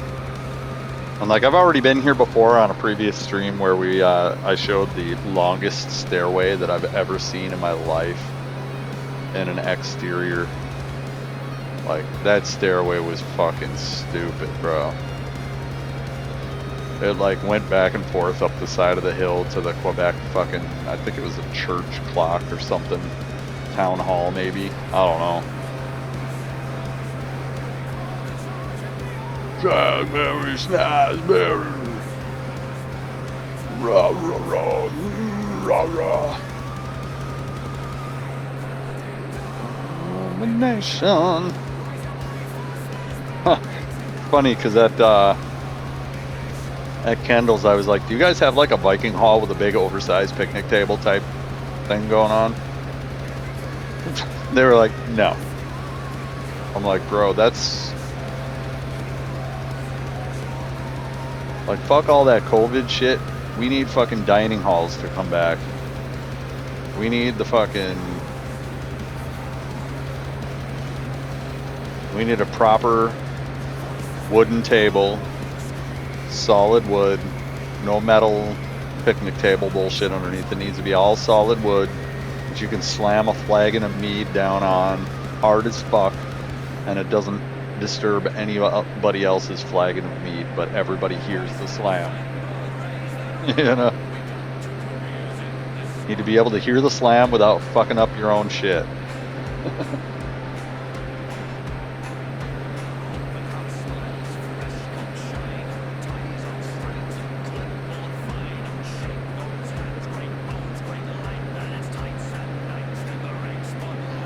I'm like, where are the other fucking... Bro, I made a whole bunch of fucking realty songs at some point. I think it was after the first album that I did. Yeah.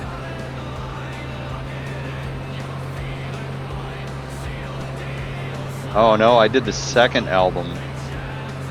Then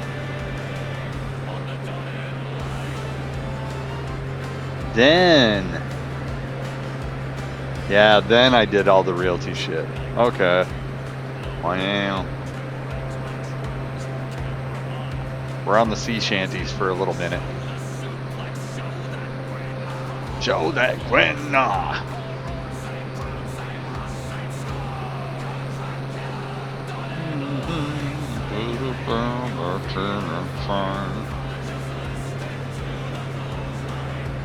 I almost want to do this whole river down here by Quebec and just see what I didn't see in real life, but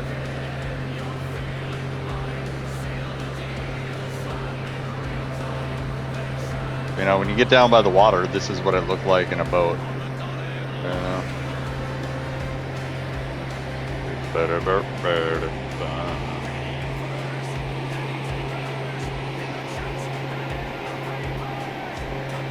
This would have been about the height of our boat.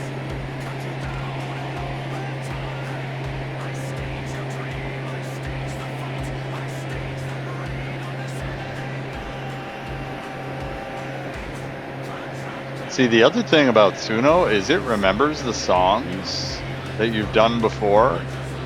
So it used I Staged That Raid on a Saturday night in reference to other songs. And so the more songs that you make, sometimes it references your other songs in future songs. Like it just did. I didn't, you know what I'm saying? Like it does some stuff. ChatGPT also does that. It like has a running memory of everything you've talked about, and it'll reference stuff from previous conversations. Crazy. You can see sometimes, you see how the propeller is like right there. If you turn it a certain angle, you can see that the propeller is like doing some weird fractal bullshit. I don't know how to describe it, but you'll see that every once in a while, like the wings have a little fractal trail, or the propeller has a little fractal trail on it. And I think that those are bugs, because I've got motion blur turned off since I installed the game.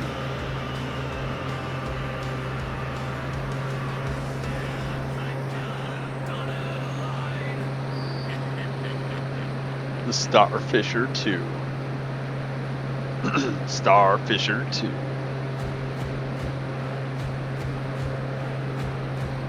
Hey.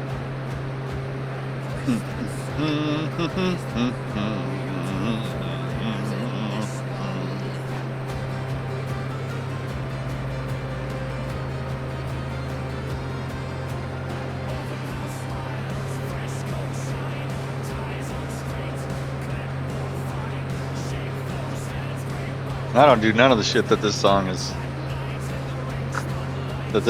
advertising.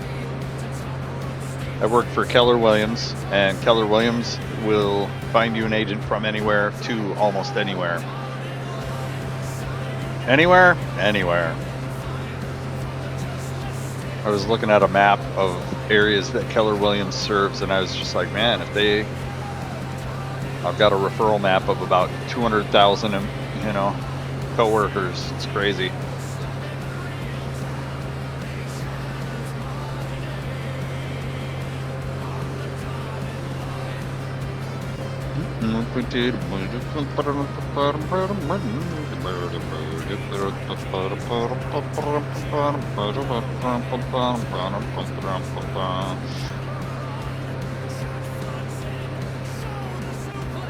Nope, that ain't it.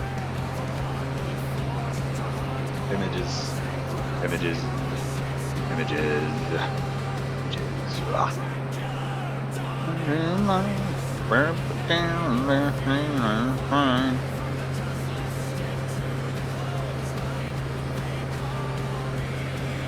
300 plus market center locations, 5 continents, 50 plus regions. Yes, we have agents in South Africa. We have agents in Europe. We have agents in the Middle East. We have agents in India.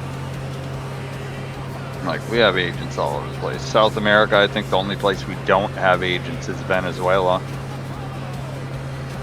All of North America and Canada are red. We have agents anywhere. It's pretty crazy. So there's my shameless self-plug.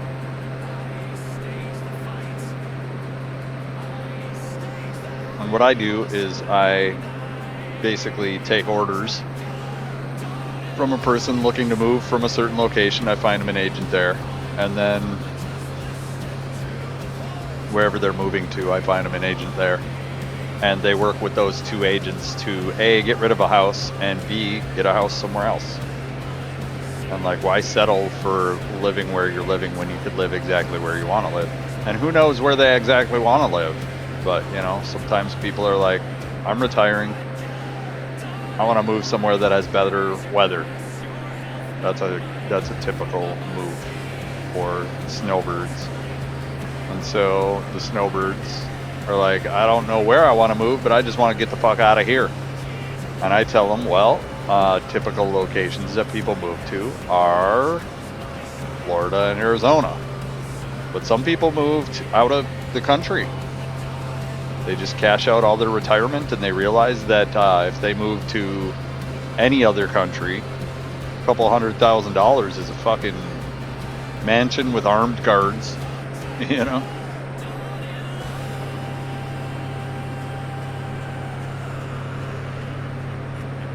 And you're gonna need those armed guards.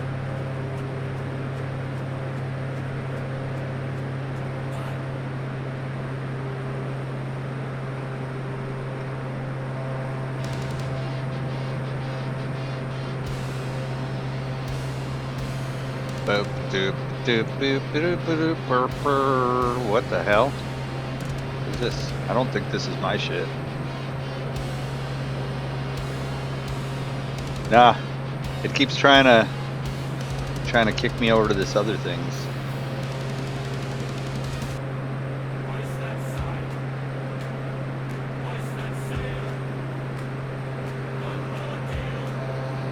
Keeps trying to tell me about other people's music, and I don't care about other people's music on Suno. And that's kind of it's the same thing with Suno that it is with Twitch, is a lot of people on Twitch are not viewers at all. And I don't understand that. Like, I started as a viewer, and so I go and support people with my view that I, you know, want to see succeed, and who have also supported me, you know. I'm actually more of a viewer than I am a streamer.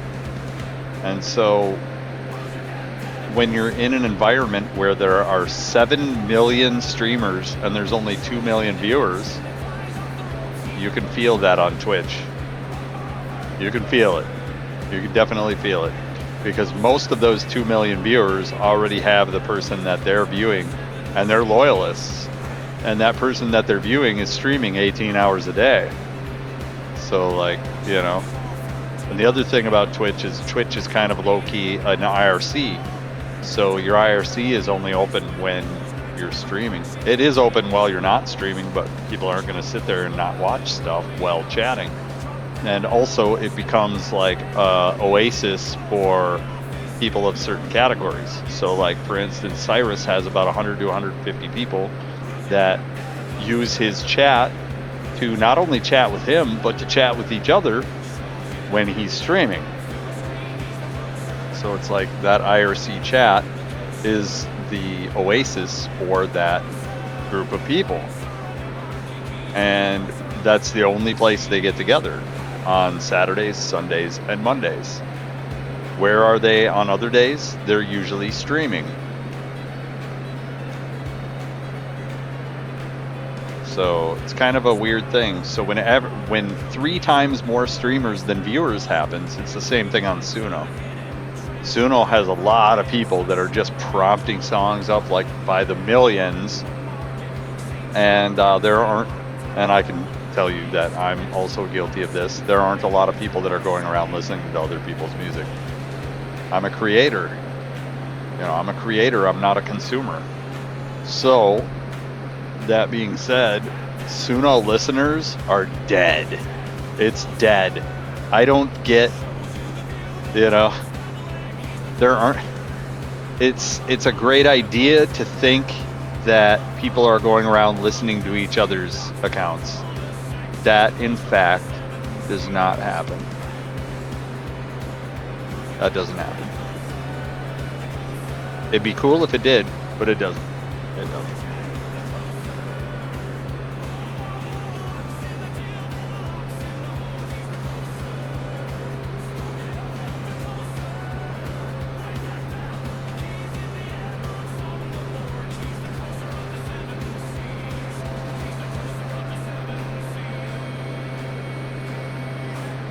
See, hey, hey, hey, hey, hey, hey.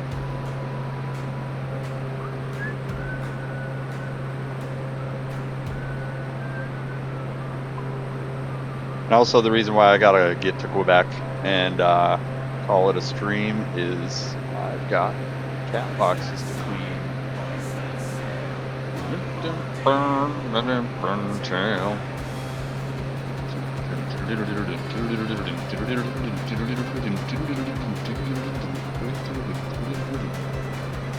We got about another hour.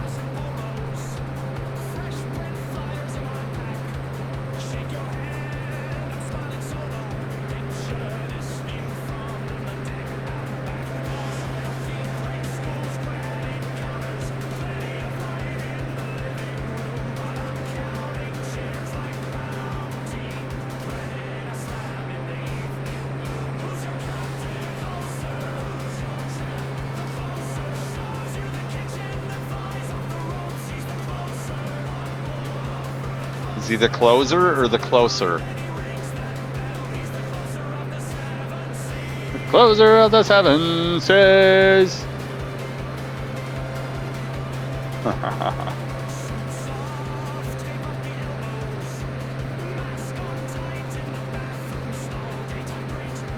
This one was when I was working on my wrestling persona.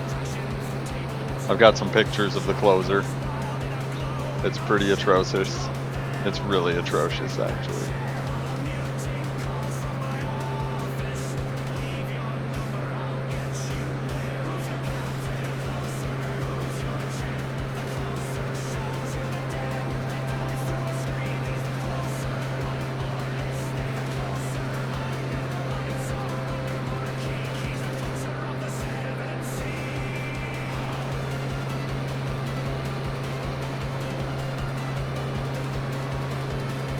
I think eventually I'm gonna be just wearing a suit all the time.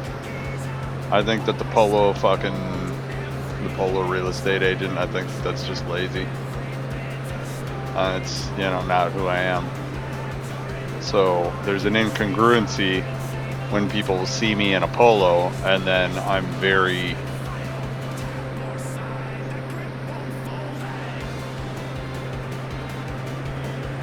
I don't even know what to call it, but military-minded. I don't think that my personality type should be casually dressed ever when it comes to business.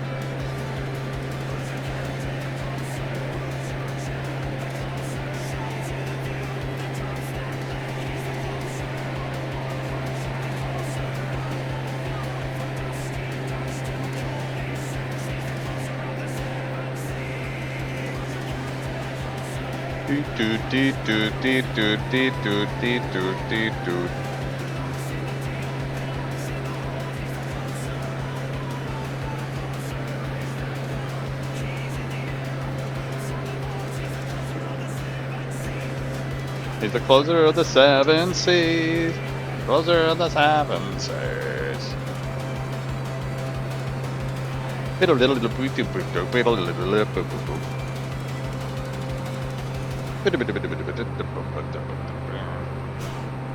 Flop.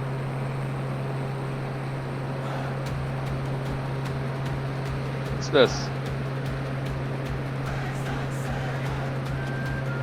Oh, it redid the same song, but it called it Closer of the Coast.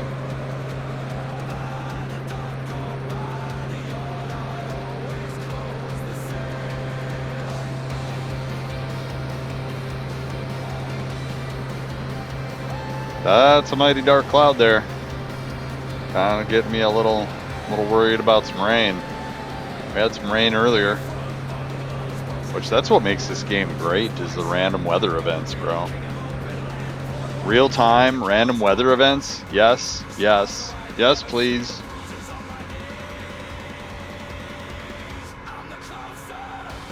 All right, so we're back into the same time zone as East Coast time.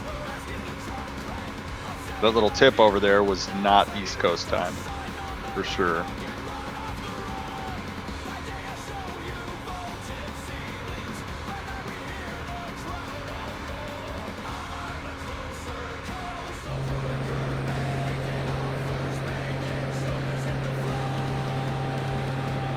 Huh? Can't wait until we can see the other side, the other coast.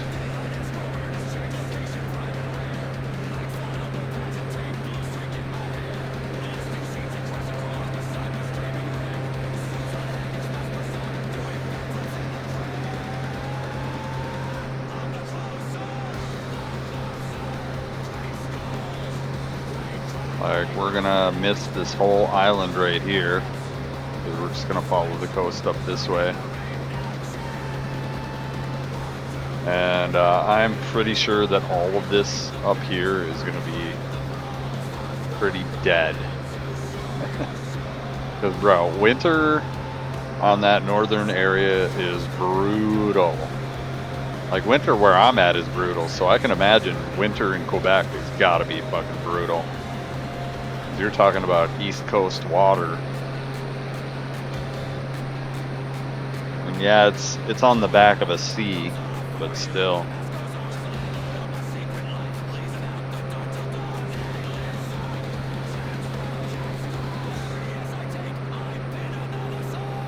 It's on the back of the Southwest Basin. What water is that? Fleuve Saint Laurent.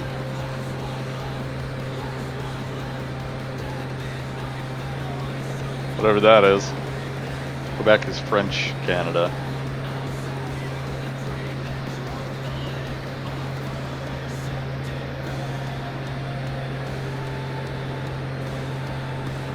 And as a Minnesotan, I grew up thinking French were completely just assholes. Because French Canadians are absolutely assholes. Every French Canadian I'd met until I actually went over to France, asshole. Absolute asshole. Went over to France. People in France love us. Love us.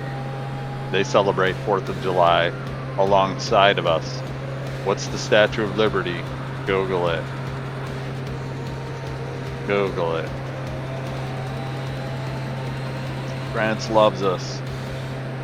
But French Canadians, not so much. Not so much.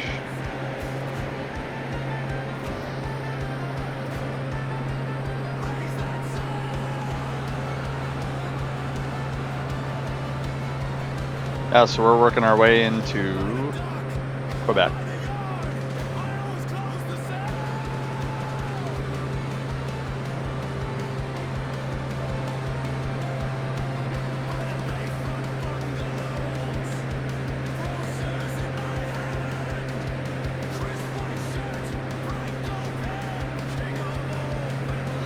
King of the open land.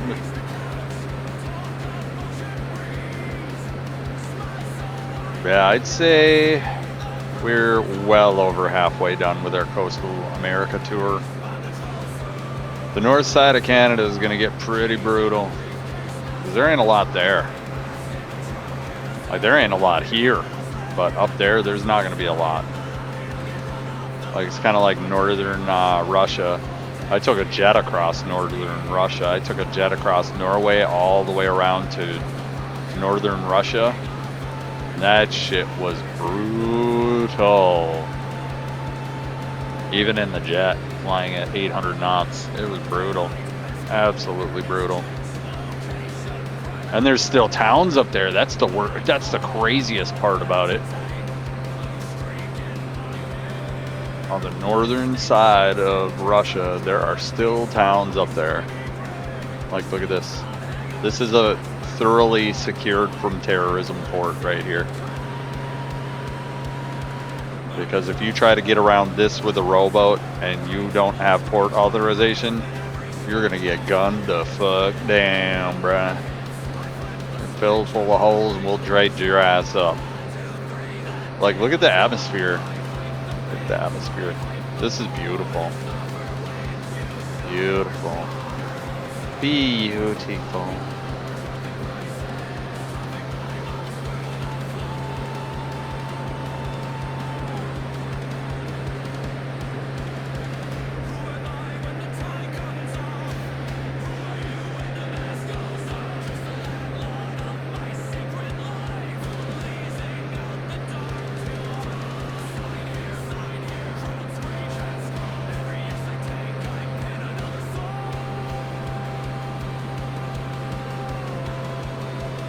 Oh, the closer.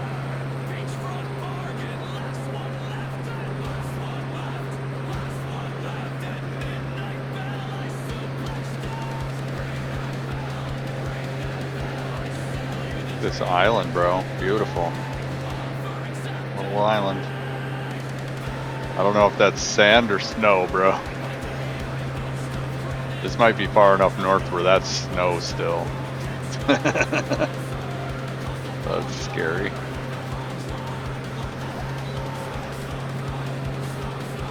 This is beautiful though.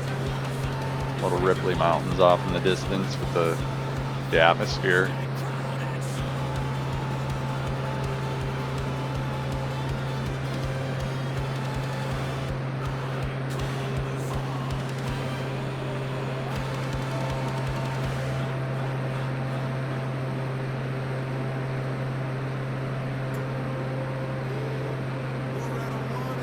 Alright, changing the genre up a little bit. I did 2 albums of trap, and I kind of wanted to do that just to see what I could do.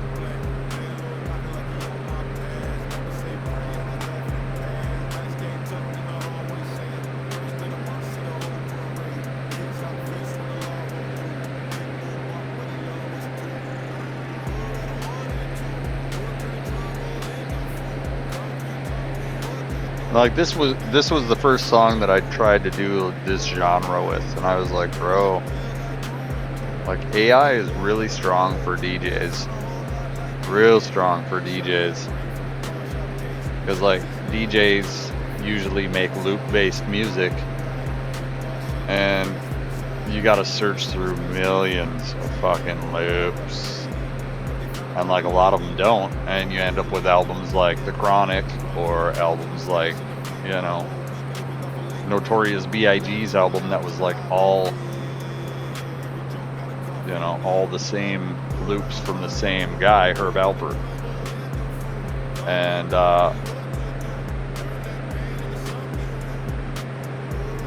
now you can, you know,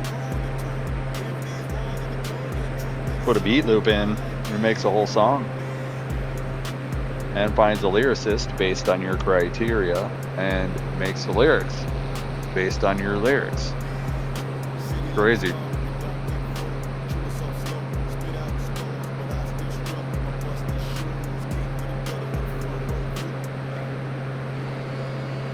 Ba- boo-doo, boo-doo, boo. Boo-doo, boo-doo.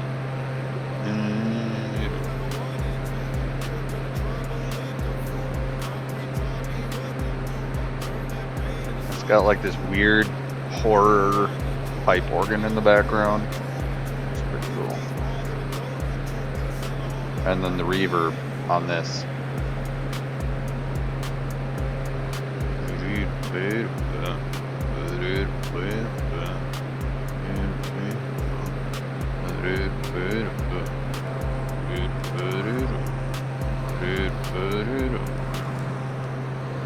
I like how the shing goes across the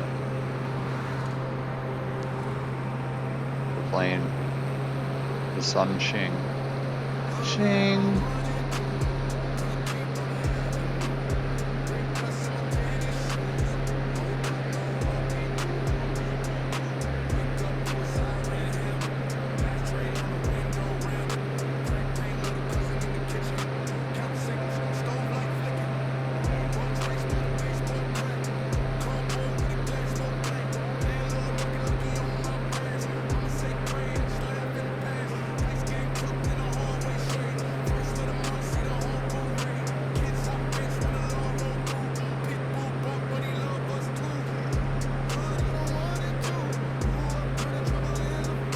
Yeah, and this one is the version 1 because it was a little bit more pop.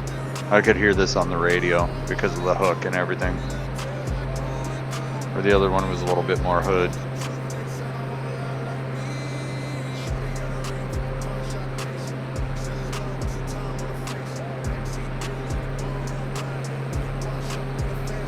Or like you got the pop mix and then you got the club mix.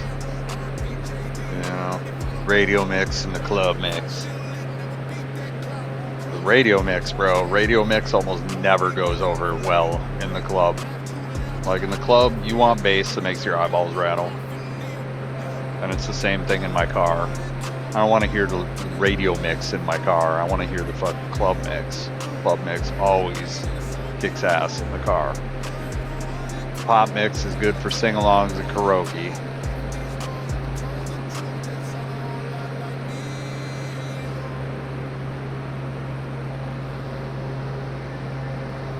All right, we're starting to see the other shore.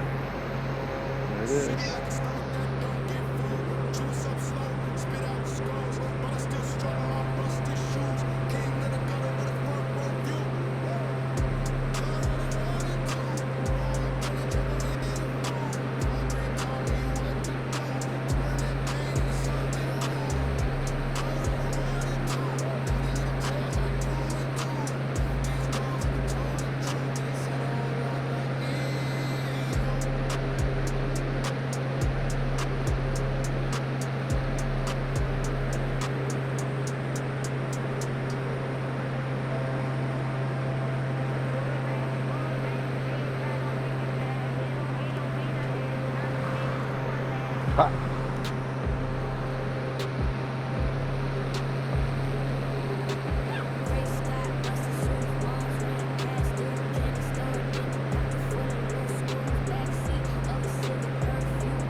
Man, I have met so many people that are super cool.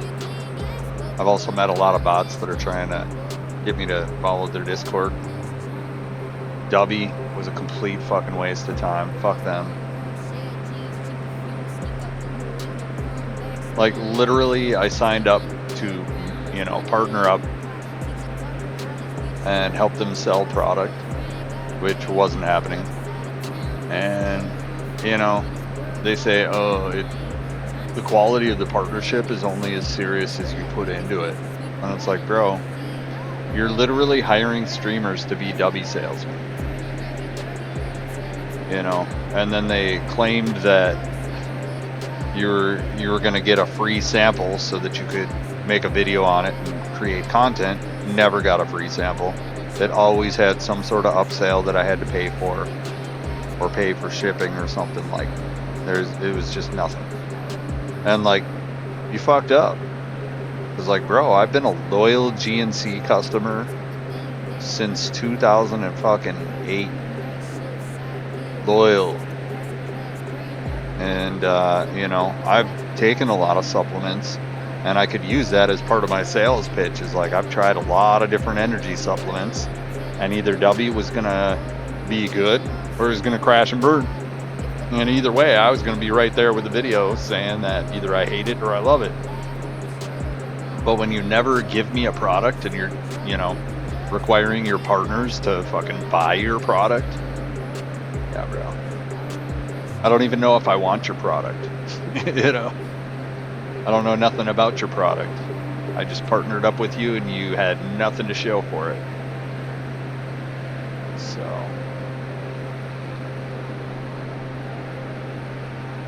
and then furthermore, they had streamers that were hitting me up on Discord, on Twitch, you know, and it's like, bro, I'm streaming right now. This ain't time for school. This is fucking go time. This is stream time. I ain't trying to hear whatever you're trying to talk about. I ain't trying to get on Discord while I'm on stream and fucking talk to you about business shit. I'm trying to play games, bro.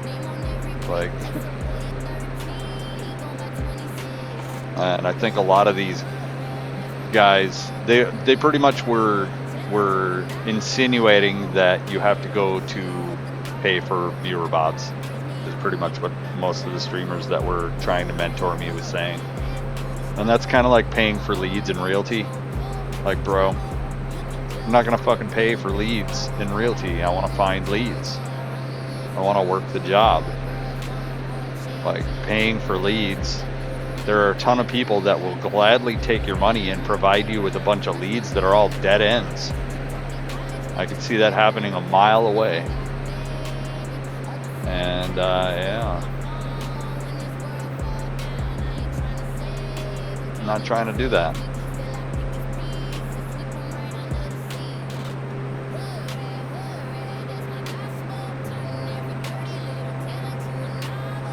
Unfortunately, a lot of people are going straight to Zillow, and Zillow is turning around and selling those leads to other services.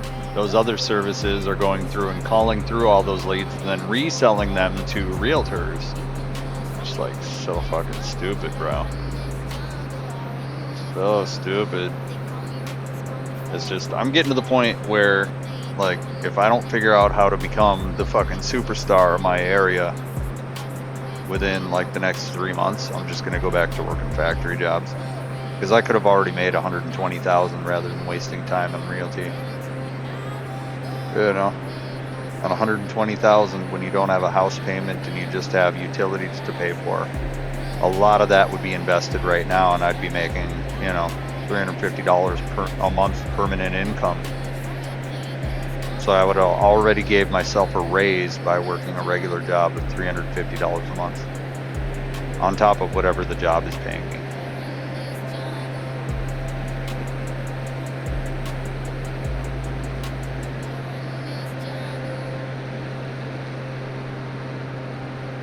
I like both of the rats.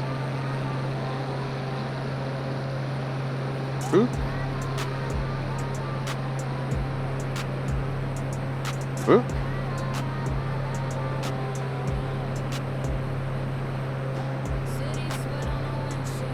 All right, we're getting down to the Skinny River area.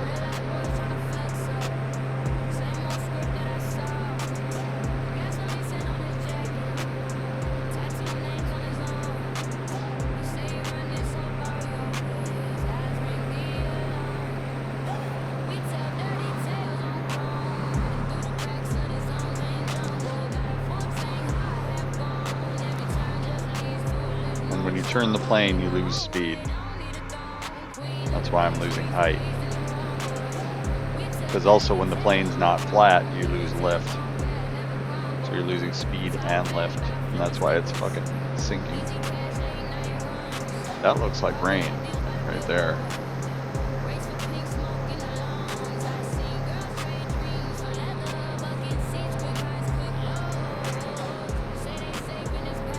That looks like wildfires and a rainbow.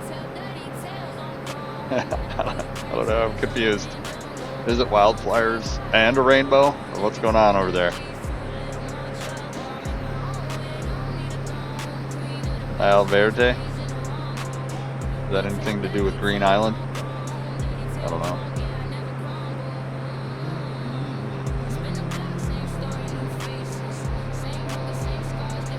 Alright, we're gonna have to hit that on the way out.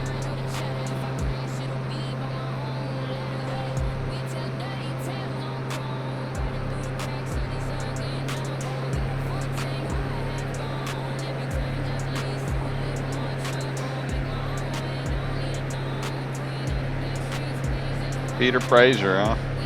Fraser. Peter Fraser. Alright, we're making our way to Quebec right now.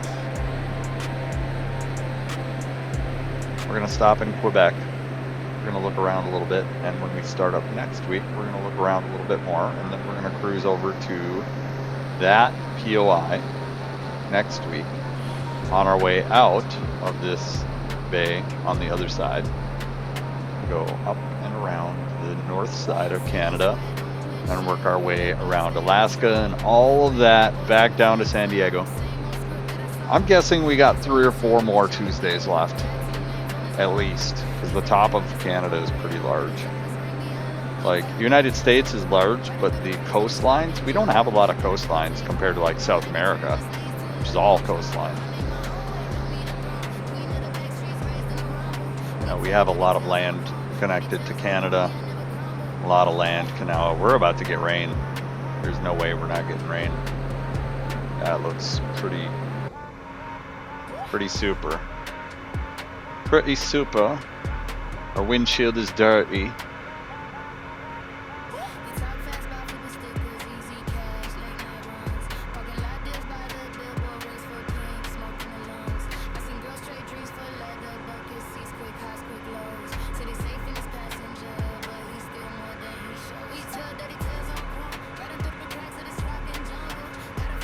There it is. Rain. We got rain. We got rain. Sweet. Visibility is about to go away in a minute here.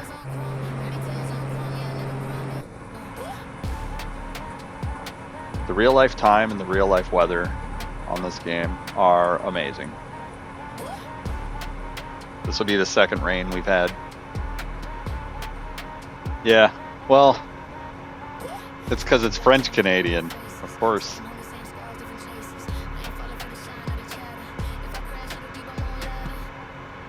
What's going on, William? We chilling, heading up to Quebec, chilling, and we're going north-north after this. So we went south-south around South America. Now we're going north-north around North Canada. We're gonna see how this goes.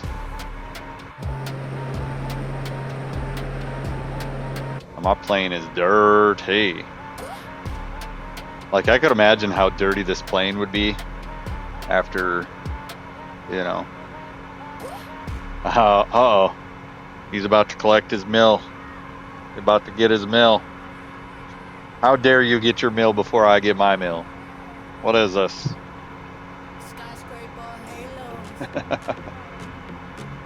I'm supposed to be making money as fast as you're making channel points or faster, damn it. We're going right into the storm. Here we go. Yeah. You know that on TikTok, I have a video that has 15,000 views. That's so crazy. Guess what game it is? I know William's gonna get it. If anybody can get what game it is, William's gonna get it. Oh my god. It's a fog wall.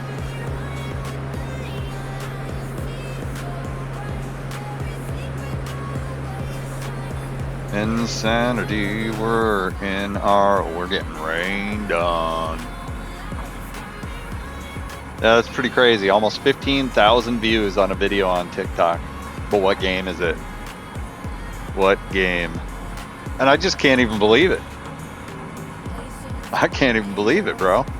Like, it's kind of humbling because I didn't think that game was that popular. But it, in fact, is actually quite popular to play. It's not really popular for viewers. It's hit or miss for viewers, but for players and for social media, it's very popular. Because it enforces in other people's minds that people are still playing the game. Yeah, it's Neverwinter. Like, the joke with my wife now is like, hey, somebody liked that video again. It's a video of us going through the Well of Dragons and killing the dragons. And I'm like, is Neverwinter dead on PlayStation? And I'm like, I don't know. It looks like we got 25 people ripping these dragons up right now.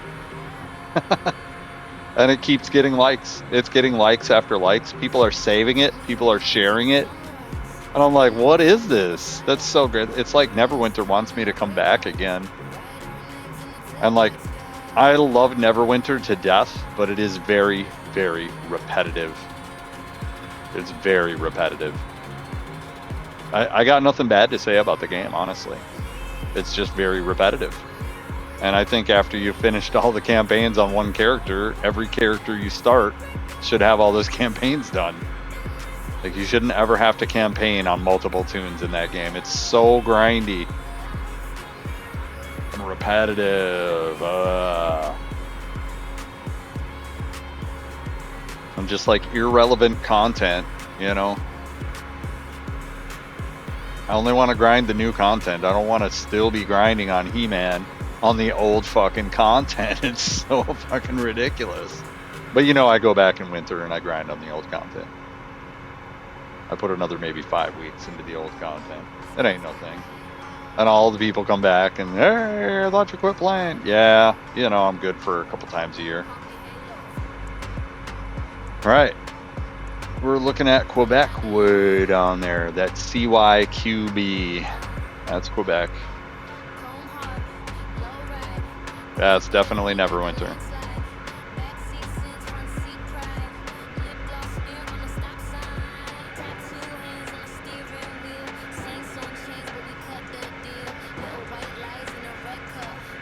Yeah. I mean, and that's kind of what I was saying about Holdfast too, is Holdfast is a great game because of the 75v75. Other than that, that development studio, that's their one trick pony. And they got to learn about game balance. And it's been almost 10 years since Holdfast came out on PC. So if they haven't learned by now what, you know, realism and game balance are, you know, it's kind of past the half-life, you know? Kind of past the half-life of the game, bro. And it's kind of a one-trick pony, you know? I think with the Revolutionary War DLC, they pulled in a lot of players, PlayStation players, and they pulled in some PC players. But they got in and they realized that the balance, and they just redid the balance of the game. Yeah, Neverwinter is super grindy, man. Super grindy. All right, we're getting to where I might be able to see a bridge at some point. There's a huge bridge. And I don't know if the huge bridge is going to be in this game. I don't know. We're going to find out. Yeah, Neverwinter's a great game. If you're looking for super casual D&D experience, Neverwinter all day. Neverwinter. Neverwinter, Neverwinter, Neverwinter. Don't listen to people complaining about it. Just play the game with your own eyes and your own hands with a D&D mindset. And it's a great game. I don't know, is that what it is? We almost hit it. We almost hit it with the top of our mast, and we were sunk down pretty well. My ship has a 20-foot draft, and we drafted down to like 45, 50 feet to get under it, and we still almost hit it. And my shit's on the top of the ship, so I'm sitting there watching it with binoculars like, oh my god, baby, bye-bye. Bye-bye, tack and antenna.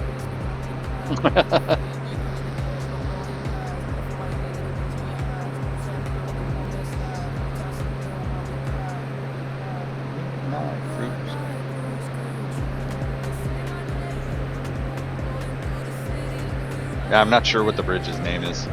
Might be that. I don't know. Let's take a look.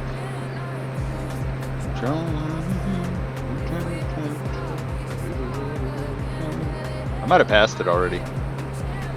It's looking like there's no bridges. It might have been somewhere else. I don't know.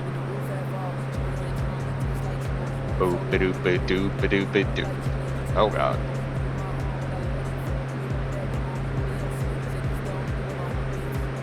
Yeah, I don't know. It's not showing any bridges. I see the bridge. It is the Highway 73 bridge. Whatever bridge that is.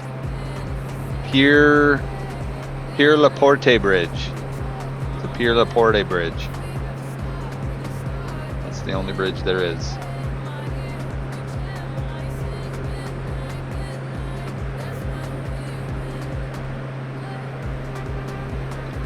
Pier La Porte Bridge.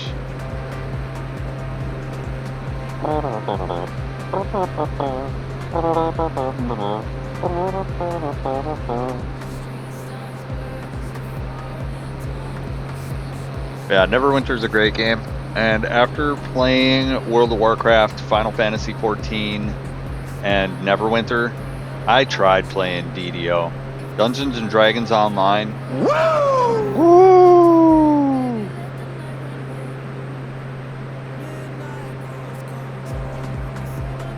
No. We're way above that, I think. We're way above that. It's the Pier La Porte.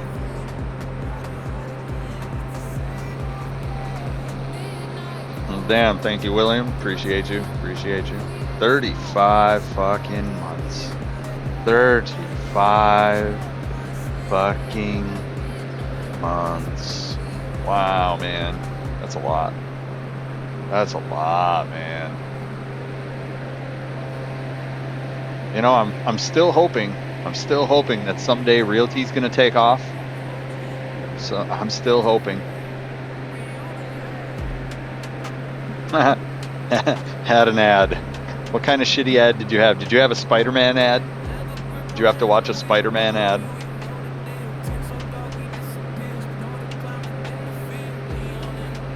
I've seen so many Spider-Man ads that I'm definitely going to see the new Spider-Man movie. And on Effects channel on cable, they've had a Spider-Man marathon going like all weekend, every weekend for a little while. And I'm like, yep, I'm brainwashed. We're going to see Spider-Man. My birthday's coming up here, so I figure it's time to go see a movie. Eat some mozzarella sticks, do American things, get that big, excessive fucking diabetes causing, overflowing 108-ounce soda and refill it twice. Damn it.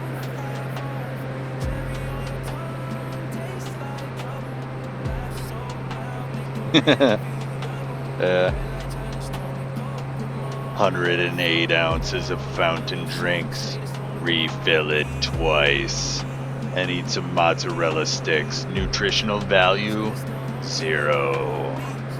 All of it. Because the mozzarella sticks aren't even real cheese. It's like some sort of Play-Doh modification.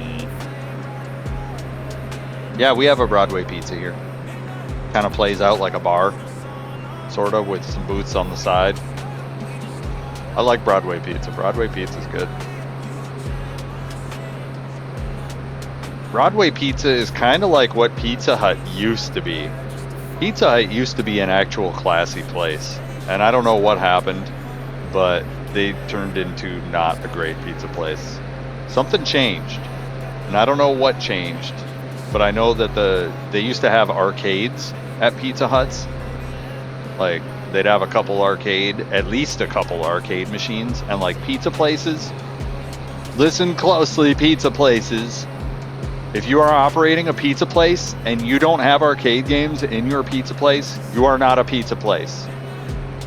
You are a pizza delivery. And there's a difference. And Pizza Hut kind of went the way of Domino's after a while, where it's just, it's not good pizza. It's not good pizzeria pizza anymore. They don't have the arcade games anymore. And like, it's just not the Pizza Hut that I grew up on.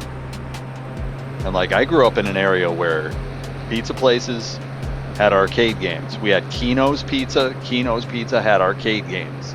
We had Dell's Pizza. Dell's Pizza had arcade games.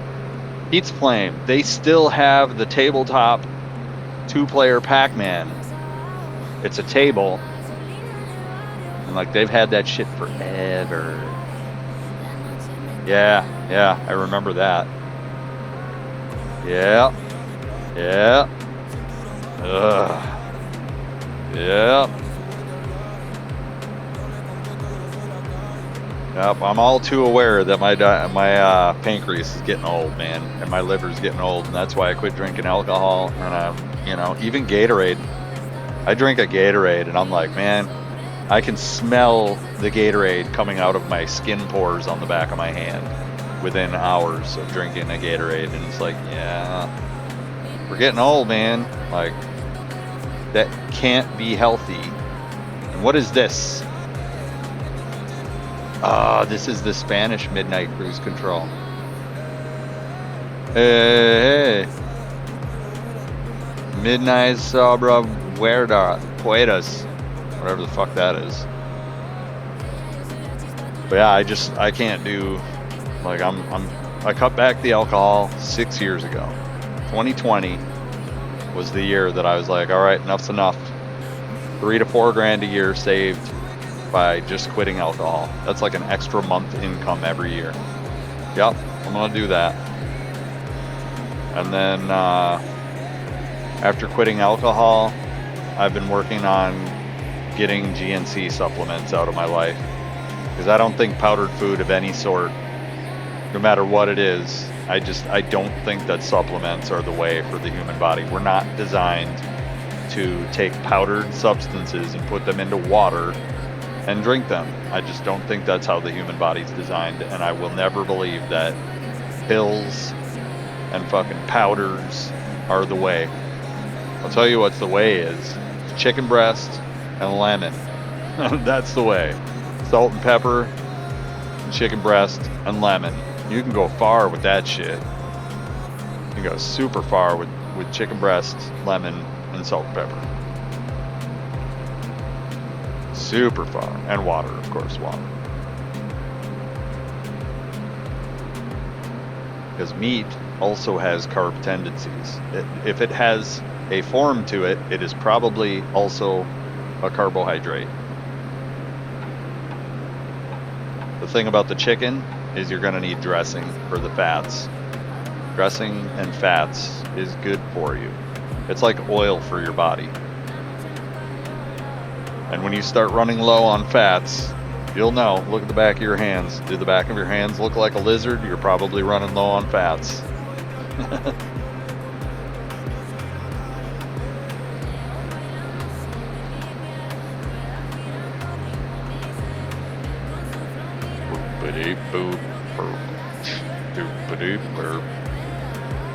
Minnesota. She said Minnesota.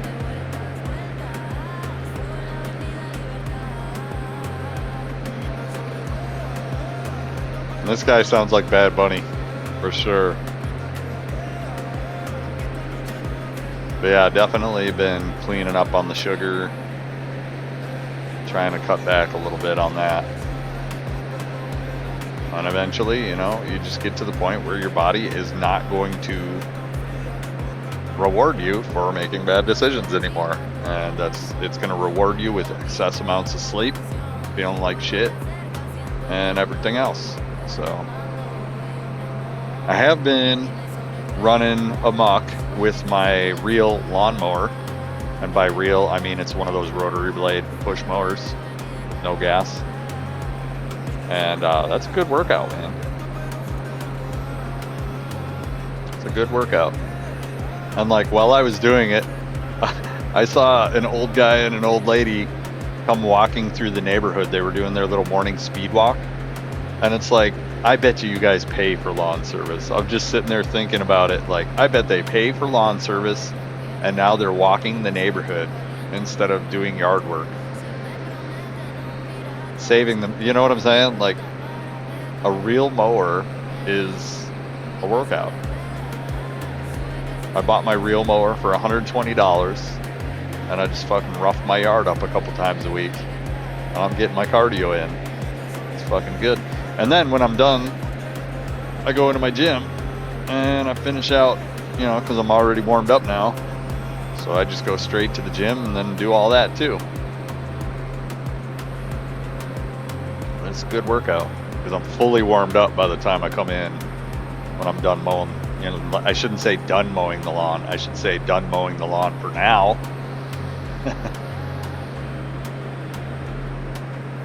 Saint Jean Port Joli. Saint Jean Port Joli. Saint Albert.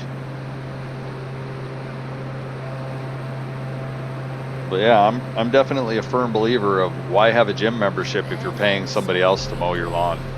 What are you doing? Like, you're paying double, and you know, then people that go to the gym don't do cardio. And it's like, if you don't do cardio, like, you have to think how the human body works, right? The human body all revolves around the heart. And if you're not exercising the heart, aka doing cardio, your results are gonna be limited greatly. Like, you have to start with the heart.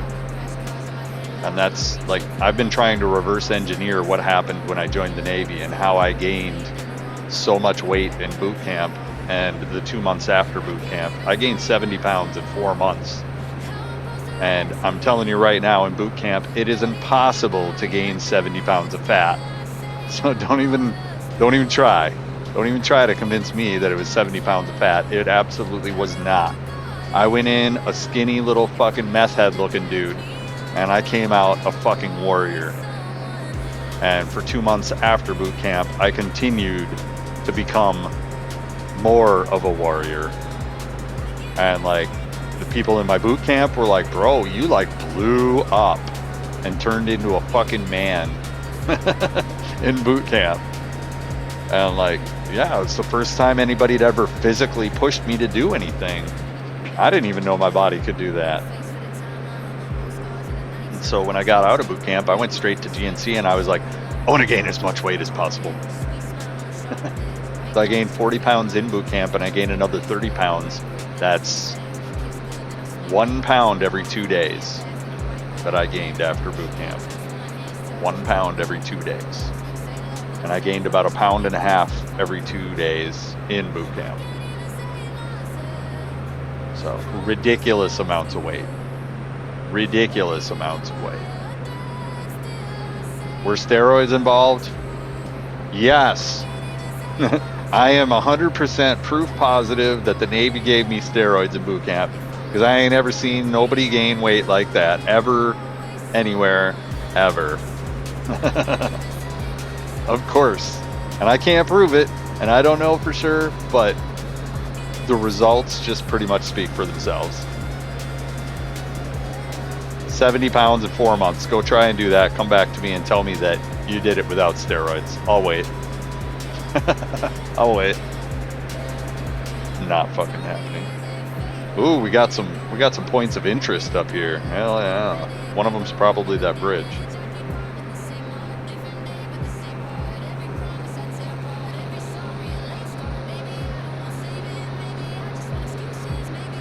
But yeah, I'm 100% convinced that they gave us steroids in boot camp the entire time, and that I was able to gain the weight afterwards by combining supplements from GNC with the steroids that were pushing out of my system, unless they still had me taking them somehow and I didn't know about it, which is always possible too.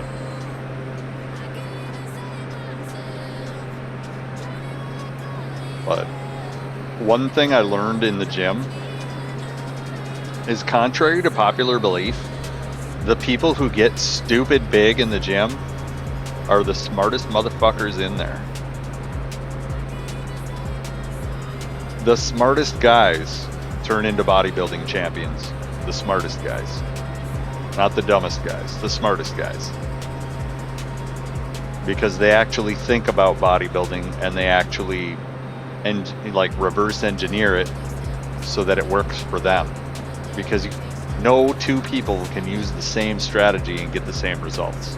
It just doesn't work like that. Like, each person's bodybuilding plan needs to be tailored to them.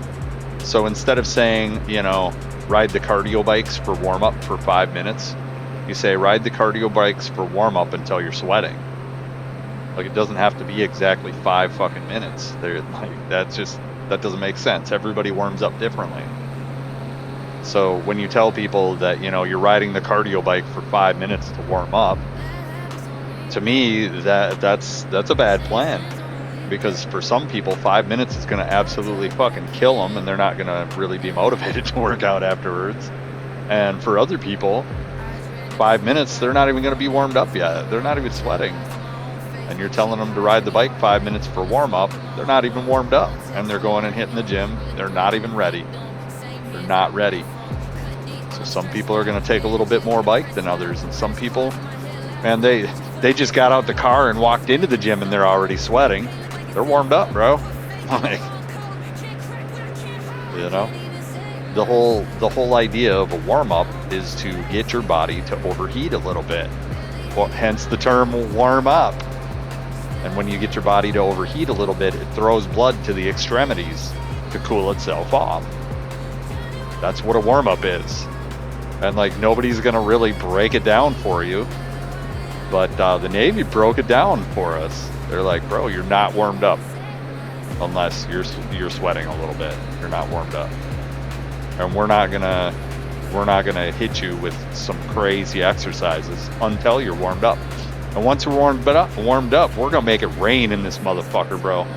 We're gonna get you all sweating in this compartment so hard that the ceiling is going to be condensating your sweat out of the air and raining it back on you. Like, they'd fuck us up, bro. They'd absolutely fuck us up. But you gotta be warmed up before you start getting fucked up, you know? And that's just a fact. That's how the human body works. You're resistant to energy or to injuries. Once you're warmed up, the chance of injury is exponentially less.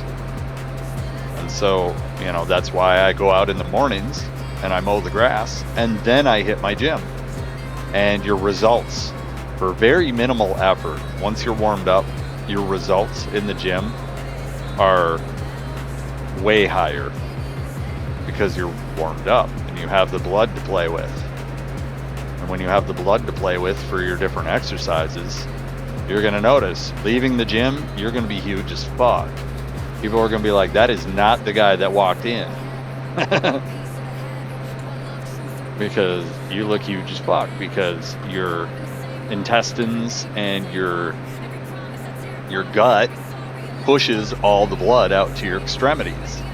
So you look like a totally different person when your body does that.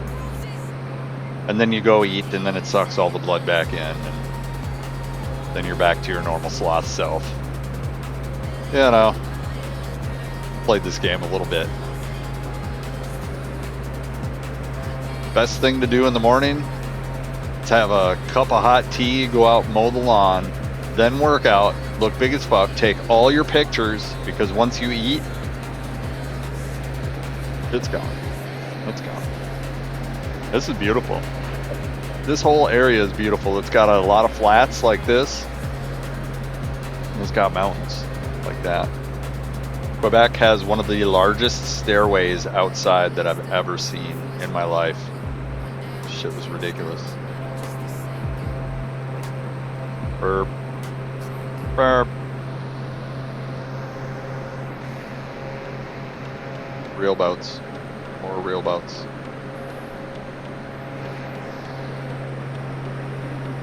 More real boats. 2 of them. You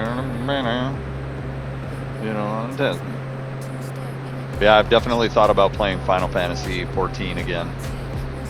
I saw Showbeck playing it, and I was like, oh man, I do miss that game. It's a great game. It kind of sits in the same place as Neverwinter, where it has a lot of storyline. So much storyline. It's actually kind of ridiculous how much storyline it has. Stock up on popcorn. If you ever plan on playing Final Fantasy 14, you need popcorn. Because you paid for it. Don't skip the story. Don't do it. Watch every fucking moment of every storyline like it's a movie. And enjoy what you paid for. And what you're gonna be paying for approximately 500 to 800 hours of storyline. And then after that it's grind, and I fell off real quick.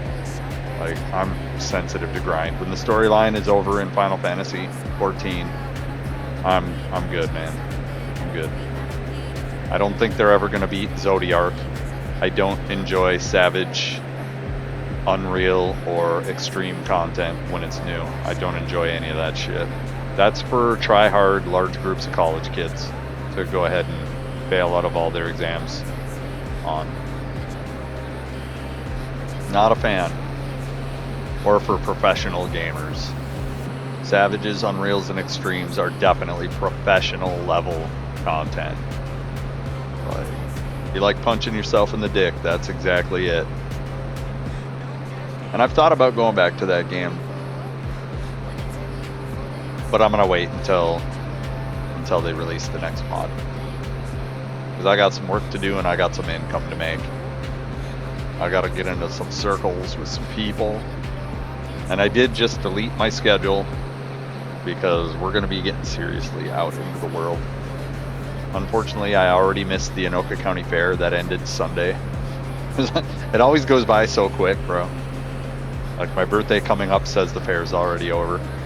It's like, holy fuck, I missed it again.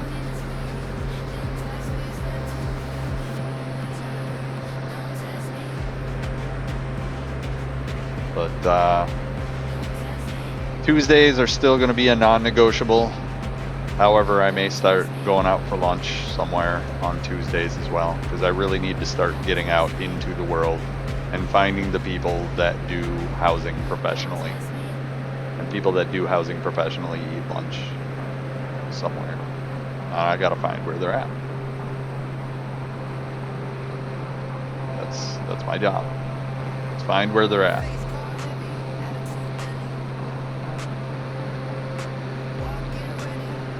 This is beautiful, man. This like haziness with these dark clouds and the fucking mountains, and dude, this is crazy. Sante Famille. Famille.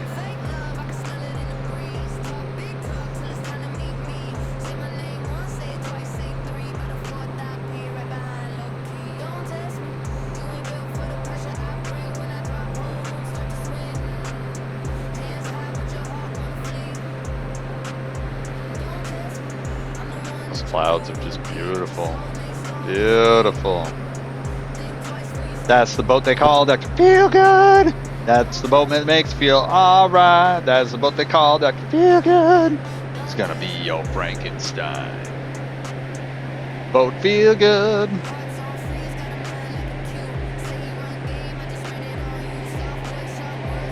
Random tree on the pier. The AI trees, bro. You guys suck at trees. Okay, what do we got? I saw. Wow, we got points of interest all over the place, dude. Cool. Just when you thought it couldn't get any better, it's even more beautiful now. What is this? It's like 5:30 and it's getting dark in the summer? What? What? Oh, this is the what? The what? I think that's it right there. I think this is the bridge. If it's a marked POI, that's definitely it. So we came up this channel. Okay. Apparently we came up this channel right here. Ooh. Truth. Smooth. crew. Never. Look at these farm fields. Alright, so we're going over to this suspension bridge here. But yeah, I saw all this with my real eyes in the real world. I saw all of this. Anytime we were going in and out of port, I was like, can I go outside? I want to see all this shit with my real eyes in real life. Like, bro, part of the perks of being in the Navy is you get to really see shit in the real world. And I really saw Petra in the real world. And they haven't added it as a POI in the game yet, but eventually they're going to. Hey, we might have some rain at this bridge here. I'm 100% positive this is the bridge, because it was on the way to town. It wasn't after town. Or maybe not.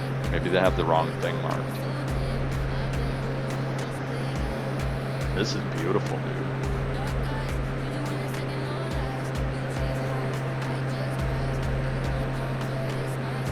Dr. He is good. Okay, so they marked it in town here, but this is the actual bridge right here. And like, it don't look anywhere near as tall. Yeah, that's the wrong spot. There's no way. Hold on, hold on. Maybe this is a different, this isn't the same bridge. This is a different bridge. What even is this? What the hell is, oh. Oh. Whoa.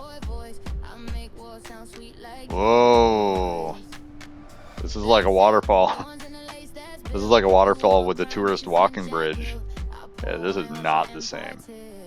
This is not the shit that I was talking about. This is kind of, uh-oh. I'm stuck. Stuck. Stuck. Stuck. Stuck. Let me sit on this bridge, damn it. There we go. Brother. Look at that view. Sitting at the top of a fucking waterfall.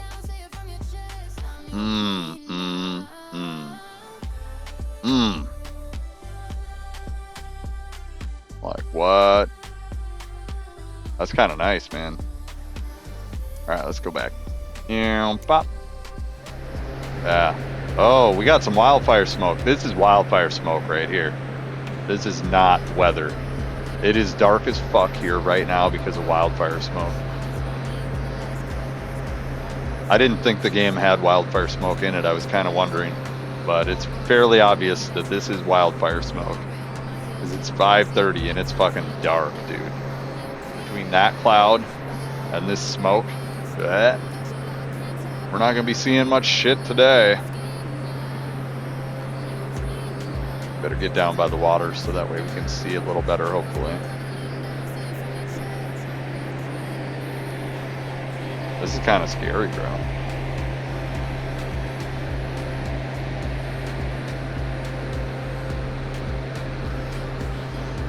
Yeah, bro. I haven't talked with bro for a couple years. Just too much drama with him and his friends, man. Too much drama. Life be chillin'.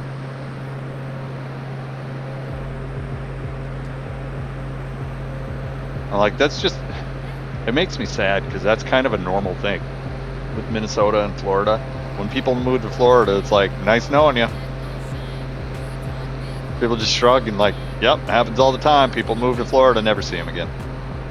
Nice knowing you. Sucks. Okay, so we got Quebec.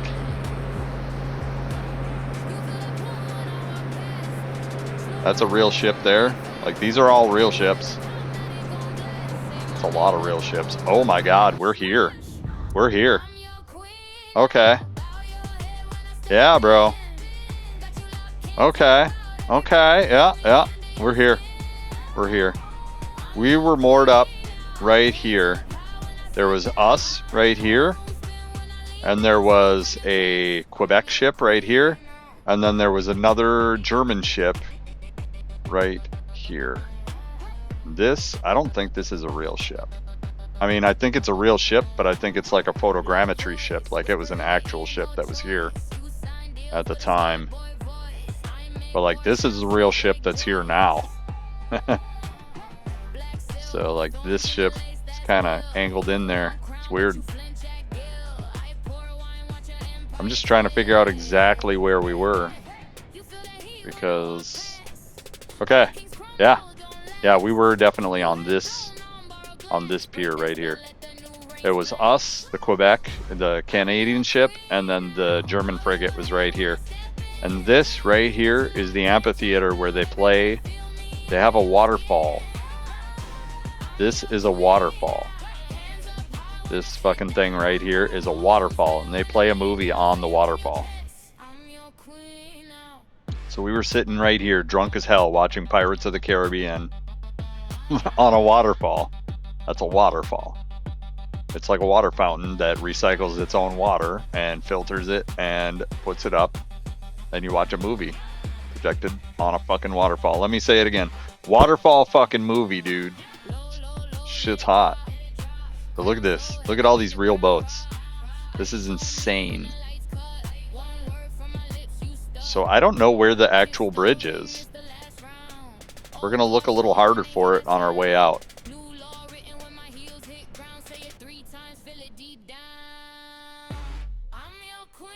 I'm just trying to see if any of these are moving.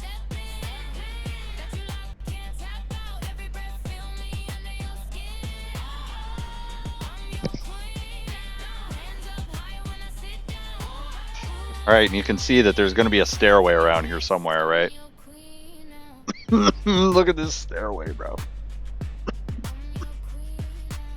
I'm dying. Look at this stairway. This is the stairway that goes up the hill. Right here. That's like the biggest stairway I've ever seen in real life, right here. Look at that shit. Yup.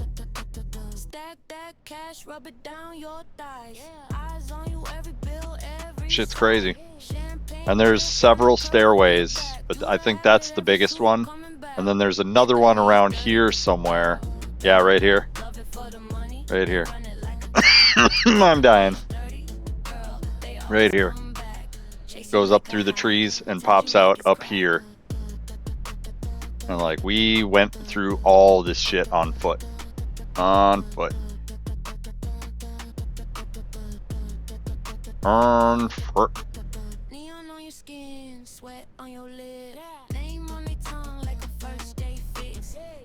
Oh, and we went here for sure. Where are all the town names? Like, what the fuck? Dirty girl. Bend that back.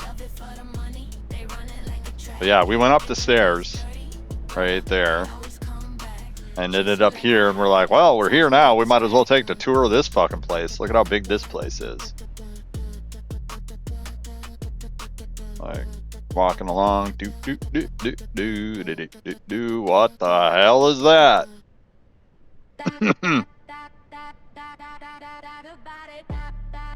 Shit's huge, bro. How many stories? This is like fucking Harry Potter's fucking School of Wizarding or something. And like, it's got the typical superstitious spire things. These things? What the fuck is that? What is that? What is that? What are these? Like little symbols on each spire? Shit's crazy. Superstitious.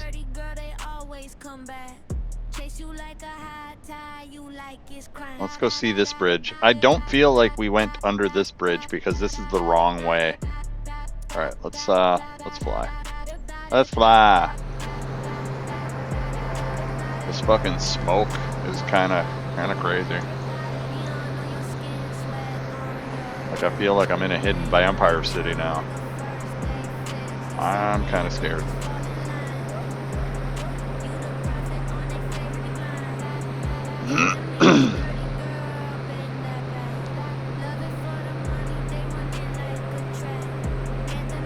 Atmosphere shit is so crazy.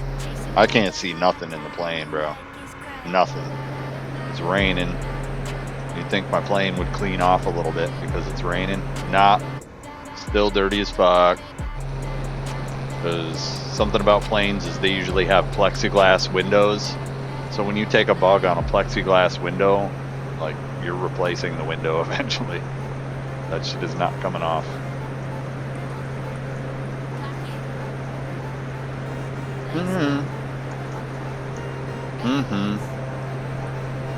Let's go.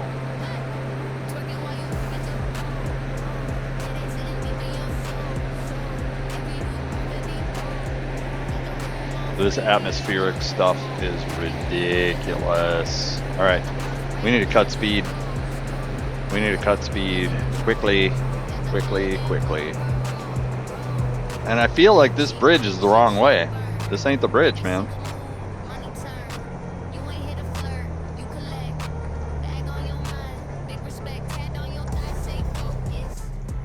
Oh my god, dude. This is like all... See, I feel like we went under this bridge. Because this is about the right height. We need to cut some speed, brah. I don't even know if I can get under this bridge. Uh-oh. Uh-oh. There we go. Flop.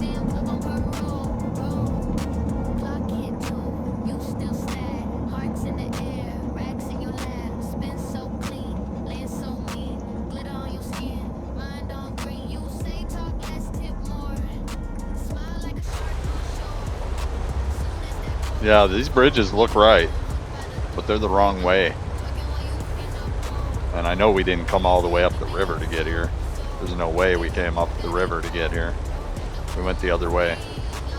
So, and I didn't see any other bridges, so maybe we did come down here and do a U-turn somewhere or something, I don't know. I feel like there's a waterfall back here too. Gonna find out today. Got a little bit of time to fart around. Look at that power line there. Power line tower there is fucking high as hell. This is like a mashup. What's up, Samson? Oh my god. Oh goodness. Oh goodness.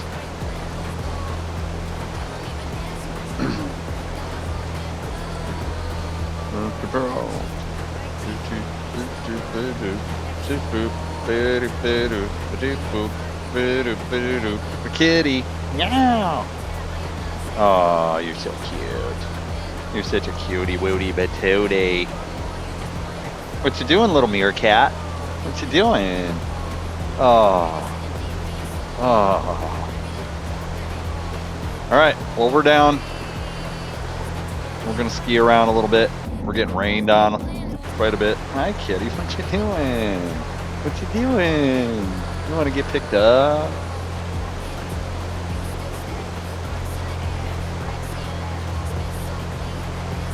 I think we're gonna loop around.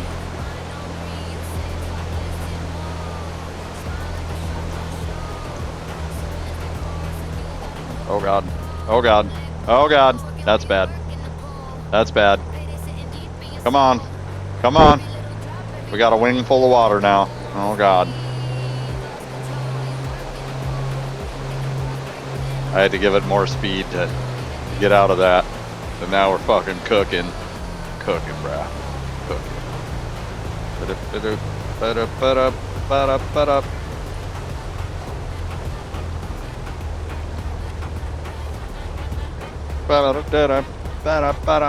Alright. Too much speed. There's too much speed cut.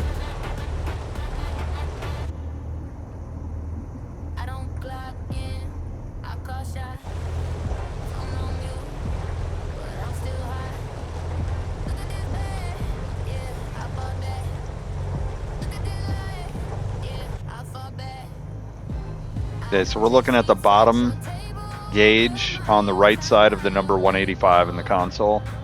That's our, like, motor power. And we don't want to be much above 10, otherwise the boat starts, or the plane starts getting a little too fast.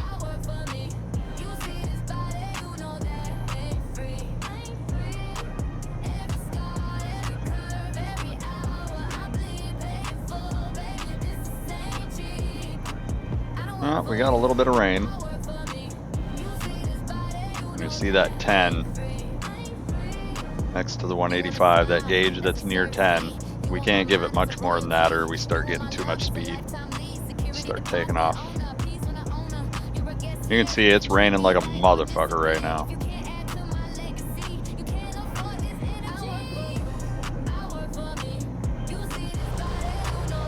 Yeah, you can see the water is blooping. Give it another little bit of gas.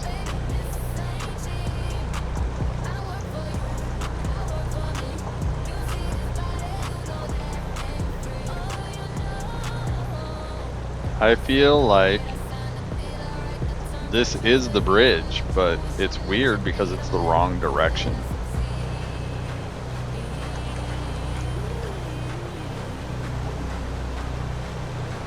So maybe we did take the river. That'd be weird though. Ain't free, ain't free. Take a look at something here. No, we didn't. No, bro. We're an ocean vessel. There's no way we came through the Great Lakes. We came from Virginia Beach. Yeah, we came from Virginia Beach. So it is illogical to think we went under this bridge. There are gotta be other bridges. And I don't think those bridges are in the game. I didn't see them.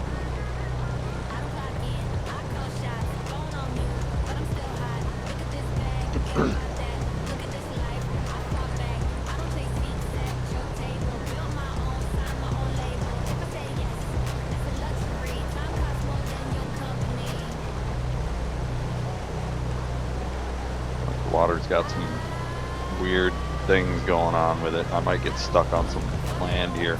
See how I bounced there? I just went across some land. See how the water's doing weird shit? There's land. We're like beaching.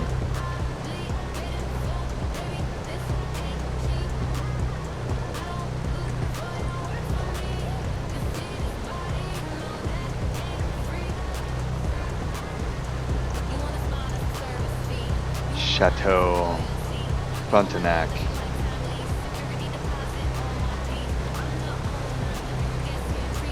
This fog is fucking crazy, bro. When it was like orange, that shit was crazy. We're gonna post up in Quebec until next week. It's an easy place to remember. You know, kind of like Virginia Beach last week. It was an easy place to remember that I've been before. We went past Boston and Rockland. I didn't see Baltimore though. I think Baltimore is a little bit in. So at some point we'll have to come back and look at Baltimore.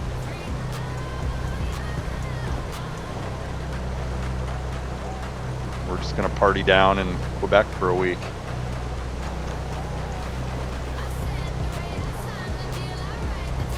Ship's name is GoldenEye. Sweet. But this is why I want to get boats. Which, before I log off, we're going to check the marketplace and see if they added anything. There was a download. And I'm waiting for boats and campfires. I want campfires and boats.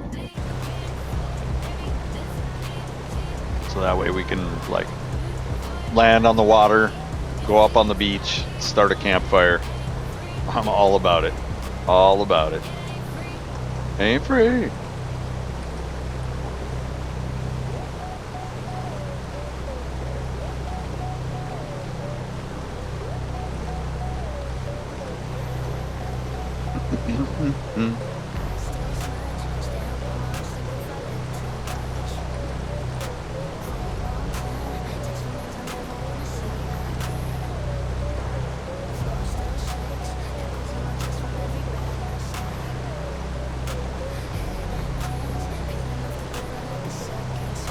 Levi's, huh?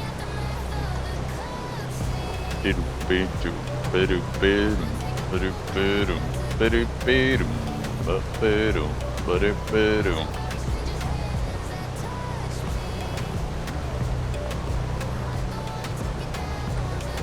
know, my dad, my stepmom, and my brother, they moved to just south of Minneapolis in 2022.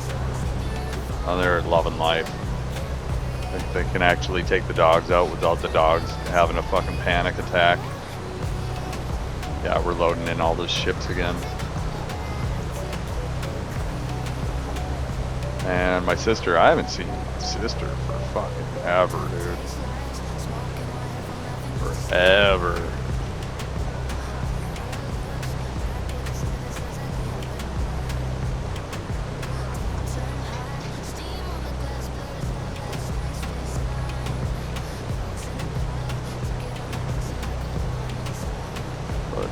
Yeah, it's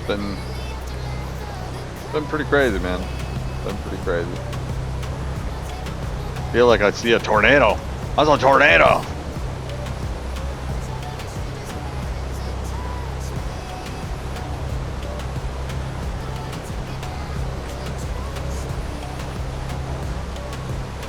What's Kitty's doing? You gonna eat some food, Kitty? Better go fucking snack up that food, bro. Go ahead.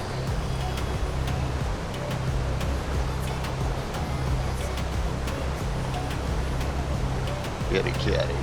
Oh, look at you. You're such a loyal watchstander for your sister. So loyal. So loyal. Look at that duty kitty. He's such a duty-driven cat. Aww. Look at you, Ashron. Look at you. So dutiful. So dutiful. Dutiful is beautiful. Look at you.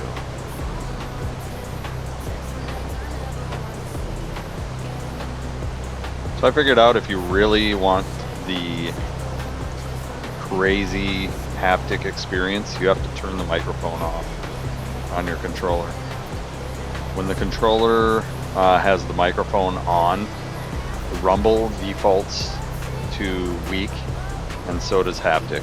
Both haptic and rumble are default to weak when your microphone on your controller is on, whether you're using the microphone or not. So when you turn the microphone off on your controller on PlayStation, the haptics and the fucking rumble get so much better. So much better. It's like way more realistic. But your controller also goes dead quicker. The GoldenEye, huh? What is the GoldenEye? General cargo. Should we hit the beach over here?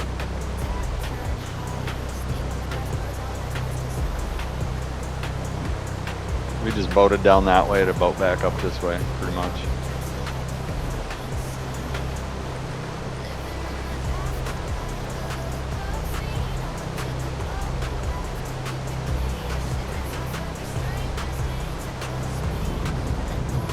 Look at the mist over the ground and everything. It's so crazy, bro.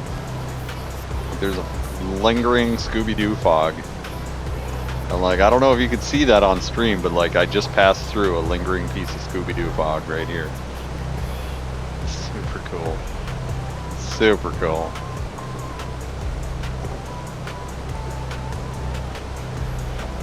Like, I don't know if these boats are actually moving. I don't know what's going on, but this is the actual weather right now.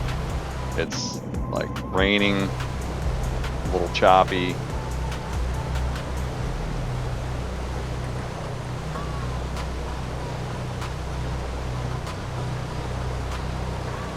Super good.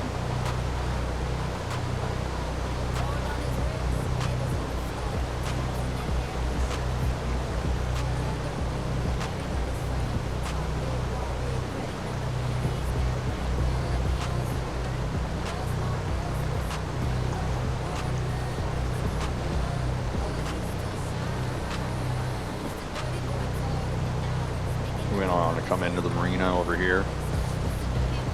Port up like we're a boat. Because we can. We can port up like we're a boat. We got little mooring lines and everything.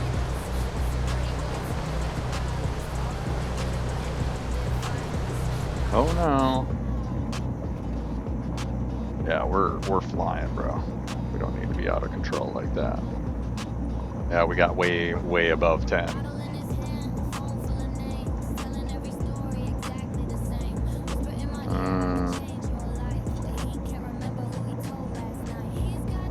Yeah, this is choppy. Like if this was real life, I'd be freaking out right now, bro. Driving my boat in.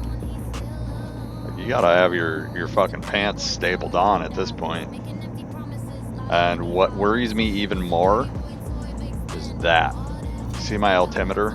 It says that I'm at 250 feet. Bro, we're at sea level. This is connected to the ocean. We're at sea level, and it says I'm at 200 feet. And it's because we left where Virginia, we started out with the altimeter off a little bit. All right. We need to crank that down. Whoa, whoa, whoa, whoa, whoa, whoa. No.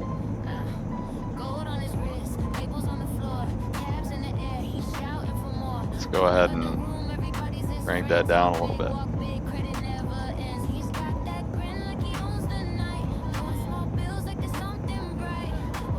Because we're at 0, right? So we should probably put it at 0.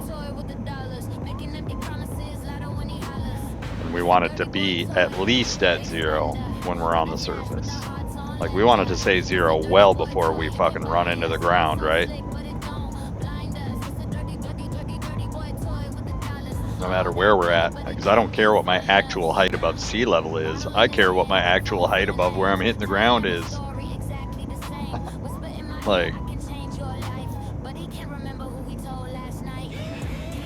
so this is sea level now. Should be like negative 50 feet, negative 100 feet at least. Because when I take off, it'll still say 0. So it gives me the warning of 0 well before I'm hitting the ground. That's the whole fucking point.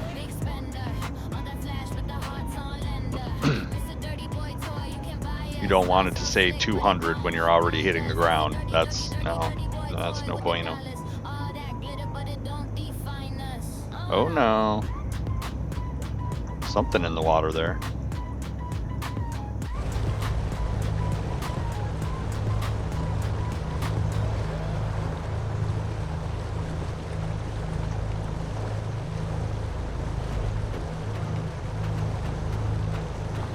Yeah, look at how big these ships are compared to this plane. It's pretty like, it's pretty awe-inspiring, man.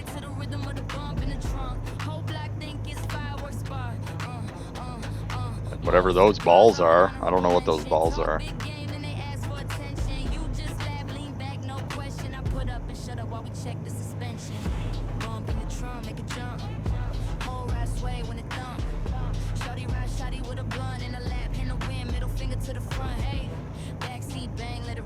I do not like the bar and cockpit view on this one. I definitely like the view from the Icon A5 better from the cockpit. This plane has a lot of cross supporting. It's made out of super lightweight materials, which means it's super fragile, and it's got a lot of lashing and stuff holding it together.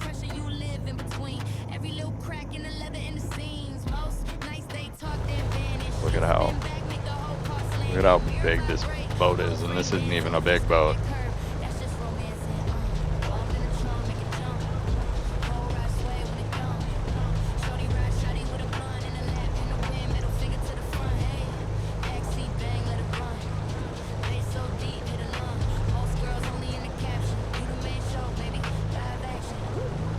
Woo!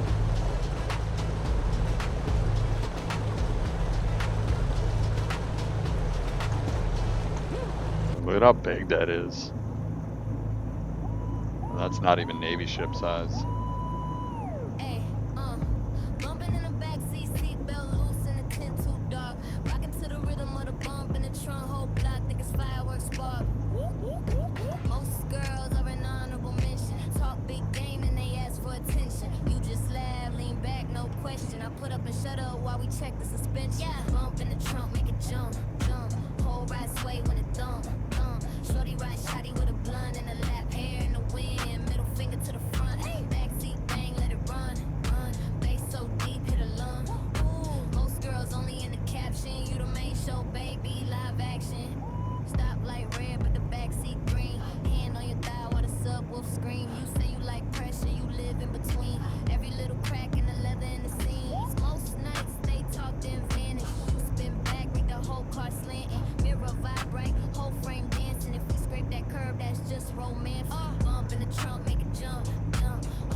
there's some weird stuff going on with the water here. Kinda crazy.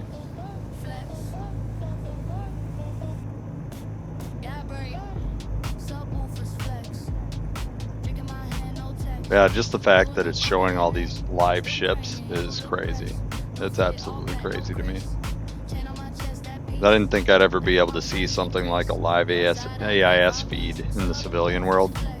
So it kind of makes it a little addictive for me, because this used to be my job, was AIS, radars, radios, navigation type stuff. So this Garmin, all the center console shit here, pretty much I fixed that in the military.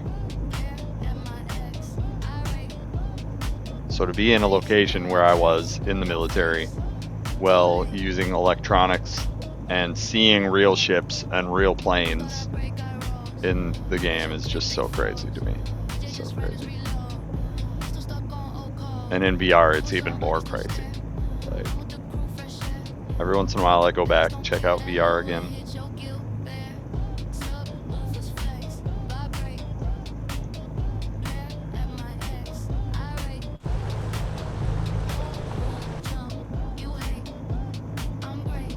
Like in VR, this is just a crazy experience. It's the same thing with GT7. GT7 in VR, I don't ever want to play it without VR again. Never. My braking is 1000% better in VR. Certain cars, I was fucking destroying people. Absolutely destroying them. The Red Bull, however, was not it. I don't know what it is about the Red Bull car. They changed something with the traction control. That's why I used to rock with the... We'll just go with that. I used to rock with the fucking Red Bull car, but that's because the traction control actually worked before. Now you can turn it up to 5 and you'll still spin out sometimes.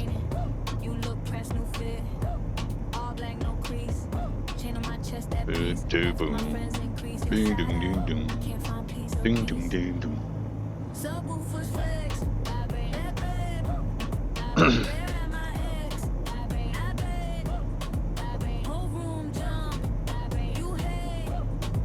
And apparently you only have to get 1,000 followers to monetize on YouTube. That's crazy.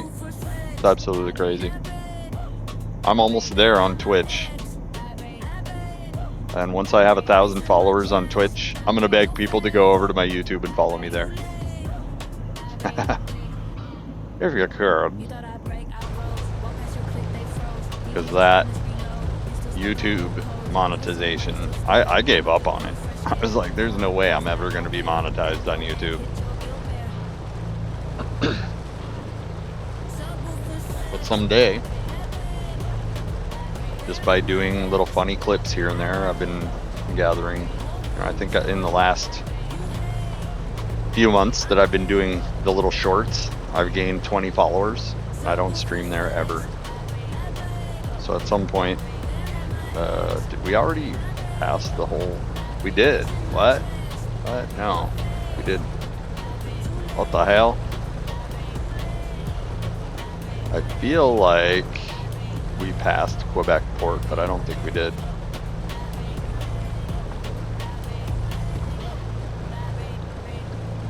You can see the water's got some weird stuff going on here.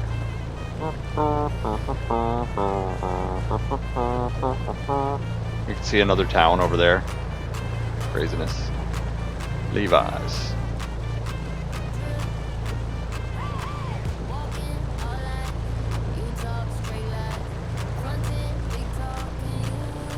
Yeah, we're loading in all the boats that were here, so we're almost there. I think that Norse Oshima is actually traveling.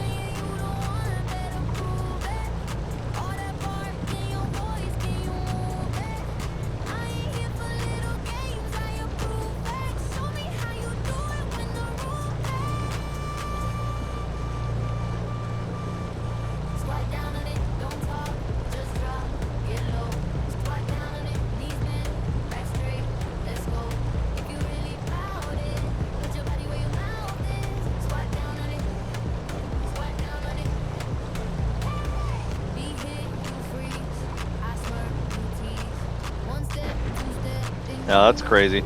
Water's got some crazy stuff going on right now. We just hit like a little jump there.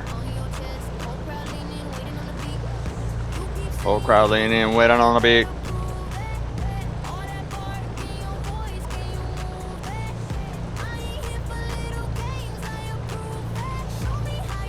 Alright, so we're back in the port now. Right down on it. And there's the Canadian warship in the photogrammetry. Whoa, we got some lightning. We're still getting rain. We are. We got some lightning. That's scary. Typically, if there's a superstorm, the boats all go out. They don't sit in port. There's another Canadian warship. So there's one there in photogrammetry, and there's one here in photogrammetry.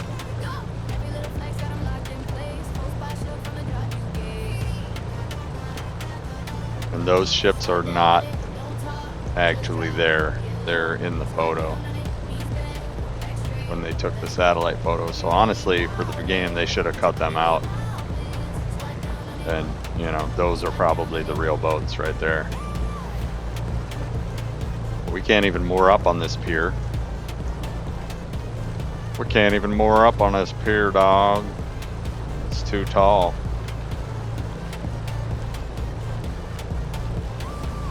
Hey.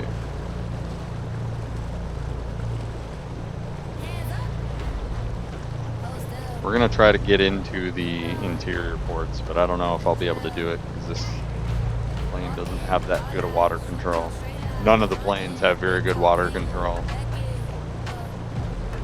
Boom, boom, boom. Just hack it up. Wow, we got some lightning.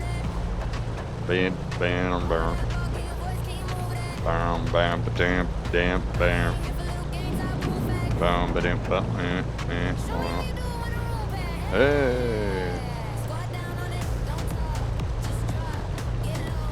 Going down on it. Okay, there's the amphitheater, I think.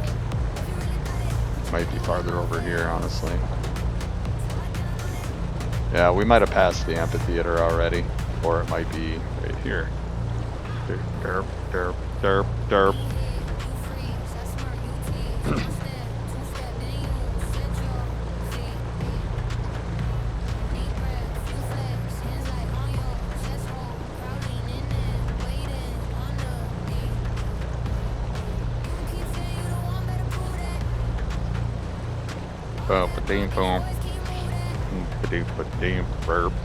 Yeah, this is some weird shit right here. I don't know what's going on with this environmental shit.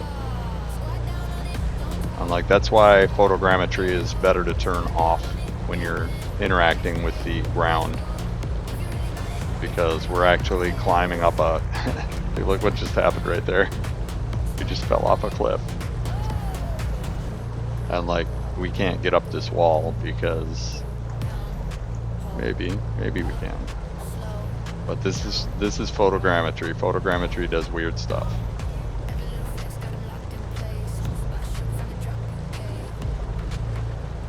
And it doesn't help that the game is like got a million different shit. There we go.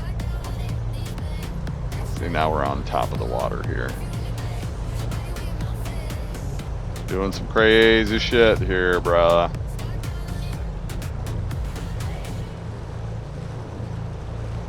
I think we found a bug.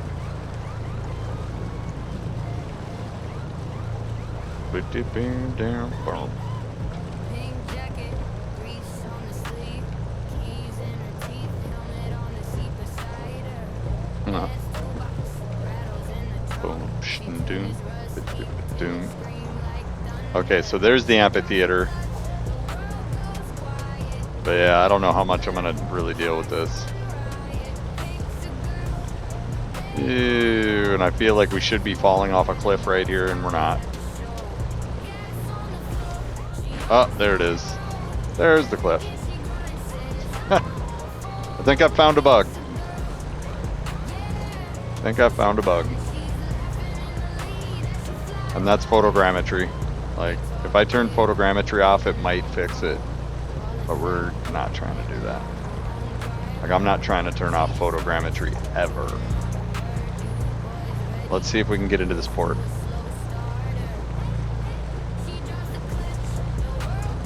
Think we can do it? I don't know. We might hard hit the water. Who knows? Let's find out.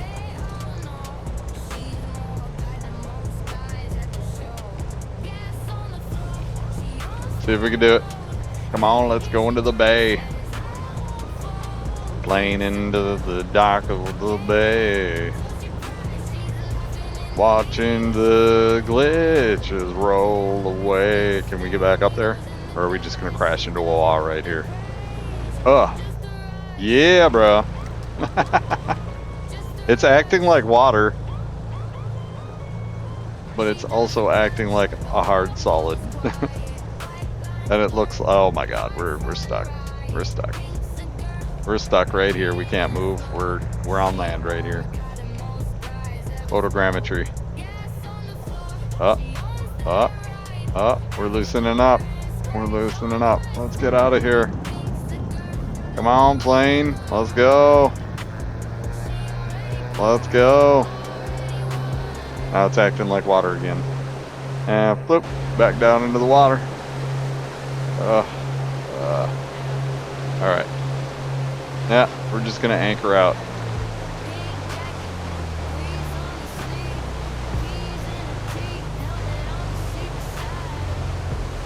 We're gonna hang out in Quebec for the week, and we will be back on next week.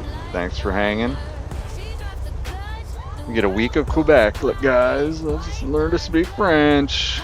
We'll be on next week. Yeah.